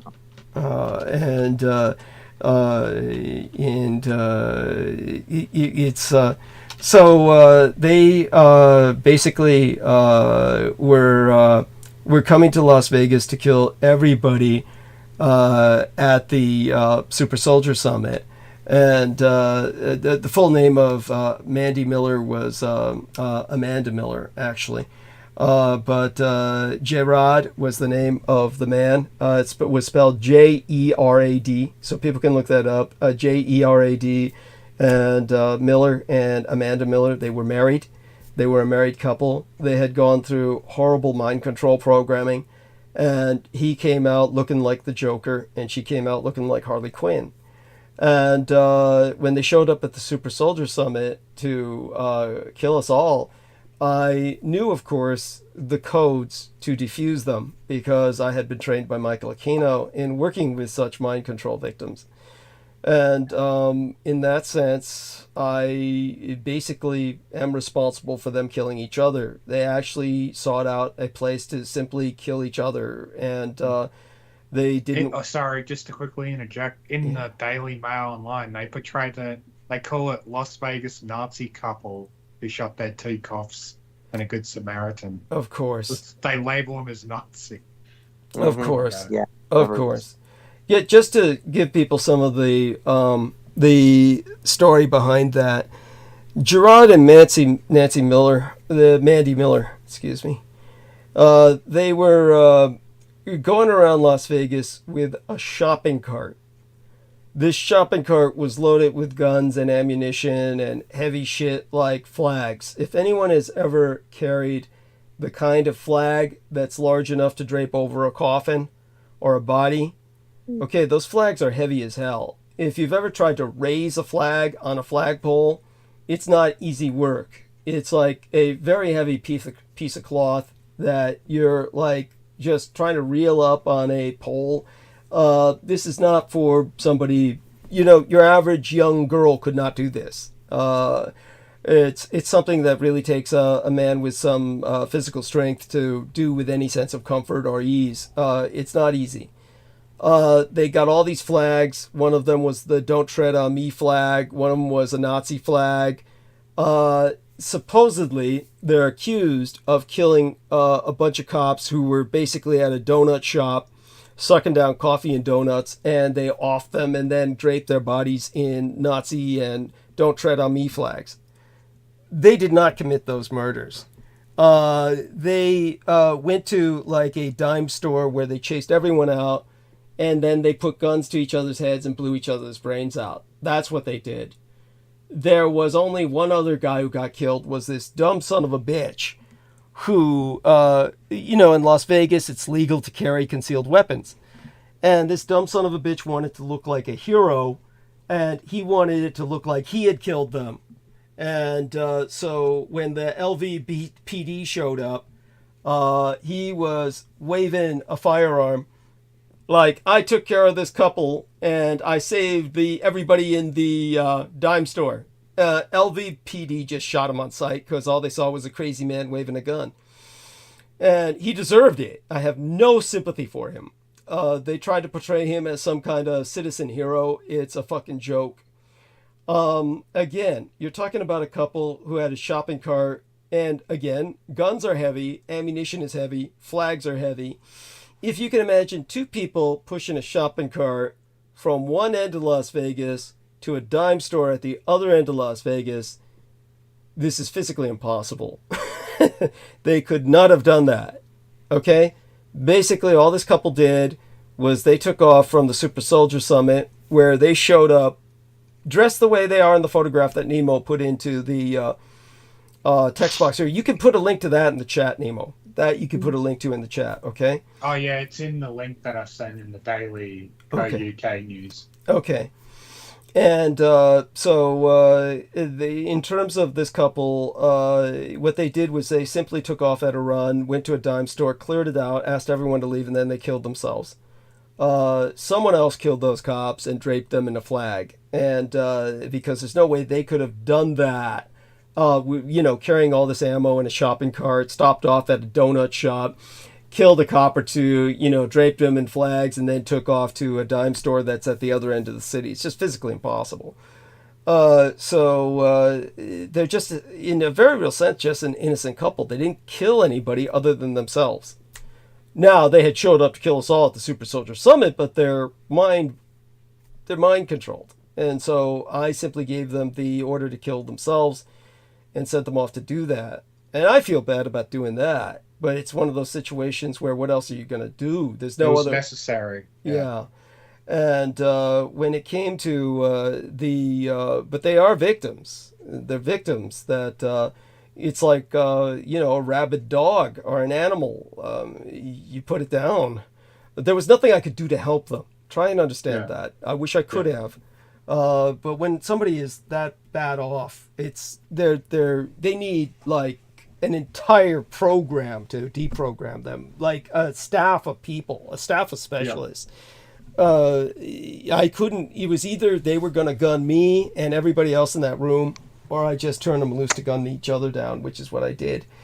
Now, when it comes to the man named Keith Call is a dear friend of mine, and Keith Call is as good a Christian as you could ever get. All these other people we've had on talking about Christianity are trying to learn, trying to explore. Keith Call just practices Christianity. And Keith Call was an archivist like myself. He was a librarian. He worked at the seminary school where they taught Christians and people trying to become preachers. And that was Wheaton College. And he was the librarian at Wheaton College in the Billy Graham building. And so Keith Call was there. And he was there when another guy showed he and myself that he had an arsenal in his hotel room. He showed Keith Call and myself, this is what I got in my hotel room. And it was, you saw this photo screenshot of all the weapons he laid out on his bed. And these included full automatic machine guns and rocket launchers and grenade launchers. This guy was loaded for fucking bear. And he was supposed to be the backup if Gerard and Mandy Miller failed to wipe us all out. But he was never activated. Buckle-on gun.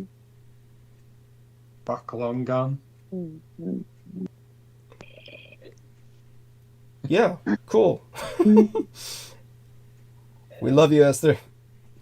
Whatever your real name is.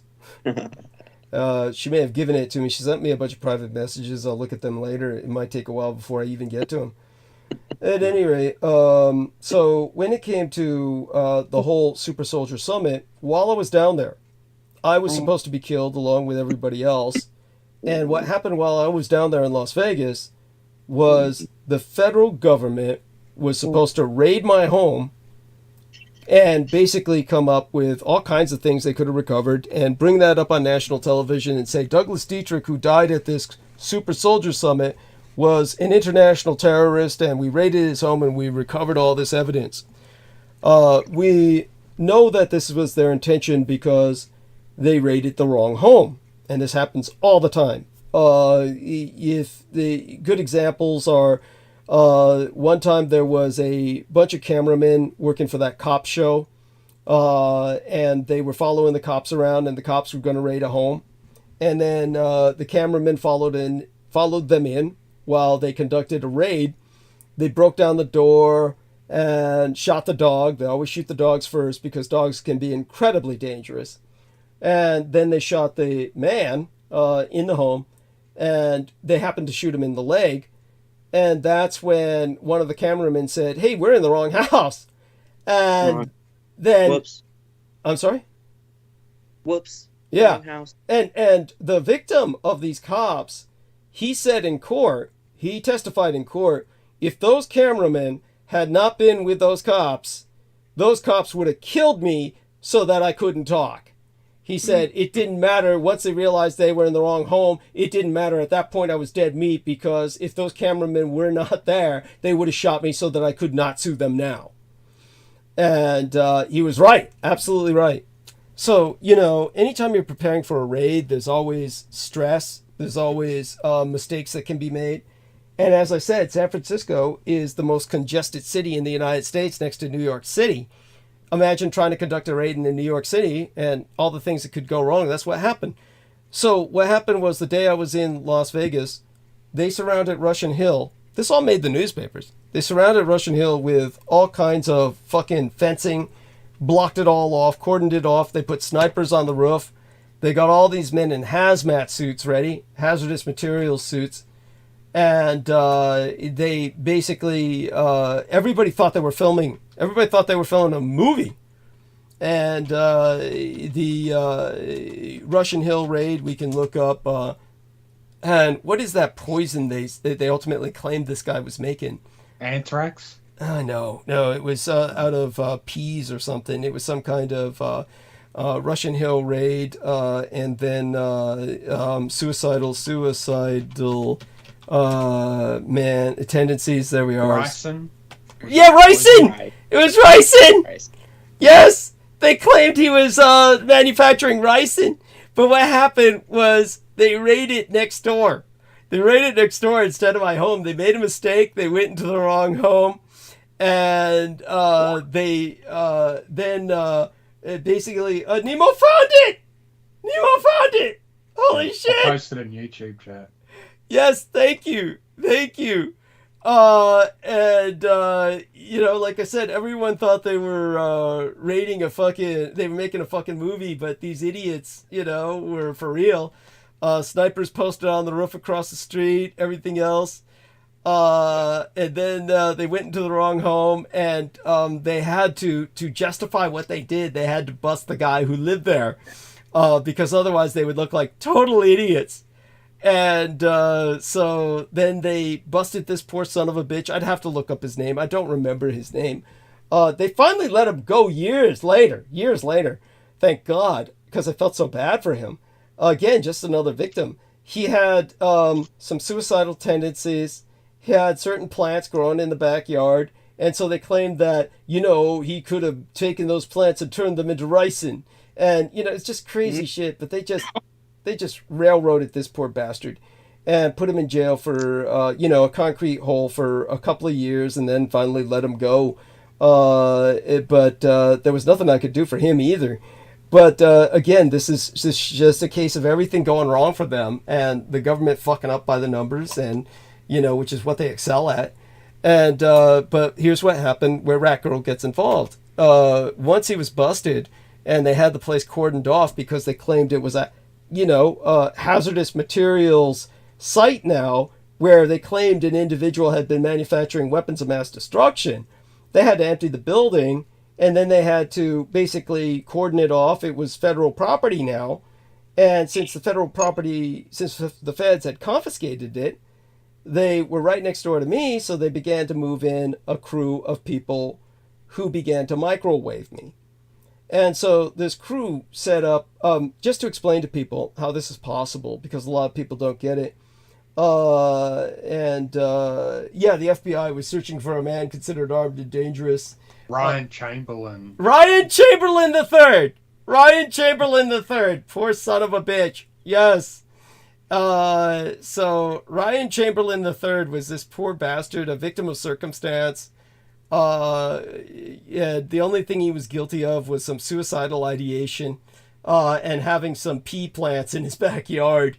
They also say, oh, his car could have been rigged with explosives and all this shit. Yeah. What a load of shit. Yeah, poor son of a bitch. They caught him coming out of a bar, They caught him coming out of a bar, slammed his ass to the ground. The poor bastard never knew what hit him, never knew what was going on. Probably to this day doesn't know what the hell happened or why. And at any rate, he, again, just another victim. But he was never allowed to go back into his own home. That was completely emptied. Then they moved this crew in that started microwaving me. To give people an example of this, there was once a landlord who was trying to get rid of this elderly couple who were living in his apartment so he could rent it out at a much higher price. And so he took microwave ovens and he simply removed the front door of the microwave oven and stripped it of its insulation and then placed it up against the wall because they had a very thin wall that was simply plaster between his apartment and their apartment. And then he just turned the microwave oven up at its highest and left it on all day so it would radiate the couple through the plaster. And the couple got very sick, came down with cancer, but then they ultimately identified what was happening and they sued him. And they won. And he went to prison for all kinds of crimes. Doing something like that, of course, is illegal. And if it's uncovered and discovered, you will pay a price. What they did, these guys, was with the government level technology they had, was the equivalent of taking hundreds of microwave ovens, putting them up against the wall next door, and turning them on at full blast. I could feel it. You could feel the heat. You could literally feel the heat. And they had a whole team of technicians that were operating it 24 hours a day, taking shifts, sleeping next door, reading next door, eating next door. You could hear them. I wasn't going to wait on this. I basically knew about Rat Girl, and my gang brother and I, we tracked her down. I had met her once before. I had actually rescued her from a suicide attempt. I was there when she jumped off a bridge, but she couldn't drown. She swam too well. She couldn't control the fact that her survival instinct took over, and she swam to shore, and I helped her ashore. And that's when I first encountered Rat Girl. Now, if you just look at her picture, you can imagine what a shock that was for me. I mean, imagine helping a young lady out of the sea, the bay, San Francisco Bay, and she looked like that. I, of course, was shocked, and you can imagine most people would have been frightened. But I spoke. Which bridge did she jump off? The Golden Gate or a different one? Thank you for asking. No, it was a lower grade bridge. It was a lower tier bridge, and it was the Oakland Bay Bridge. But she survived. By the way, a lot of people could survive these jumps, but a lot of people die.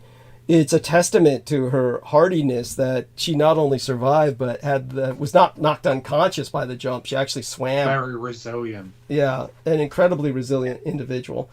You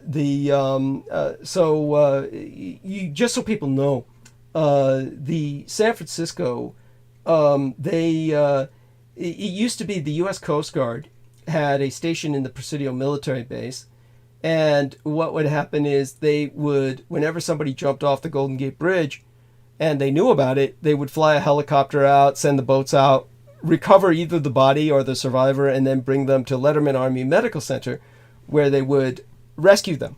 So Letterman Army Medical Center was able to rescue maybe around half of the people who jumped off the Golden Gate Bridge.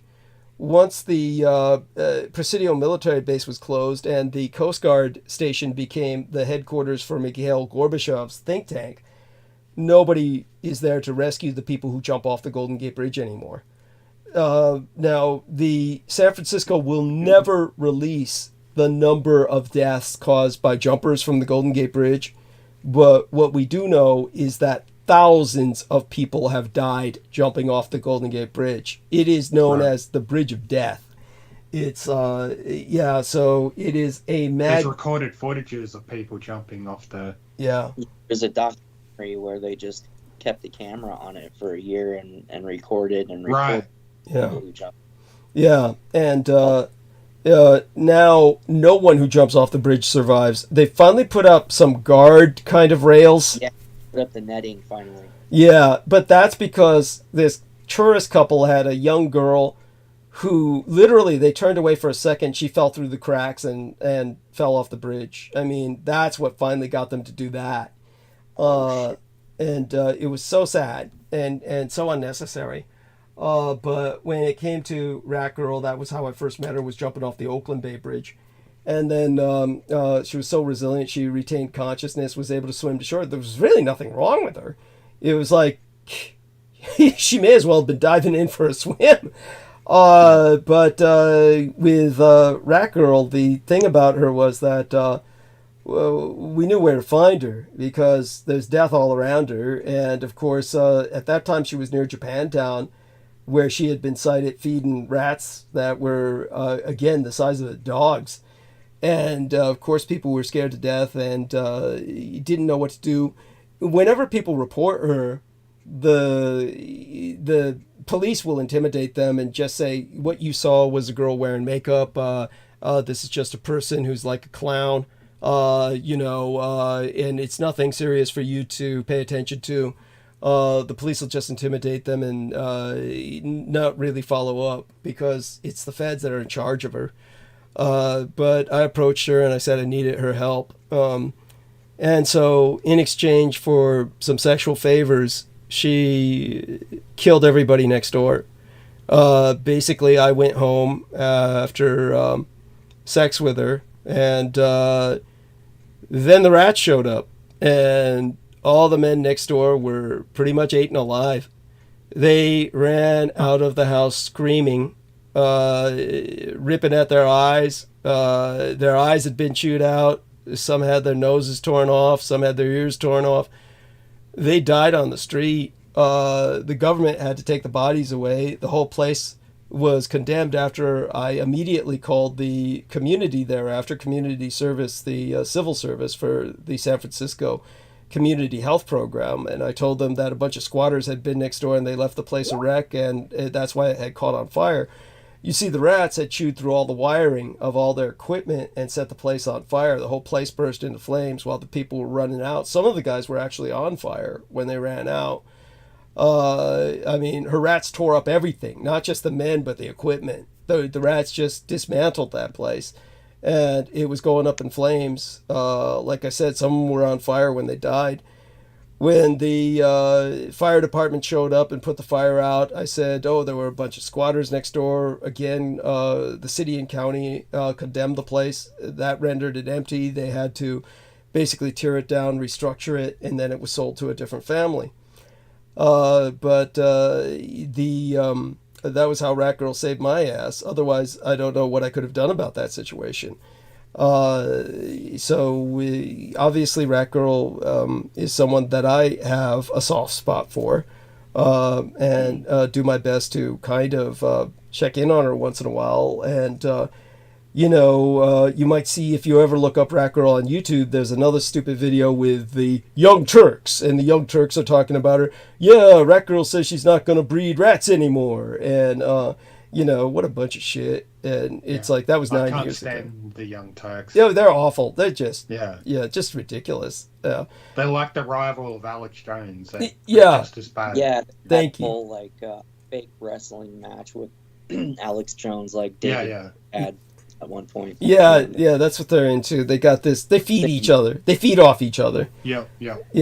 And but with Rat Girl obviously can't stop what she's doing because that's what she is. But when it comes to her ability, it's quite real, and she's very powerful. So she's to be respected and feared to a degree. But obviously, she's a lonely person who needs attention at times, and basically she's killing people as a cry for help, because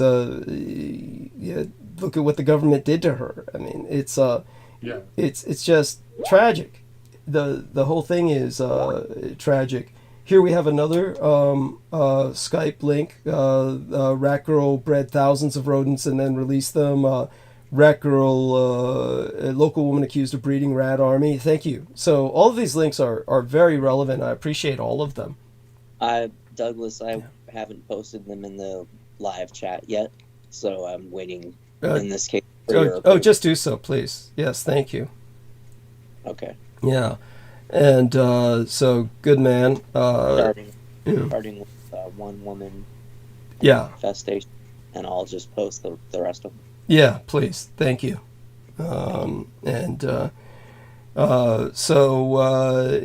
It's yeah. So there you go, and that is an important aspect of my existence. Aside from that, if people don't believe the story of Rat Girl, you will by now, with the links that are being posted by Sid. So this is some of the background that I have.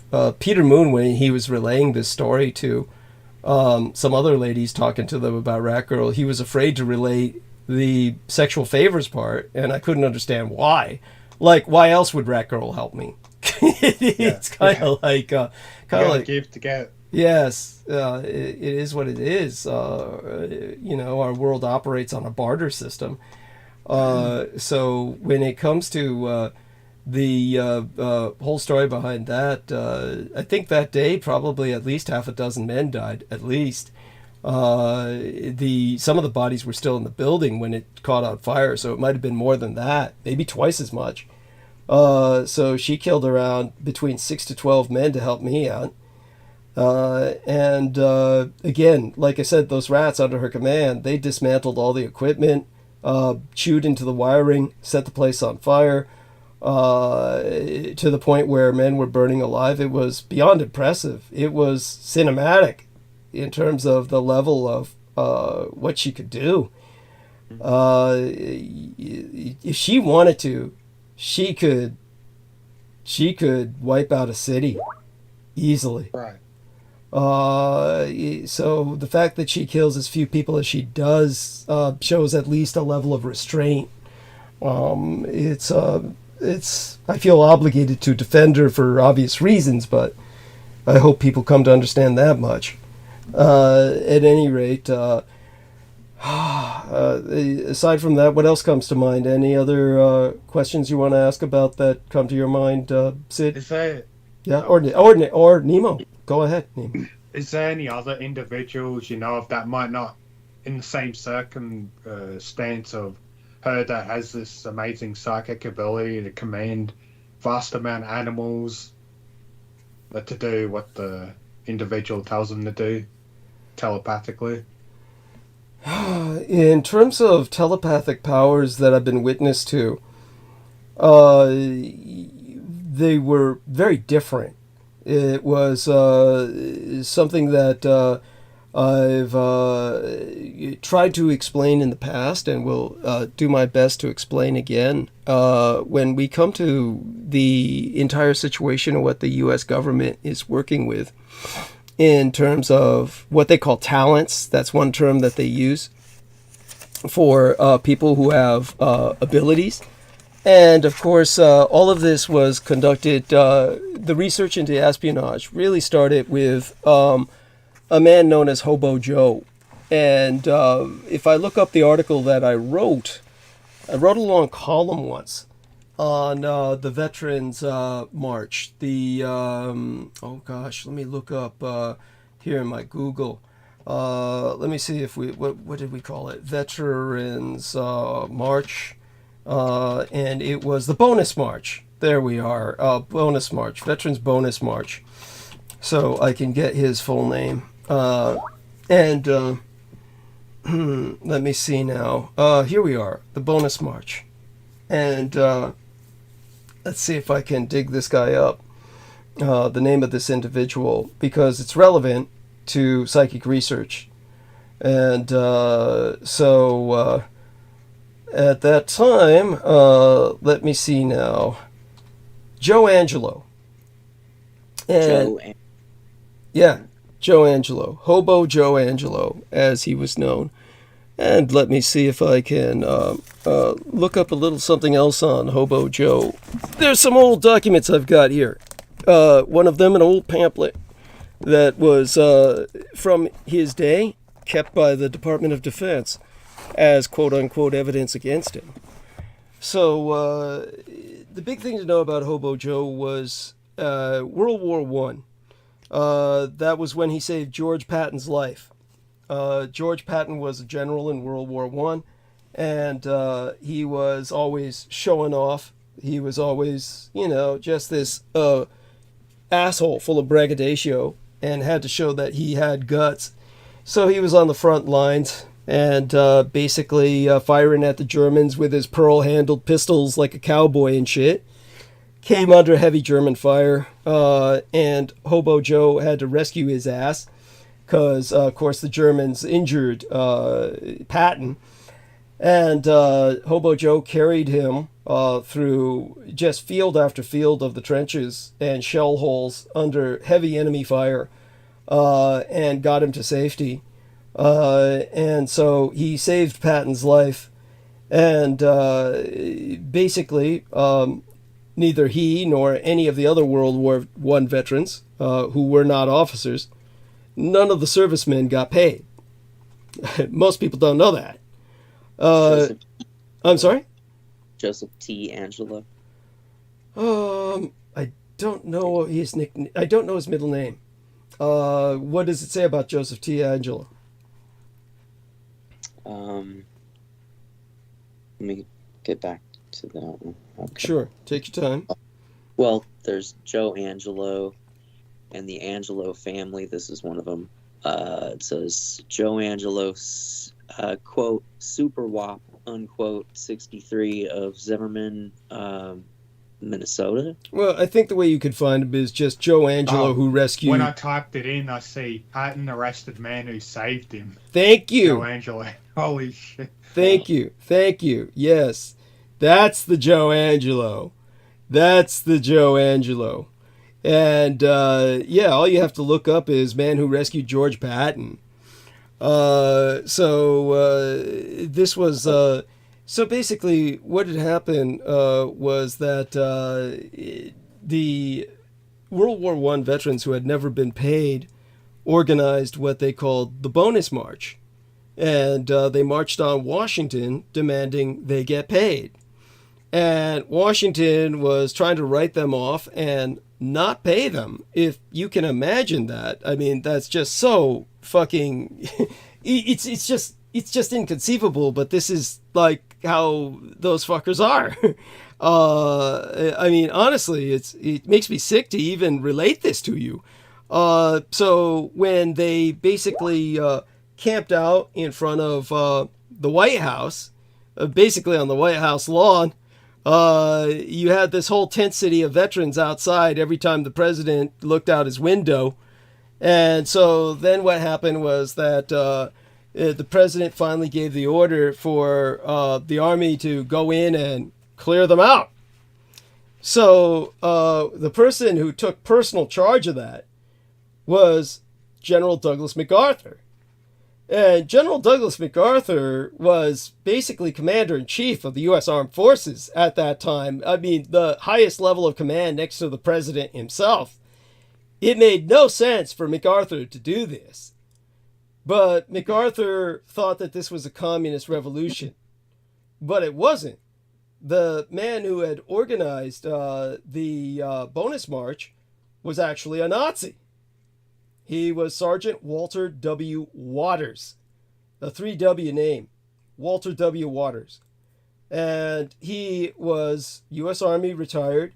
He was the leader of the American fascist Khaki Shirts Militia. And he would survive the Bonus Massacre to write about his experiences. His book was titled BEF, Bonus Expeditionary Force, The Whole Truth About the Bonus Army. That was published in 1933, the year both my biological father Adolf Hitler and Franklin Delano Roosevelt ascended to power. So you actually had a Nazi demand that World War I veterans be paid, just as the Nazi movement in Europe was a result of World War I veterans. So to in America, these World War I veterans were considered a threat as big as the Nazis. So when the president gave the order to clear them out and their families, MacArthur himself answered it because he considered this the greatest threat to the United States. And so he put Eisenhower operationally in charge, and the man in charge of tactics was Patton. And so they used World War I gas on these people that caused pregnant women who were part of the bonus army family to abort their babies spontaneously. Then they charged in with the cavalry and just trampled, again, pregnant women with their babies, causing spontaneous abortions again. These counted as many of the deaths. Now, they never count those deaths inside of these death counts. When it comes to the people at Waco, when they burned Waco to the ground, a bunch of the women who died were pregnant, but they never count those pregnant children in their wombs as murders. So that never gets counted into the death count. But there were at least 20 infants in their mother's wombs who died at Waco. It's the same with what happened at the bonus army. So when everything was down and burned to the ground, what happened was that out of all of the ruins marched this lone figure who approached George S. Patton. And somehow Patton was shouting for help, calling for people to come around, and nobody could hear him. Somehow this man could basically prevent that. And that's the same way he had saved Patton's life. What he had told Patton when he had saved his life years before was, Patton asked him, how did you get through all those shells and all the sniper fire, all the machine gun fire? He said, I can will those rounds away. They don't hit me because I just will them not to hit me. And that's how I saved you. So he was looking for payback, and he told Patton, I want you to start a program to make sure these veterans get paid. And then Patton basically was forced to acquiesce and said, yes, I'll do that. But he also started, after he had this man arrested, which, by the way, after that, Joe Angelo escaped, Patton decided to put a all-points bulletin out for this guy and a nationwide search. He said, this man is wanted. And he said, we need to start a program researching this kind of person who has this kind of power. That's how psychic research warfare program started in the United States through a secret bleed-off fund by General Patton, because he hated this man so much, and he wanted to track this man down and kill him and any other men like him. The whole idea was to hunt people like this down and kill them. Wow. So basically, Joe should have just left his ass to get killed. Yeah, no kidding. Well, Joe Angelo started what was called the hobo movement. And what a lot of people don't get is they hear that term hobo and they just think of them as bums. But a hobo would be insulted by that. Hobos were drifters, and they worked... Vagabonds. Yeah, they worked for their food. They worked for their money. They would say that bums are worth a nickel's pity, but a hobo is someone who works for their keep. Right. And so he started this working hobos movement for the Great Depression, and they all had this little pamphlet that was called Angelo's Creed. And basically, he had these rules that the hobos followed. All hobos must give up any material possessions they cannot carry on their person. All hobos must forsake the corrupting idea of personal wealth. All hobos must undertake a life of service, seeking out those who are unable to help themselves. That all hobos must use their power only in the service of that which is good. That no hobo must ever teach the way of the circle, his personal kind of training method or cosmology, if you will, to a non-believer. This is Angelo's right alone. A hobo may call upon the aid of another hobo, but then owes that hobo a debt. And any hobo not adhering to the tenets of the creed is subject to Angelo's judgment.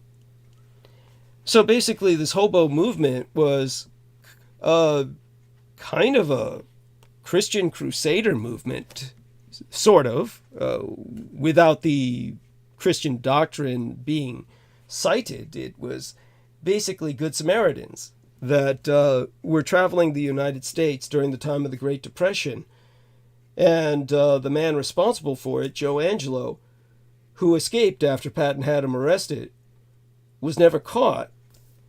The rumor was that he could also retard his aging process.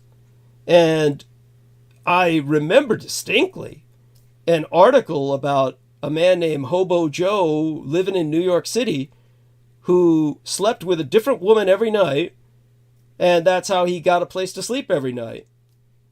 This could have been the same man if he truly was able to retard his aging process.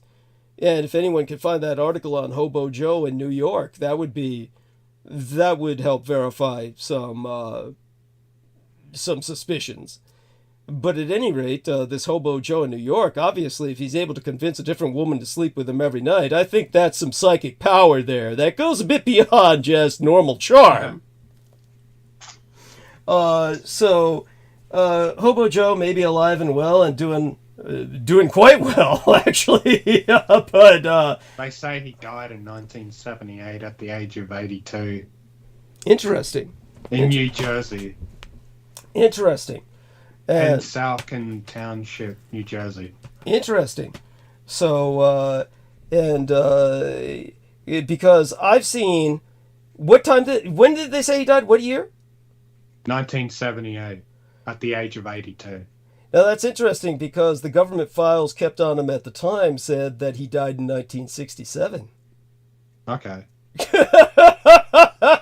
The year after I was born. So it sounds like he's had a couple of deaths there. That's this could be, of course, just some fellow hobo's body that probably had some of his possessions on it. I mean, like, how would they perform a DNA test? You need the original body to do a DNA test, right? So it's like, how would they really know? At any rate, when it comes to that situation, this was how the U.S. government became aware of people with psychic powers, was through Joe Angelo.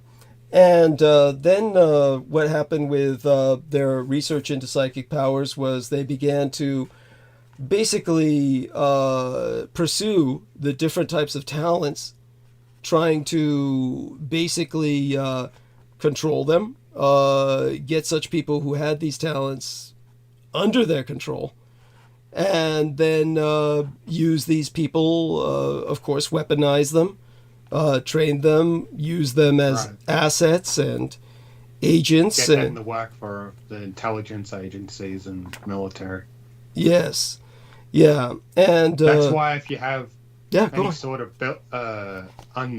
supernatural ability, you want to keep that a secret. And that's why there'd be secret societies of people like this with magical abilities too. So it's, all suppressed from public and government knowledge. So it can't be used against them. They won't be kidnapped and tortured to be used as a puppet, persuade them to use them to work for the governments and the intelligence agency. I get why there's secret societies. Yeah. Because if I had magical abilities, I'd never tell anybody except people who I could trust who have abilities themselves, and we just form our own, covenant. Some of Stephen King's books just recently have dealt with that subject of a whole government program, tracking and kidnapping. Because they'll find you as a potential threat if you openly give out that knowledge of you having such abilities. Yeah, they dealt with that a little bit in True Blood. Also, that show about vampires. Well, understand that Stephen King has never trusted the system, and Stephen King has always written about the exploitation of psychic powers. That was the whole point of Firestarter. So in terms of Firestarter, she was what you call pyrokinetic, meaning someone who can start fires. That's called pyrokinesis. That's the power. That's an awesome ability. Oh, fuck yeah. And they actually did a short series. There was a TV series based on that girl growing up. And I thought the TV series was infinitely superior to the movie. I mean, the movie's just shit. But the TV series was excellent because you see the girl growing up and she's dealing with the problem of she can't consummate the physical act of sex with men because if she does, she burns them alive. So it's What a price to pay. yeah. So she gets herself off alone after starting to make out with men and shit like that. She'll find some way to get them off of her and then get herself off alone. This is actually shown in the TV series. Or the movie with the kid from the Poltergeist movies. You're talking about the original movie from the 80s, right? Yeah, the Firestarter. Yeah, what about it? There was a TV series before that. No, the TV series was based on that. They took off from that. It was the same character grown up, but it didn't look like the same girl. But it was. Right. I thought it was a much better portrayal. I thought it was an infinitely better portrayal. And they had Malcolm McDowell. No, not Malcolm McDowell. Who's the other guy? The British guy who played in. Who was the British? Roddy McDowall. Roddy McDowall was the doctor. He took the place of the guy who played Patton, George C. Scott, who was the villain in the original film. George C. Scott was the villain in the original film, and Roddy McDowall took the place of that villain from the original film. I think that was George C. Scott the doctor in the film, or was he like just a kind of thug who was meant to track her down and retrieve her? Because they pointed out in that film, George C. Scott's character sexually got off on breaking little girls' noses. That was like his sexual thing. They actually said that in the film. Is this there's something? Do you remember the station? Station? Yeah. Yeah, I wish I did. Holy shit. I mean, I'd love to have a copy of that series, the episodes, because it was well done. I thought it was excellent. But what year was God.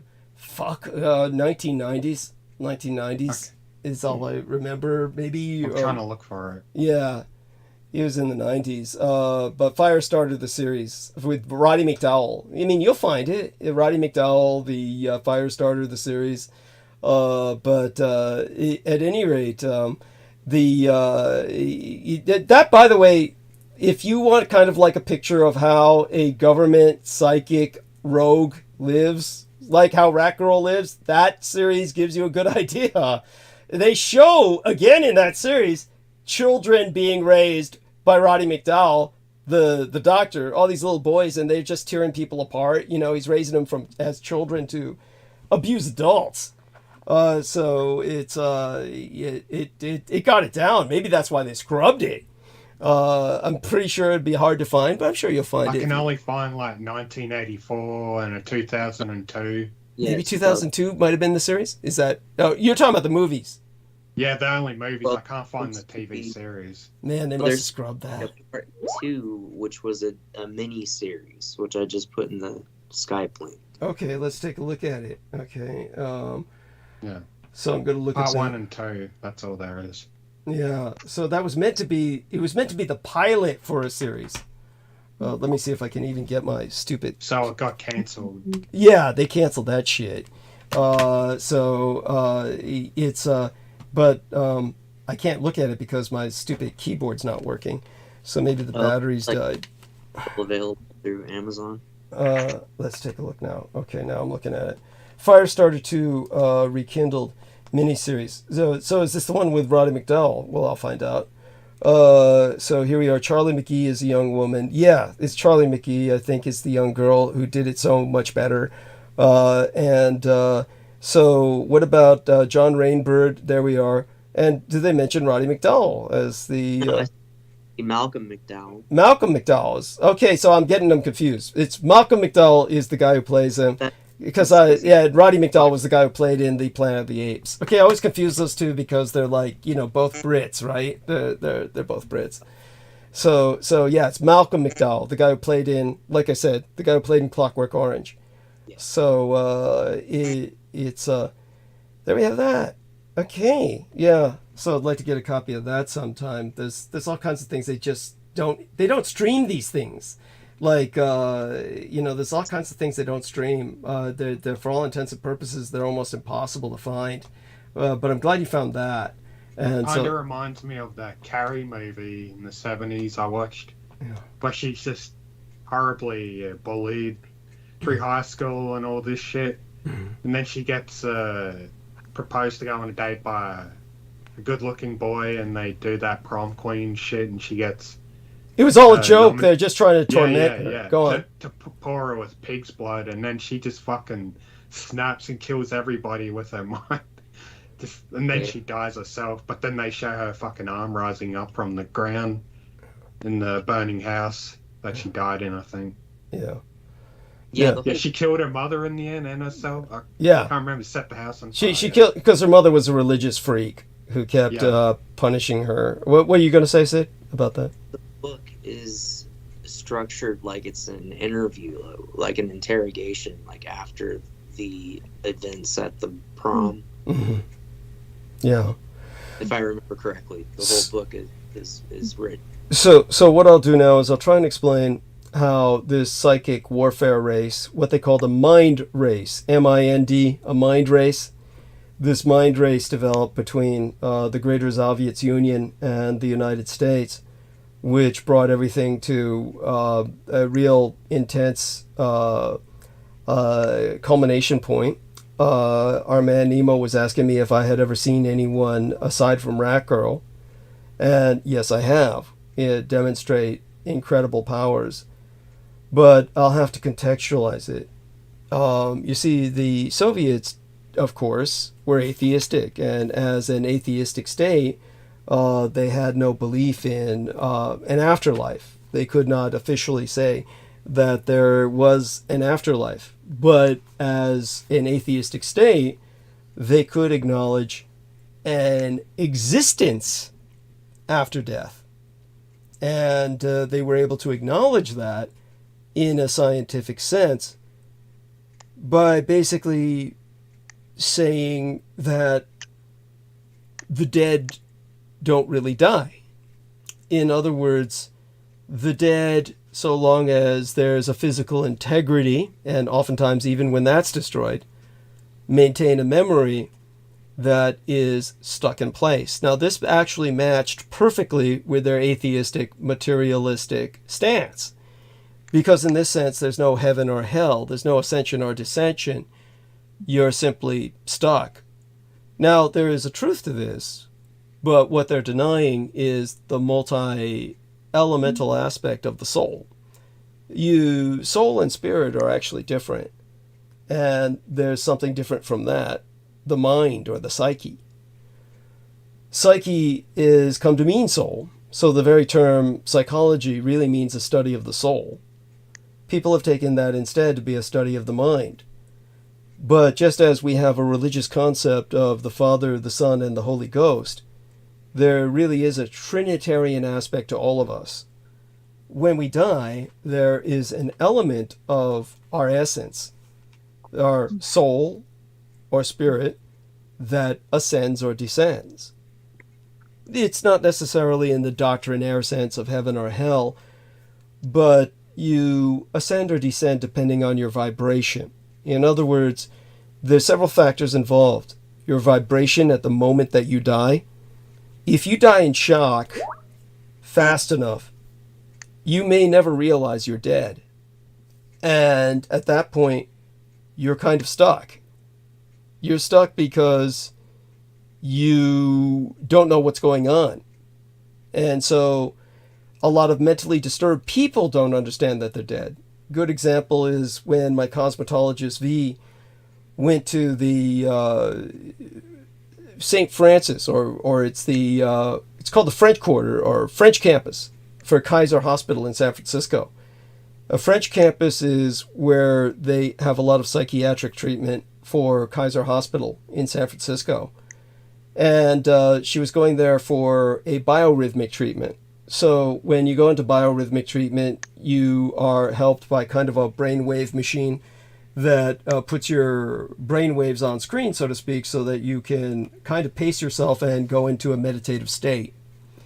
And so when she went to the French campus of Kaiser Hospital to take her biorhythm treatment, she swears up and down that she felt, while she was trying to meditate, somebody just poking her leg in her waist, just like poking her violently. And she had to report it because it was so violent and so abusive. She was unable to meditate. She reported it to the person running the biorhythm machine, who then told her, yeah, this place is quite haunted. The man who just had the shift before me felt exactly what you did, and he works here and he had to leave. So that's why I took over for this shift. And so he was like saying that, a lot of people who committed suicide here because they were mentally disturbed, they don't know they're dead. And they just run up and down the halls, physically prodding people, trying to get attention. He said it's really sad, but they're stuck. And so this is what can happen to a person mentally disturbed or in a very negative space. But if you're really in a very bad vibrational space when you die, or have been all your life, it's a combination of how you've been all your life, the space you're in when you die, then an element of your soul or spirit ascends or descends to a higher vibrational level or a lower vibrational level. And then there's another element that reincarnates. Reincarnation is quite real. And so this element goes on and remanifests into corporeality, becomes a part of someone else's memory in another life. And then there's an element that just stays. And it stays with the body. Or if the body disappears, just kind of wanders in the area where the body disintegrated. You see, Shakespeare never knew how right he was when he wrote of sleep and death being but one and the same state of being. And this was the state that the Soviets concentrated on. They couldn't acknowledge reincarnation. They couldn't acknowledge the ascension and descension. So that element of the soul that stayed with the body, that they could put all their money into researching. Basically, 4 centuries after Shakespeare's death, the Soviets concluded that he was absolutely right. And not only that, he's certainly knows it by now. The way they would perceive Shakespeare would be that he would be stuck by his bones.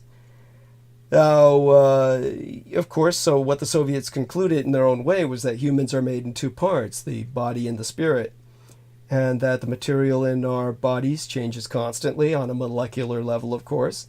On the cellular level, our cells die and new ones grow. So we eat, we grow, we sweat, our skin peels off, we void waste, we eat some more to replenish all that we have lost. And our bodies are constantly changing, yet they ever remain the same, the clothing of the spirit. And in life, we are bound to our bodies inextricably. It so happens that, as far as the Soviets were concerned, we're bound to them in death. And so the Soviets, to put it bluntly, concluded that when we die, nothing happens. Nothing. That when alive, we can think and move and act and talk. And what's the difference between a live body and a dead one? Well, a dead one can't sing and dance. Unfortunately, that's about the extent of it. The spirit goes nowhere. It remains with the body, just tied to it in death as in life. And for most of us in the Western world, spends the rest of time 6 feet underground with not a whole lot to do, and an eternity of time in which to do it. Now, of course, the Soviets and all their research, focusing only upon this, came up with some positive observations that basically that this is not necessarily a torment. What the dead do with their time is entirely up to them. And in fact, many of the dead shut themselves down, turn off their minds, and permanently sleep. Those who suffered in life, abused as children, or tortured as adults, find the grave a restful place where they can't be reached, can't be hurt, can't be disturbed. And those dead, they exult in their peace, in having nothing but cool, quiet isolation in which to enjoy their complete lack of pain. To them, an eternity of nothing is as close to heaven as they can imagine. Isolation is heaven for others as well. The Soviets felt that they had contacted some of the great minds of history. Pythagoras, or Pythagoras, Da Vinci, Mobius, Mozart, that these people contacted continued to pursue the arts and sciences which drove them in life. For the hungers of the mind never cease in the grave. They're just made sharper still by the lack of distraction from the physical body. Einstein had 7 identical suits, so he wouldn't have to spend any of his precious thought deciding what to wear. But how much more could he dedicate himself to his pursuits if he never had to worry about eating, bathing, sleeping, trotting down to the store for some aspirin, or even scratching his elbow? So, at the time we're doing this transmission now, he's had, 50, 60 years to perfect the theory of relativity and discover the unified field theory. I mean, the Soviets, they contacted him to see if he had achieved it. Remember, 40 years to the dead was easily worth 150 years to the living once you discount for sleep, weekends, and free time. And as for Mozart, over 40 symphonies that he composed in his short life. How many more in the last 2 centuries?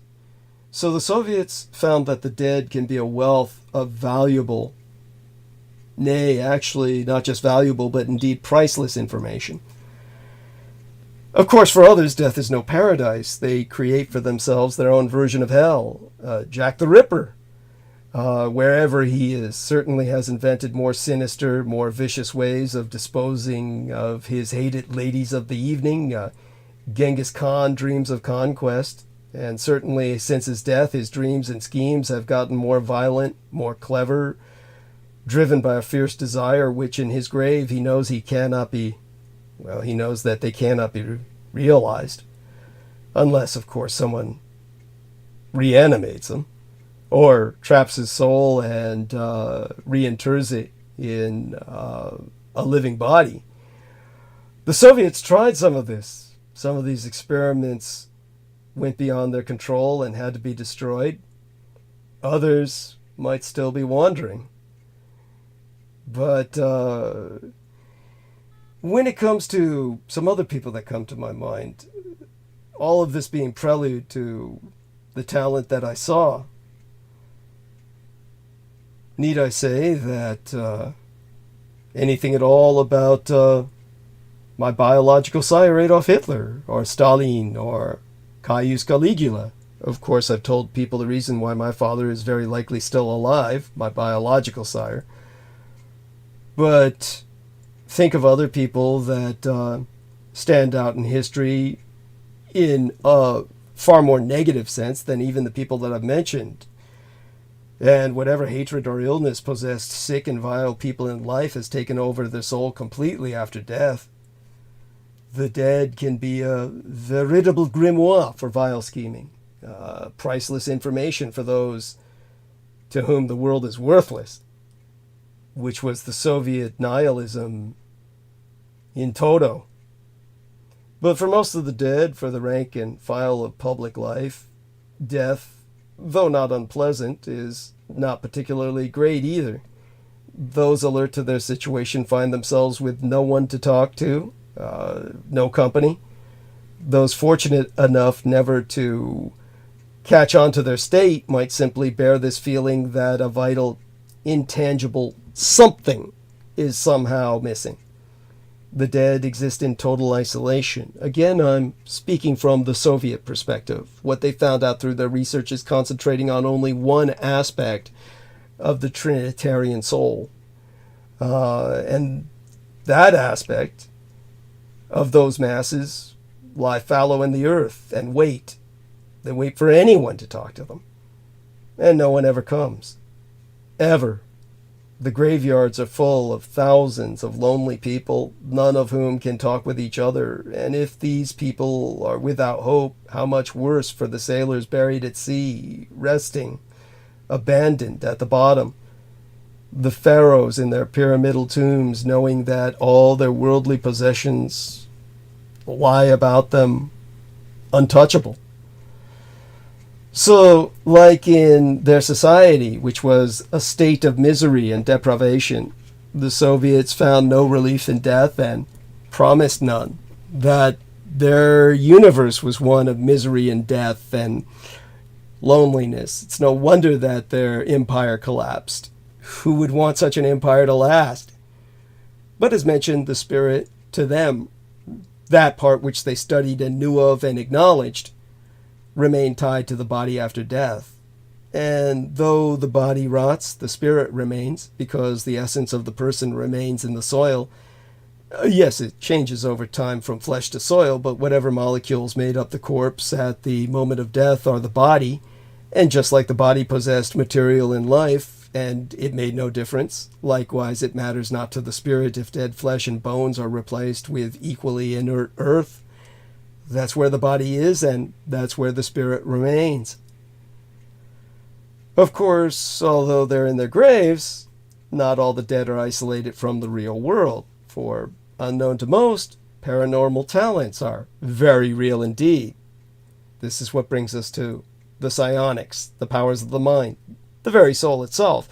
And whatever those powers may be also follow their practitioners into the grave. Down there, buried beneath the earth, work some of the most powerful psychic talents of all time. Untold years of practice beneath their belts. Somewhere, certainly, is a telepath, penetrating the mind of every passerby, sharing in the grief of the bereaved, keeping tabs on the passing days by the thoughts of every person who wanders near, learning people's innermost thoughts. Telepathy, of course, is but one manifestation of a psionic talent, a rare but potentially powerful gift. There are other gifts as well: clairvoyance, healing, necromancy, the sorcery of the dead, necroscopy, the ability to view the dead, find them, find the bodies of those who are lost on a battlefield, the way a dowser can find water. Prescience, the ability to foresee the future. Psychokinetics, the ability to move objects. Scrying, the ability to read a crystal ball. Seeing, beyond normal vision, of course, perhaps even through walls. Sensitivity, or rather hypersensitivity. In fact, we would call it meta-sensitivity. Sensitivity bordering on the philosophical. And shamanism, just to name a few. Now, those blessed or cursed with these talents live in a world different from your own. Theirs is a world filled with the mind, and haunted by the darkest thoughts and imaginings anyone has ever had. Their awareness is expanded and cannot help but embrace things which the normal people around them choose to ignore. Someone sensitive to nuclear power cannot help but be continuously aware of the vile throbbing of a nearby power plant. Those who can read the undercurrents of emotions know the dark fantasies we all play out in our minds while smiling at the very people we hate. Yet neither of these espers, extrasensory perceivers, can do anything about these burdens. There is no one they can talk to, no therapy they can seek. For to admit to the existence of their paranormal perceptions would be, well, it would bring the unwanted light of public scrutiny to bear upon them. And yet, although those who have talents, or at least understand how to use their talent effectively, are few indeed, they guard their minds carefully. No one lets anyone else know of the strange talents they possess, neither parents, nor spouses, nor children. Fortunately, most intimates desire not to know these things either. Were a psychokinetic's husband to see their priceless Ming vase fall, then stop abruptly 6 inches above the floor, his psychokinetic wife would have an easy time convincing him that he had hallucinated that incident. The image of the vase about to hit was so strong that his brain didn't register the fact that it miraculously bounced. He'd much rather embrace the unbelievable than face that his wife was a psychic oddity. But this is what brings us to the whole field of espionage and the exploitation of these talents. You see, no one yet knows exactly how or why extrasensory perception and paranormal phenomena work, although in certain nations or empires, secret task forces have been assigned to probe those mysteries. In the meantime, like primitive humans who did not understand fire but still knew how to use it, these agencies give espers, extrasensory perceivers, an opportunity to use their unique abilities, train and hone their minds, and serve the greater good while doing so. Yet, even among these agencies, disbelief is high, the bewilderment common. Part of this is residual surprise on the part of the agents to discover that they are not the only ones who have these strange potentials, but the greater part of it is due to the fact that even these agencies, government-sponsored bureaus, must keep themselves secret from the public, or even from the vast majority of the government itself. So it is that in the deniable world of extrasensory surveillance, these gifted few play a critical role in the defense of their nations. Although their talents are unreal, their dedication is every bit as real as their mundane counterparts, and their danger even more extreme. They risk not only their body, but their very souls. And yet their existence is denied by even the highest levels of authority, robbing them of whatever diplomatic protection the others are afforded. So theirs has always been a secret and vicious war, and I had to deal with the most vicious among them. So when it came to this kind of incident where I saw what I saw, witnessed what I did, I'm hoping that what I've said kind of puts some of that into perspective. And as for the talents that I can describe, I think that everybody's aware of extrasensory perception. Of course, I could go into some detail as to how ESP works, and I'll try at some point if I find it necessary, just to create a sense of balance for the particular talent that I myself had to deal with. But what I dealt with was, of course, the worst of the worst. When I was assigned liaison to Michæl Aquino, Michelangelo Aquino had his own talent. Michelangelo Aquino wasn't simply a gifted sorcerer. It must be remembered, of course, he didn't believe he was human at all. He was born on the night of the Nuremberg hangings, the result of a human sacrifice of 11 men of power, 10 really. It was supposed to be 12 men altogether at least. Didn't one of them escape? Him and Goering suicided, and Martin Bormann escaped. Okay.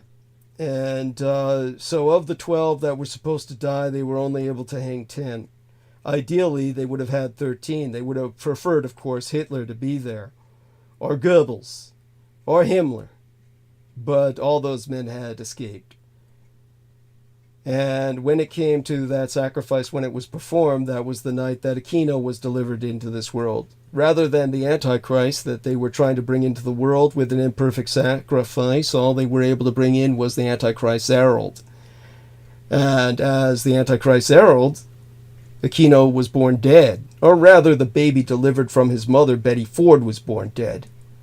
A blue baby. They were taking it to the incinerator when it began to cry.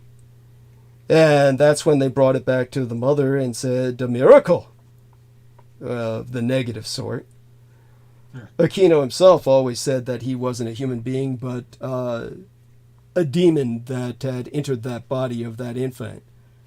That he was quite aware of the world around him the moment he was born, understanding, comprehending everything he laid his eyes upon, but unable to express himself due to the limits of the infant body and its maldeveloped, or rather as yet undeveloped, vocal cords.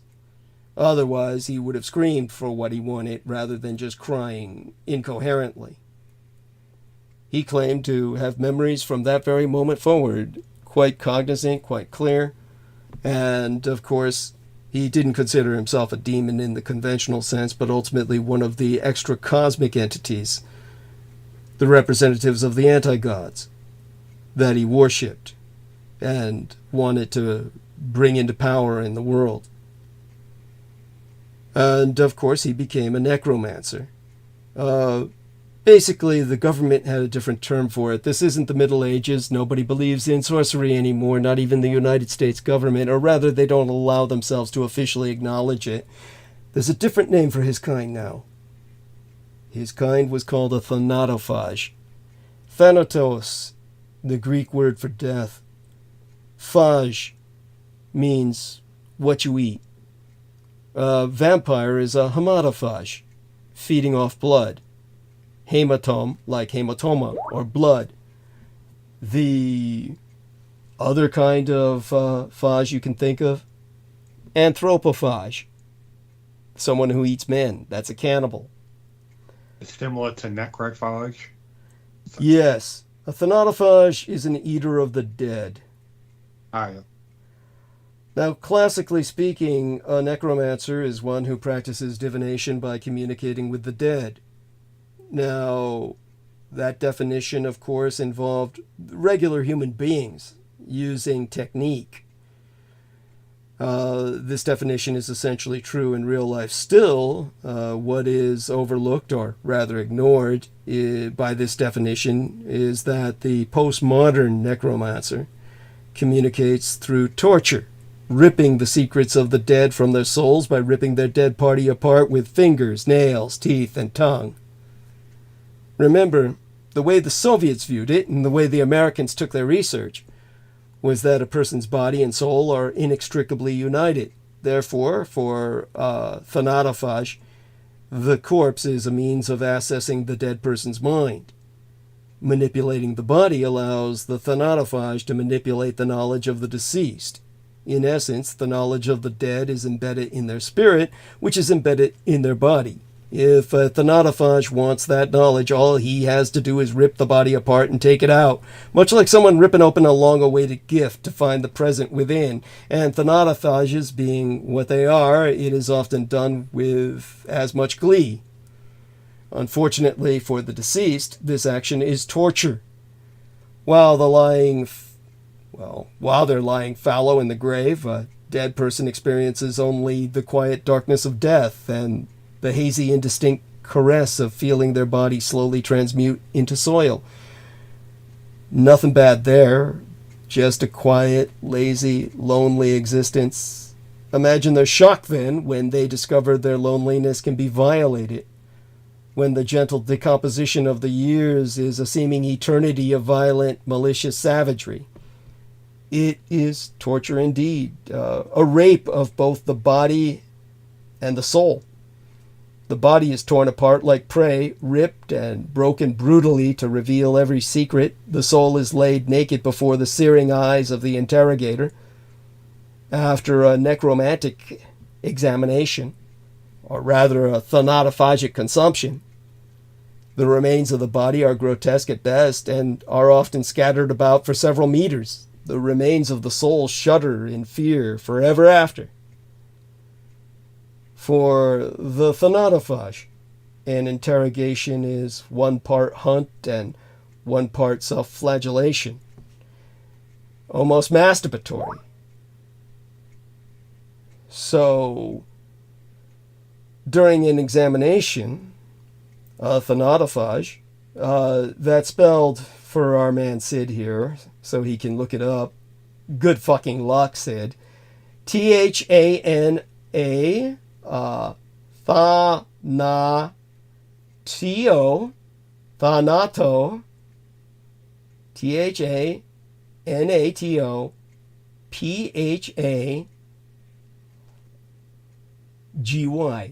thanatophagy, or GE for thanatophage. So, good fucking luck. I would bet you ain't gonna find shit, but if you do, I'll be impressed. There is a wiki page on it and a Reddit page. Thanatophagy? Really? Yeah. Let's see here what this says. Progression of thanatophagy. They're talking about catabolic processes, but a good start. At any rate, probably some kind of flesh-eating disease of the dead. Yeah, consuming, decomposing. Yes. Oh, they're talking about biomass. Yeah. Organisms that do so, yes. Yeah, good start. I'm impressed. So both of you, whatever you come up with will be appreciated. Handbook of Thanatology. Good start. Good start. Now, as I was saying, during an examination, as Aquino would call it, a thanatophage lets his basest psychic instincts take control of his mind and body. He tears at the cadaver with frenzied lust, using tools only when brute strength alone cannot rend the body fast enough. Thanatophages use every sense available to them. As an old lord, well, I shouldn't talk about his cabal or reveal some of their identities because some of them became informers to myself. But I might as well go to the incident that I saw. So, Michæl Aquino had a betrayer in his ranks. A general who was a Satanist in his coven, who at some point broke ranks with him. The man had himself sequestered in a mausoleum that was highly fortified. It was put in one of those few cemeteries that was supposed to have security. And Michæl Aquino had a young thanatophage with the talent.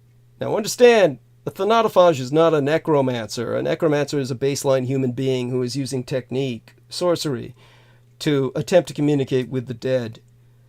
A thanatophage is a different creature entirely. Someone who eats the dead. Michæl Aquino was a thanatophage, and so was this young man he was training. Really just one of these child boy slaves that showed promise with a talent after he was discovered eating one of the other boys who had been killed. His hunger was based on his innate instinct that he could find out the other boy's secrets by eating his flesh. Therefore, Aquino took him on as an acolyte and trained him in the art of thanatophagy. So, what I witnessed was Aquino organize a squad similar to a TAC squad, a tactical squad, or a SWAT team. A commando team, if you will, of troops that he brought me with them, of course, as his liaison to observe his power, to impress me.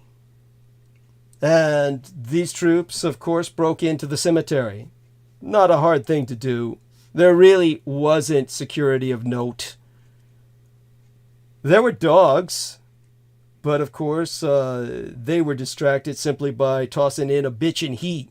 And after all the dogs ran to fuck her, that left us with no real resistance. They broke through the gate. We headed towards the mausoleum, which they used plastic explosives, placed charges to blow through. Dead of night in the middle of a cemetery, nobody heard it. When we broke inside, the general's body, of course, was in a coffin that had to be busted open. The troops took care of that. They used crowbars and basically took the lid off, exposing the general lying in state. He was freshly dead. This wasn't a cadaver that had been around for too long, but you could still smell the stench of death. But Michæl Aquino began to strip him of his clothing. He even took the grave shroud, which was reeking of death and the leaking of the formaldehyde. If you ever walk inside of a cemetery sometimes where you see the rows of coffins on top of each other, these kinds of cemeteries where they stack bodies one on top of another, like a bookcase or bookshelves. Marilyn Monroe is based in a coffin like that, or buried in one. Interred would be the term. You can see in some of these places the blood running out. Only it's not blood, really. It's formaldehyde, the various toxic chemicals they use to preserve the body. Toxic shit. But it reeks of death at that point. But you'd think that the coffins were dripping blood. I've walked through rows in some of these cemeteries of these burst open caskets that it looks like they're weeping blood, and the reek of death, the stench of death is overwhelming. It was like that here. Even though the body was, as I said, comparatively fresh, we're still talking about something that had been around long enough to begin to decay, to where bits of the flesh stuck to the grave shroud, which Aquino took that grave shroud up and inhaled the essence of that stench the way I would sniff at a woman's panties. Just to impress me as to how this was the food of his sort.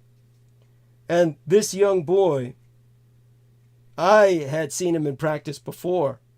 It was the damnedest thing, and it was disconcerting, disturbing even then, when Aquino had him train with a parrot. Parrots, of course, can live longer than a human being. And when Michæl Aquino had this young lad kill a parrot by breaking its neck, and then have him clutch the corpse of that bird and said, "Now break open the body, tear it open, crush the skull between your fingers, and listen to the vapors of the brain. Look at it in your hands, the entrails, the guts and feathers and blood and bones. Taste it. Use all your senses. Touch, taste, see, hear, smell. Use all five, and you will discover a sixth." That's when the young boy began talking like the parrot. Began to recite everything the parrot used to say. Not in some controlled aping or mimicry. He was at that point the parrot. The essence of the parrot was speaking through him. You see, he had never met that parrot, never knew about that parrot. That parrot was the parrot that was the pet of the general, whose mausoleum we later broke into. As a matter of fact, it was through that parrot we found out certain secrets about the mausoleum that enabled the break-in to go so easily. And that parrot was simply the appetizer for that boy, who then dug into the body of the general himself. Before I go anywhere into that, let me try and qualify that all of this imposes a psychological burden upon these psychics. I mean, rare is the thanatophage that does not shudder to find himself gore-spattered after his examination, clutching a spleen in one hand and picking a piece of lung from his teeth with the other. But worse still is the thanatophage who enjoys it. The length of time which has passed since death is of no importance to a thanatophage. He can wrest the knowledge from a mummy with almost as much ease as from a person he killed himself. Remember, the soul doesn't go anywhere after death, or rather the part of the soul that the Soviets and Americans cared about, which is part of what makes a thanatophage so frightening. For the victim, there is no escape. On the other hand, this does not mean that a thanatophage is unconcerned about how long a corpse has been dead. First of all, the longer a body has decomposed, the harder it is to tear it apart. A body which has rotted thoroughly is already non-contiguous, and it is harder for a thanatophage to uncover those secrets. Also, long dead bodies are a potential source of disease for the thanatophage, and careful precautions must be taken. Finally, long dead cadavers are more psychologically damaging to the thanatophage. Who wants to taste the brain fluid of someone who reeks of decay and whose flesh sloughs off the bones at the lightest touch? Thanatophages are, of course, rare creatures, which is fortunate considering how obscene it is to watch them at their task. There may be no more than a dozen or so in the world at any time, and many of those who actively practice are found in remote, primitive environments where the people live closer to their primal roots. A thanatophage in modern society has little chance, let alone desire, to discover or practice their craft. In all likelihood, any given person will never be within 100 kilometers of a thanatophage, practicing or not, which should provide relief to all of you. But I had the dubious privilege of witnessing one at work. And that boy tore into that general first by... He went for the first organ that you would imagine, the penis. Tore that off and the testicles and chewed them and swallowed them like a sausage and egg breakfast. Then Aquino helped him rip up the rest of the body, too much to eat for one man. The two of them cross-referenced with each other, speaking in the dead general's voice. Both of them identically speaking in the same dead general's voice, a man I had the misfortune of hearing while he was alive so I could identify it. And cross-referenced the secrets that they stole from this dead general. Treasures to be found that were hidden. And, of course, evidence against others to blackmail them, even where other children still alive were being kept. It's an experience I wish I never had. An experience that I'll spend the rest of my life trying to forget. As you might imagine, there's still several advantages to being a thanatophage.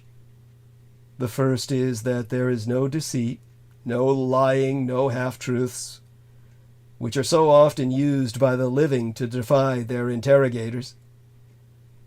When a living person is being tortured, they'll often either present a believable lie to satisfy the interrogators, or else they'll say anything they think the interrogators want to hear, whatever they think it will take to get the torturer to stop. The dead have no such recourse, because ultimately this is not a conversation. This is a devouring of facts, ripping of knowledge straight from the soul. The thanatophage knows that everything he steals is the absolute truth, pulled from the bleeding mind with his own bare hands. The dead can try to hide the knowledge, this general did, but cannot endeavor to conceal it behind a falsehood. This, then, is the biggest advantage of a thanatophage. Everything they discover is absolutely true. The second advantage of a thanatophage is that he can access knowledge that was lost to the person themselves while they were yet alive. Every fact we've ever known is buried deep in our consciousness somewhere, locked up in our cells and marrow of our bone. That's why the soldiers were there. They took the sledgehammers to crack open the dead general's bones so that Aquino and this lad could suck at the marrow, right before my eyes. The sound of those bones being cracked open is enough to make me sick. I hear it to this day. And if it's there, a thanatophage can get to it, no matter how badly he needs to rend your flesh or grind your bones. To be sure, the longer a fact has been forgotten, the harder it is for a thanatophage to find. Pulling childhood memories from a cadaver, the corpse of an old man, is akin to finding a needle in a haystack. But it can be done, and I saw it done. With a haystack, you pull it apart straw by straw. With a cadaver, a very similar approach is used. They disintegrated this general before my eyes. The soldiers using sledgehammers, Aquino and this kid using their tooth and claw. Which brings to mind a third advantage, that a thanatophage can often sense when the knowledge is there to be taken at all. When a dead person desperately wants to conceal a certain fact from a thanatophage, he and the thanatophage, well, it's a battle of willpower. I saw that here with the dead general resisting in his death. If the thanatophage wins, he can tell if the fact is there to be found. And once he knows it's there, he'll eventually find it. Of course, most thanatophages, even if they don't know the fact is there for certain, spend a lot of time looking anyway. The search itself is usually enough to cause most victims to yield up their secrets. If not, well, the search has its own rewards to a veteran thanatophage. They're like a necrophile who enjoys fucking the dead. I think the final advantage of a thanatophage is that he can take all the time he wants to. Unlike living interrogations, where the victim makes a lot of noise and might pass out from pain or blood loss. There's no escape for the dead.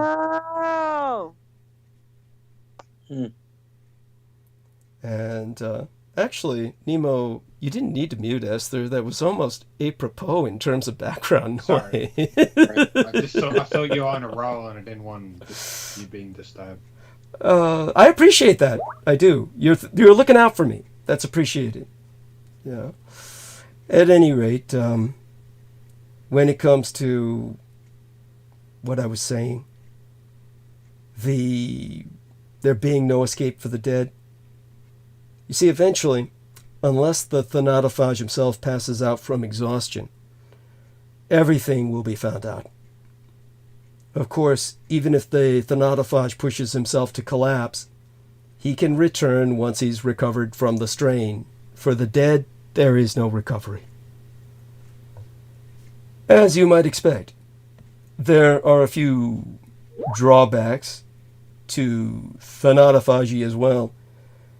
In order to tear the flesh apart, the thanatophage must be able to lay his hands physically on the cadaver at least the first time. Because of this, the chance to catch a nasty disease has already been mentioned. In this manner, they are much the same as thanatoscopes, the people who can psychically communicate with the dead. These are like channelers that you've seen saying, "I'm channeling your dead mother right now," or the like. But with the true thanatoscope that I've seen working for the US government, these are not thanatophages, but the people who communicate with the dead in a more psychic sense. The way I remember it, they must make first contact with a dead person up close and personal. Both thanatophages and thanatoscopes. But unlike the thanatoscopes, thanatophages lack the telepathic aspect to their powers and cannot contact their targets from a long range. This is why you see these people who channel the dead can do it anywhere. There are also dangers inherent in getting that intimate with someone who was poisoned. If the poison is long-lasting or very toxic, mercury, for example, a thanatophage might well sicken or die shortly after completing his examination. The psychological stress of tearing dead bodies apart causes lasting problems for some thanatophages, and as one might expect, their art is not terribly well received in most social circles, nor is grave robbing. So most thanatophages must be very circumspect about getting the subjects for their interviews. Additionally, although there is no feedback on ESP talents, there are direct drawbacks as well. Thanatophages tend to go into a trance when they focus on their extrasensory abilities. It's as if the extrasensory stimuli completely eclipse the normal sensory stimuli. when a thanatophage is in this state, it can be difficult to get them out of it. So this is why the soldiers were there as well. Both Michæl Aquino and this young lad, who was his acolyte, fell into a trance. And the soldiers were there with a practicing psychiatrist to basically recover them, bring them back into a normal state of functionality. Otherwise, they might have merged with the dead in the sense of a kind of comatose state. And since thanatophages are very rare, it's the government would do anything not to lose them. Now, I hope that puts into some perspective, well, gives somewhat of an answer to the question that Nemo asked. Does that raise any further questions, Nemo? Yeah. Does that, it's like, it reminds me of the tribes in Papua New Guinea when they consume their elders that passed away to gain knowledge of what that individual had, and it's passed on to the next generation. So, yeah, you explained it in a lot more detail about consuming the body parts and gaining the knowledge by that individual being devoured. So it's the same thing in a way, like what the tribal people do. It is the same thing. Yeah. And it's interesting. And of course, in the tribal people, it ultimately led to the zombie disease through prions. Yes. Yeah, prions, yeah. Kuru. Yes. By the way, Amy says, sending hugs to Esther and you. Cultivated Image says, gotta get to work now. Very interesting transmission. Thank you, Douglas. Hope you all have a good one. I will have to listen to the whole transmission later. Thank you, Cultivated Image. And to Amy, let's give her a Valentine's Day kiss. There we are, Amy. Let's see if that works.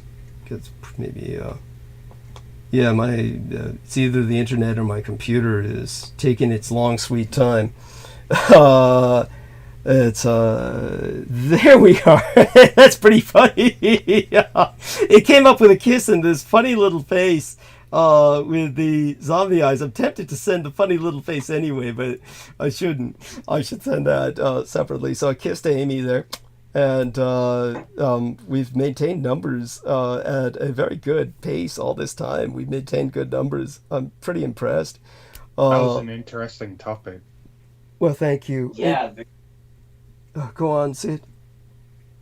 Yeah, no, I was agreeing with Nemo. Totally interesting topic. Thank you. It took a lot out of me.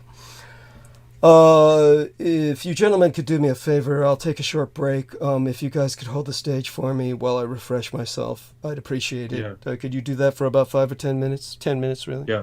Okay, good. I'll do that then. I'll go mute for a bit and I'll be back. Okay? Thank you. So, Papua New Guinea tribal people, they had to stop that practice of the cannibalizing on the elders who passed away because of like the spread of the Kuru prion spreading, turning them into savage ghouls. Yeah. So, but this gets into Russian transhumanism, I think, and the idea of preserving human consciousness, beyond death. And I mean, just like taps into the idea of fucking with human consciousness beyond the point of death. And remotely too, is that right? This is by occult means like remotely as well as the actual tearing apart and eating of the flesh. What was that? Is it done by occult means? I mean, remotely. I don't know about that. Just it sounded quite physical and literal the way Doug described it. I got that part,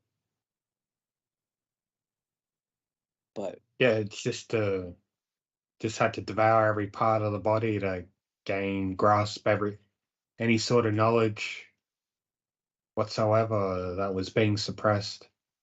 But he was also talking about torturing the dead.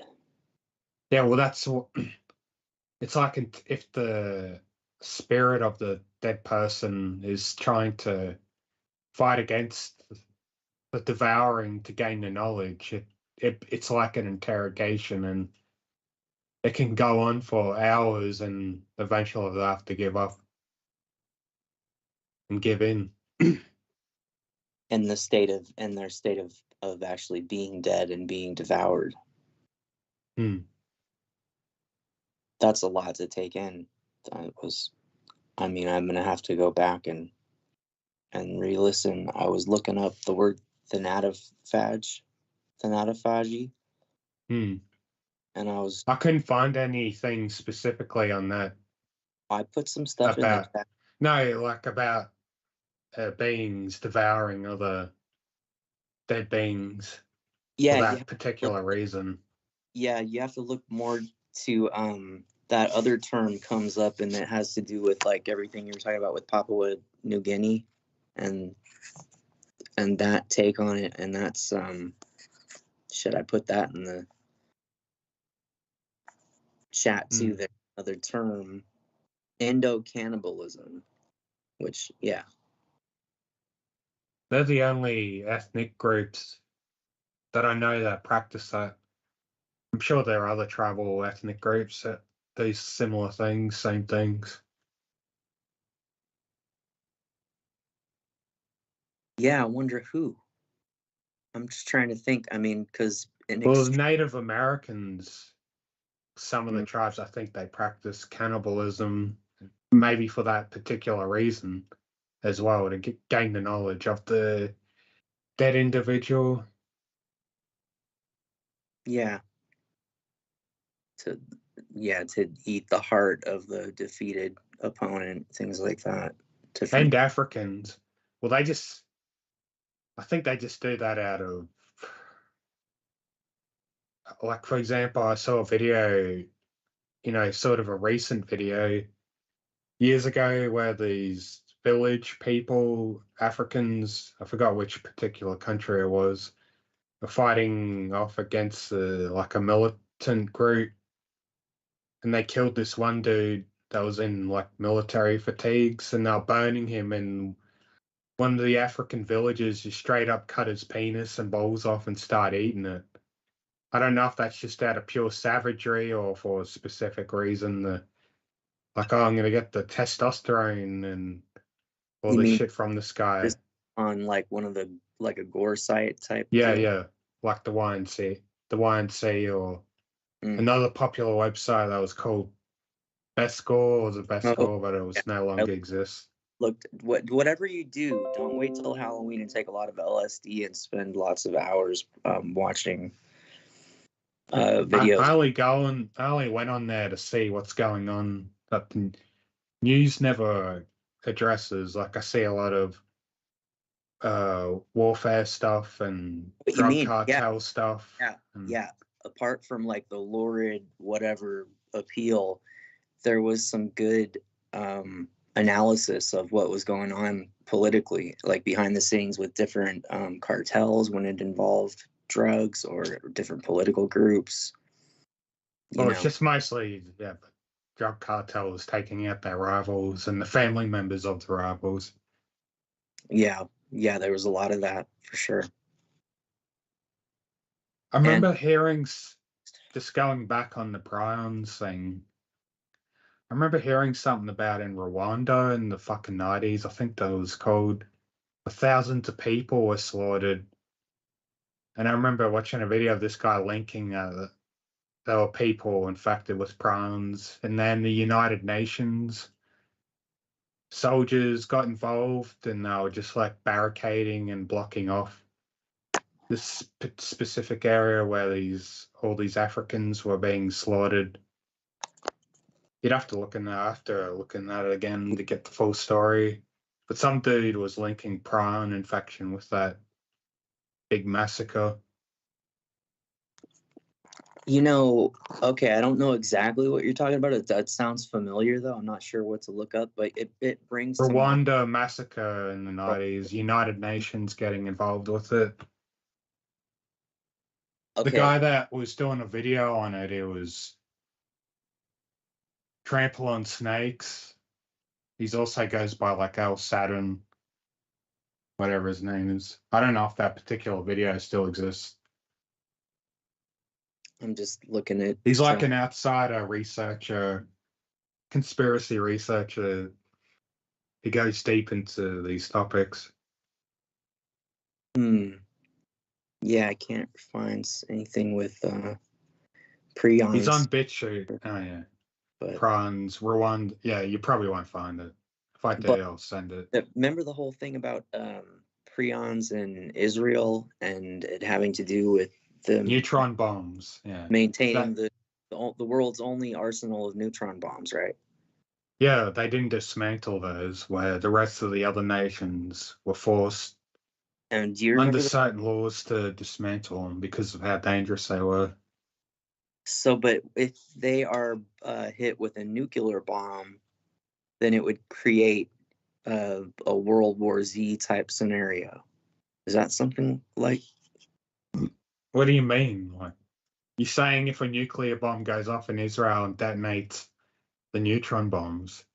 There'd be a reaction. Yeah, Douglas is. Yeah, but I presume all of their neutron bomb arsenal is deep probably underground. So if a surface bomb goes off, it's not really gonna. I can't imagine it having a chain reaction effect. I want to ask Douglas about this. You'd have to ask him, yeah.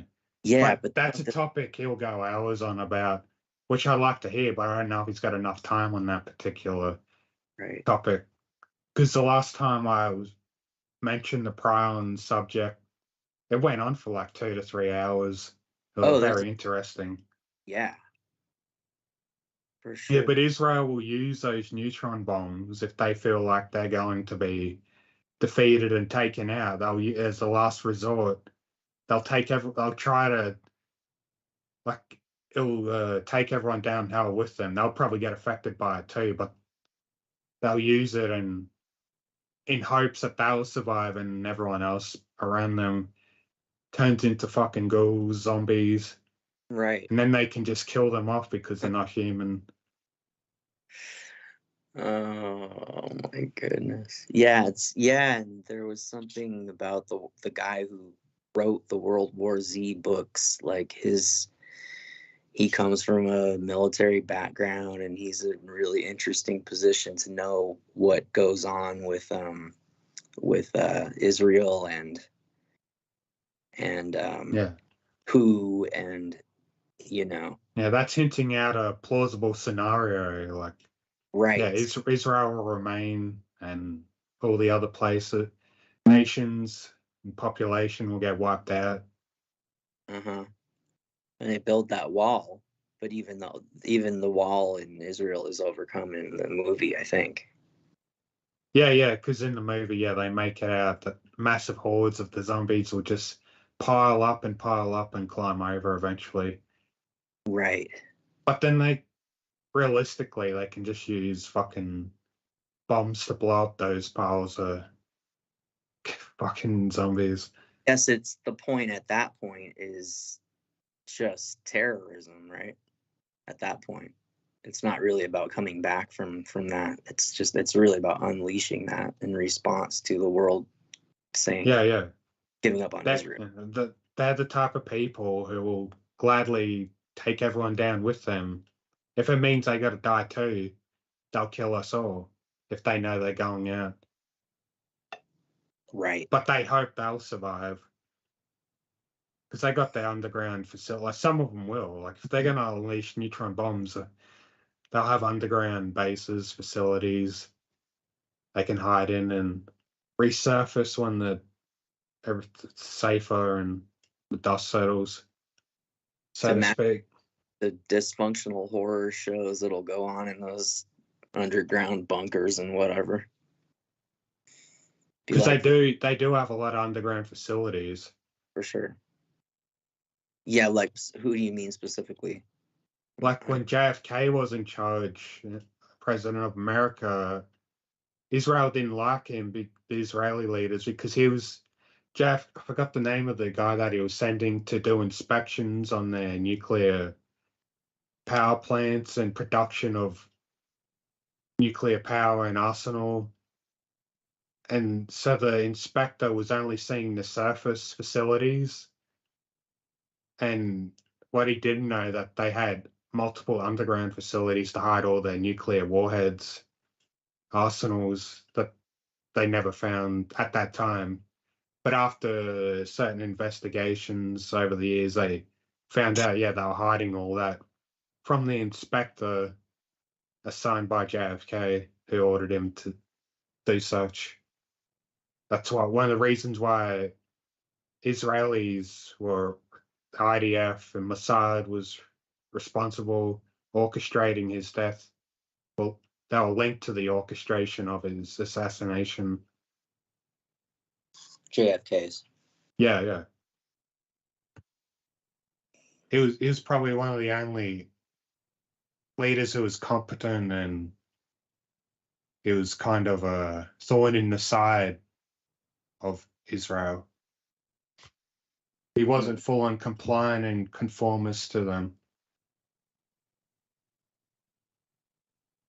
And that's only part of but enough for them to get involved, though, huh?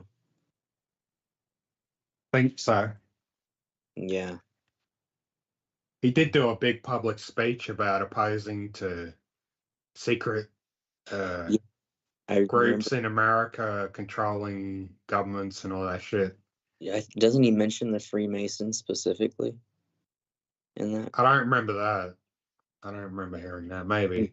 He would have had to been one anyway, and if he was a Freemason and he was speaking out against it, then he broke the oath, and that's a fucking automatic death sentence. Mm-hmm. Yeah. Shit. He wasn't a saint though. He was having sex with the mind control sex slaves and all that shit. Marilyn Monroe was a sex slave, and he was fucking her like while he was married. Yeah. So what exactly? What do you think went on with Marilyn Monroe, like with her death, in general? I don't know what her official cause of death was. I don't remember saying that. Could have just been like, let's look, Marilyn Monroe, cause of death. Right, and cause and manner of death.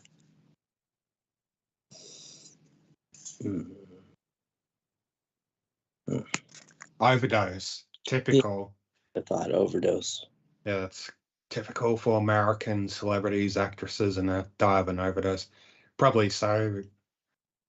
Who the fuck knows? 36, age 36. For the conspiracy theorists who are into that numerology, that's 3 6s. Yeah, I'm sure all kinds of stuff. Yeah, there's some like. Yeah, I haven't looked much into Britannica. Yeah, it's endless. It's one of them rabbit holes. Marilyn Monroe. Yeah. Death, but basically passed around, it sounds like, and yeah, to all the higher ups in the political system. Yeah, passed probably around, military. drugged, and maybe around things on people, she would have gained knowledge that people wouldn't have been comfortable with her having. And I find it confusing why she would. This is like confusing for me because she's ethnically Jewish. Was she? Yeah, and I don't get why the groups of people are not allowed to be criticized, use their own kind to get involved in this mind-controlled sex slavery, like Courtney Love. she's of that bloodline too, but she's clearly a mind control victim, and she was sexually abused as a kid. And why are they abusing her and can't? It's just something I haven't wrapped my head around on. Yeah, Courtney's something. I forgot her real name. Courtney Love's not her real name. But I was going to ask, do you have any idea of what happened with the Black Dahlia? Who's that? Oh, the Black Dahlia murder? The famous kind of, I don't know, not quite a celebrity, but she was in Hollywood circles and trying to move up and have a career. And she burned a lot of bridges and pissed a lot of people off. And she ended up murdered and severely mutilated. And then it was a big mystery as to who did it. And, the method used to kind of cut her in half, it was indicative of somebody with a surgical background. It was kind of like Jack the Ripper in that way. And then she also had a big, an incision across her face to create this gruesome death. Oh, yeah, like the Joker mouth. Yeah. Like, did she get slices on both sides of her cheeks? Right. And LaVey supposedly went and interviewed the guy who committed the crime, and he was like in his early 90s, and Boyd Rice wrote about that in The Last Testament of Anton LaVey, the meeting with the guy who they believe was the actual killer of the chick known as the Black Dahlia. Oh my goodness, I just got back. She only died at 22, very young. Oh my God! So it sounds like Nemo is familiar with the case of the Black Dahlia. I was just looking it up when he mentioned it. Oh, okay. I just got back in time to hear the mention of Boyd Rice, who I actually knew personally. So is there any questions about Boyd Rice before I go a bit more into some other psychic abilities? Sure. I'm definitely interested in anything you have to share about Boyd Rice. Was this the guy you were saying that was talking with LaVey, or? Yeah, we were talking about, so Boyd Rice wrote that book, The Last Testament of Anton LaVey, where he says that he retroactively accepts LaVey's offer to take the mantle of High Priest of the Church of Satan, and officially says the Church of Satan is closed for business, and officially writes off the Peter Gilmore and company as far as as far as he's concerned. But also he talks about in that book, one of LaVey's associates was convinced he'd tracked down the man responsible for the Black Dahlia murder. And Boyd Rice includes the transcript from that meeting in The Last Testament of Anton LaVey. And basically the story was the guy was about 90-something years old. And when LaVey and the other guy showed up, he thought that they were law enforcement, and he went along with confessing to the murder, but they promised to keep his identity secret. All right. Also, for the listeners, LaVey served as Rice's mentor from the 80s until his death in 1997. During the time, Rice acted as a spokesman for LaVey Church of Satan. Yeah, but I've gotten the impression sometimes that Boyd Rice's loyalties were more with Aquino from the beginning. Like he'd been assigned to LaVey as kind of a handler and an observer. That's an excellent intel from him. Yeah, that's an excellent observation. I'm not quite sure that's exactly the case, but yeah, from what I knew about Boyd Rice, he was all that's possible. All of that is possible. It could have been both. Definitely Boyd Rice is satanic, and he later on evolved into a... how do I express this? It's Boyd Rice is one of those individuals that bridges neo-Nazism and Satanism. And for those who don't know Boyd Rice, or the name doesn't ring with them, he was unusual in the sense that he was handsome. He was very handsome. Handsome young white guy when I knew him. Older than me. So he would be in his 60s now. And Boyd Rice... 67, yeah. Jesus, that's yeah. I hate to think of him aging. But I just... Looks like himself. I'm sorry, what? He still looks like himself for the most part. Okay. He looked a lot different when he shaved his head. He went through a skinhead phase, or phases, but he when he grew his hair out to a kind of normal cut, I wouldn't say long, just short hair, he held himself well. He presented himself well. He always treated me with friendliness and respect in general. He had never said anything negative to me or behaved in any way that was negative. I really only have pleasant memories of Boyd Rice. So he wasn't an asshole. Not to me, he wasn't. Was it the case that he was the only armed guard at a bank in San Francisco? No, that's Alan Budd. Alan Budd at the time. Oh, Alan Budd at the time was at the Japantown Bank in San Francisco, that was later on turned into a nightmare after my father's death. That's a whole different story. Alan Budd at that point had been fired because they just did not want to pay for an armed guard.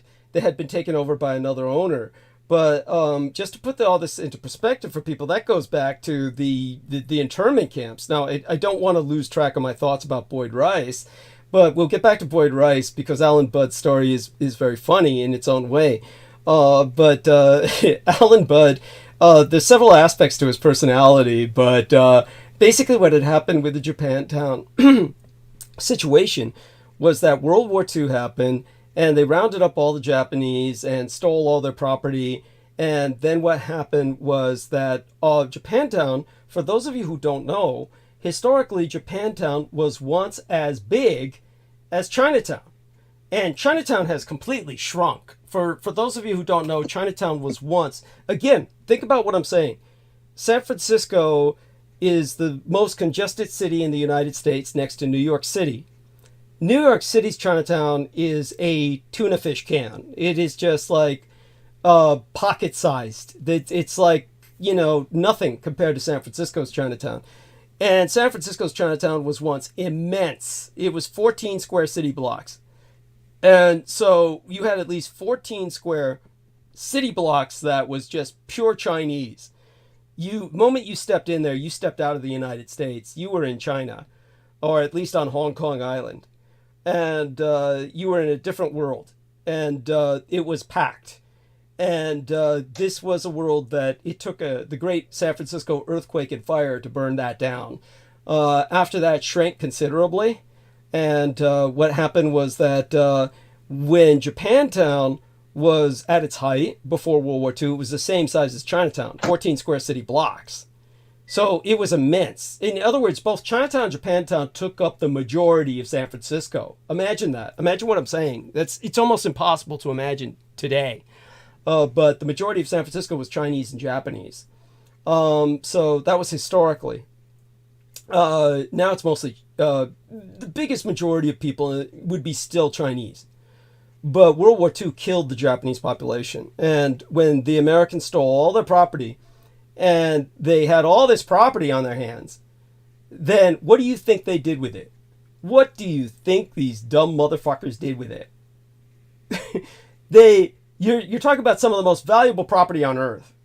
It's like, to rent any place in San Francisco is thousands and thousands of dollars a month. I mean, the only reason I'm on Russian Hill is rent control. That's the only reason I can stay here. So you can imagine what they could have done with Japantown. What do you think they did with it? Come on, take a guess. It's a mall now, isn't it? Oh, that's so cute. I love that. How about you, Devo? Take a guess. Sorry, I got nothing. Okay. What happened was Kaiser, of Kaiser Hospital fame, was a big industrialist who then got contracted by the American government to, like, start building supply ships, merchant ships and shit, and loading up supplies. And to do this, he needed workers. But all the men were drafted and gone to war, right? And so he said, well, I need people by the hundreds of thousands, the tens of thousands at least, but it ultimately became hundreds of thousands, to work this industry. Now, bear in mind, every red-blooded American, Irish boy, and all these other guys, all these European-descended Americans all went to war, right? And this was like the overwhelming majority of Irish were policemen and firemen, which was why they had a joke as why the crime rates went up and the cities burned down. It was an old anti-Irish joke they used to tell. But then when they all went to war, and a lot of them did not, we still maintained police and fire departments in America. So most of these guys really didn't go to war in those departments.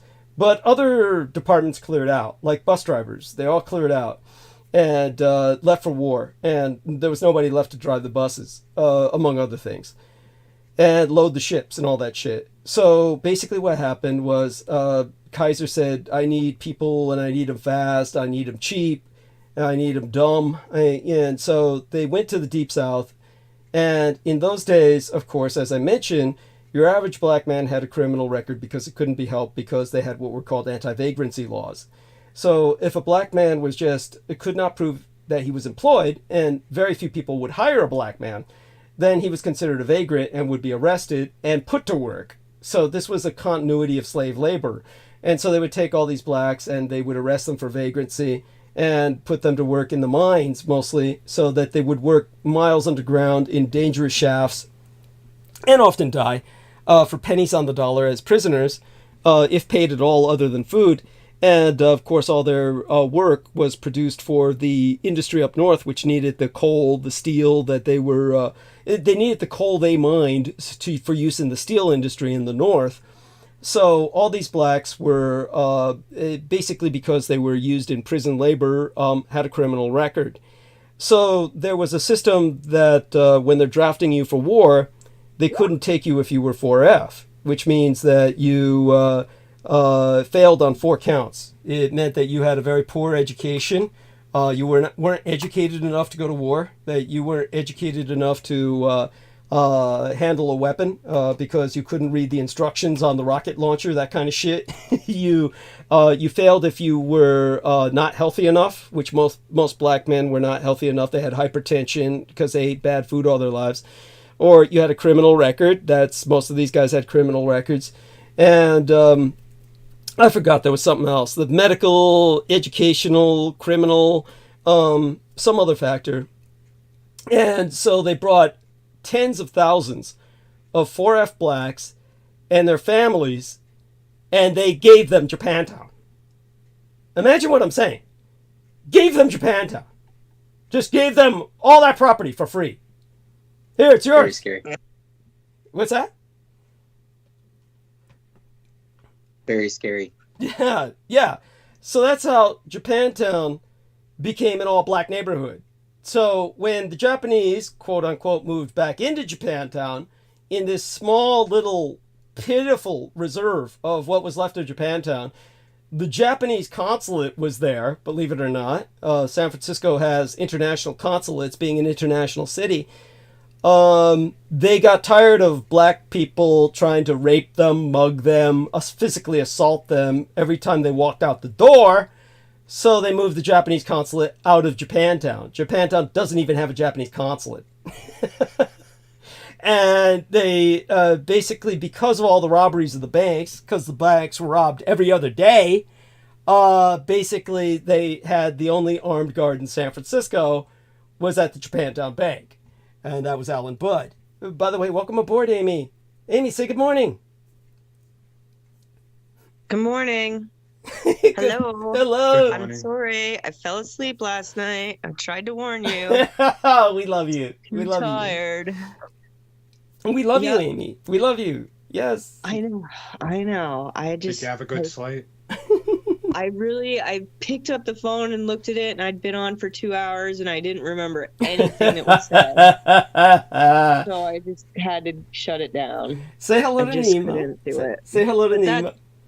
Hi, Nemo. I know. I saw him last night. I did see Hello him. to you too.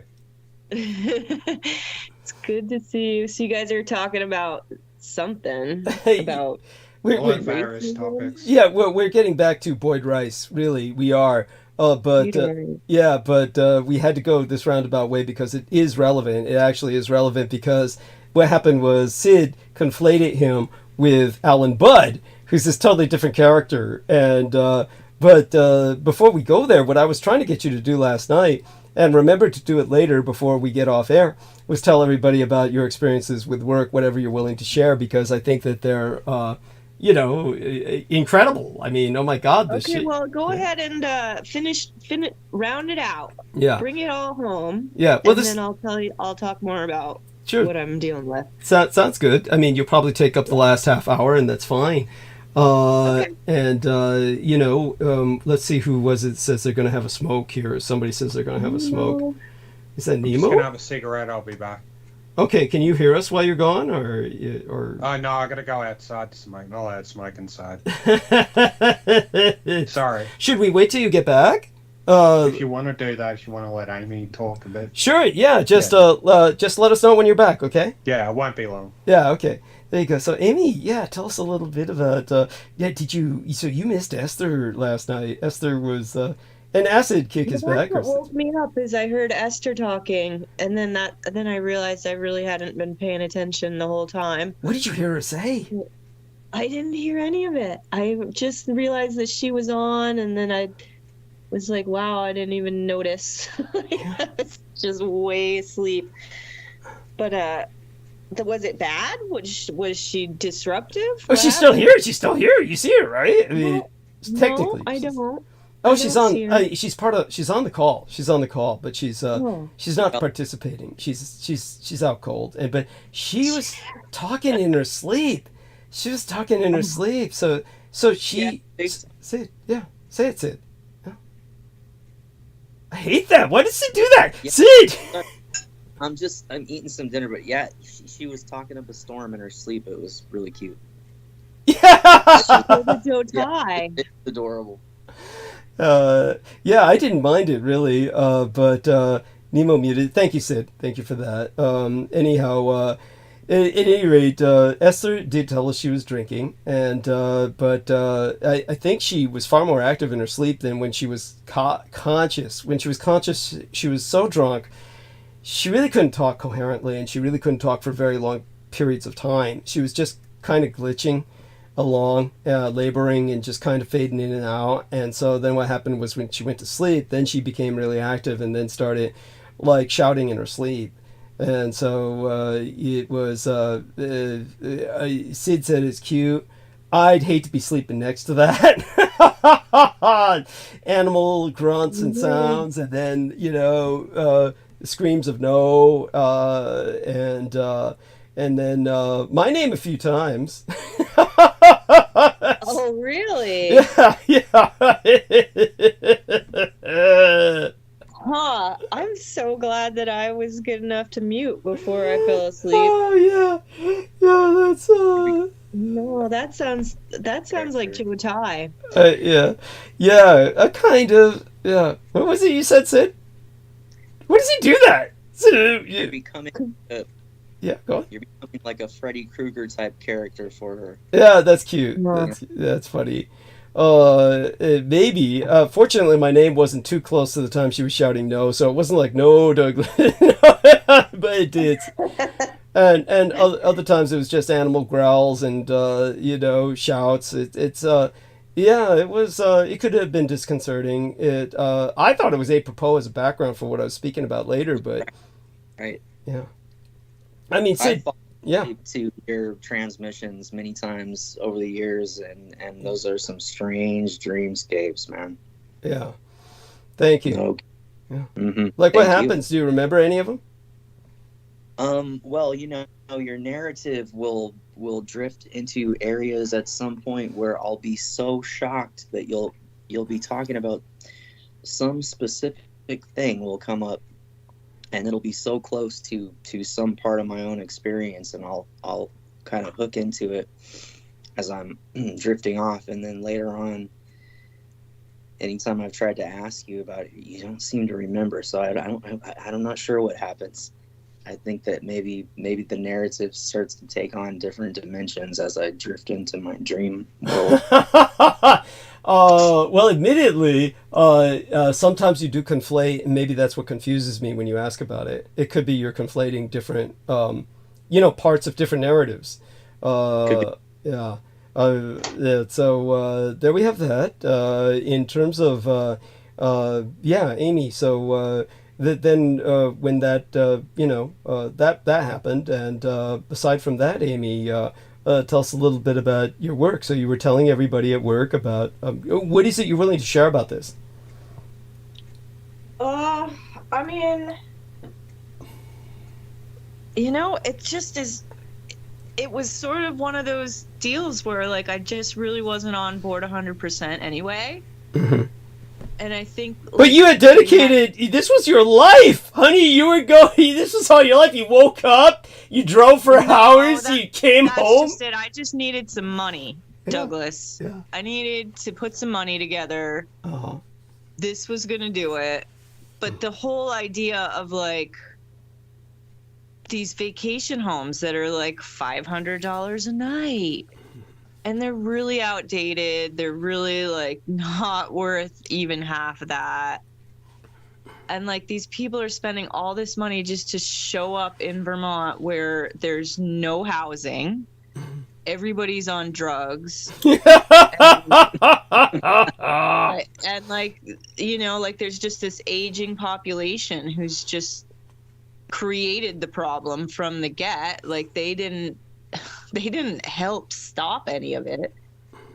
So yeah, it was just this thing where, like, it kind of, they tell you one thing and then they like dump a bunch of other stuff on you, and it's like the whole time they're just like provoking you to quit. Like it's just nonsense. Like every day was just like talking to people who were like upset about dumb stuff, and like told that like you're responsible for things that like you had no idea were even part of your day. Like, like just being told in the middle of the day like that it's all your fault. There's no fucking towels to stock the rooms with. Like just dumb shit. Like just, and it was like, it got to the point where I was like, okay, oh, they're giving me a room. Well, that's nice. Like, that's cool. But it's 2 hours away from your territory. So now you're driving 4 extra hours a day and not getting paid for it. And then the room was full of mold. Like, I stayed there 3 nights, and I just can't be around that. I can't get, like, my system is so sensitive that I can't even, like, even at Cala's, like, I couldn't stay there because of the mold. Like, the dog and the mold, and just all of it was way too much. Like, it was just nothing I could agree to. So, yeah, that was it, pretty much. I mean, they gave me this apartment that was full of mold, tried to charge me $120 a month to be there. 4 hours of extra driving to use the place. And then, like, just another bullshit situation where there's this corporate entity that's, like, sucking resources out of your locality and not returning anything to the people who live there. Yeah. Like, that's basically it. Like, that was my argument from the beginning. I was like, why aren't you supplying the rooms with Vermont products? Like, why are you, investing all this money into supplies that don't actually give a person any, like, insight into the area that they're visiting? Like, you're not stocking the room with Vermont products, and there's no reinvestment back into the community. And the people I was working with weren't really from here. And the couple people who were from here had the same reservations that I did, that, you know, they're not doing anything for people in the community. Like, they're not plugged in a way that, like, they understand what needs to happen in order for people to feel good about living here. Yeah, and it was just, you know, it was a lot of people complaining about the amount of money and the loss of amenities. Like, they didn't have the things they wanted because we couldn't get service people to go out there and create a freaking hot tub situation they could live in. Like, it just was, yeah. It was just a lot of silliness. Like, and I know that you were laughing when I was trying to explain to you how the whole thing about, like, oh, well, you're a property caretaker, you're part-time, and you have 3 months before you become eligible for your benefits, which was the exact opposite of what I'd been told. I was told I'd be eligible immediately for benefits. I was told I was going to be made a manager and that the housekeepers would then be my responsibility, which, again, like, this is all well and good when there's a support system, but when you're, like, out there on your own and they don't hire anybody you recommend to hire so that you can do your job, it's just, you know, they're just wasting your time. Like, they're not helping. They're not getting you anywhere. Like, you're not doing work that is meaningful, and you're just a cog in the system.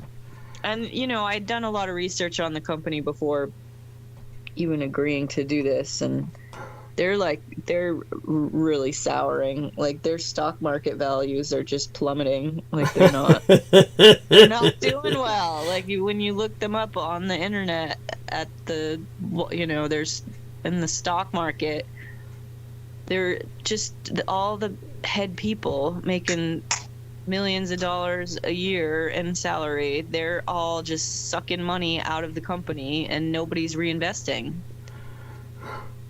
So yeah, like, all my questions about, like, equity and employee ownership and buying into the products, like, none of those were ever answered. Like, nobody ever got back to me. And it seems like if that's something you're doing, that when somebody suggests to you, hey, I want to reinvest, I'm an employee, if I'm going to be doing this, I want to be part of the ownership of the company.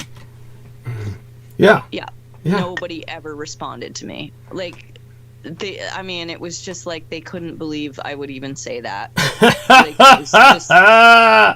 it was so bizarre. And, you know, just the endless complaints from people, and then, like, the pandering, like, oh, she's new, don't scare her off. Yeah, well, I mean, I'm not that new, people. Like, you don't understand that I've done this so many years, where I get involved with a company, feeds me a bunch of bullshit. You know, I could wait it out. I could go for another year or so and try to figure something out. But the fact is, they never come through. This is the same story in every corporate institution, where they just abuse their employees. And I don't feel bad about not going to work for them anymore. They could have just done what I asked. Like, they could have just given me a work contract that made sense with the responsibilities that I was being presented with. If I'm going to be a regional manager, then you can pay me as a regional manager and not a part-time employee who makes the same as the frickin' housekeepers. Yeah, no, that was, well, tell people what happened was you were trying to find something out, and they told you need to ask the regional manager. Come on, tell people about that. Well, yeah, but I mean, that's, you know, you say it like it was a one-time thing. That was every day, Douglas. Yeah, like, but tell people what you found out. What you found out? Who the regional manager? I found out it was me.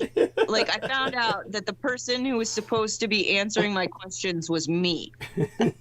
So that was the dumb part about the whole thing, was like, they just they just run you down and expect everything from you and give nothing in return. Like, it was dumb. It was just so dumb.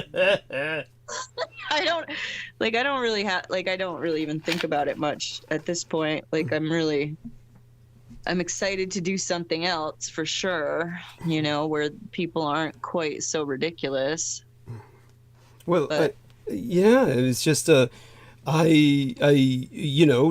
you found something else or any trails opened up, any hints as to where you're going next? No, I'm a free bird. It's frickin' spring and I'm going to get to do what I want again. I'm not really scared. I just feel like, there's only so much I can do at this point. Like, I'm not willing to take work that's just gonna keep me living in my vehicle. Like, that's not acceptable. That is the problem, right? Like, that they do manipulate your situation so that you have no other choice but to keep running. Yeah. And who wants to live like that? Nobody.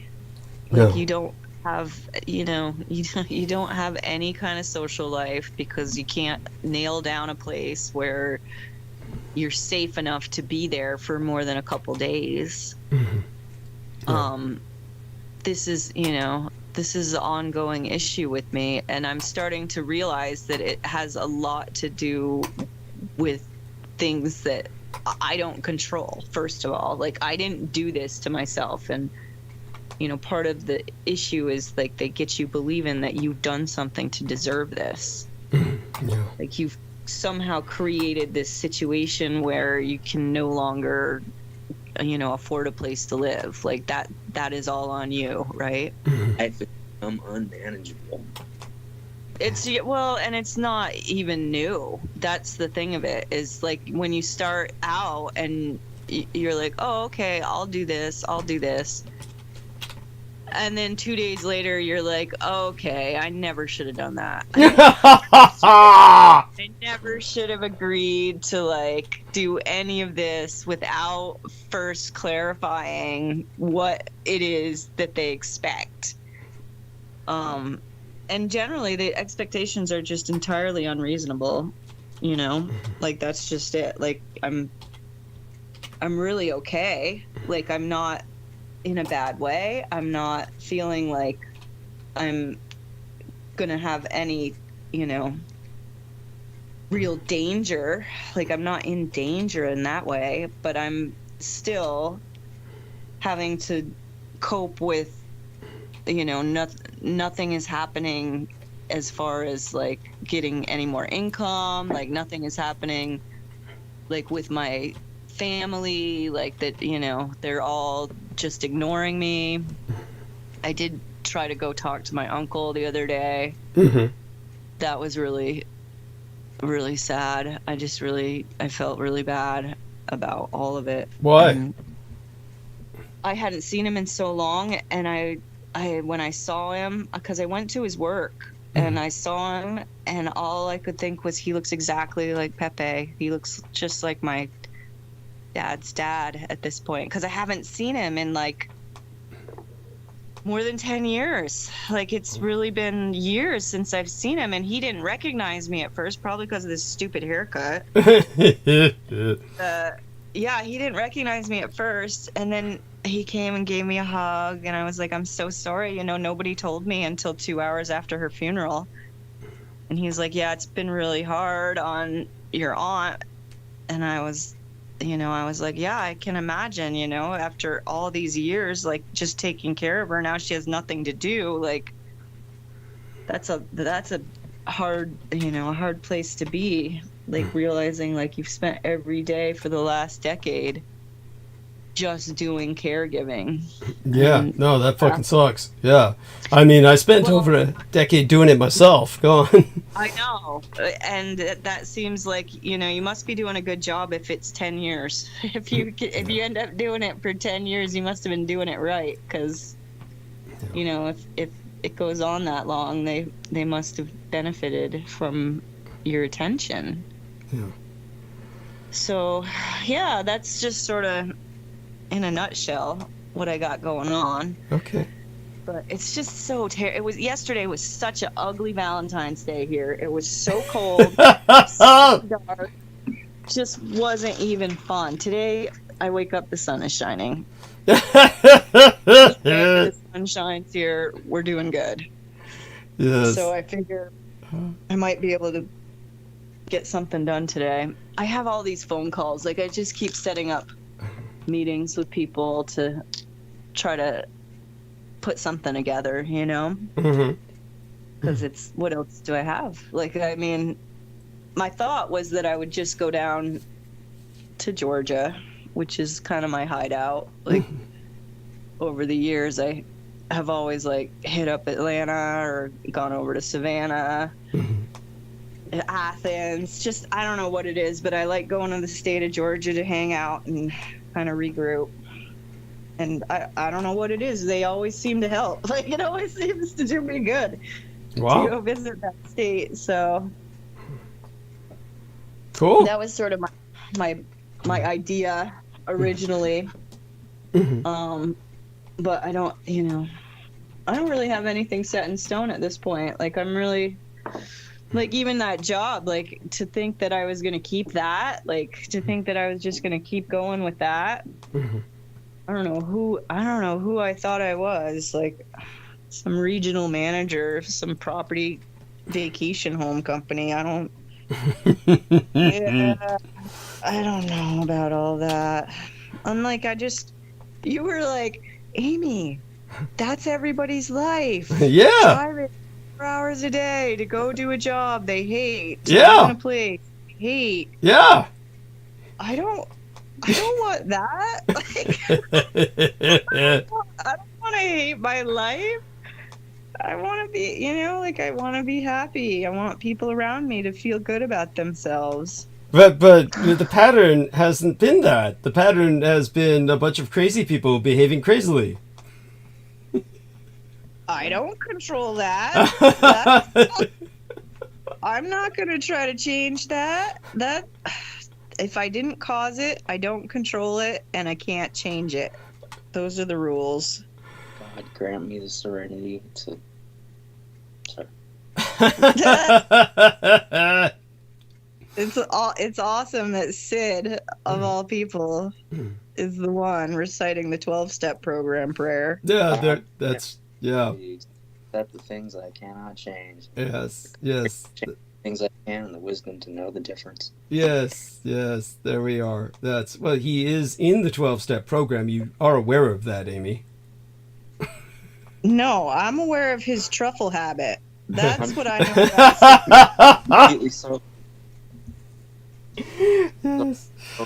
So 180 now says, set boundaries to avoid the victim role. He's in the chat. He also said that Hindu Agori practices reveal much, too, more related to crossing the abyss. He may be referring, of course, in Asian India, there is a endophagy, or the cannibal cult of the dead. They do eat the dead, a certain cult of Asian Indians. Yes. Also, he says human body is embedded with karmic energy, and especially certain body parts, and consuming same creates a unity to that energy. Agoris operate in different dimensions for different purposes. Yes. And so... They drink their own piss and douse themselves in piss too. Yeah. There you go. And it's true, yeah. And I saw a Wild Boys episode of Steve-O and Chris Pontius interacting with that tribe, that Indian tribe. And that was scary as fuck. Like, Steve-O, he had to act like a crazy fuck just to be in their good graces. Jesus Christ. Yeah, something I wouldn't, Sad story. Yeah. Douglas, have you ever seen this book, Dark Shamans? I just put the link in. It's about this group, the Kanaima, and they will target a victim, and they'll do a campaign of gang stalking, drive the person crazy, and then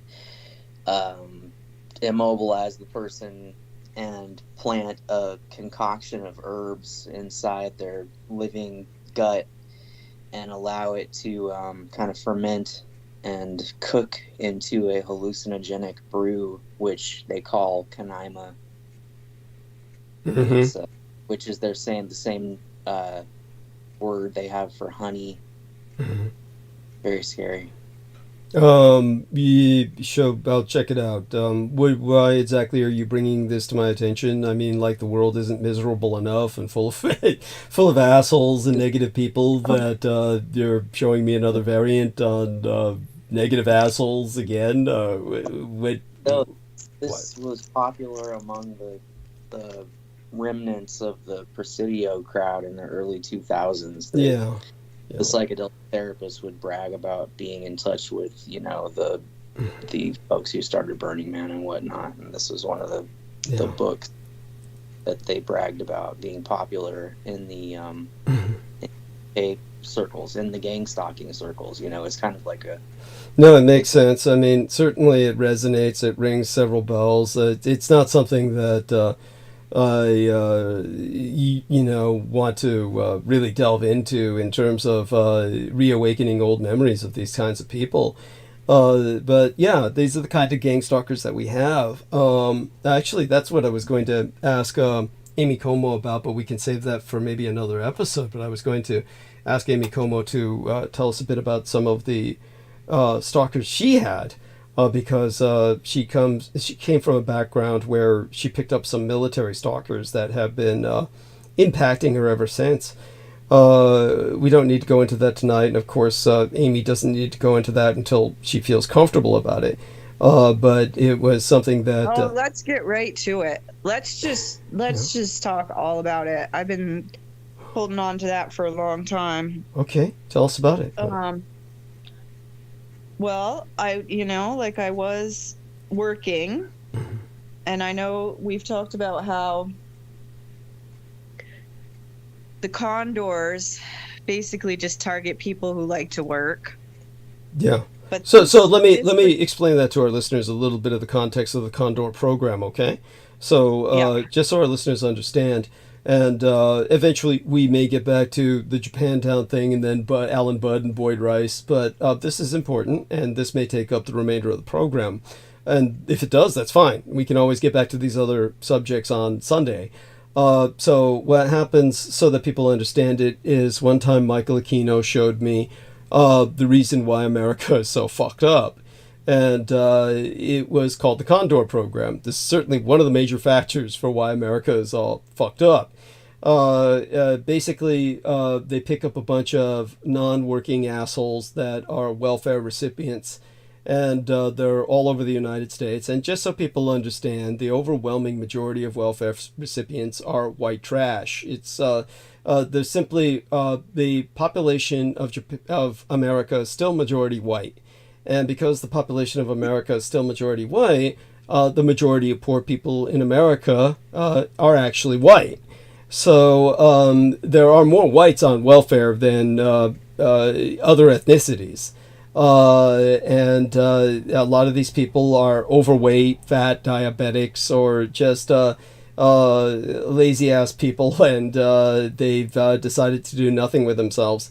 And you might wonder what the government gets for its money. And you probably think nothing. Well, they get something for it, but I think it's worse than nothing. Basically, Michæl Aquino explained to me, he was showing me various things, like little plastic rings like you would get out of a cereal box and shit like that. And so this was like a fairly thick, stupid-looking little plastic ring that was like a decoder ring. Back in the old days, you'd have a decoder ring. And he says, we issue thousands of these. We produce them and we issue them. And what happens is we select these maladapted miscreants on welfare. And they're all fucked up. They have nothing to do with their lives. And we approach them and say, hey, you want to do something for your government? Yeah, and we make them feel big and important and say, you're going to be a secret agent now. And we give them a secret agent decoder ring, this cheap plastic piece of shit you see here. And we tell them all that they're Agent Condor. They don't know that they're Condor 20,055 or 21,766 or something like that. But we can always identify them by their decoder ring. They call in and they tell us what their decoder ring number is, and then we know which one it is.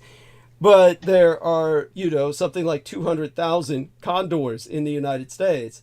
And each one of them, the government will basically tell them, torment your neighbors. Select somebody who they'll basically point them in the direction, like this liberal professor or this random, they call them rando targets. Just targeted individuals. Sometimes there's a purpose, like I said, a political motivation, like a liberal professor or something. Many times it's just somebody who seems to be vulnerable, and then they'll say, this person is evil, they're a traitor, they're a threat to your country. So you want to be patriotic, you make their life a living hell, and maybe they'll move back to Russia or some shit. And so they'll tell them, like, follow them when they go shopping, and then when they're inside shopping, key their car while they're in the, while it's in the parking lot. So these people roll by in their wheelchairs, these overweight diabetics, and take their keys and key the cars of these poor people shopping inside. Take shopping carts and ram them into the car, all kinds of shit. And then they, just basically make people's lives a living hell and report back to the government all the patriotic things they're doing. So I asked Aquino, of course, why? What purpose does this serve? And he says, keeps everyone miserable, keeps everyone turned against each other, and everyone is paranoid, and none of them can mobilize or unite to rebel because they all hate each other and they all fear each other. And that's how we keep America down. And there you have it. That's your government. That's your military junta. That's how they run your government. And this is why, whenever you wondered why you had something horrible happen that didn't seem to make any sense, this could very well have been a part of that Condor program. So that brings us back to Amy. Now, Amy is a victim of this Condor program. So take it from here, Amy. Well, and this has been going on for so long. Like, I was working in a university, and I had a job that was really so I was an administrative assistant, and the people who were classified above me in this state university didn't have high school diplomas. And so I was working with a college degree at a lower level than somebody who was just, got put in their position because they had an auntie who worked in the HR department or, something like that. So I was doing this job that I was really frustrated at because I couldn't seem to get the university to, do, I went there thinking, well, they have one of the best programs in photography. I'm going to work at the university. I'm going to take some photo classes. And then, none of that was happening. All of the things that I put my effort towards were just fizzling out. So I was there working, and every day the women in the office would get on the Yahoo Messenger, which I don't even know if people even use that anymore. I don't think that's a thing. Yeah, I don't think so anymore, but go on. Yeah. So these girls, I'm not even calling them women because they were just so young. I mean, one of them had 3 kids already, and she was 20. And wow. Yeah, this is just the area that I was in. That was normal for that area. But I was on the Yahoo Messenger because that's how I was talking to people I knew back here in Vermont and people I had met at school. I would get on and just have conversations with them. But these women were seriously pursuing men through the internet full time while getting paid to be at this school. Wow. And it was just bizarre. It was just so bizarre. And so every now and again, they would be like, oh, you need to talk to this person. This person needs to talk to you. And so they would send my user ID to some rando out in cyberspace. And that's how this guy started talking to me. And there were times where I would just block him, and I would just be like, I'm not doing this today. Like, this is, like, you're just ridiculous.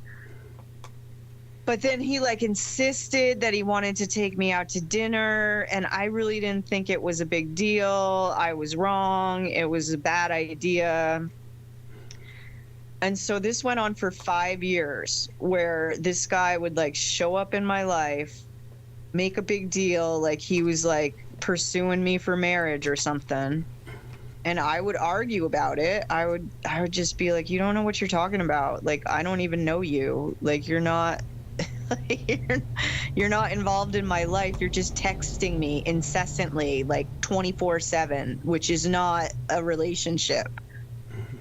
And like years of this, 5 years, I would see him once a year. And then I moved. Like, I ended my position with the university because I was sick of it. I was like, I just can't keep being here when nothing is really working out. Like, I'm not really pursuing a career as an administrative assistant, and I'm not getting the master's degree that I'd hoped to get by working through a school. So I'd gone to Brazil to study some yoga, and that was sort of like, it really kind of reset my mind in terms of like what I was willing to do and accept on the day-to-day. Like, because you're like in this program where you're like up at 4 a.m, you're doing a physical practice from 4 to 6 a.m, you're having breakfast, you're coming back as a group, you're studying until noon, you're eating lunch, you have the afternoon off, and then in the evenings there was always some kind of event, like music and dancing and singing and just stuff to do. So it really like reset my schedule so that I wasn't like on the kind of American schedule where at 8 a.m. you're at the office and at 4 p.m. you're leaving the office.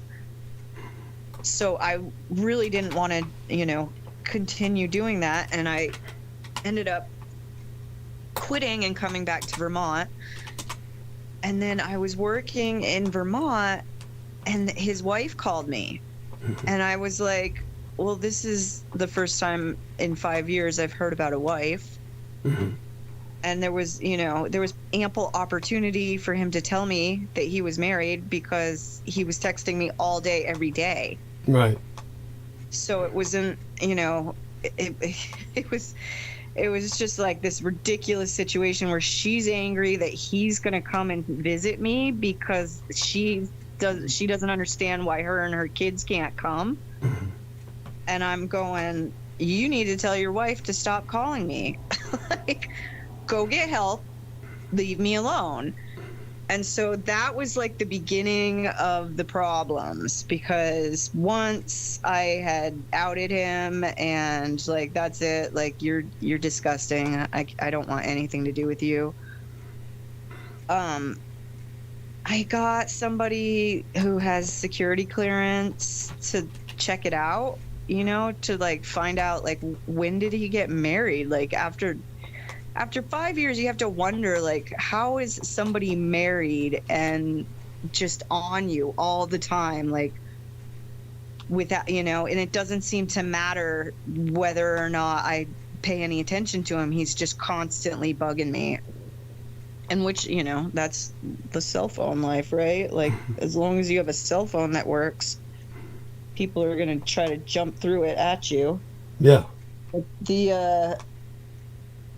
So the beginning of the problem started when his wife contacted me and I cut him off, was no longer interested. I had somebody look into it. He had 2 wives. He had 2 wives the whole time that he was pursuing me. Yeah. So it wasn't like it wasn't like authentic in any way, and it was completely abusive. Like, there was just no, like, he had come and made brunch for my parents on Sunday. Like, that's how disgusting he really is. Like, married to 2 other women, got kids with one of them, and he's like off making green chili chicken enchiladas for my parents.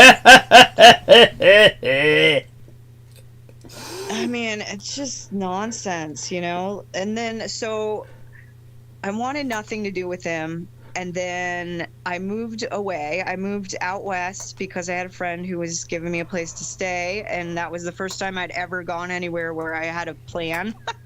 Like I had somewhere to stay lined up. Like I wasn't like just going to check it out like I had been most other cases.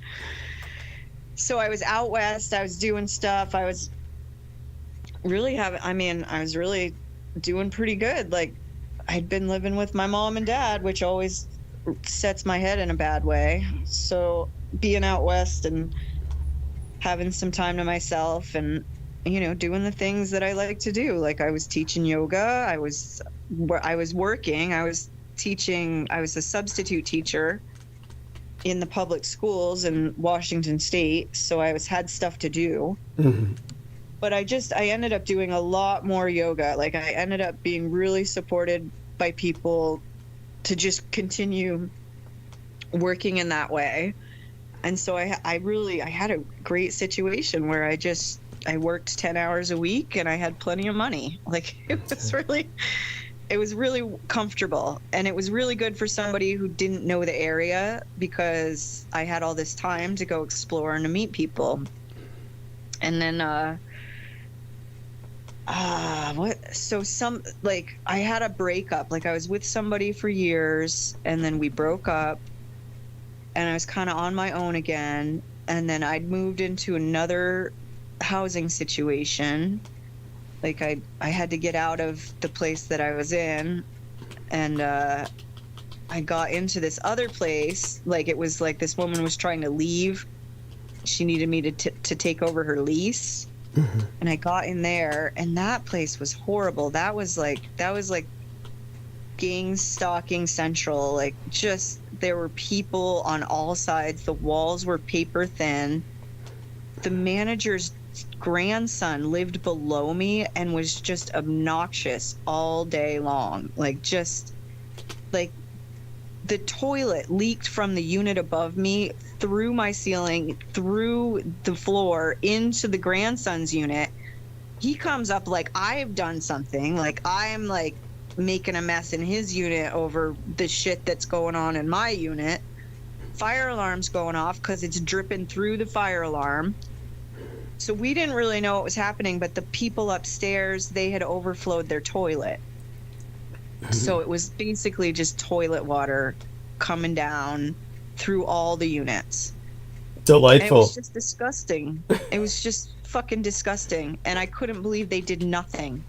They didn't offer me any like refund on the rent. They didn't come and fix it. Like nothing. It was so bizarre. And then the grandson thought it was an opportunity to just come over and drink with me. I'm like, I don't drink. Please go away. Like I don't need you up here drinking with me. Like that's not helpful. Mm-hmm. Why don't you go do something about this fucking toilet that's overflowing?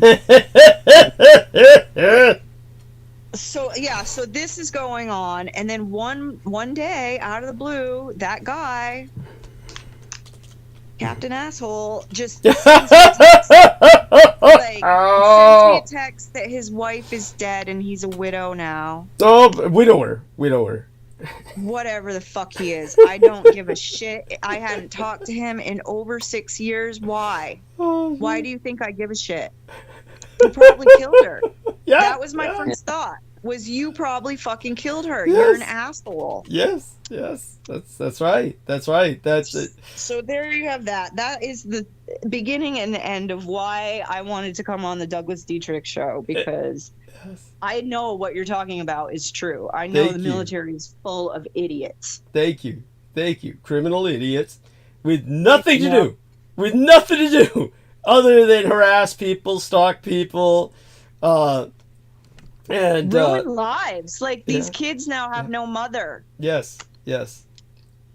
I didn't do this. Like I don't feel bad about this. I didn't do this. Yeah. You know, that's just the stuff that happens. And you know, unfortunately for him, he hasn't ruined my life as he'd hoped. I'm still really happy. I still have a lot of people who care about me. Yes, and we I'm do. Still Yes. Yeah, and I'm still, I'm not really willing to believe that I did this to myself. Like, I'm not going to hurt myself because I believe that, like, I must have deserved this, or like, I must have done something to lead him on. No, I did nothing. I had a job. That was my problem, is I was at work on a computer where the people in the office would chat on the messenger with me, and I had it on so that we could do that, so we wouldn't have to interrupt whatever. Like, there was a front window, so when somebody was at the window and somebody'd have a problem, they would sometimes just put it in the text, like what's going on, so that I could come out from the back office and assist, right? Mm-hmm. That's all that was happening. Like, I didn't ask for them to set me up with this guy. Like, I had lots of people that I was dating at that time. Like, I had a lot of people in my life, and I didn't really need any extra. Like, I didn't need him, like, making plans with me that he never follows through with, and calling me every day, like, just getting in the way, like, just making it awkward, like, I didn't do anything to deserve this. No. And I'm not going to let it change my life in such a way that, I kill myself like his wife might have, Right. Or that he kills you. Yeah. Well, and there is that, right? And Yeah. I think that was kind of the issue, is that he couldn't isolate me to a point where he could possibly do such a thing. Thank you. Yes. That's, and is that the only reason that I'm here? Is that why I'm continuing to deal with, like, the same kind of stuff, like same nonsense, like I put in the chat here about getting stalked by people who don't even know me, and like having them damage my car and leave me little messages? Like, this is the same old thing. It's not very creative. Mm-hmm. It's not going to hurt me. Like, I didn't do anything to deserve this. I don't feel bad about it. They're going to have to try harder if they want to really get in my head. Like, I have a really thick skull. Like, I'm not going to buy into it. I'm not going to believe that I'm somehow doing something to deserve other people's bad behavior. Mm-hmm. Yeah. So there you have that. And maybe it is my great grandmother just standing behind me saying, no, you don't need to believe this. You don't need to play this little game. This is what I lived through also, and I was put into the asylum for no reason, and still I managed to get out. I managed to spend another 20 years living with my kids. So, yeah, I don't know. Explain to our listeners that you're talking about your great-grandmother now, not yourself. Yeah, no, that's just, like, I have a strong sense that there's some sort of hereditary component to it, where I inherited this strength from somewhere, and the nonsense that happened with her is really, it's part of that whole karmic cycle. Like, it just, you get presented with this stuff, and you have to handle it in a way that resolves it peacefully, instead of creating more violence and creating more difficulty for others. Thank you. Yes. So, that's my thought on that. I don't know. Anybody got anything to say? Anybody got their own military stalkers that pursue them for decades? Well, definitely your case verifies and vindicates much of what I've been talking about. I'm so glad that Esther came back to us to help also vindicate and verify much of what I've said about the military when she's sober. And what we're going to do is basically, how would I say this? I don't know if Sid or Nemo have this kind of experience, but certainly I want people in our audience to respond if they do. Right now, I'm going to thank Sheila for showing up in the chat room, and she says, good morning, Douglas, Amy, Sid, and Team Dietrich. It's sunny here and lovely to hear you all sharing. Love you all. She said, Amy is awesome, strong, and wonderful. Sending you love, blessings, and a great big heart. So do respond to her, Amy. She is speaking to you. And yes, Sheila's been here for a long time. I remember seeing her in the chat just, years ago even. She's been hanging out for quite a long time. So it's always good to know that, like, you retain people, Douglas. Yes. Somehow people don't drop off on you all the time. Like, people always come back around, even if we don't see them all the time. They're still out there, and they're still appreciative of the work that you do. And hopefully they're still supportive, like still giving you, the things that you need, i.e. electric blankets, but also, just letting the people on the other side know that you're not alone. Like, they can't isolate you. Like, you're not going to be put in that victim role. Thank you. Thank you, darling. I mean, that's beautiful. That's beautiful. And you're beautiful. And you've suffered so tremendously for no goddamn good reason. And yeah, military creeps, they make me sick. And we have to do something about this. First is get rid of military benefits. That there's no goddamn good reason military men should have benefits. If they are disabled, if they suffer from anything, they can go through exactly the same process I did to get financial aid or the kind of treatment that I get. I was able to arrange for myself to be insured and receive SSDI. I went through all the processes as a civilian. Because of my dishonorable discharge, I don't get any of these benefits. But these people get interest-free loans. That's why there's no such thing as a homeless veteran. Not anymore. That was a product of the Vietnam War. And those people continued with this homeless lifestyle because it was a different time, a different place. But none of the modern veterans have homelessness. That's anyone who's homeless these days is not a veteran. The homeless veteran phenomena is a thing of the past. Everyone who's homeless these days is not a veteran. Veterans get free home loans, interest-free home loans that most of them never even pay off. They just get their homes, and the government does not dispossess them of their homes. It's their lives are the easiest in the world. They get free medical care all their lives. They and all of this is on your dime, and you work for a living. They don't. A person spends 3 to 4 years in the military. Most of them never serve their full term of service. Like my particular stalker that everyone knows the most because he's the most aggressive, Richard K. Cole Jr., only spent a few years in the Marine Corps. He never served a full service, and he has a home in upstate New York, and he gets money, and all he does is stalk me. There's nothing else this fucker does. Really, quite seriously, nothing else this guy does in his life. And of course, just like this creep who went to fix meals for Amy's parents, that's something this guy would try to do with my sister, for instance. This is the kind of creep he is.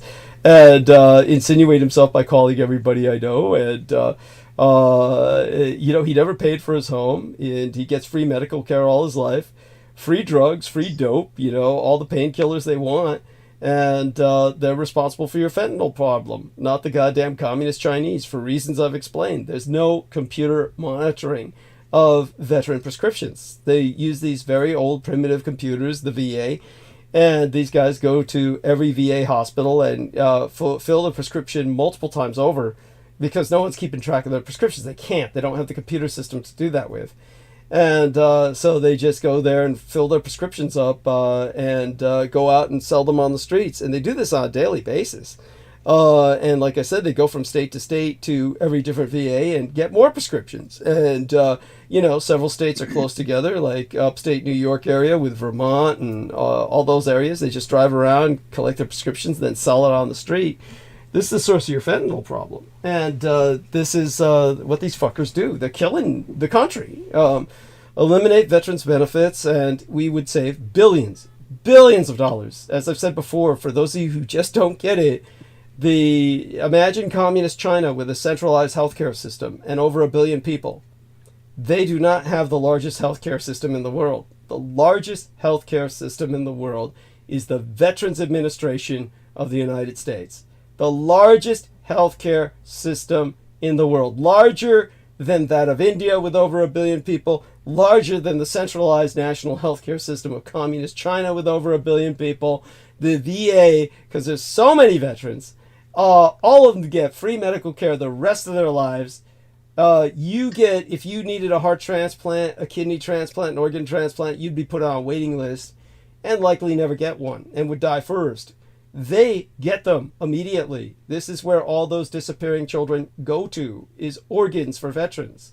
So many of them, when they're not being sexually exploited. Eliminate the Veterans Administration, eliminate all this free medical care, the free home loans, that these guys never pay off, and let them work for a living.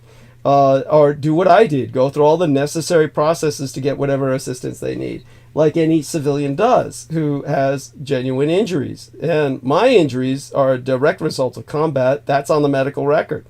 The civilian medical record acknowledges my lungs collapsed because of exposure to war gas, cyclosorine nerve gas. So yes, thank you, Amy. This needs to be brought up. These fiends need to be eliminated. We need to reinstate the draft so that regular people will serve and the military no longer has this mystique of quote-unquote professionals, which they're anything but. Well, I don't think it's any exaggeration to say that all they do is stalk you. Yes, thank you. Thank you. It's not. This is all they do. This is literally all they do. Look at Amy. This fucker had 2 wives, kids. And all he's doing is visiting Amy's parents and cooking them meals and shit so he can have one up on Amy. Look. Then he brainwashes them so that her own father tries to attack her. This is what these fuckers do. He says to her parents, "Your daughter Amy's so cruel to me. Look what I'm doing for you. I'm making you food and shit." And then, Amy shows up and they're saying, this man who you treated so horribly, he's cooking for us, Amy. Yeah. No, this was years ago. Yeah, but you get what I'm saying. Yeah, you get what I'm saying. Yeah, no, who really knows how they have manipulated the people around me? It could be part of the we know that they've done things. You've given us some photographs right here of your car, notes left. This is, no one deserves to have this happen. And this was recently. Yeah. This was last week. Yeah. This is not it's been going on that long. Yeah. But it's not new. Yeah. It's been going on a long time, but it's also continuing. Yes. And it's also moving and shaping itself around me according to what they think my options are. Yes. What am I willing to tolerate? What direction am I going to head? So now she's working, she's tied in, she's got trackers on every single unit that I was in. Yeah. So it's, part of me not being able to do this job is safety. Safety is not available while being trapped in a system that wants you to log everything you're doing. Thank you. And this is what they take advantage of. They take advantage of that, and what they do is, in turn, they form your environment or impact it. They try to shape it so that your environment becomes hostile wherever you are. Yep. And that's the whole targeted individual syndrome that is driving people crazy. Yes. Yeah. And your military is responsible for so much of this. Go on, Amy. Yeah. Well, I don't really think it's worth their time to keep talking about it. I think that we have so much more in our day to, put our time and effort towards. First of all, there's people doing great work in somatics. There's people doing wonderful things in nutrition. it's not a world that it is without options. Like, we are led by divine creator. Like, I can't imagine what would have happened to me if I didn't have like the smallest grain of faith that I'm here to do good work. Like, I'm put in these situations to stand up against the people who are doing wrong. That's my full and heartfelt belief, is that these terrible things happen so that I have the option to walk away, but also to not allow this to go on for others. That, you know, this poor woman who killed herself, more than likely it was labeled a suicide. Well, if he killed her, the police would simply have covered it by claiming it was a suicide. It was a suicide. Yeah. Yeah. So this poor woman never had to go through that. Yeah. You know, like, if she hadn't have reached out to me when she did, who knows what would have happened to her. I mean, it couldn't really go well for her at that point. Like, I mean, things tend to go badly when you follow the rules and you report them. Like, when I reported this initially, they wrote me up as crazy. They wrote me up as paranoid and delusional. Yeah, and it's the victim that is blamed. It's always the victim that is blamed. Go on. Yeah. Well, that was my first insight, that I must be onto something if they're working so hard to discredit me. Yes. Like, I must be onto something if, you know, I go to my primary care and I'm telling them, look, there's this guy, I used to date him. I saw him like maybe once a year for 5 years, and he's calling me, telling me his wife's dead, and I believe that there's something wrong with that situation. And he's stalking me. He's been stalking me for more than a decade. And they don't even address it. They just tell me, oh, well, you're constipated, so I need you to take this medicine. That is. But then when I'm looking for the results of the tests that they'd done, I see in the notes that they'd written me up as paranoid and delusional. Never mentioned it to my face, never had a conversation, never made referrals to anybody. So I called up my friend and I showed her what was going on. She said, don't go back to that doctor. Stay away from them. Of course. Of course. And she's a medical professional, and she was, you know, she'd come to my yoga classes, and she was really supportive of the work that I was doing. Mm-hmm. And then to just have like all of that turn into just years of, you know, trying to get some kind of medical care, finding out that, you know, it might have been endometriosis, but also they continued to direct me away from the parasite. So for years I carried this giant parasite around because they kept telling me it wasn't that. That's not it. We tested. It's not it. It's and this is conspiracy. You know, this is conspiracy combined with incompetence, combined with medical corruption. But this is conspiracy. The medical industrial complex is, of course, incestuous with the military industrial complex, oftentimes, and so. Obviously, the horror of expressing what's going on, and to have some doctor, was this a male or a female that said you were paranoid delusional? Oh no, it was a female. It was two females. Even worse. I'd like to give you their names even, just please, to have them out. Please. But I don't even think they used their real names. Yeah, go ahead. By all means. Well, that's what I'm saying. Like, I think it was Amy Martin and Karen Wilder in Spokane, Washington. Yeah, so here's a big... One of them was a doctor of Oriental medicine pursuing an MD, and the other was the faculty in charge of her. Yeah, I mean, so... They were the ones responsible for calling me paranoid and delusional for talking about this. Yeah, well, they if they're listening, and hopefully someday they will be, you can go fuck yourselves, cunts. I mean, this is like, what a couple of cunts. What a couple of fucking cunts. And this is unfortunate. They're in a position of power. They're in a position of power to ruin people's lives. And they choose the side of the stalker. They, almost invariably do this. No recommendation to social services. No recommendation for things to tell the police, like any kind of itinerary to work with law enforcement. And there's no sympathy for a fellow female who's suffering. Instead, they're willing to condemn this fellow female the way that the patriarchy used to condemn females. They'd say, oh, the woman is hysterical. The woman is hysterical.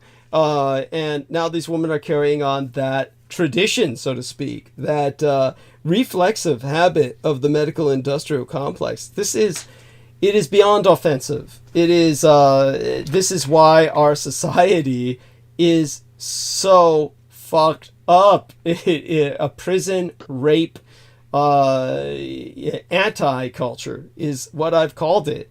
Think about it. If you're in a prison, do you think the doctor has any sympathy or pity for prisoners who come in butt-fucked by their fellow prisoners, bleeding anuses after gang rape?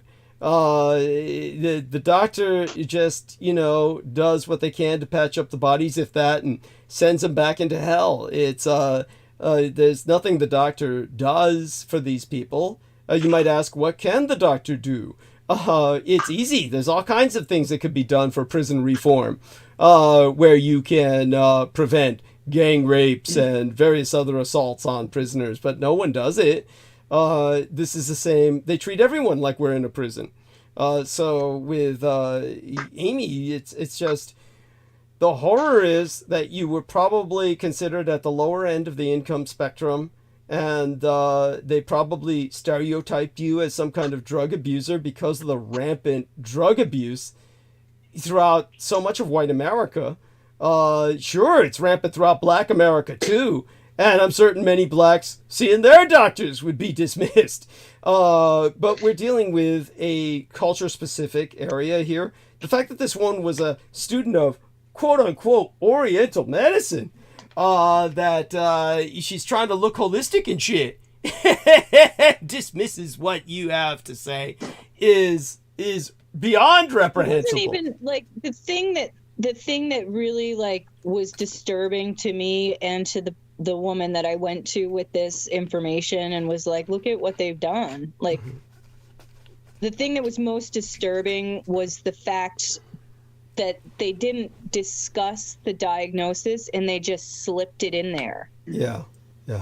Like that, like it was like, now from that point forward, every doctor I see has a record of a medical diagnosis that was never true. Thank you. And I have to fight with them that I know what I'm talking about because of that diagnosis. Oh my God. If we could only get them to listen to this program regularly, they could hear what happened to Brendan Zogid as well as yourself. And because he just had a very serious occult siege recently. You heard it at the beginning of the show.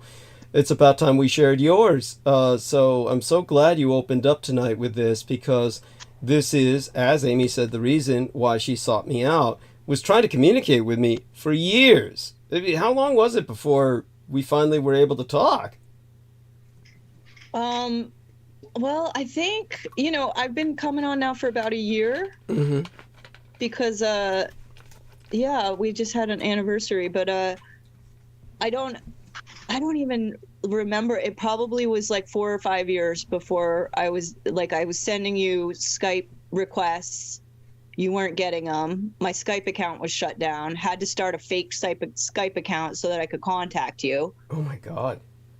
I mean, this is not...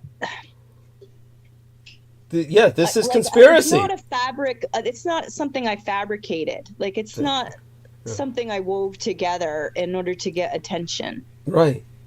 I'd much rather turn and do something fun. I'd much rather not have to deal with this. Not have to fight with people in my life over whether or not I report these things, because at this point I now have a fucking record of reporting shit that nobody would believe anyway. Yeah. That's the horror. That's the horror of being a targeted individual.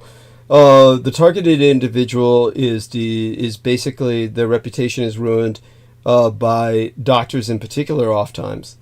Now, of course, how would I express this? I have shared elements of my stalking with my nurse case manager, but never really spoke to my doctor about it. With the nurse case manager, she was trying to help with some things, but they just didn't really work out. In terms of other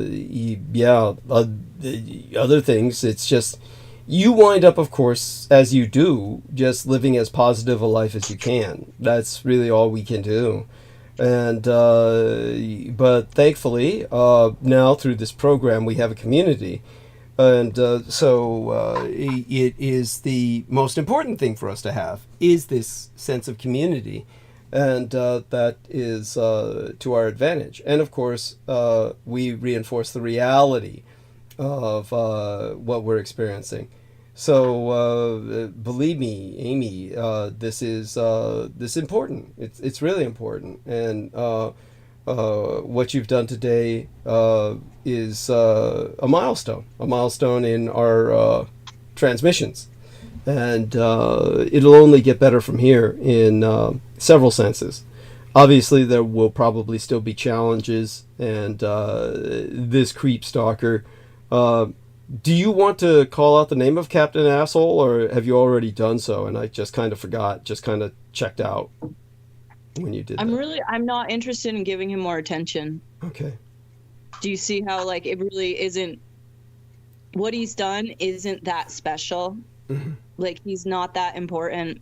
Okay. And it really doesn't matter. What I'd like is for people who have these experiences, because I know I'm not alone. I know there's lots of people who have been stalked by somebody in the military who just keeps them up all night on their phone, and then, you can't function in your day. You can't get along without, That's like true. It's standard operational procedure. This is standard operational procedure. This is what they do. Sleep deprivation. Yeah. The sleep deprivation is really probably the worst part of it. Mm-hmm.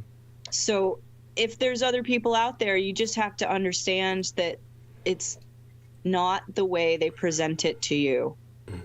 Like, if you think that you are somehow responsible, or that you did something to somehow deserve this, yeah, like that, this is like your bad karma, like you have bad karma, this is on you.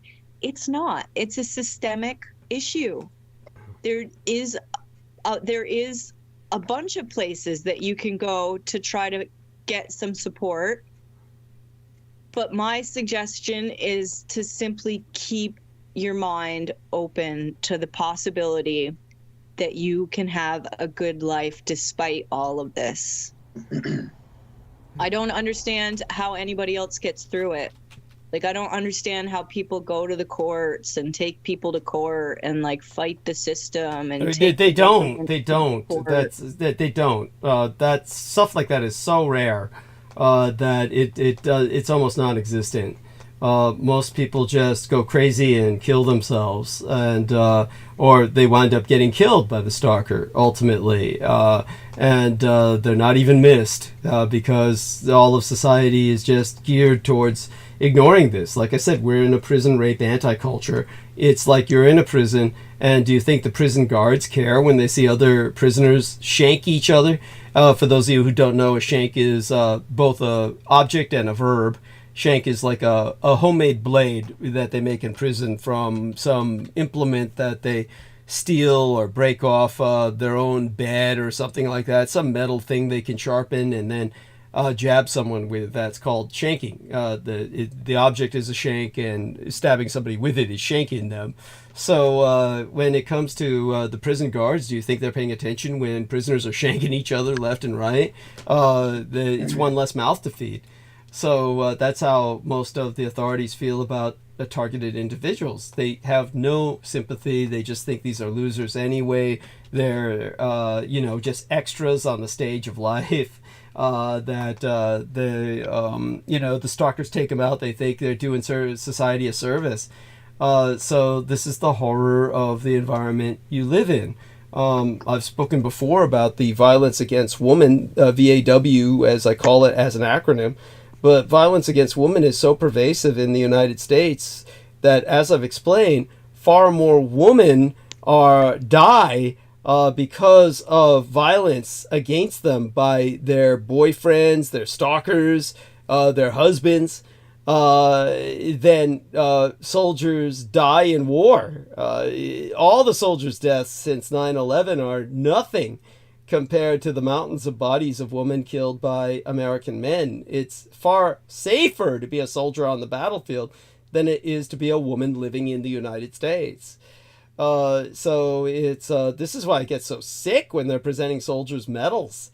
I mean, women take a risk just by going to and from work, or even just by being at home. So there you go with that. So before we sign off, which we'll be doing soon enough, we have to sign off within a matter of about 10 minutes. Is there any thoughts, Nemo, Sid, to, based on what Amy has said, or anything else that comes to mind before we go? No, it's just fucked up how horribly mistreated she's had experienced and gone through all that victimization. Absolutely. I felt sorry for her. Yeah, and I think that one of the things that, well, that's certainly appreciated, I'm sure. One of the admirable things is that Amy is doing her best not to see herself as a victim. Right, Amy? Right, she's strong. Yes. Sid? I think it's all heartbreaking, and it just makes me dizzy, actually. I think I can relate. I've experienced some of what we're talking about, and they do blow you off, and there are situations like that where you find yourself ganged up on by landlords and maintenance people who fuck with you, and when you try to report them to the authorities, you get treated like a crazy person and you get evicted, and there you have next to zero recourse if you don't have all the time and money in the world. Yeah, it's true. Money is the decisive factor. The only people who find justice really normally are people with money who can afford to buy it. Oh, you'd have to have a lawyer on call. Yeah, it's true. It's true. Very astute. Very astute. I mean, well, your own life, they wrote you off, right, Sid? I mean, they pretty much wrote you off as dead, your own relations, right? Oh, just that one situation with the medical situation, I mean, the housing situation and what I've been through as far as that goes is a whole other story. Mm-hmm. Yeah. Which involves, some of what some stuff that resembles what we've been talking about. Thank you for having me. Go on. Yeah, that just sounds really important for you to have time to speak about, and I hope that at another point in time that you'll feel ready to give the audience a chance to understand how it's the same protocols for each of us. Yeah, they fuck with the people around you. They get the people closest to you thinking that you're crazy when they've blatantly fucked with you. And it's a vicious system of trying to drive a person out on the streets or to suicide, or to create enough conflict in a family that people hurt each other. Yeah, exactly. This is about creating havoc for working class people who are, trying to survive. And yes, yeah, definitely, and have run afoul of some psychopaths along the way, one way or another. Well, it's not even necessarily running afoul of the psychopaths. As I said, they select what they call randos. Oftentimes, you're simply selected for no good reason. It's just like you lost at roulette. Lottery. Yeah. Yeah, you win the lottery in the wrong way. That's right. It's like a negative win. Now, of course, Nemo has had his own immense suffering. It's not necessarily the same, but in a sense it is. But what I would hope for, Nemo, is that obviously whenever you participate, it helps immensely. So I'm hoping you'll participate more often. I know sometimes you feel tired or the like, but if you're able to participate next Sunday, we'll get back into speaking about some of these other psychic phenomenon, and I'll we'll continue with the Boyd Rice story. I'll get back to Alan Budd and that tangent, and then back to Boyd Rice, and back to and do remind me to talk about it. Sid, as a matter of fact, if you'll make a note, Nemo, make a note, Boyd Rice and Tracy Twyman, because they wound up to be a couple for a while, and then Tracy Twyman died, not because of Boyd Rice, but something else that, I'm hoping Crystal River will talk about. So I think I can say this publicly now. Crystal River intends, so let's hope it happens, cross our fingers, everybody. Maintain her in your thoughts and prayers. Crystal River intends to be with us on Leap Day. This will be the first time. She promised she was never going to come back again after the way she was treated by Jambo the Reese Monkey, Jameson Reese. She found him so offensive, so repulsive, so abusive that she was never going to come back again. But Leap Day is actually the anniversary day between herself and Max Spears in a very real sense. So she, barring anything happening, will be with us on Leap Day. And we will speak a bit about, of course, Tracy Twyman and her demise. Tracy Twyman died horribly. Again, she was a girlfriend of Boyd Rice for a while, but by the time she died, Boyd Rice and her had long severed. And Boyd Rice, of course, was, how would I say it? He, from what I get or gathered, he became very monofocal, mostly obsessed with himself, narcissistic, maybe to the point where he couldn't really maintain a relationship. But Tracy Twyman, on the other hand, had a son that the Satanists wanted. And as far as I understand, they ultimately got him. And she was killed to get her out of the way. And one of the last people who was speaking to her was Crystal River.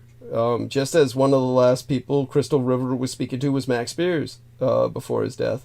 Of course, he was speaking to people for a few months after he severed from Crystal River and went to Poland. But, he was on the road to death at that point because they had brought him there just to kill him. Again, I cannot overemphasize this. One of his last words was, talk to Douglas Dietrich. That was Max Spears, one of his last words. The interesting thing is, if you look up Max Spears, you'll find like documentaries and articles about him. You'll never see them mention that. You'll never see him mention that. One of his last words were about Michæl Aquino and see Douglas Dietrich about Michæl Aquino. Talk to Douglas Dietrich about Michæl Aquino. That never winds up in the articles somehow. But at any rate, let's take a look at the time we have remaining. And I guess we've got about, a few more minutes. We'll take it up to, Peter is... Oh, Peter's on the phone. Peter, welcome aboard. Good morning. And I'd like to speak to you when you're done. But first off, I want to say, Amy, you are a very entertaining talker. You really are good at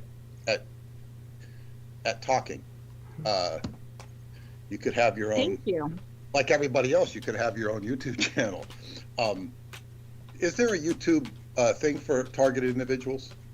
Not that I know of, but there must be people so you out can, there. Yeah, there is. Of course there is. Zeph Daniels, Zeph Daniels. Right. He's a filmmaker who specializes in that genre of and it's spiritual warfare is his description of what he does. There was this woman, Romola, who's in Massachusetts. She has a website called The Everyday Concerned Citizen, and she does interviews and talks about the weaponry, the military weaponry that's used to control and isolate people and harass them. And I was listening to what you said about Condor and this crazy guy. Do you know why they were targeting you? Just to target you, or was there some specific reason you think?